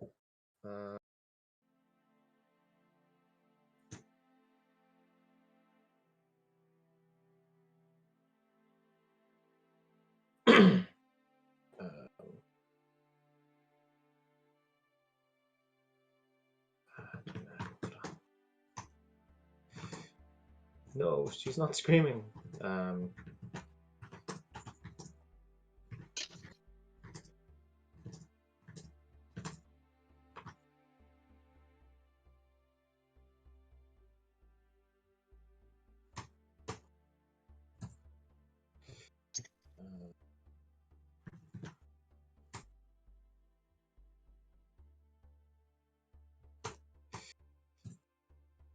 Speed writing really is taking every trope you know and just throwing it into something so it's quick. I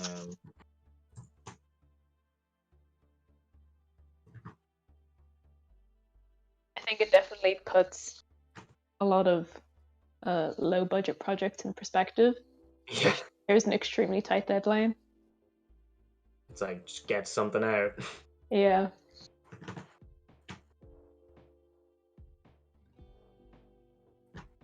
We should have more sympathy for low budget writers. Yeah.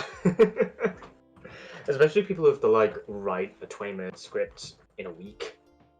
Yeah. Yeah. And then consistently. Yeah, exactly. It's definitely a real skill to be able to do stuff like that. For sure.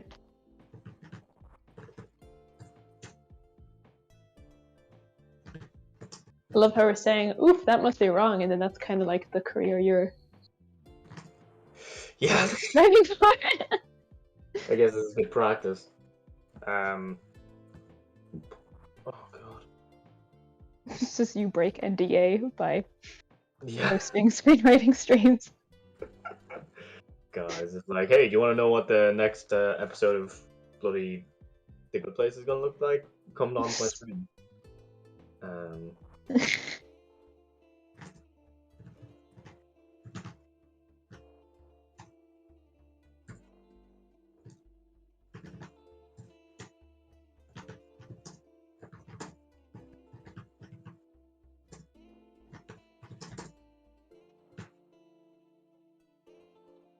I wonder what Keane's having for dinner. Hopefully something nice. Did you finish your pie? I'm still making it, so I had to saute a bunch of vegetables and then steam them. So I've done that. Now I'm making basically the cheese or like a cheese sauce. Yeah. So I'm prepping all the ingredients for that. I find prep quite relaxing because there's no time pressure, but once I'm cooking, it's like, oh my goodness. Yeah. Oh, he's back. Woo! Yeah, How are you, Christ. Keane? How was your dinner? I've got it here. I was just making it. Ah, what did you make? Just pasta and corn. Nice. You're still writing this conversation scene? Yeah, and then I'm gonna get into the action scene. Lovely. Oh. So this yeah, is the like, second actually- last action scene, right? Yeah, and you can like see with the bullet points where I'm like going with it.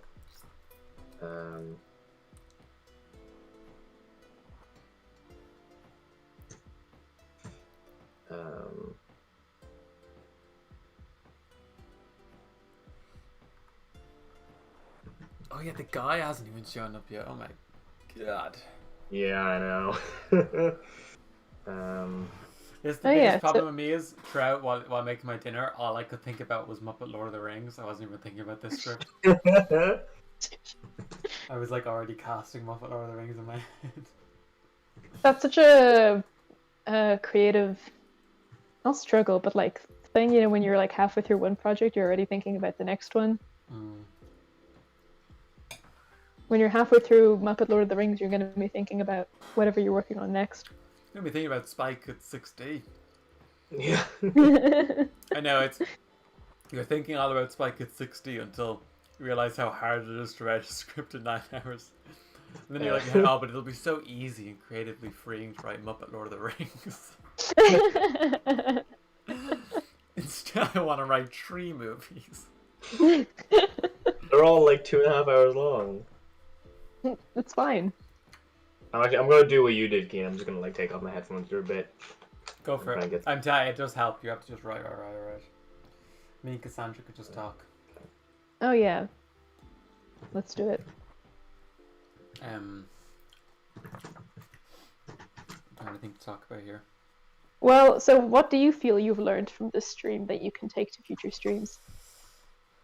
I need to sort out a better camera system than Discord, because whenever you bring people in, the cameras all move, and that was really annoying. Yeah. But I don't know, like the UI's turned out pretty good. I love how it looks. It's so much fun. That's the main reason why I've done this. So I'm happy with that, and then I don't know. I'll need to like watch the VOD back and see how the quality of everything is. Oh yeah, are you planning to watch the whole thing back or? No, I'll watch it back. I might do like a little 5-minute highlight reel. Oh, that'd be so nice. And that'll how it exists on, and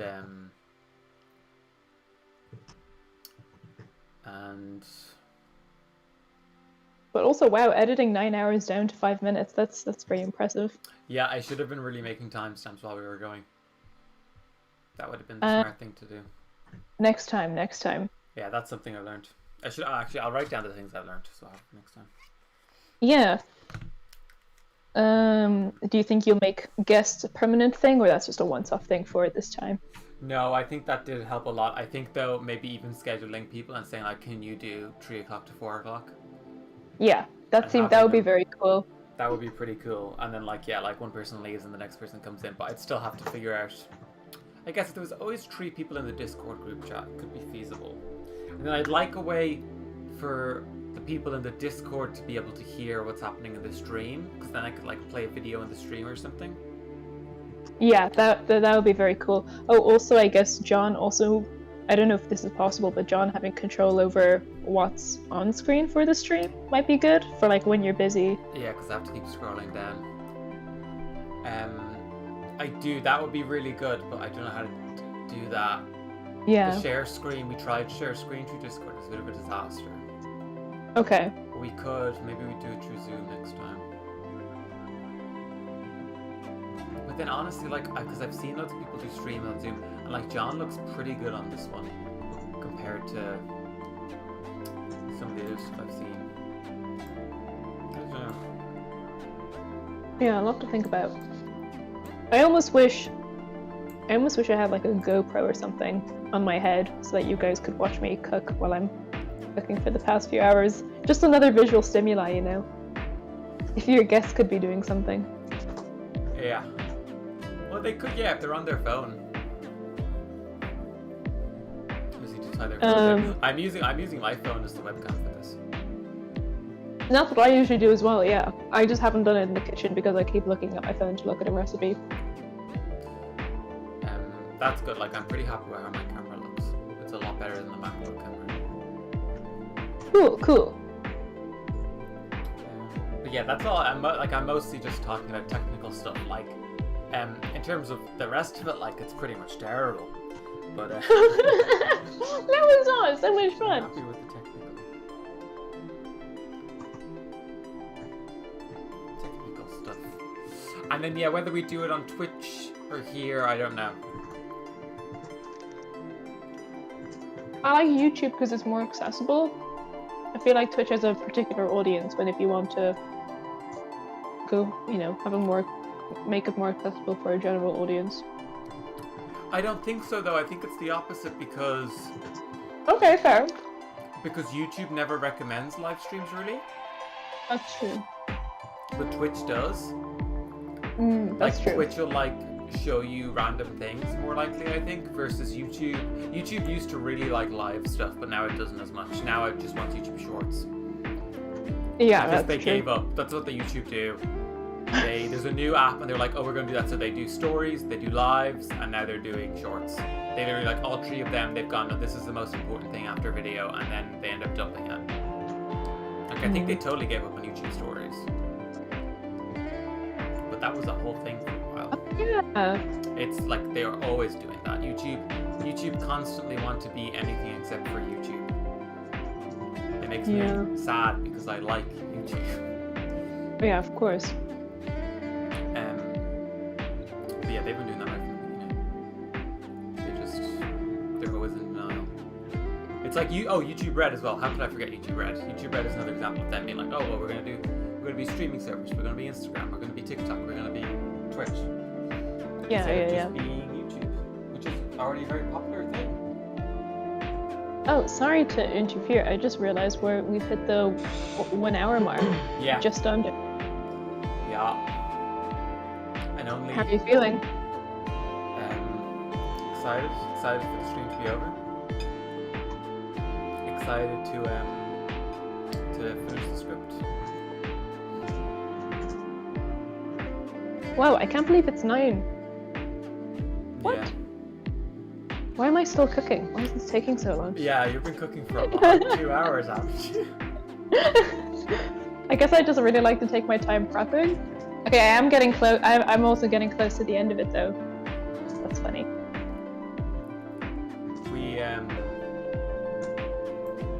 I was gonna say I haven't used my phone for the 9 hours because I'm using it as the camera.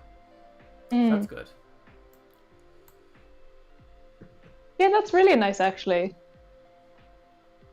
Like, I'm still staring at a computer, but I'm not like, even then, like I haven't really been on the internet, I suppose.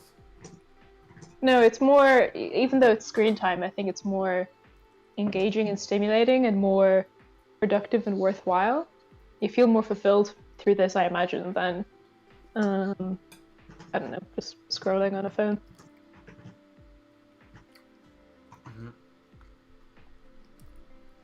At the end of it, you've got your 9 hours finished. There's my 9 hours. Yeah. Still up there on the channel.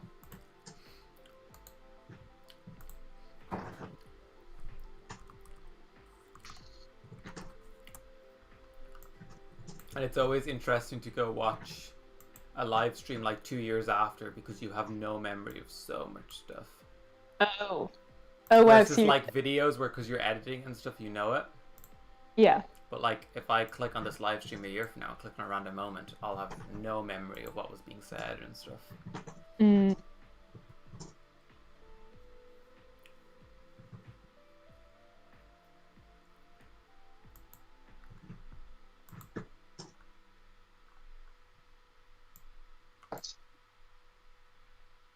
Yeah, even I still forget stuff that I've edited. But you're right. If it's a stream, there's just way more information.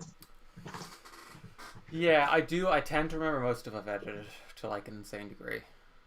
Because that's like the stuff that I remember the most is anything that's been edited.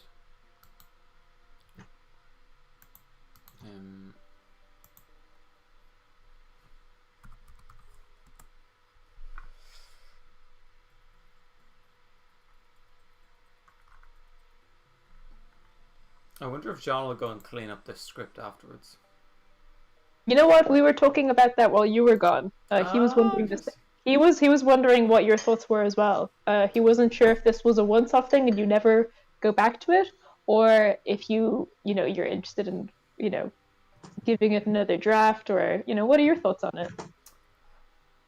I think I would not want to, but I think John would be interested, and I'd love to see what he'd do with it. Okay, yeah. I remember that was even a thing in college sometimes where I'd sit down. I remember like there was some, I think it was me, Eamon, and John did a project and I was like, okay, let's just in this 40 minutes just write the whole thing. And then John was like, yeah, and then I'll go home and like clean it up. Oh, cool. And I feel, because I hate doing second drafts. But I don't mind doing this as much. Quivine, it does, but not, it's not quite up to date. We're probably on 25 right now, but yeah, we're not that high up. Quivine's back, Quivine. By the way. Hi, Quivine. Welcome back. Well, how did you spend your day? Quivine, do you want to be a guest for the last hour?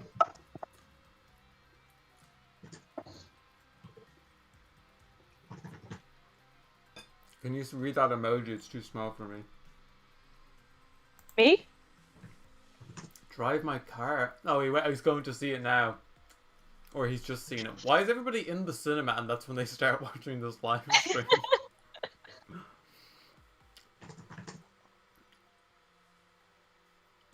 Wait, oh, you went to see Drive My Car. Okay. So you can, yeah, you can come on with food. I'm eating food right now. Yeah, of course. I'm cooking. You don't have cooking, I'm eating. You don't have to turn on your video if you don't want to. Yeah, or we can see you eating if you want.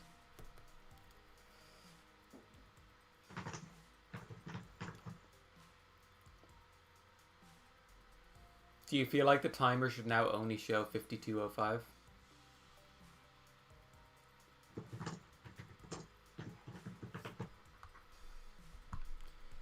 don't know. How do I join? I'll add you, Quivine. Nice. Another friend. Another friend. It's on, you just have Discord open on your computer or phone or whatever.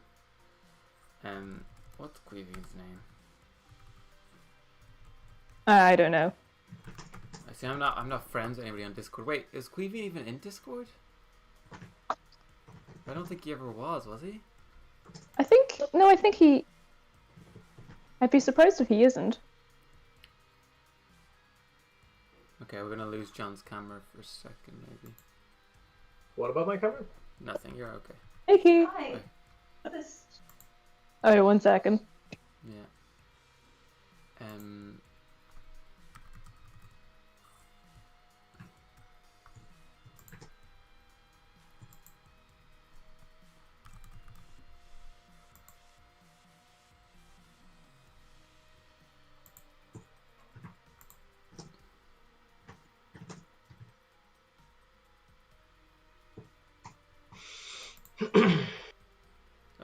Quivine, I've sent you a friend request on Discord. If you answer that and say yes, then I think I can add you.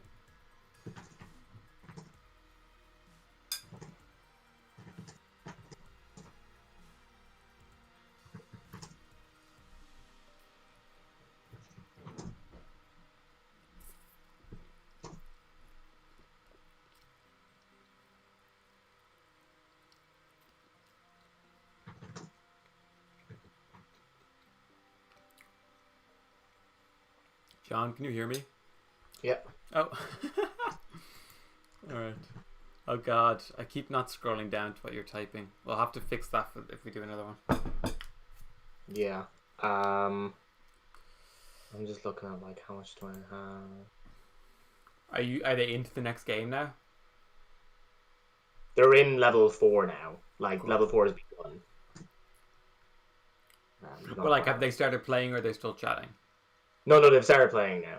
Lovely. So it's basically like establishing that this is like Temple Run, that this is like Crash Bandicoot type thing.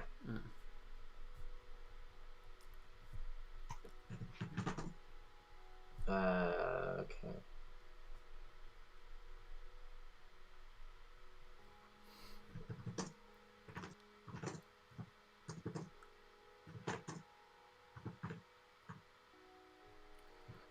Do you have Discord, Queven? If you log on to Discord, that's how we're doing it. Okay, I'm back. Hi, Cassandra. Key just walked in, so Hello, Key. Key was watching earlier. Keen says hello, Key.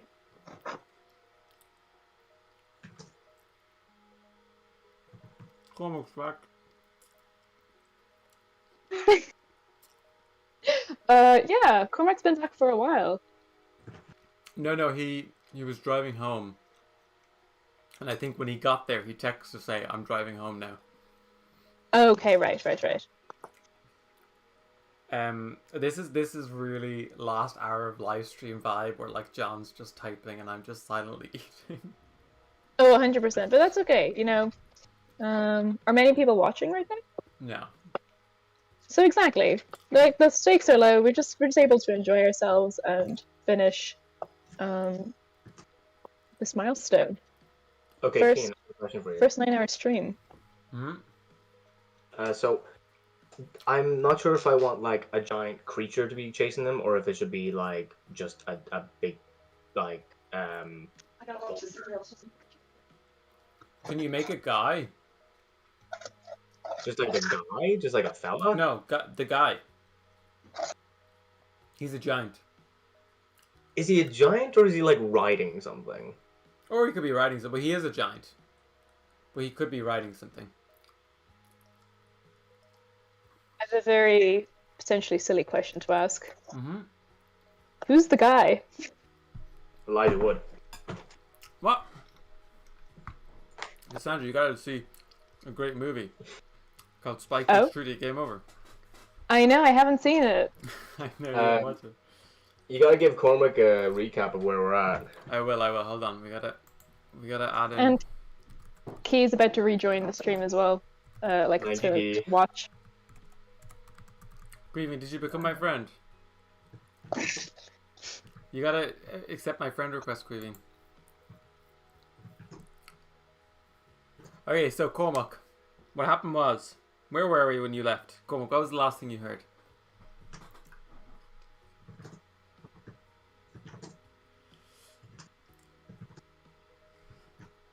We'll have to get Cormac in here too.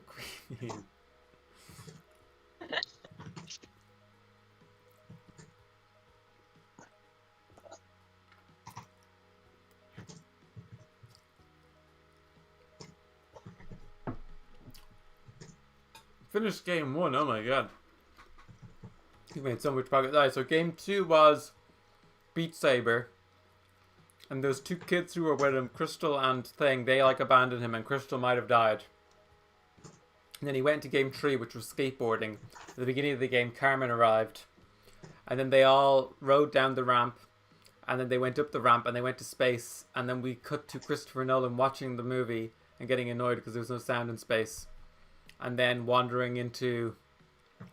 I think Christopher Nolan went to space to prove that space was real. There was sound in space. There was no sound in space. Thank you, Cassandra. And then... I think I can add Queevy now, can I? And then Demetra from Spike Kids 3D Game Over showed up because she's been living inside the game. I think I can add in Queevy now. And so, this is going to mess with the camera again. And then, that's pretty much what happened last time on Glee. Last time on Glee. Yeah. Oh, God.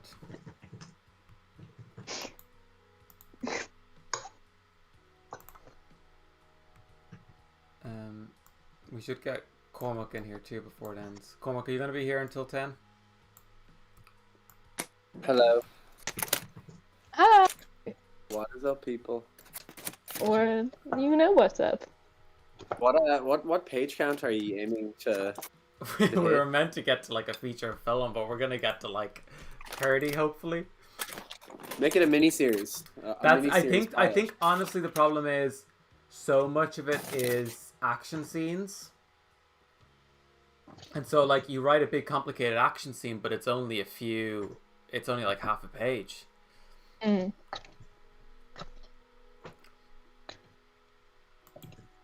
Are you muting the stream or the Discord? The stream, I take it. The stream, yeah. There's a stream, delay. yeah. You want to mute the stream. Oh, yeah, the music's just gone on the stream again.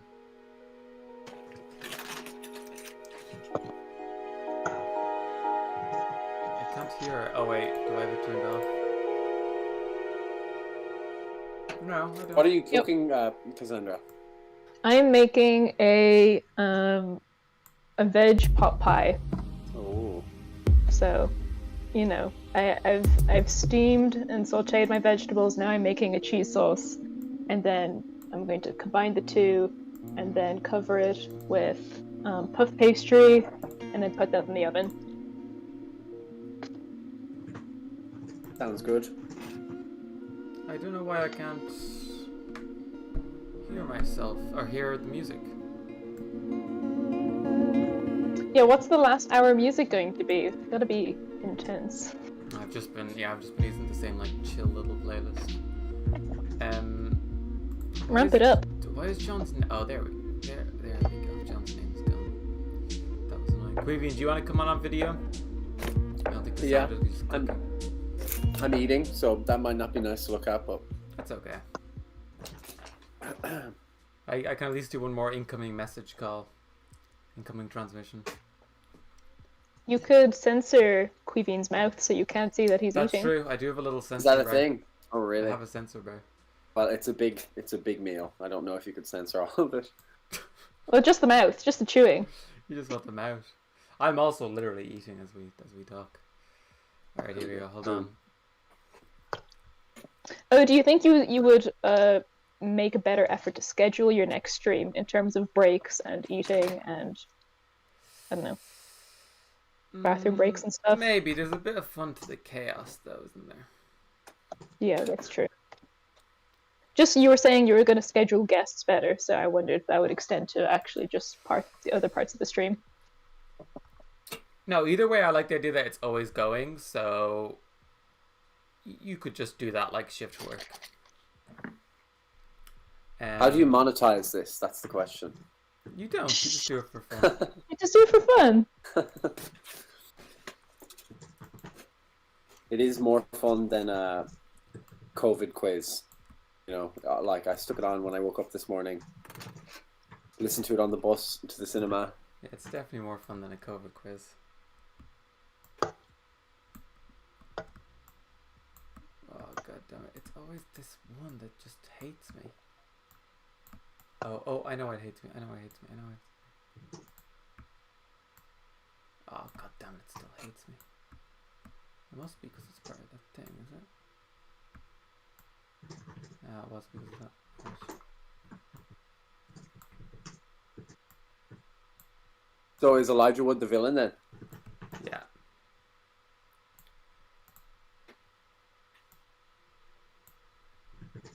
Oh no. We're getting a transmission.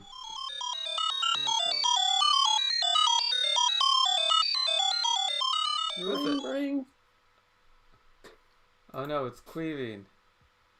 Oh. Hey guys. I'm eating Zaytune. It's very good. I love the transmissions and transitions, Keen. Yeah, They're that's the main entertaining. thing for the next stream is to have more crap that I can work on beforehand. Like maybe for the Muppet one, you could have a random Muppet generator that generates a random Muppet wiki page, and then we have to, whenever we find a character who we need to find a Muppet to play, we can just like randomly decide it if it's some incidental character. What's the Muppet thing? I don't think I was here for that. Oh yeah, for the next one of these, we want to do Muppet Lord of the Rings. Okay. That sounds good. That'll have more of an excuse for me to just go on surreal tangents when I'm writing, like I've been doing through this one.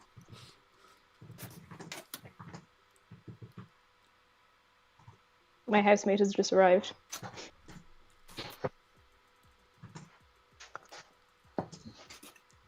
You love your late night cooking, Cassandra. You and Eamon. I remember that. Oh, hey! Let me. About you. I want to clear the label. Clear the record. Clear the record. Clear the label.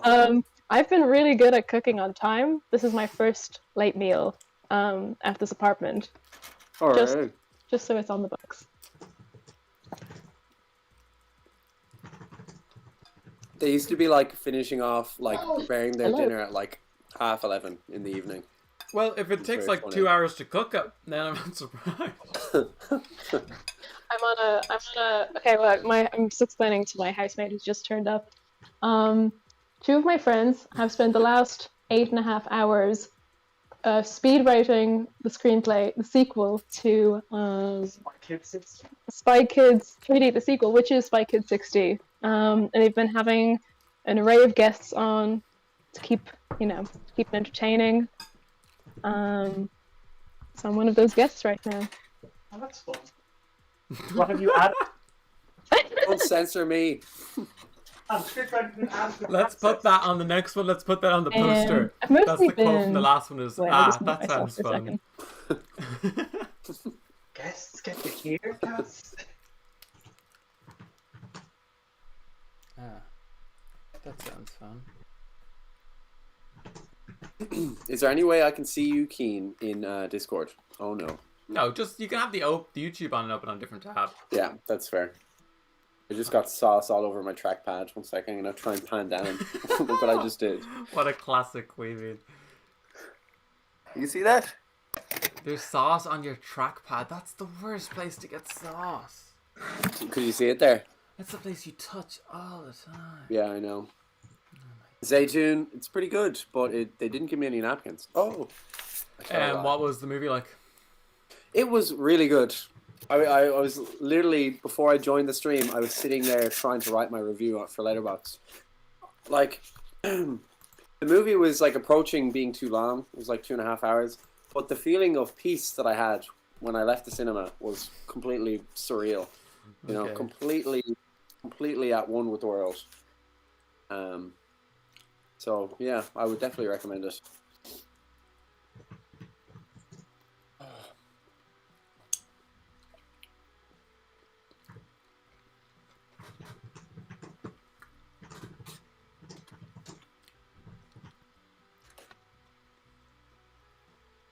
Kian, what did we call the suits? Were they just called techno suits? Yeah, I always call them techno suits. Cool. I remember I just called everything techno. Fair enough. It's all just technology, baby. I feel really disgusting looking at the lag of me eating this kebab. Because I'll have a mouthful finished and I'm looking at myself finishing it. Yeah. It feels wrong.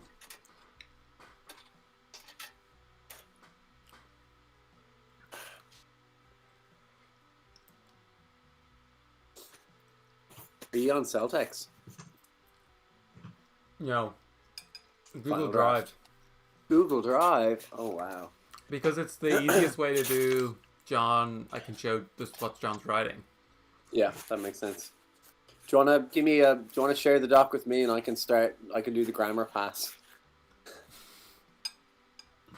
Maybe, yeah, because we probably do want to read through at the end. You want to go through from the start? And Yeah, do that'd some be a good fixes? idea. Just like Be go good. through and make sure it's all. I'll send it into the Discord. This will be great. Everybody can access it then. Queeving just deletes all of our work now.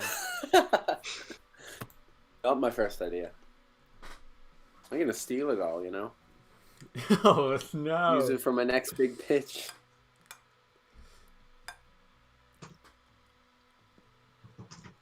Who's Dinky Winks? Oh, yeah. Most of the script isn't in this doc, Queeving. Sorry. Most of it That's was like written the- in Highland. The Master Doc. Ooh, Tron Legacy. That's a good reference. Good. good sequels. Tron Legacy. What?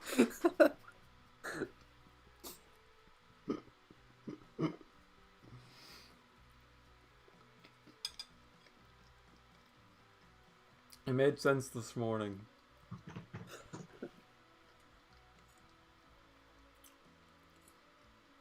Did you see Virgil Abloh died? Who's that? Very, very famous fashion designer from this past decade or so. Very sad. Do you know what happened? He had cancer. And he just it wasn't public knowledge. A lot of that these days. Yeah, there really is. People seem to be turning away from publicizing everything or something. I don't know. Well, it just seems like if you have some sort of personal thing like that develop in your life, and everyone knows it, then it's all you're going to be asked about by the press. And I don't know. I suppose if you're dying, you don't want to be constantly asked about the fact that you're dying. Yeah.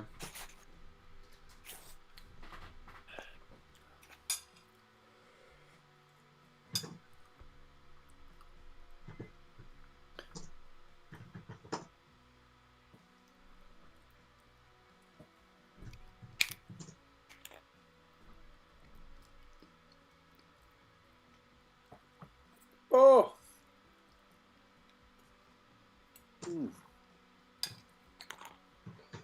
I'm having another 3D moment coming up, so you should put up the I'll get ready. drawing glasses. Yeah, we've forgotten about the 3D moments. No, it's 60. I thought. Oh yeah, well yeah, but the What does that mean? yeah, we never figured. So we had first dimension is width, second dimension is height, or vice versa. Third dimension is depth. Fourth dimension by Spike Kid standard is smell. So what are the fifth and sixth dimension, Queeveen? You're a filmmaker. How would you pitch it? Is it 4DX? Touch. Definitely have touch in there. How does that work? So, if one of the characters gets slapped, your chair moves. It jerks with the movement. So or 4DX like in the fight scenes. That is 4DX. Have you been to that? I've done like some stuff with hydraulic chairs and stuff. Do you know? Did you do the one in Cineworld? No. They have that in Cineworld. Oh really? What sort of movies? Oh, the blockbusters. Do you know about the new one they're building in Cineworld now, Screen X? Was I telling you about that? I think there's two extra you screens on both sides. Oh yeah. And in any of the VFX scenes or whatever, they get the VFX artists to do another 3 things. All right. Yeah. We're going into 3D glasses. Get ready. Everybody, get your glasses on.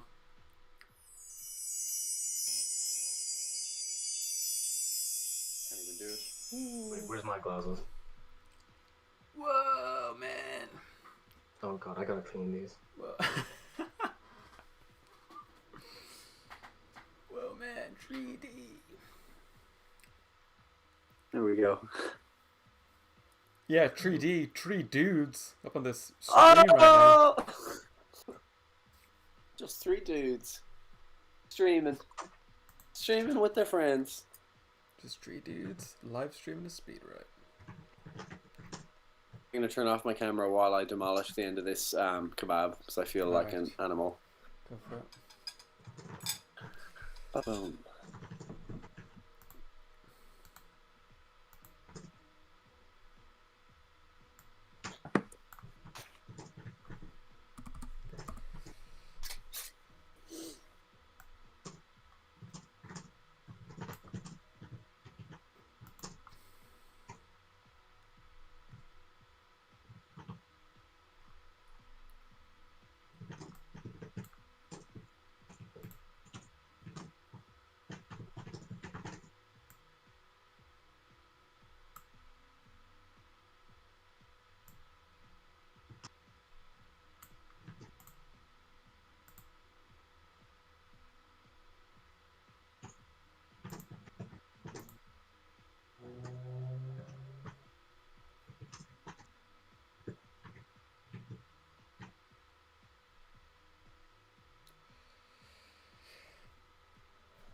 Alright, Cormac, hold on.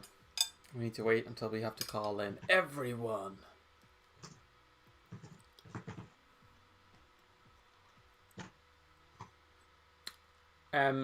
There was not a Spy Kids 5, but we decided 6 was a better one to go with.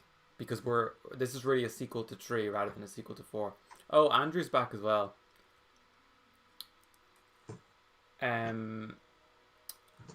Andrew, do you want to come in as well? Do Cormac and Andrew want to come in? And then Cassandra can come back whenever she's finished.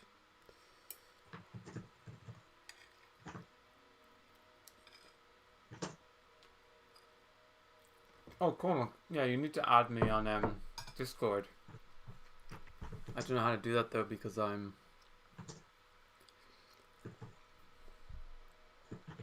How do you add people on Discord again? I never remember. Andrew says it's too scary. Okay, that's okay. John, how do you add somebody on Discord? How do you what? Add somebody on Discord. You gotta go to the Friends tab, and then it's add friend. But what if I don't know their username? That you have to. I'm sorry. Yeah, okay. Cormac, post your Discord name in chat, and I'll add you. No, well, we're almost finished.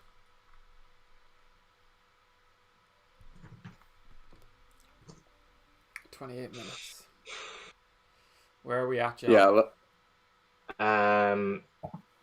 I'll tell you in 1 second. You've got less than 30, John. I think we might need to get a team of like 5 people together to write a page each. Give us all a scene each, sure. That's what I'm thinking. Okay, so I'll tell you what I've got so far. So, wait, are you right about to finish? Yeah, no, this is a good place to stop because you're doing her waking up, are you? Yeah. So I was going to come back. Let's pick our have them scenes finish the and level, then let's but- split our scenes up between each other. Okay. So, Queevin, you're in to write a scene, right? Yeah, I'll do it. Yeah. I don't know what's happening though. I'm That's okay. disconnected. You'll get your beats and you'll know what to do. Yeah, that's grand. If Cassandra and everyone's still listening there, if you Do you want me to finish read your through what we have? yeah, Cassandra's thing is up there. Do you still have your camera off, Queevin? Yeah. Throw it back on there. All right. I am CMAC. All right, here we go. Ba-boom. Drinking yogurt drink. I thought it would be a sweet yogurt drink. It's savory. So. But wouldn't Cormac have a little number after it or something? Oh God. I'm still here, by the way. Hi, Cassandra. I'm back.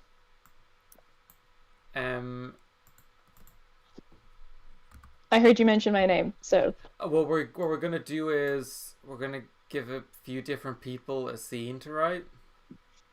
Are you still? Okay, cooking? I'm still cooking, Damn it. so I can't contribute sadly. 26 minutes, Cassandra. Come on. Can you want me to read out what I've got here so far, and then? Hold on. go into Yeah, that, or you what? start reading. Okay, so this is them just coming out of level 3, and Carmen and Demetra and Junie are now in the game. So exterior jungle, Junie, Demetra, and Carmen tumble into a clearing in the jungle. Carmen rises to her feet, storming over to Junie.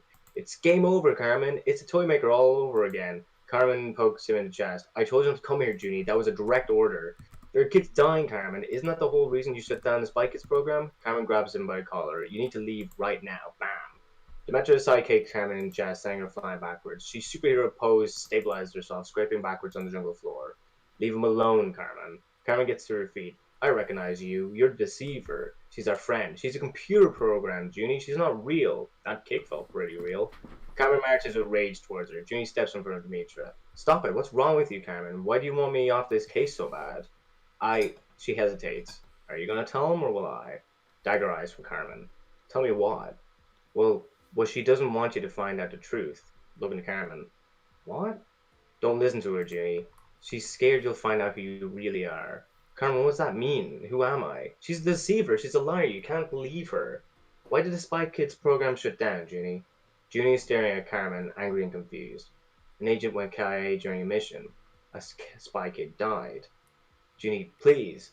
Who's that kid, Junie? His eyebrows furrowed. He searches his memories. It was... Can't quite recall, can you? Junie looks up again at Carmen, whose guilty tears formed in her eyes. I'm sorry. What was their name, Junie? I'm so sorry. What was the kid's name? Junie's eyes are red with rage and tears. His stare pierces through Carmen. Junie Cortez. You're just like me, Junie, made up of ones and zeros. Not quite real and not quite fake. The only difference is you got to play real boy in the real world. Level 4 is about to begin. Junie turns away from Carmen and walks away.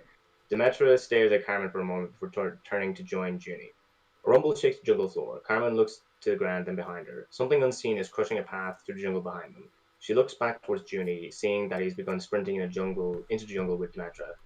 Taking one last look backward, she begins sprinting in the same direction. Whatever is blazing a path through jungle is approaching quickly. Cut to exterior jungle path.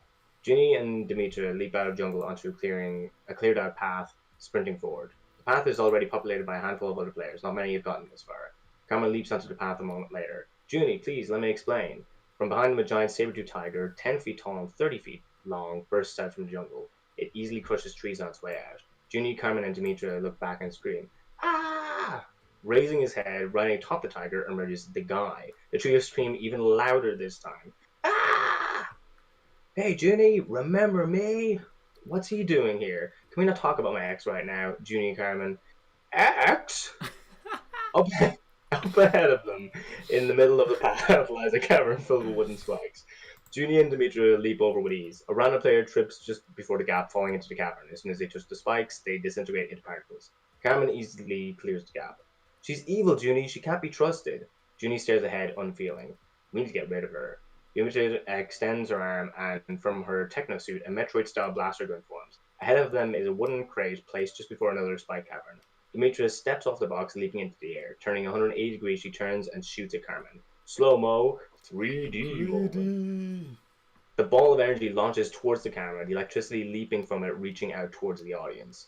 Carmen, having been looking behind her at the guy, turns back just in time to see the blast as it hits her. She gets blown backwards, turning into particles as she flies through the air. Junie glances back just in time to see this happen. Carmen makes eye contact with him as her vision is engulfed in particles. Junie gives her a look of pure rage. Cut to interior of the Oval Office. Carmen jolts awake. She throws her headphones off her head at the monitor in front of her. Damn it! Alright. So what are the scenes we've got? So I'll add Cormac back in. What are the scenes we've got now? What I was writing down the notes is like, the truth revealed, they did levels to one. Okay, so Cormac's in John's spot. It's okay, everything's okay. Cormac looks very snuggly. So Carmen has to do the call all Cortez's thing, so that comes in for level 5. And I think there has to be a bit of like dialogue exposition when Junie and Demetra go into the battle royale. Oh god, yeah, we have to do the whole battle royale. Oh my god, okay. We've got 20 minutes, okay. Yeah. So no, what do we have? We've got Carmen calling everybody in. Yeah. We've got the battle royale scene. Yeah. And then that's it, right? Kind of, yeah. So what's our beats? What's our beats in the battle royale that we can split up? Junie dies and then comes back, I guess, as one beat. No, we don't need that anymore because he knows he's an AI. Yeah. Well, I feel like in terms of pure action, do you mean like? I guess like the guy has to like. Have we revealed? We didn't reveal the guy, right? We did reveal the guy. He was on the back of the tiger. Oh yes. You wanted him to be revealed, so he's there now. Okay. So what if we do? I'm just trying to think how you can break this down into like 4 bits.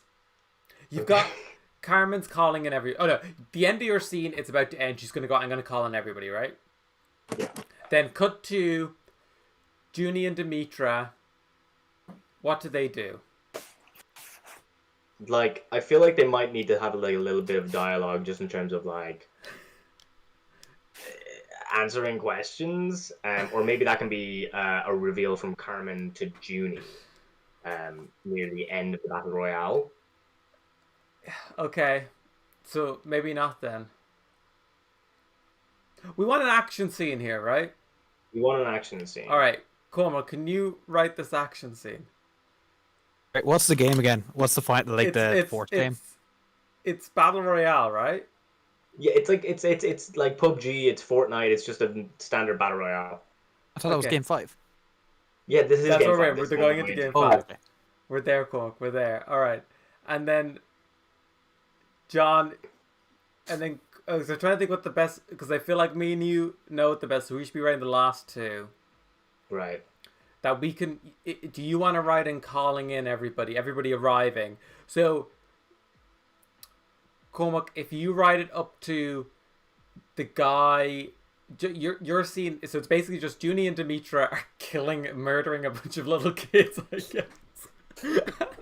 And then the guy is about to kill them somehow, so it doesn't have to be that long.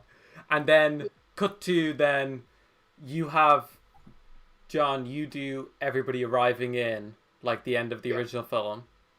Yeah. And then you write that up until Carmen is about to kill Junie. I don't know why, but just get to that point somehow. And then I'll write from there. And then my bit will be the end of the thing. And then Queeveen, you write an epilogue, okay? Alright, and I don't think anyone. I don't think anyone in Cassandra's party can write right now. I think that's everybody who can write. Okay. And then if you go in the chat, there's a Google Doc there, and we can just can we just like split it up right now? So yeah, I'm gonna like just right now write this titles for us to write underneath. Yeah, Steve Buscemi has to show up and. Wait, what was yes guy? Oh yeah, guy showing up. Yeah. Key, do you want to write a scene? Can you you can do it on your phone, like if you join the Discord. Just hit the link. Alright. This is gonna be great. This is definitely gonna work. What are you doing, John? Just getting her to do the calling in everybody thing. Oh, okay, so you're gonna end that scene and then we'll do titles underneath. So let me write underneath that then. Cormac's scene, Junie and I'll just like write a quick description. Junie and Demetra killing kids, and then Guy nearly kills them. Then John's scene, everyone shows up.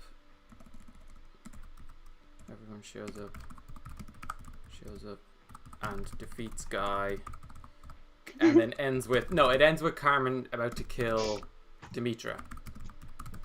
Yeah. To kill Demetra, and then I write Keen scene, Demetra, and Carmen run away into cyberspace forever. But it's emotional, okay? And then Queeveen scene epilogue. And Queeveen, you can set this epilogue as far into the future as you want. If you just want to write 5,000 years into the future, where basically my scene's going to end with Carmen or with Junie and Demetra. Do you know who either of these two people are, Queeveen?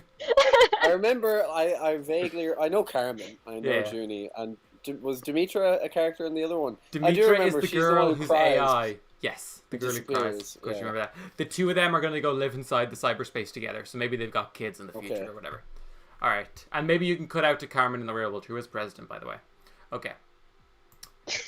So, does everybody have their mission? Have you? Yeah. So you just write underneath your little section. It's in the Discord chat there, Queeveen, if you scroll up. It's on that page you're already on. Oh, scroll up. Oh, fuck. Okay. I cannot. I'm just gonna do this. Yeah, that's a good idea. I'm gonna do that too. So just write between your title and your thing, and this will work.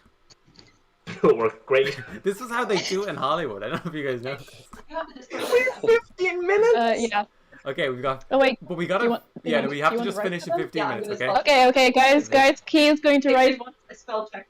Key is They can write faster. okay. Key is about to join as well. Can I add Key to the group chat? Yeah, or you can just send her the Google Drive link, or you can add. Can you add her? I'll send her the Google Drive link, and I can. Do you want to add it to the voice call as well? Okay, I'll just send the Google. I'll just send the Google. And she's link gonna to- spell check, is she? She's gonna spell check. Yeah. 14 minutes, guys. Can you hear Eamon? Okay, let's go. Well, if yes, nobody's talking on the stream, but I guess everybody's currently watching the stream is currently helping, so it's fine. Eamon and I can talk probably. Yeah, you two just don't try to distract us. I mean, try to distract us, not don't try. Okay. Just try. What was my scene again? What? Oh yeah. Okay. Do you wanna talk on the stream for the last 14 minutes while? Do you want to know what's happening? Well, I was in the thing earlier.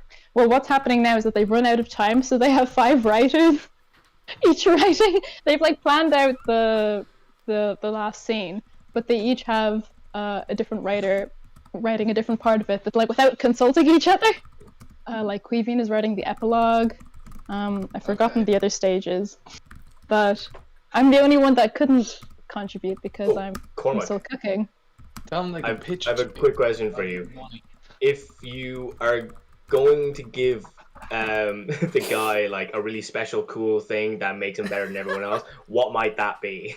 It would probably be an airdrop that he knows the location of. Maybe. Okay. And would it just be like cool shit in there, or like? I don't know. We can go that route, or we could you can go down like he has DLC or I don't know. He locked something in the battle pass. I'm wondering, like, would he have like a mech? Mech is quite similar to the first one. Maybe that's the drop he gets. He presses the button and the drop comes down, and then it's a mech. Cool. I love how Cormac is the ideas guy. Has been throughout the stream. Pretty consistent. My camera's just pooped away during the last 15 minutes. I don't know why. I'm frozen, but that's okay. At one point, I kind of went between talking on the stream and then muting myself and playing the stream on a speaker because my housemates would have been, talking or making noise and stuff. But then I didn't realize the delay, so I would be talking, then I would stop talking, and while cooking, we'd just all hear my voice booming on the speaker. It was very spooky.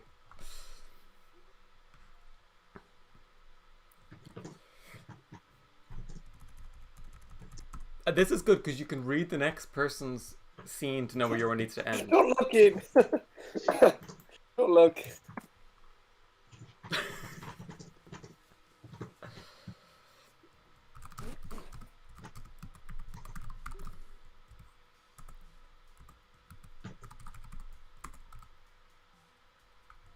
By the way, I'm not doing that formatting thing you were doing, John. Are you just writing prose? I'm writing, like, I do a thing and then I write the dialogue and then I write the words. Say that again? What do you mean? I write the thing, then I write the dialogue, then I write the words. Or somebody... Oh, thank you, whoever's doing this. Is this Key? Who's Grizzly Bear? That's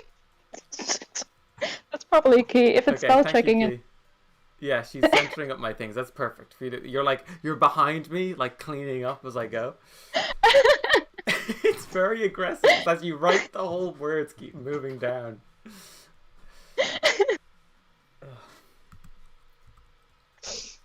I think this is the best way this stream could end, really. Yeah.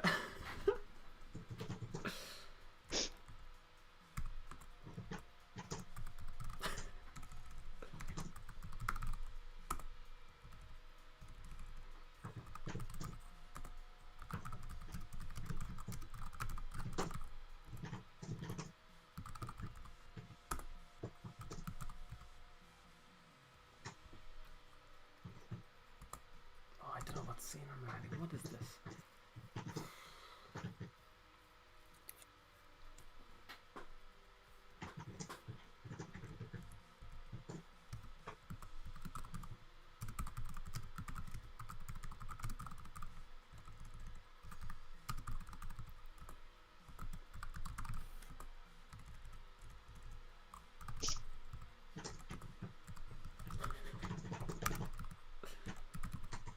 so excited to read this.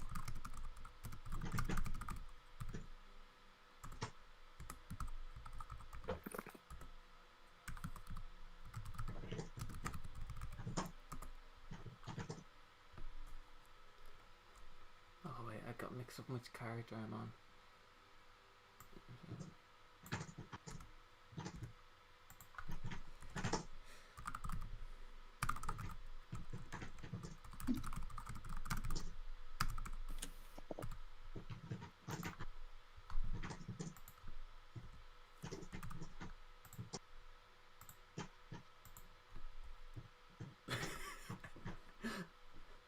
So anybody else's page just constantly moving down and Yes. other people add stuff. Yeah.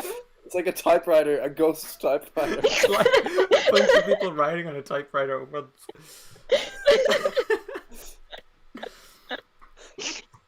Thank you to whoever's formatting. I really appreciate it. I'd say that's key. What does the bartender say?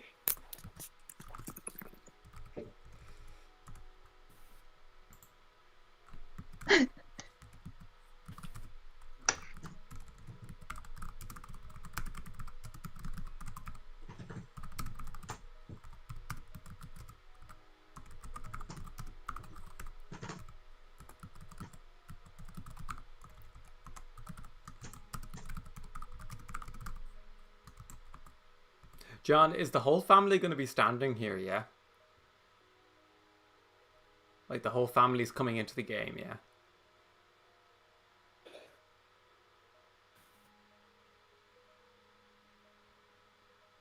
I don't think John can hear me. Okay, I'll just guess. I gotta take my headphones off too. Oh.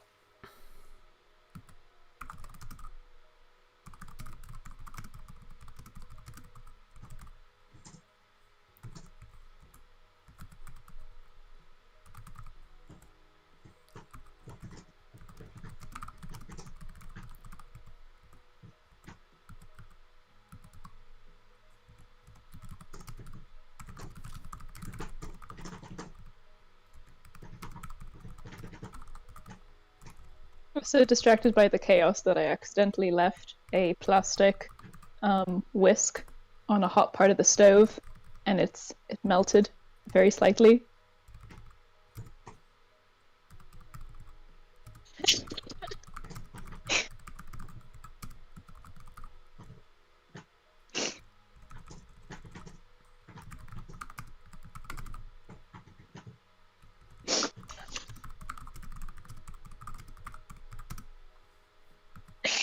My housemate's very unhappy with me for for melting a part of the whisk on the stove because of the stream.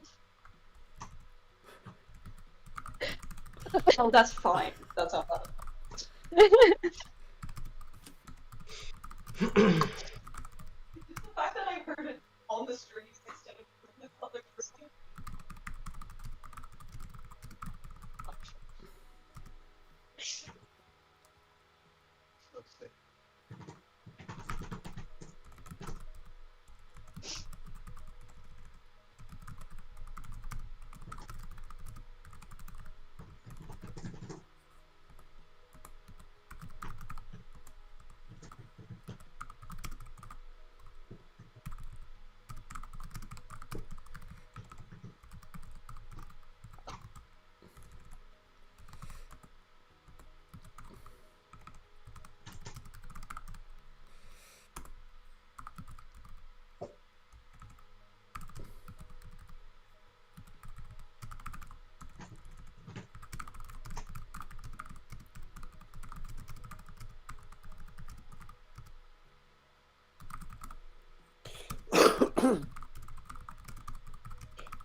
What do we have left?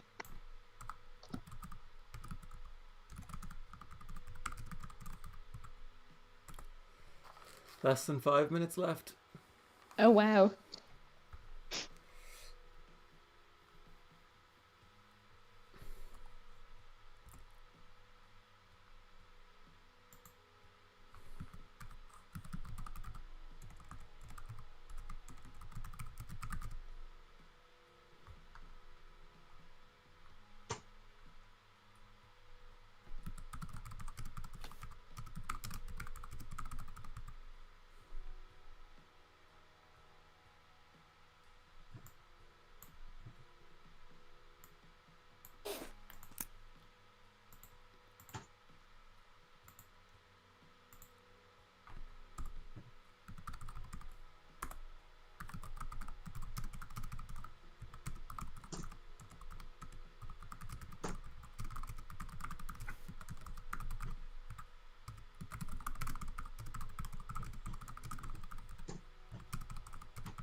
Pretty powerful stuff here I'm writing, guys. Pretty powerful stuff. I can't wait.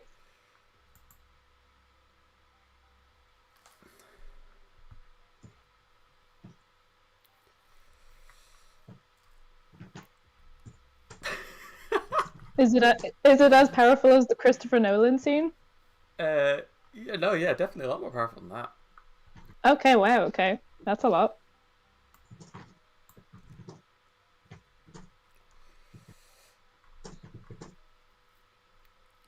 Alright, guys, 1 minute. Just try to get any of your action finished in one sentence.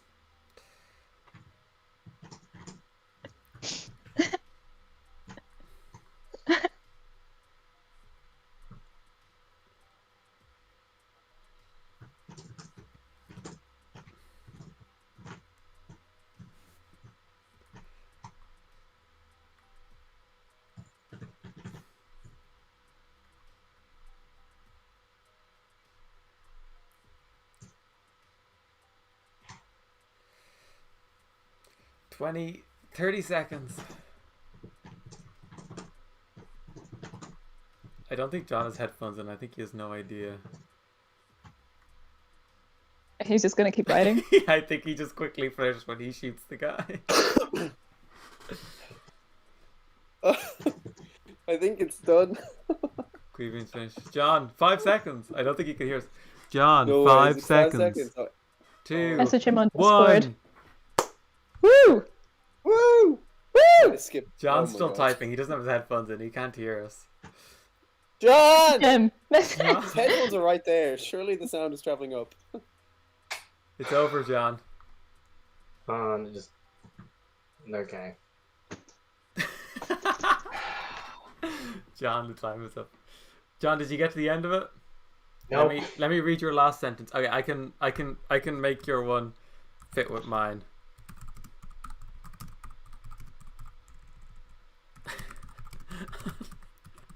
Dimitri, So, alright. Are we gonna read the entire script now or what? No, we're just gonna read this last No! bit. Oh, I think we should.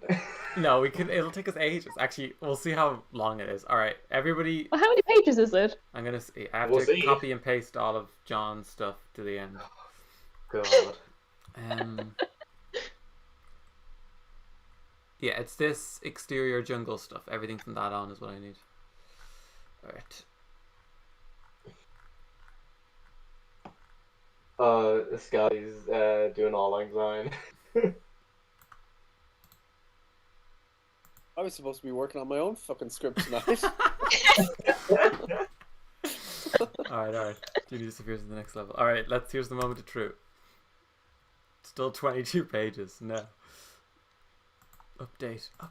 32. We made it past 30. That's all? That's all. How much did you think, John? It was 22 before. I thought it would get to like 45. No. You thought it would get to the 40 feature?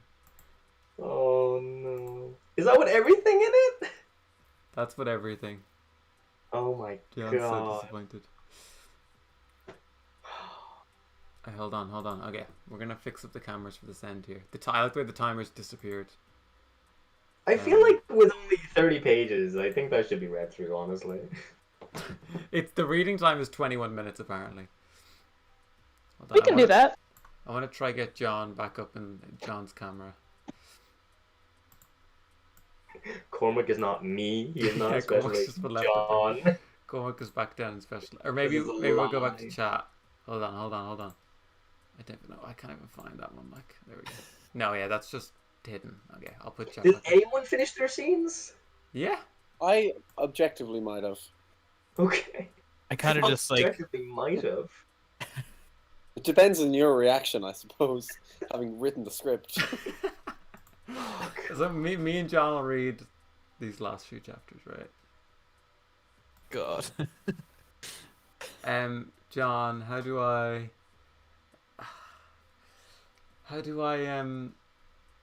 oh my god, my mind has literally gone to mush. Okay, I might not be able to read this at this point. Alright, okay, hold on. Okay. Good. So, John, if you want to read that new bit you wrote that we never read. Or did you read that? Did you read all the jungle stuff? You did. I read all the jungle stuff, yeah. So the last stuff. Okay, so then I'll read for a bit, and then I'll read yours and Cormac's, and then you can read mine and Queevine's. Okay. Yeah. And by the way, just wait. Cormac's the only one here who doesn't have a Fulham degree, so hopefully he doesn't show the rest of us up. Oh no, it's probably gonna happen. I was reading through his one, and there's proper drama here. I was like, God damn it. All right. Compared to my crap. All right. So, Carmen. So, just so everybody knows where we are in this film right now, Carmen's just been blown out of the game, and she wakes up in the Oval Office, and she's like, "Damn it!" And she calling all Cortezes, and Demetra and Carmen, and Junie and Guy are still in the game. All right. Junie, in shock over Carmen being shot into particles, turns to face Demetra and Guy. Demetra points her blaster gun arm at Junie. "We can finish the speedrun together. End it here. Your call." Demetra, how could you? She's my sister. She lied to you, Junie. She couldn't protect you before, so what makes you think she can protect you now? But she's family. I had a family. Oh, Guy. I had a family. So did I. But you and me, Junie, we're in the same position now. This is our one chance to make a name for ourselves. That's good. The background of Guy had a family. That's just a little bit of backstory. Junie's conflicted, unsure what to do. As Junie's about to react, a dome-like barrier appears.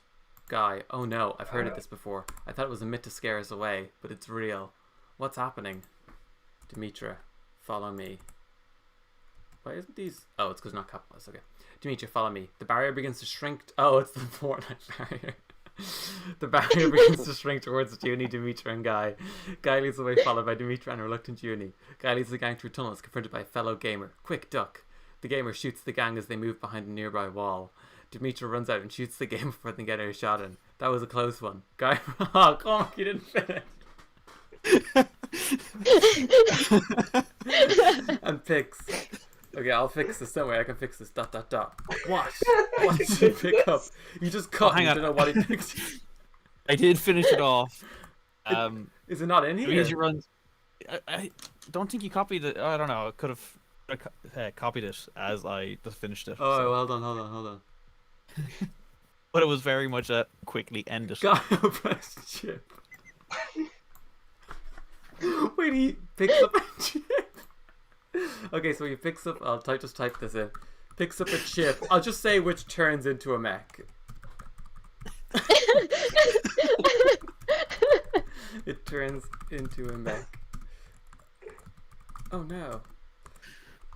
What? Okay. And then, like, yeah, it's a cut in time. It jumps forward to now they're pinned up. That's good. Honestly, that might be the best period of writing it, that it cuts from that to that. That's pretty good. He finds the mech and then suddenly they're about to be killed. Junie and Demetra are backed up against the wall. The guy towers over them in his giant mech. The mech's foot is raised above them, casting them in shadow. I told you once, Junie, and I'll tell you. It's just funny because the character's motivations change between every scene. The foot falls down towards them. Junie grabs Demetra's hand and squeezes it. They look into each other's eyes, prepared for the end. Wham! The guy's mech is hit by an oncoming projectile, sending it into a spin on its unbalanced foot. No, not a projectile. It's a flying pig. Oh, that's a good start. Atop his biological creation, Romero swoops down to the battlefield. You gotta stop. Can I do it? No, I can't do it per se. You gotta stop getting into these situations, kid. Romero. Or what's his name? Is that his name? Romero. Yeah. That's Buscemi. Each with their own unique entrance and title card appears. Okay, Machete doesn't say. I think that's a problem with the formatting. They land in the battlefield, all with superhero poses. Okay, so all the characters arrive in. Carmen arrives last in front of Junie. We need to talk, Junie. Junie looks at the guy whose mech has gotten to its feet. I'm a little busy right now.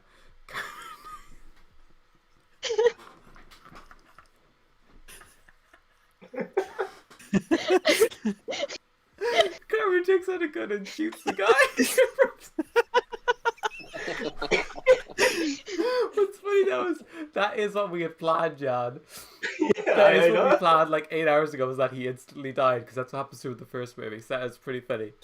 Alright, Carmen pulls a gun on Demetra. You have to read the rest of this crap, John.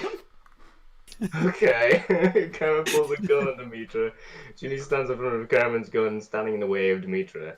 No, Carmen, this is all her fault. No, she knew I belonged here. What? Carmen, it's time you let me go. Okay. Sorry, I probably read that wrong. Okay. As he rolls down Carmen's cheek, still here. What could it be? The whole family look on in shock. How is this possible? Oh my god, Mr. and Mrs. Cortez look guiltily. Kids, you both died a long time ago before all of this, before this all happened, before you were spies. It's not possible. The OS says they want to create a new breed of agent. What better thing than digital kids, the perfect spies? Carmen and Junie look at each other. Digital or not, you're still my sister, Carmen, but you belong out there, not like me. I belong here. He hugs Demetra. We're going to stay. Carmen looks back towards the exit portal. I'll see ya. Junie and Demetra walk into cyberspace. Carmen left all alone. Exterior, dusty border town. Is this Grieving Spirit? Yes. Oh shit. The sun beats down in a small forgotten town. Mexican and American culture has bled into each other. A convoy of black SUVs can be seen approaching, being led by a futuristic motorcycle. Oh my god. Interior dive bar. This bar is full of undesirables, scum, scallywags, and goats. A man with long black hair is hunched over the bar. When are you gonna make yourselves useful, Robert? I'm down this town. The hell this. What? The fuck So this this is old Robert Rodriguez, right? Oh. I'm down this town. Hell, this world doesn't deserve my talent. There's a fly in your drink, buddy. Robert sneers. He turns away from the bar and gazes at the wall. The walls are covered in film memorabilia. His eyes linger. A tiny shard of sunlight cuts through the murky scene, landing on an Attila Battle Angel Alita. poster. Sorry, Alita. A tear swells in one eye. They never appreciated you. Hey, Robert. Robert turns slowly, achingly. Why? I think someone's here to see you. Robert turns fully. President Carmen is standing at the doorway. His fictional character? Yeah. Full techno suit on. Behind her, we can see an army of CSI spooks and black SUVs. Mr. Rodriguez, we need your help. Robert Rodriguez looks dumbfounded, still in the throes of his hangover. My brother's been kidnapped, taken by an evil man. He's gone mad with power. Only you can stop him. We need to stop Steven Spielberg. Wow, Queen set up a cliffhanger. Robert Rodriguez turns to the bartender and extends his hand. The bartender hands him his black cowboy hat. Let's go. Wow. He was just holding on to that, apparently. Wow. There you go. What's going And that's on? Ready Player One was the movie that Spielberg was going to make. Ready Player One versus Spy Kids. Yeah. What is happening? What a movie. What is going on?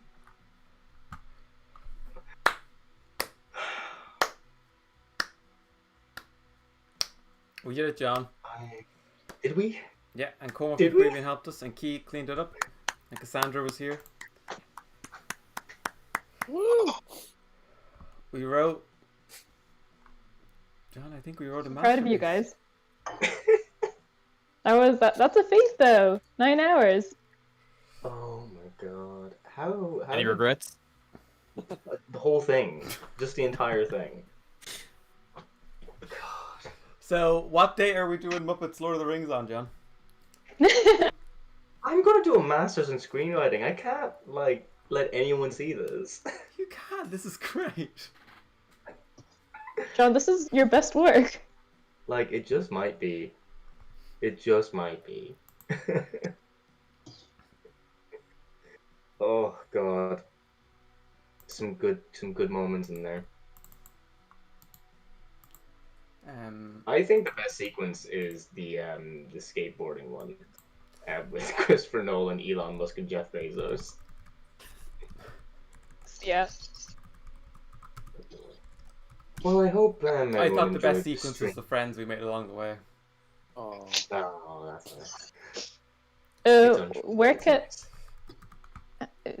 have you put absolutely everything together, or is it just a Google Doc with the latest edition? It's all in my yeah, Aoife's right, they would promote you straight to second year. It's all in my I have it all here. I'll export I'll give it to John for John to clean it up and to get a 90-page feature out of this. Thanks, Kian. Thank you for that. And we'll do, but this has been the mission, and it's I think it has promise. I think it has promise. I think it's really good. Hold on.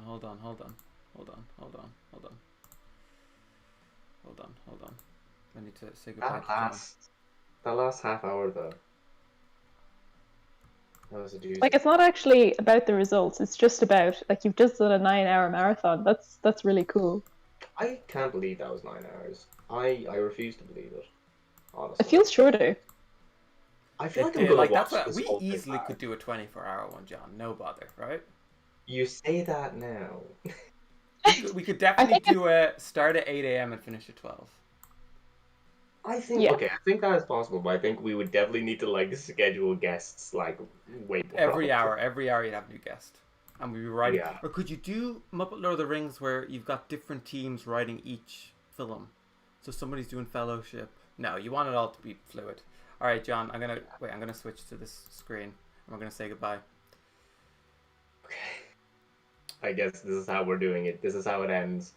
Well, thanks so much for hosting. We're looking at each other. This is great. We're looking at each other. You guys should kiss. And we're gonna kiss. Kiss through the screens. Like this is like Doctor Who. Oh wait, no, I don't know how to do this. Rose episode. I'm still lagging behind. Wait. Yeah. There you go. Aww. Good night, everybody. Good night. Night night. Goodbye, good friends, goodbye. Now it's time.